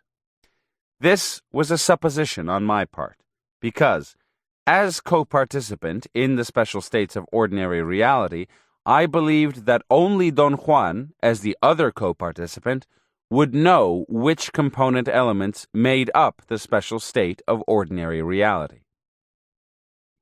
In my own personal judgment, the special states of ordinary reality were produced by Don Juan, although he never claimed to have done so. It seemed that he produced them through a skillful manipulation of hints and suggestions to guide my behavior. I have called that process the manipulation of cues. It had two aspects. One, cueing about the environment, and two, cueing about behavior. During the course of the teachings, Don Juan made me experience two such states.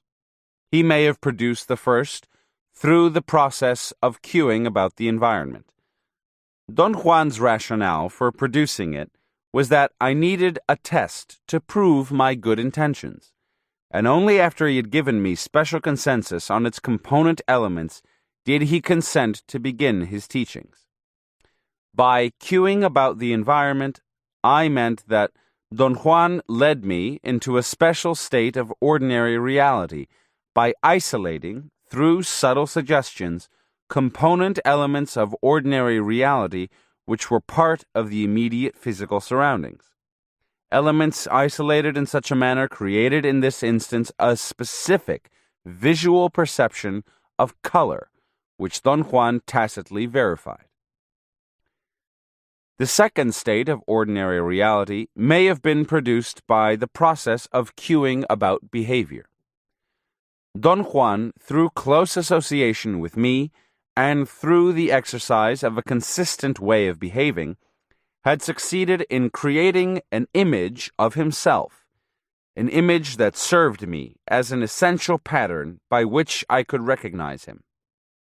Then, by performing certain specific choice responses which were irreconcilable with the image he had created, Don Juan was capable of distorting this essential pattern of recognition. The distortion may, in turn, have changed the normal configuration of elements associated with the pattern into a new and incongruous pattern which could not be subjected to ordinary consensus. Don Juan, as the co-participant of that special state of ordinary reality, was the only person who knew which the component elements were, and thus he was the only person who could give me agreement on their existence. Don Juan set up the second special state of ordinary reality also as a test, as a sort of recapitulation of his teachings. It seemed that both special states of ordinary reality marked a transition in the teachings. They seemed to be points of articulation. And the second state may have marked my entrance into a new stage of learning, characterized by more direct co-participation between teacher and apprentice for purposes of arriving at special consensus. The third procedure that Don Juan employed to prepare special consensus was to make me render a detailed account of what I had experienced as an aftermath of each state of non-ordinary reality and each special state of ordinary reality, and then to stress certain choice units which he isolated from the content of my account. The essential factor was directing the outcome of the states of non-ordinary reality, and my implicit assumption here was that the characteristics of the component elements of non-ordinary reality, stability, singularity, and lack of ordinary consensus, were inherent in them and were not the result of Don Juan's guidance. This assumption was based on the observation that the component elements of the first state of non-ordinary reality I underwent possessed the same three characteristics, and yet Don Juan had hardly begun his directing. Assuming, then, that these characteristics were inherent in the component elements of non-ordinary reality in general, Don Juan's task consisted of utilizing them as the basis for directing the outcome of each state of non-ordinary reality elicited by Datura inoxia, psilocybe mexicana, and Lophophora williamsii. The detailed account that Don Juan made me render as the aftermath of each state of non-ordinary reality was a recapitulation of the experience. It entailed a meticulous verbal rendition of what I had perceived during the course of each state. A recapitulation had two facets. One, the recollection of events, and two, the description of perceived component elements. The recollection of events was concerned with the incidents I had seemingly perceived during the course of the experience I was narrating. That is, the events that seemed to have happened and the actions I seemed to have performed. The description of the perceived component elements was my account of the specific form and the specific detail of the component elements I seemed to have perceived. From each recapitulation of the experience, Don Juan selected certain units by means of the processes of 1.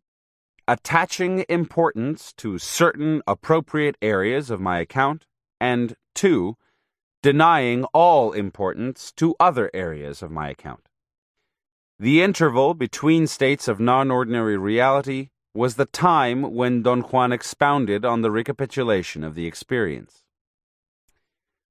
I have called the first process emphasis because it entailed a forceful speculation on the distinction between what Don Juan had conceived as the goals I should have accomplished in the state of non-ordinary reality and what I perceived myself. Emphasis meant, then, that Don Juan isolated an area of my narrative by centering on it the bulk of his speculation. Emphasis was either positive or negative. Positive emphasis implied that Don Juan was satisfied with a particular item I had perceived, because it conformed with the goals he had expected me to achieve in the state of non-ordinary reality. Negative emphasis meant that Don Juan was not satisfied with what I had perceived, because it may not have conformed with his expectations, or because he judged it insufficient.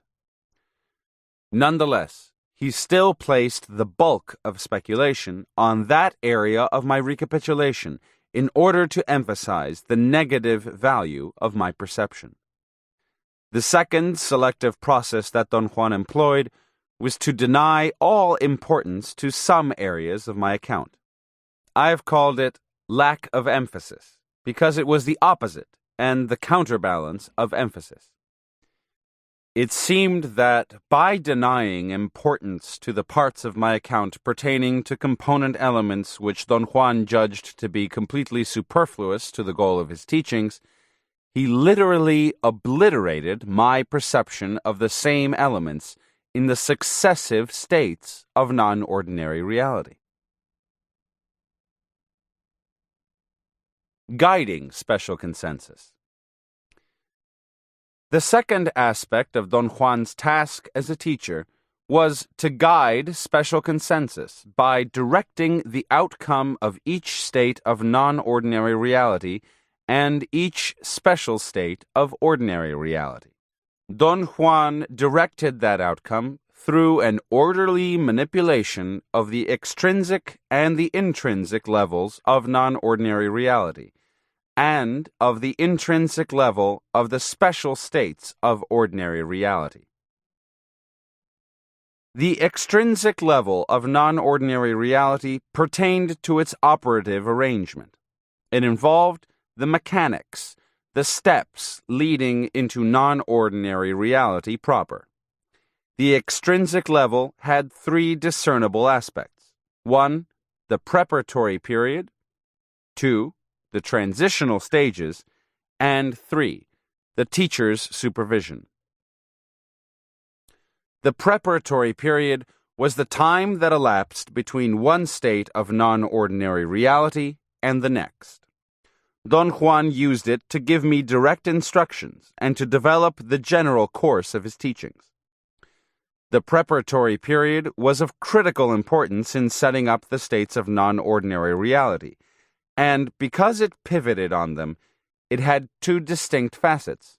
1, the period prior to non-ordinary reality, and 2, the period following non-ordinary reality.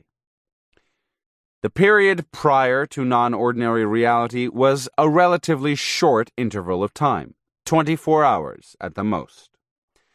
In the states of non-ordinary reality induced by datura inoxia and psilocybe mexicana, the period was characterized by Don Juan's dramatic and accelerated direct instructions on the specific purpose of the rule and on the manipulatory techniques I was supposed to corroborate in the oncoming state of non-ordinary reality. With Lophophora williamsii, the period was essentially a time of ritual behavior, since Mescalito had no rule. The period following non-ordinary reality, on the other hand, was a long span of time, usually lasting for months. It allowed time for Don Juan's discussion and clarification of the events that had taken place during the preceding state of non-ordinary reality. This period was especially important after the use of Lophophora williamsii. Because Mescalito did not have a rule, the goal pursued in non-ordinary reality was the verification of Mescalito's characteristics. Don Juan delineated those characteristics during the long interval following each state of non-ordinary reality. The second aspect of the extrinsic level was the transitional stages, which meant the passage from a state of ordinary reality into a state of non-ordinary reality, and vice versa. The two states of reality overlapped in these transitional stages, and the criterion I used to differentiate the latter from either state of reality was that their component elements were blurred. I was never able to perceive them or to recollect them with precision. In terms of perceived time, the transitional stages were either abrupt or slow. In the instance of datura inoxia, ordinary and non-ordinary states were almost juxtaposed, and the transition from one to the other took place abruptly. The most noticeable were the passages into non-ordinary reality. Psilocybe mexicana, on the other hand, elicited transitional stages that I perceived to be slow. The passage from ordinary into non-ordinary reality was specially long drawn out and perceivable. I was always more aware of it, perhaps because of my apprehension about forthcoming events. The transitional stages elicited by Lophophora williamsii seemed to combine features of the other two. For one thing, both the passages into and out of non-ordinary reality were very noticeable. The entering into non-ordinary reality was slow, and I experienced it with hardly any impairment of my faculties.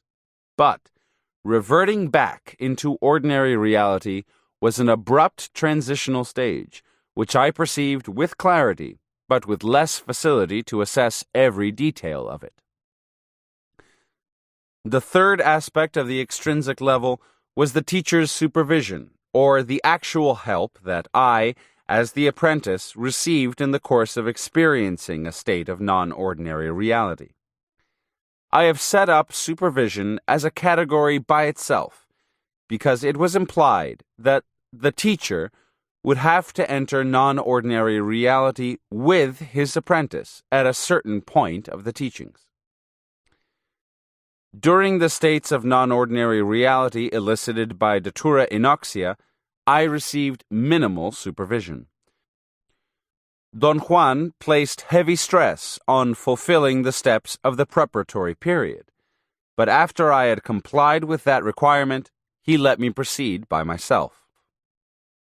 In the non-ordinary reality induced by Psilocybe mexicana, the degree of supervision was the complete opposite, for here, according to Don Juan, the apprentice needed the most extensive guidance and help.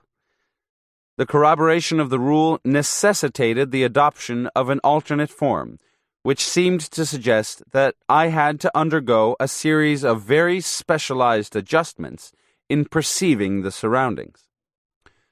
Don Juan produced those necessary adjustments through verbal commands and suggestions during the transitional stages into non-ordinary reality. Another aspect of his supervision was to direct me during the early part of the states of non-ordinary reality by commanding me to focus my attention on certain component elements of the preceding state of ordinary reality. The items he focused upon were apparently chosen at random, as the important issue was the act of perfecting the adopted alternate form. The final aspect of supervision was restoring me back to ordinary reality.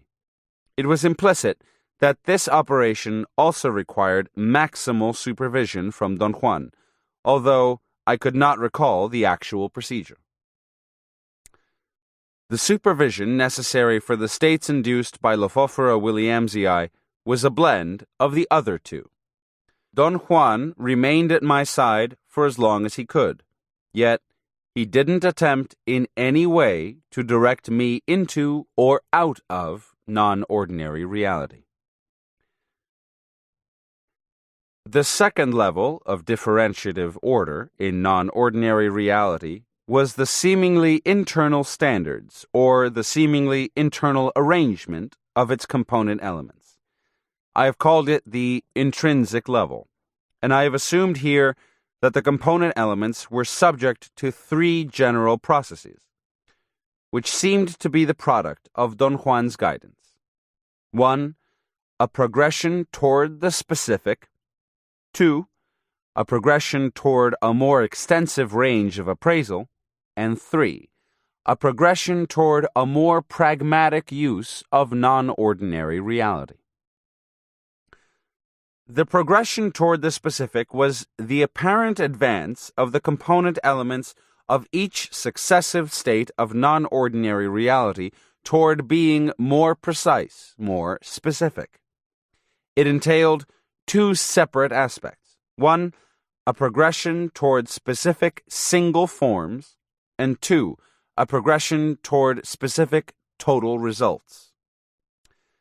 The progression towards specific single forms implied that the component elements were amorphously familiar in the early states of non-ordinary reality and became specific and unfamiliar in the late states. The progression seemed to encompass two levels of change in the component elements of non-ordinary reality. 1. A progressive complexity of perceived detail, and 2. A progression from familiar to unfamiliar forms. Progressive complexity of detail meant that in each successive state of non-ordinary reality, the minute particulars I perceived as constituting the component elements became more complex. I assessed complexity in terms of my being aware that the structure of the component elements grew more complicated. Yet the details did not become exceedingly or perplexingly entangled. The increasing complexity referred rather to the harmonious increase of perceived detail, which ranged from my impressions of vague forms during the early states to my perception of massive, elaborate arrays of minute particulars in the late states. The progression from familiar to unfamiliar forms implied that at first, the forms of the component elements either were familiar forms found in ordinary reality, or at least evoked the familiarity of everyday life. But in successive states of non-ordinary reality, the specific forms, the details making up the form, and the patterns in which the component elements were combined became progressively unfamiliar until I couldn't put them on par with, nor could they even evoke, in some instances, anything I had ever perceived in ordinary reality. The progression of the component elements towards specific total results was the gradually closer approximation of the total result I accomplished in each state of non-ordinary reality to the total result Don Juan sought in matters of corroborating the rule. That is, non-ordinary reality was induced to corroborate the rule, and the corroboration grew more specific in each successive attempt. The second general process of the intrinsic level of non-ordinary reality was the progression toward a more extensive range of appraisal. In other words, it was the gain I perceived in each successive state of non-ordinary reality toward the expansion of the area over which I could have exercised my capacity to focus attention. The point in question here was either that there existed a definite area that expanded, or that my capacity to perceive seemed to increase in each successive state. Don Juan's teachings fostered and reinforced the idea that there was an area that expanded, and I have called that alleged area the range of appraisal. Its progressive expansion consisted of a seemingly sensorial appraisal I made of the component elements of non-ordinary reality which fell within a certain range. I evaluated and analyzed these component elements, it seemed, with my senses, and to all appearances I perceived the range in which they occurred as being more extensive, more encompassing in each successive state. The range of appraisal was of two kinds. 1, the dependent range, and 2, the independent range. The dependent range was an area in which the component elements were the items of the physical environment which had been within my awareness in the preceding state of ordinary reality. The independent range, on the other hand, was the area in which the component elements of non-ordinary reality seemed to come into existence by themselves, free of the influence of the physical surroundings of the preceding ordinary reality. Don Juan's clear allusion in matters of the range of appraisal was that each of the two allies and Mescalito possessed the property of inducing both forms of perception. Yet it seemed to me that Datura inoxia had a greater capacity to induce an independent range, although in the facet of bodily flight, which I didn't perceive long enough to assess it, the range of appraisal was implicitly a dependent one. Psilocybe mexicana had the capacity to produce a dependent range. Lophophora williamsii had the capacity to produce both. My assumption was that Don Juan used those different properties in order to prepare special consensus. In other words, in the states produced by Datura inoxia, the component elements lacking ordinary consensus existed independently of the preceding ordinary reality. With Psilocybe mexicana, lack of ordinary consensus involved component elements that depended on the environment of the preceding ordinary reality. And with Lophophora williamsii, some component elements were determined by the environment, whereas others were independent of the environment. Thus, the use of the three plants together seemed to have been designed to create a broad perception of the lack of ordinary consensus on the component elements of non-ordinary reality.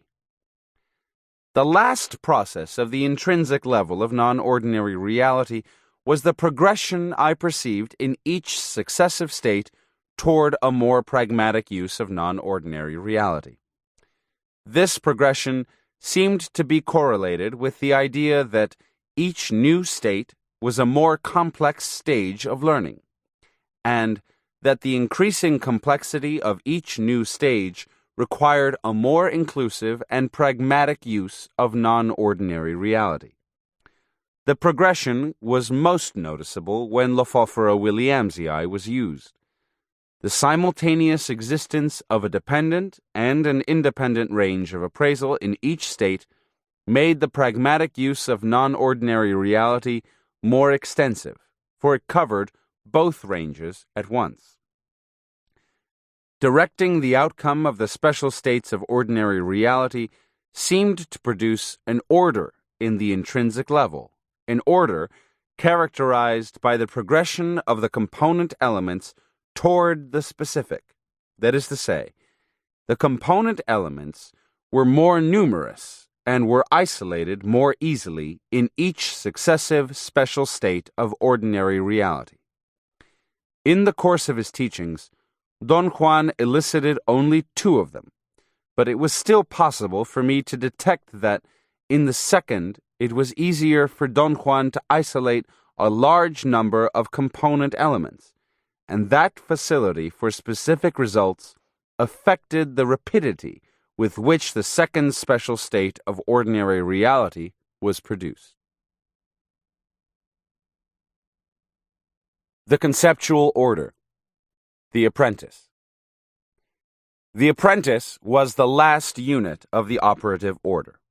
The apprentice was, in his own right, the unit that brought Don Juan's teachings into focus, for he had to accept the totality of the special consensus given on the component elements of all the states of non-ordinary reality and all the special states of ordinary reality before special consensus could become a meaningful concept. But special consensus, by force of being concerned with the actions and elements perceived in non-ordinary reality, entailed a peculiar order of conceptualization, an order that brought such perceived actions and elements into accordance with corroboration of the rule. Therefore, the acceptance of special consensus meant, for me, as the apprentice, the adoption of a certain point of view, validated by the totality of Don Juan's teachings. That is, it meant my entrance into a conceptual level, a level comprising an order of conceptualization that would render the teachings understandable in their own terms. I've called it the conceptual order because it was the order that gave meaning to the unordinary phenomena that formed Don Juan's knowledge. It was the matrix of meaning in which all individual concepts brought out in his teachings were embedded. Taking into account, then, that the apprentice's goal consisted of adopting that order of conceptualization, he had two alternatives. He could either fail in his efforts, or he could succeed. The first alternative, failure to adopt the conceptual order, meant also that the apprentice had failed to achieve the operational goal of the teachings. The idea of failure was explained in the theme of the four symbolic enemies of a man of knowledge. It was implicit that failure was not merely the act of discontinuing pursuit of the goal, but the act of abandoning the quest completely under the pressure created by any one of the four symbolic enemies. The same theme also made it clear that the first two enemies, fear and clarity, were the cause of a man's defeat at the apprentice's level. That defeat at that level signified failure to learn how to command an ally, and that, as a consequence of such failure, the apprentice had adopted the conceptual order in a shallow, fallacious manner. That is, his adoption of the conceptual order was fallacious in the sense of being a fraudulent affiliation with or commitment to the meaning propounded by the teachings. The idea was that upon being defeated, an apprentice, besides being incapable of commanding an ally, would be left with only the knowledge of certain manipulatory techniques, plus the memory of the perceived component elements of non-ordinary reality, but he would not identify with the rationale that might have made them meaningful in their own terms. Under these circumstances, any man might be forced to develop his own explanations for idiosyncratically chosen areas of the phenomena he had experienced, and that process would entail the fallacious adoption of the point of view propounded by Don Juan's teachings. Fallacious adoption of the conceptual order, however, was apparently not restricted to the apprentice alone. In the theme of the enemies of a man of knowledge, it was also implicit that a man, after having achieved the goal of learning to command an ally, could still succumb to the onslaughts of his other two enemies, power and old age. In Don Juan's categorization scheme, such a defeat implied that a man had fallen into a shallow or fallacious adoption of the conceptual order, as had the defeated apprentice. The successful adoption of the conceptual order, on the other hand, meant that the apprentice had achieved the operational goal, a bona fide adoption of the point of view propounded in the teachings. That is, his adoption of the conceptual order was bona fide in that it was a complete affiliation with, a complete commitment to, the meaning expressed in that order of conceptualization. Don Juan never clarified the exact point at which, or the exact way in which, an apprentice ceased to be an apprentice, although the illusion was clear that once he had achieved the operational goal of the system, that is, once he knew how to command an ally, he would no longer need the teacher for guidance. The idea that the time would come when a teacher's directions would be superfluous implied that the apprentice would succeed in adopting the conceptual order, and in so doing he would acquire the capacity to draw meaningful inferences without the teacher's aid. Insofar as Don Juan's teachings were concerned, and until I discontinued my apprenticeship, the acceptance of special consensus seemed to entail the adoption of two units of the conceptual order. One, the idea of a reality of special consensus. Two, the idea that the reality of ordinary, everyday life consensus and the reality of special consensus had an equally pragmatic value. Reality of special consensus. The main body of Don Juan's teachings, as he himself stated, concerned the use of the three hallucinogenic plants with which he induced states of non-ordinary reality. The use of these three plants seems to have been a matter of deliberate intent on his part. He seems to have employed them because each of them possessed different hallucinogenic properties, which he interpreted as the different inherent natures of the powers contained in them. By directing the extrinsic and intrinsic levels of non-ordinary reality, Don Juan exploited the different hallucinogenic properties until they created in me, as the apprentice, the perception that non-ordinary reality was a perfectly defined area, a realm separate from ordinary, everyday life whose inherent properties were revealed as I went along. Nevertheless, it was also possible that the allegedly different properties might have been merely the product of Don Juan's own process of directing the intrinsic order of non-ordinary reality, although in his teachings he exploited the idea that the power contained in each plant induced states of non-ordinary reality which differed from one another. If the latter was true, their differences in terms of the units of this analysis seem to have been in the range of appraisal which one could perceive in the states elicited by each of the three. Owing to the peculiarities of their range of appraisal, all three contributed to producing the perception of a perfectly defined area, or realm, consisting of two compartments. The independent range, called the realm of the lizards, or of Mescalito's lessons, and the dependent range, referred to as the area where one could move by one's own means. I use the term non-ordinary reality, as already noted, in the sense of extraordinary, uncommon reality. For a beginner apprentice, such a reality was by all means unordinary, but the apprenticeship of Don Juan's knowledge demanded my compulsory participation and my commitment to pragmatic and experimental practice of whatever I had learned. That meant that I, as the apprentice, had to experience a number of states of non-ordinary reality, and that first-hand knowledge would, sooner or later, make the classifications ordinary and non-ordinary meaningless for me.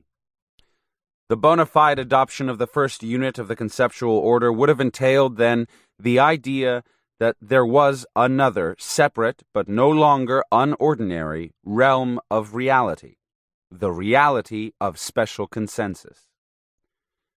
Accepting as a major premise that the reality of special consensus was a separate realm would have explained meaningfully the idea that the meetings with the Allies, or with Mescalito, took place in a realm that was not illusory. The reality of special consensus had pragmatic value. The same process of directing the extrinsic and intrinsic levels of non-ordinary reality, which seemed to have created the recognition of the reality of special consensus as a separate realm, appeared also to have been responsible for my perception that the reality of special consensus was practical and usable. The acceptance of special consensus on all the states of non-ordinary reality and on all the special states of ordinary reality was designed to consolidate the awareness that it was equal to the reality of ordinary, everyday life consensus. This equality was based on the impression that the reality of special consensus was not a realm that could be equated with dreams.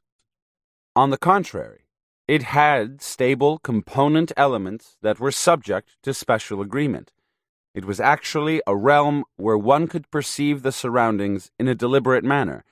Its component elements were not idiosyncratic or whimsical, but concise items or events whose existence was attested to by the whole body of teachings. The implication of the equality was clear in the treatment Don Juan accorded to the reality of special consensus, a treatment that was utilitarian and matter of course. Not at any time did he refer to it, nor was I required to behave toward it in any but a utilitarian, matter-of-course way. The fact that the two areas were considered equal, however, did not mean that at any moment one could have behaved in exactly the same way in either area. On the contrary, a sorcerer's behavior had to be different, since each area of reality had qualities that rendered it utilizable in its own way. The defining factor in terms of meaning seems to have been the idea that such an equality could be measured on the grounds of practical utility. Thus, a sorcerer had to believe that it was possible to shift back and forth from one area to the other, that both were inherently utilizable, and that the only dissimilarity between the two was their different capacity for being used, that is, the different purposes they served. Yet, their separateness seemed to be only an appropriate arrangement that was pertinent to my particular level of apprenticeship, which Don Juan used for making me aware that another realm of reality could exist. But from his acts, more than from his statements, I was led to believe that for a sorcerer there was but one single continuum of reality, which had two, or perhaps more than two, parts from which he drew inferences of pragmatic value. The bona fide adoption of the idea that the reality of special consensus had pragmatic value would have given a meaningful perspective to movement. If I had accepted the idea that the reality of special consensus was usable because it possessed inherently utilizable properties which were as pragmatic as those of the reality of everyday consensus, then it would have been logical for me to understand why Don Juan exploited the notion of movement in the reality of special consensus at such great length. After accepting the pragmatic existence of another reality, the only thing a sorcerer had to do would be to learn the mechanics of movement. Naturally, movement in that instance had to be specialized, because it was concerned with the inherent pragmatic properties of the reality of special consensus. Summary. The issues of my analysis have been the following. 1. The fragment of Don Juan's teachings which I have presented here consisted of two aspects: the operative order, or the meaningful sequence in which all the individual concepts of his teachings were linked to one another, and the conceptual order, or the matrix of meaning in which all the individual concepts of his teachings were embedded. 2. The operative order had four main units with their respective component ideas. 1. The concept man of knowledge. 2. The idea that a man of knowledge had the aid of a specialized power called an ally. 3. The idea that an ally was governed by a body of regulations called the rule. And 4. The idea that the corroboration of the rule was subject to special consensus. 3. These four units were related to one another in the following manner. The goal of the operative order was to teach one how to become a man of knowledge. A man of knowledge was different from ordinary men because he had an ally. An ally was a specialized power which had a rule. One could acquire or tame an ally through the process of verifying its rule in the realm of non-ordinary reality and through obtaining special consensus on that corroboration. 4. In the context of Don Juan's teachings, becoming a man of knowledge was not a permanent accomplishment, but rather a process. That is to say, the factor that made a man of knowledge was not solely the possession of an ally, but the man's lifelong struggle to maintain himself within the boundaries of a system of beliefs. Don Juan's teachings, however, were aimed at practical results, and his practical goal in relation to teaching how to become a man of knowledge was to teach how to acquire an ally through learning its rule. Thus, the goal of the operative order was to provide one with special consensus on the component elements perceived in non-ordinary reality, which were considered to be the corroboration of the ally's rule. 5. In order to provide special consensus on the corroboration of the ally's rule, Don Juan had to provide special consensus on the component elements of all the states of non-ordinary reality and the special states of ordinary reality elicited in the course of his teachings. Special consensus, therefore, dealt with unordinary phenomena, a fact that permitted me to assume that any apprentice, by accepting special consensus, was led into adopting the conceptual order of the knowledge being taught. 6. From the point of view of my personal stage of learning, I could deduce that up to the time when I withdrew from the apprenticeship, Don Juan's teachings had fostered the adoption of two units of the conceptual order. One, the idea that there was a separate realm of reality, another world, which I have called the reality of special consensus. 2. The idea that the reality of special consensus, or that other world, was as utilizable as the world of everyday life. Nearly 6 years after I had begun the apprenticeship, Don Juan's knowledge became a coherent whole for the first time. I realized that he had aimed at providing a bona fide consensus on my personal findings, and although I didn't continue because I wasn't, nor will I ever be, prepared to undergo the rigors of such a training, my own way to meet his standards of personal exertion was my attempt to understand his teachings. I felt it was imperative to prove, if only to myself, that they were not an oddity. After I had arranged my structural scheme and was capable of discarding many data that were superfluous to my initial effort of uncovering the cogency of his teachings, it became clear to me that they had an internal cohesion, a logical sequence that enabled me to view the entire phenomenon in a light that dispelled the sense of bizarreness, which was the mark of all I had experienced. It was obvious to me then that my apprenticeship had been only the beginning of a very long road, and the strenuous experiences I had undergone, which were so overwhelming to me, were but a very small fragment of a system of logical thought from which Don Juan drew meaningful inferences for his day-to-day life, a vastly complex system of beliefs in which inquiry was an experience leading to exaltation. Appendix A. The process of validating special consensus. Validating special consensus involved, at every point, the cumulation of Don Juan's teachings. For the purpose of explaining the cumulative process, I've arranged the validation of special consensus according to the sequence in which the states of non-ordinary reality and special ordinary reality occurred. Don Juan didn't seem to have fixed the process of directing the intrinsic order of non-ordinary and special ordinary reality in an exact manner.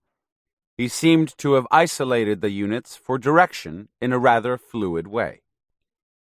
Don Juan began to prepare the background for special consensus by producing the first special state of ordinary reality through the process of manipulating cues about the environment.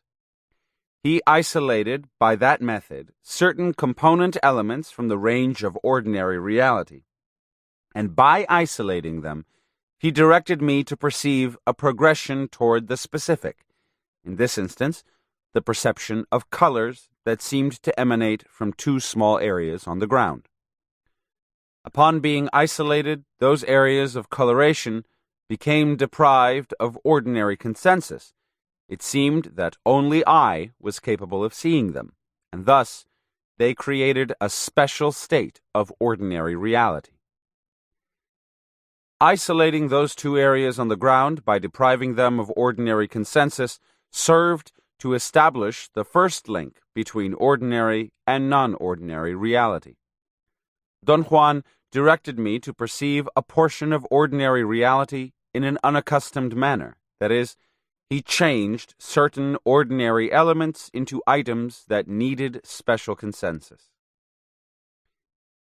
The aftermath of the first special state of ordinary reality was my recapitulation of the experience. From it, Don Juan selected the perception of different areas of coloration as the units for positive emphasis. He isolated for negative emphasis the account of my fear and fatigue, and the possibility of my lacking persistence. During the subsequent preparatory period, he placed the bulk of speculation on the units he had isolated, and he carried over the idea that it was possible to detect in the surroundings more than the usual. From the units drawn from my recapitulation, Don Juan also introduced some of the component concepts of man of knowledge. As the second step in preparing special consensus on the corroboration of the rule, Don Juan induced a state of non-ordinary reality with Lefoforo Williamsii. The total content of that first state of non-ordinary reality was rather vague and disassociated, yet the component elements were very well defined. I perceived its characteristics of stability, singularity, and lack of ordinary consensus almost as clearly as in later states. These characteristics were not so obvious, perhaps because of my lack of proficiency. It was the first time I had experienced non-ordinary reality. It was impossible to ascertain the effect of Don Juan's previous directing on the actual course of the experience. However, his mastery in directing the outcome of subsequent states of non-ordinary reality was very clear from that point on. From my recapitulation of the experience, he selected the units to direct the progression towards specific single forms and specific total results. He took the account of my actions with a dog and connected it with the idea that Mezcalito was a visible entity. It was capable of adopting any form. Above all, it was an entity outside oneself. The account of my actions also served Don Juan in setting the progression toward a more extensive range of appraisal. In this instance, the progression was toward a dependent range. Don Juan placed positive emphasis on the notion that I had moved and acted in non-ordinary reality almost as I would have in everyday life. The progression toward a more pragmatic use of non-ordinary reality was set by giving negative emphasis to the account of my incapacity to pay logical attention to the perceived component elements. Don Juan hinted that it would have been possible for me to examine the elements with detachment and accuracy. This idea brought forth two general characteristics of non-ordinary reality: that it was pragmatic and that it had component elements that could be assessed sensorially. The lack of ordinary consensus for the component elements was brought forth dramatically by an interplay of positive and negative emphasis placed on the views of onlookers who observed my behavior during the course of that first state of non-ordinary reality. The preparatory period following the first state of non-ordinary reality lasted more than a year. Don Juan employed that time to introduce more component concepts of man of knowledge and to disclose some parts of the rule of the two allies. He elicited also a shallow state of non-ordinary reality in order to test my affinity with the ally contained in Datura Inoxia. Don Juan used whatever vague sensations I had in the course of that shallow state to delineate the general characteristics of the ally by contrasting it with what he had isolated as Mezcalito's perceivable characteristics. The third step in preparing the special consensus on the corroboration of the rule was to elicit another state of non-ordinary reality with Lefoforo Williamsii. Don Juan's previous directing seems to have guided me to perceiving this second state of non-ordinary reality in the following manner. The progression toward the specific created the possibility of visualizing an entity whose form had changed remarkably from the familiar shape of a dog in the first state to the completely unfamiliar form of an anthropomorphic composite that existed, seemingly, outside myself. The progression toward a more extensive range of appraisal was evident in my perception of a journey. In the course of that journey, the range of appraisal was both dependent and independent, although a majority of the component elements depended on the environment of the preceding state of ordinary reality. The progression toward a more pragmatic use of non-ordinary reality was, perhaps, the most outstanding feature of my second state. It became evident to me in a complex and detailed manner that one could move around in non-ordinary reality. I also examined the component elements with detachment and accuracy. I perceived their stability, singularity, and lack of consensus very clearly.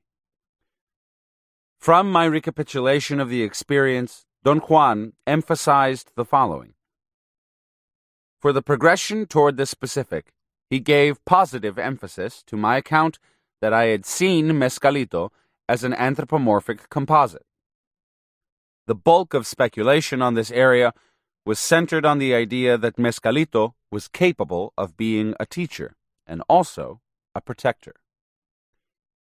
In order to direct the progression toward a more extensive range of appraisal, Don Juan placed positive emphasis on the account of my journey, which obviously had taken place in the dependent range. He also put positive emphasis on my version of the visionary scenes I viewed on the hand of Mescalito, scenes that seemed to be independent of the component elements of the preceding ordinary reality. The account of my journey and the scenes viewed on Mescalito's hand also enabled Don Juan to direct the progression toward a more pragmatic use of non-ordinary reality. He first put forth the idea that it was possible to obtain direction. Second, he interpreted the scenes as lessons concerning the right way to live. Some areas of my recapitulation which dealt with the perception of superfluous composites were not emphasized at all, because they were not useful for setting the direction of the intrinsic order. The next state of non-ordinary reality, the third one, was induced for the corroboration of the rule with the ally contained in Datura Inoxia. The preparatory period was important and noticeable for the first time. Don Juan presented the manipulatory techniques and disclosed that the specific purpose I had to corroborate was divination. His previous directing of the three aspects of the intrinsic order seemed to have produced the following results. The progression toward the specific was manifested in my capacity to perceive an ally as a quality, that is, I verified the assertion that an ally was not visible at all. The progression toward the specific also produced the peculiar perception of a series of images very similar to those I had viewed on Mescalito's hand. Don Juan interpreted these scenes as divination, or the corroboration of the specific purpose of the rule. Perceiving that series of scenes entailed also a progression toward a more extensive range of appraisal. This time, the range was independent of the environment of the preceding ordinary reality. The scenes did not appear to be superimposed on the component elements, as had the images I viewed on Mescalito's hand. In fact, there were no other component elements besides those that were part of the scenes. In other words, the total range of appraisal was independent. The perception of a completely independent range also exhibited progression toward a more pragmatic use of non-ordinary reality. Divining implied that one could give a utilitarian value to whatever had been seen. For the purpose of directing the progression toward the specific, Don Juan put positive emphasis on the idea that it was impossible to move by one's own means in the independent range of appraisal. He explained movement there as being indirect, and is being accomplished, in this particular instance, by the lizards as instruments. In order to set the direction of the second aspect of the intrinsic level, the progression toward a more extensive range of appraisal, he centered the bulk of speculation on the idea that the scenes I had perceived, which were the answers to divination, could have been examined and extended for as long as I wanted. For guiding the progression toward a more pragmatic use of non-ordinary reality, Don Juan placed positive emphasis on the idea that the topic to be divined had to be simple and direct in order to obtain a result that could be usable. The fourth state of non-ordinary reality was elicited also for the corroboration of the rule of the ally contained in Datura Inoxia. The specific purpose of the rule to be corroborated had to do with bodily flight as another aspect of movement. A result of directing the progression toward the specific may have been the perception of soaring bodily through the air. That sensation was acute, although it lacked the depth of all the earlier perceptions of acts that I had presumably performed in non-ordinary reality. Bodily flight appeared to have taken place in a dependent range of appraisal, and it appeared to have entailed moving by one's own power, which may have been the result of a progression toward a wider range of appraisal. Two other aspects of the sensation of soaring through the air may have been the product of directing the progression toward a more pragmatic use of non-ordinary reality. They were, first, the perception of distance, a perception that created the feeling of actual flight, and second, the possibility of acquiring direction in the course of that alleged movement. During the subsequent preparatory period, Don Juan speculated on the supposedly deleterious nature of the ally contained in Datura Inoxia, and he isolated the following areas of my account. For directing my progression toward the specific, he placed positive emphasis on my recollection of having soared through the air. Although I did not perceive the component elements of that state of non-ordinary reality with the clarity that was customary by then, my sensation of movement was very definite, and Don Juan used it to reinforce the specific result of movement. The progression toward a more pragmatic use of non-ordinary reality was established by centering the bulk of speculation on the idea that sorcerers could fly over enormous distances, a speculation that gave rise to the possibility that one could move in the dependent range of appraisal and then switch such movement over into ordinary reality. The fifth state of non-ordinary reality was produced by the ally contained in Psilocybe mexicana. It was the first time that the plant was used, and the state that ensued was more in line with a test than with an attempt to corroborate the rule. In the preparatory period, Don Juan presented only a manipulatory technique. As he did not disclose the specific purpose to be verified, I did not believe the state was elicited to corroborate the rule. Yet, the direction of the intrinsic level of non-ordinary reality set earlier appeared to have terminated in the following results. Directing the progression towards specific total results produced in me the perception that the two allies were different from each other, and that each was different from Mescalito. I perceived the ally contained in Psilocybe mexicana as a quality, formless and invisible, and producing a sensation of bodilessness.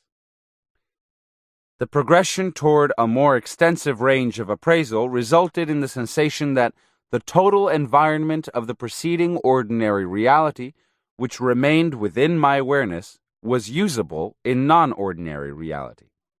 That is, the expansion of the dependent range seemed to have covered everything. The progression toward a more pragmatic use of non-ordinary reality produced the peculiar perception that I could go through the component elements within the dependent range of appraisal, in spite of the fact that they appeared to be ordinary elements of everyday life. Don Juan did not demand the usual recapitulation of the experience. It was as if the absence of a specific purpose had made this state of non-ordinary reality only a prolonged transitional stage. During the subsequent preparatory period, however, he speculated on certain observations he had made on my behavior during the course of the experience. He placed negative emphasis on the logical impasse that prevented my believing that one could go through things or beings. With that speculation, he directed the progression toward a specific total result of movement through the component elements of non-ordinary reality perceived within the dependent range of appraisal. Don Juan used those same observations to direct the second aspect of the intrinsic level, a more extensive range of appraisal. If movement through things and beings was possible, then the dependent range had to expand accordingly. It had to cover the total environment of the preceding ordinary reality which was within one's awareness at any given time, since movement entailed a constant change of surroundings. In the same speculation, it was also implicit that non-ordinary reality could have been used in a more pragmatic manner. Moving through objects and beings implied a definite point of advantage which was inaccessible to a sorcerer in ordinary reality. Don Juan next used a series of 3 states of non-ordinary reality, elicited by Lefauffre-Williamsi, to prepare further the special consensus on the corroboration of the rule. These 3 states have here been treated as a single unit, because they took place during 4 consecutive days, and during the few hours in between them I had no communication whatsoever with Don Juan. The intrinsic order of the 3 states has also been considered a single unit, with the following characteristics. The progression toward the specific produced the perception of Mescalito as a visible, anthropomorphic entity capable of teaching. The ability to give lessons implied that Mescalito was capable of acting toward people. The progression toward a more extensive range of appraisal reached a point where I perceived both ranges at the same time, and I was incapable of establishing the difference between them except in terms of movement. In the dependent range, it was possible for me to move by my own means and volition, but in the independent range, I was able to move only with the aid of Mescalito as an instrument. For example, Mescalito's lessons comprised a series of scenes that I could only watch. The progression toward a more pragmatic use of non-ordinary reality was implicit in the idea that Mescalito could actually deliver lessons on the right way to live. During the preparatory period that followed the last state of non-ordinary reality in this series, Don Juan selected the following units. For the progression toward the specific, he placed positive emphasis on the ideas that Mescalito was instrumental in moving one through the independent range of appraisal, and that Mescalito was a didactic entity capable of delivering lessons by allowing one to enter into a visionary world. He also speculated on the implication that Mescalito had voiced its name and had supposedly taught me some songs. Those 2 instances were constructed as examples of Mescalito's capacity to be a protector. And the fact that I had perceived Mescalito as a light was emphasized as the possibility that it might at last have adopted an abstract, permanent form for me. Stressing these same units also served Don Juan in directing the progression toward a more extensive range of appraisal. During the course of the 3 states of non-ordinary reality, I clearly perceived that the dependent range and the independent range were 2 separate aspects of non-ordinary reality which were equally important.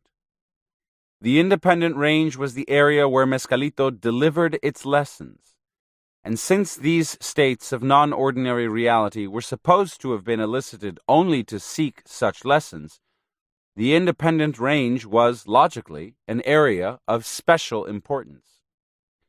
Mescalito was a protector and a teacher, which meant that it was visible, yet its form had nothing to do with the preceding state of ordinary reality. On the other hand, one was supposed to journey, to move in non-ordinary reality in order to seek Mescalito's lessons, an idea that implied the importance of the dependent range.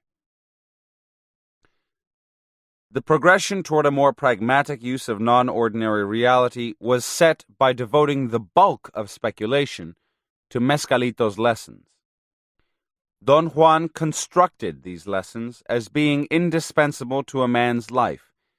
It was a clear inference that non-ordinary reality could have been used in a more pragmatic manner to draw points of reference which had value in ordinary reality. It was the first time Don Juan had verbalized such an implication.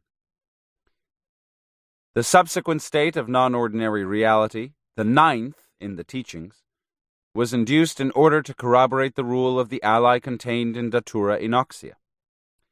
The specific purpose to be corroborated in that state was concerned with divination, and the previous direction of the intrinsic level ended in the following points.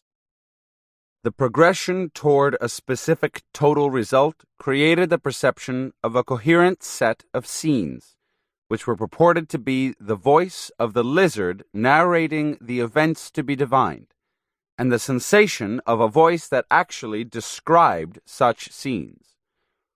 The progression toward an independent range of appraisal resulted in the perception of an extensive and clear independent range that was free from the extraneous influence of ordinary reality. The progression toward a more pragmatic use of non-ordinary reality ended in the utilitarian possibilities of exploiting the independent range. That particular trend was set up by Don Juan's speculation on the possibility of drawing points of reference from the independent range and using them in ordinary reality. Thus, the divinatory scenes had an obvious pragmatic value, for they were thought to represent a view of acts performed by others, acts to which one would have had no access by ordinary means. In the following preparatory period, Don Juan emphasized more of the component themes of Man of Knowledge. He seemed to be getting ready to shift to the pursuit of only one of the 2 allies, the ally Umito. Yet, he gave positive emphasis to the idea that I had a close affinity with the ally contained in Datura Inoxia, because it had allowed me to witness an incidence of flexibility of the rule when I had made an error in performing a manipulatory technique. My assumption that Don Juan was ready to abandon teaching the rule of the ally contained in Datura Inoxia was fostered by the fact that he didn't isolate any areas of my recapitulation of the experience to account for directing the intrinsic level of the subsequent states of non-ordinary reality. Next was a series of 3 states of non-ordinary reality elicited to corroborate the rule of the ally contained in Psilocybe mexicana. They have been treated here as a single unit. And although a considerable time elapsed in between them, during those intervals Don Juan made no attempt to speculate on any aspect of their intrinsic order. The first state of the series was vague. It ended rapidly, and its component elements were not precise. It had the appearance of being more like a transitional stage than like a state of non-ordinary reality proper. The second state had more depth. I perceived the transitional stage into non-ordinary reality separately for the first time. During the course of that first transitional stage, Don Juan revealed that the specific purpose of the rule, which I had to corroborate, dealt with another aspect of movement, an aspect requiring his exhaustive supervision. I have rendered it as moving by adopting an alternate form. As a consequence, two aspects of the extrinsic level of non-ordinary reality became evident for the first time: the transitional stages and the teacher's supervision. Don Juan used his supervision during that first transitional stage to pinpoint the subsequent direction of the three aspects of the intrinsic level. His efforts were channeled, in the first place, to produce a specific total result by guiding me to experience the precise sensation of having adopted the shape of a crow. The possibility of adopting an alternate form in order to achieve movement in non-ordinary reality entailed, in turn, an expansion of the dependent range of appraisal, the only area where such movement could take place. The pragmatic use of non-ordinary reality was determined by directing me to focus my attention on certain component elements of the dependent range in order to use them as points of reference for moving. During the preparatory period that followed the second state of the series, Don Juan refused to speculate on any part of my experience. He treated the second state as if it had been merely another prolonged transitional stage. The third state of the series, however, was paramount in the teachings. It was a state in which the process of directing the intrinsic level culminated in the following results. The progression toward the specific created the easy perception that I had adopted an alternative form so completely that it even induced precise adjustments in the way I focused my eyes and in my way of seeing. A result of those adjustments was my perception of a new facet of the dependent range of appraisal, the minutiae that formed the component elements, and that perception definitely enlarged the range of appraisal. The progression toward a more pragmatic use of non-ordinary reality culminated in my awareness that it was possible to move in the dependent range as pragmatically as one walks in ordinary reality. In the preparatory period following the last state of non-ordinary reality, Don Juan introduced a different type of recapitulation.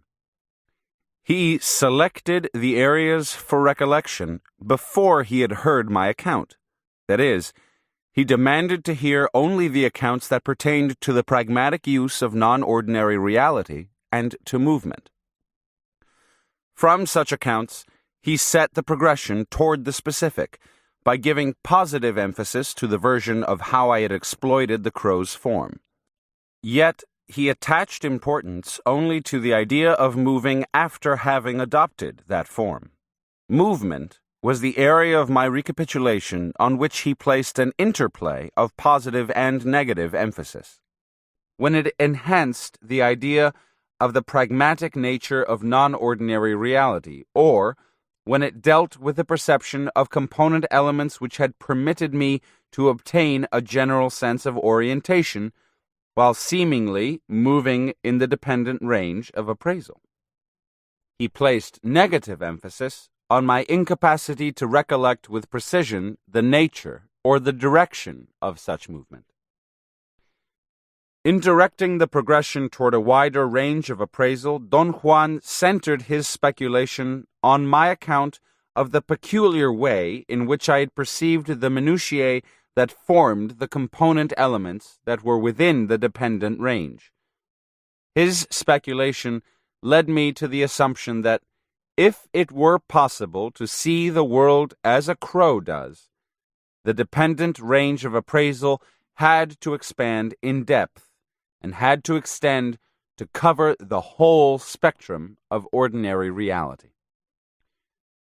To direct the progression toward a more pragmatic use of non-ordinary reality, Don Juan explained my peculiar way of perceiving the component elements as being a crow's way of seeing the world. And logically, that way of seeing presupposed entrance into a range of phenomena beyond normal possibilities in ordinary reality. The last experience recorded in my field notes was a special state of ordinary reality. Don Juan produced it by isolating component elements of ordinary reality through the process of cueing about his own behavior. The general processes used in directing the intrinsic level of non-ordinary reality produced the following results during the course of the second special state of ordinary reality. The progression toward the specific resulted in the easy isolation of many elements of ordinary reality. In the first special state of ordinary reality, the very few component elements that were isolated through the process of cueing about the environment were also transformed into unfamiliar forms, deprived of ordinary consensus. However, in the second special state of ordinary reality, its component elements were numerous. And although they did not lose their quality of being familiar elements, they may have lost their capacity for ordinary consensus. Such component elements covered, perhaps, the total environment that was within my awareness.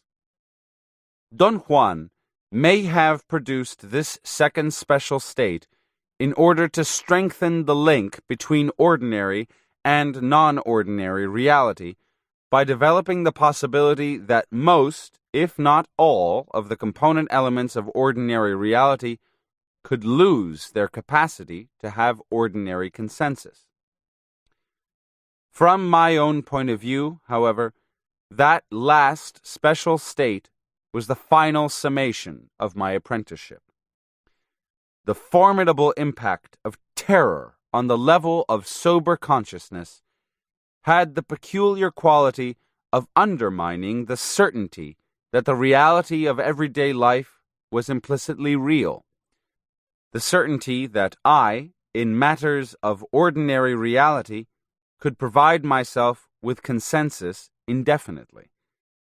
Up to that point, the course of my apprenticeship seemed to have been a continuous building toward the collapse of that certainty.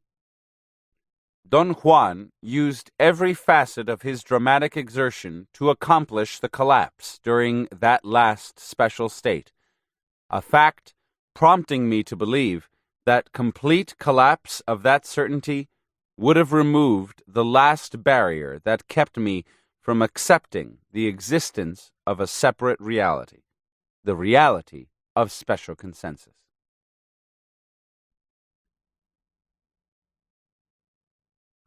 The end.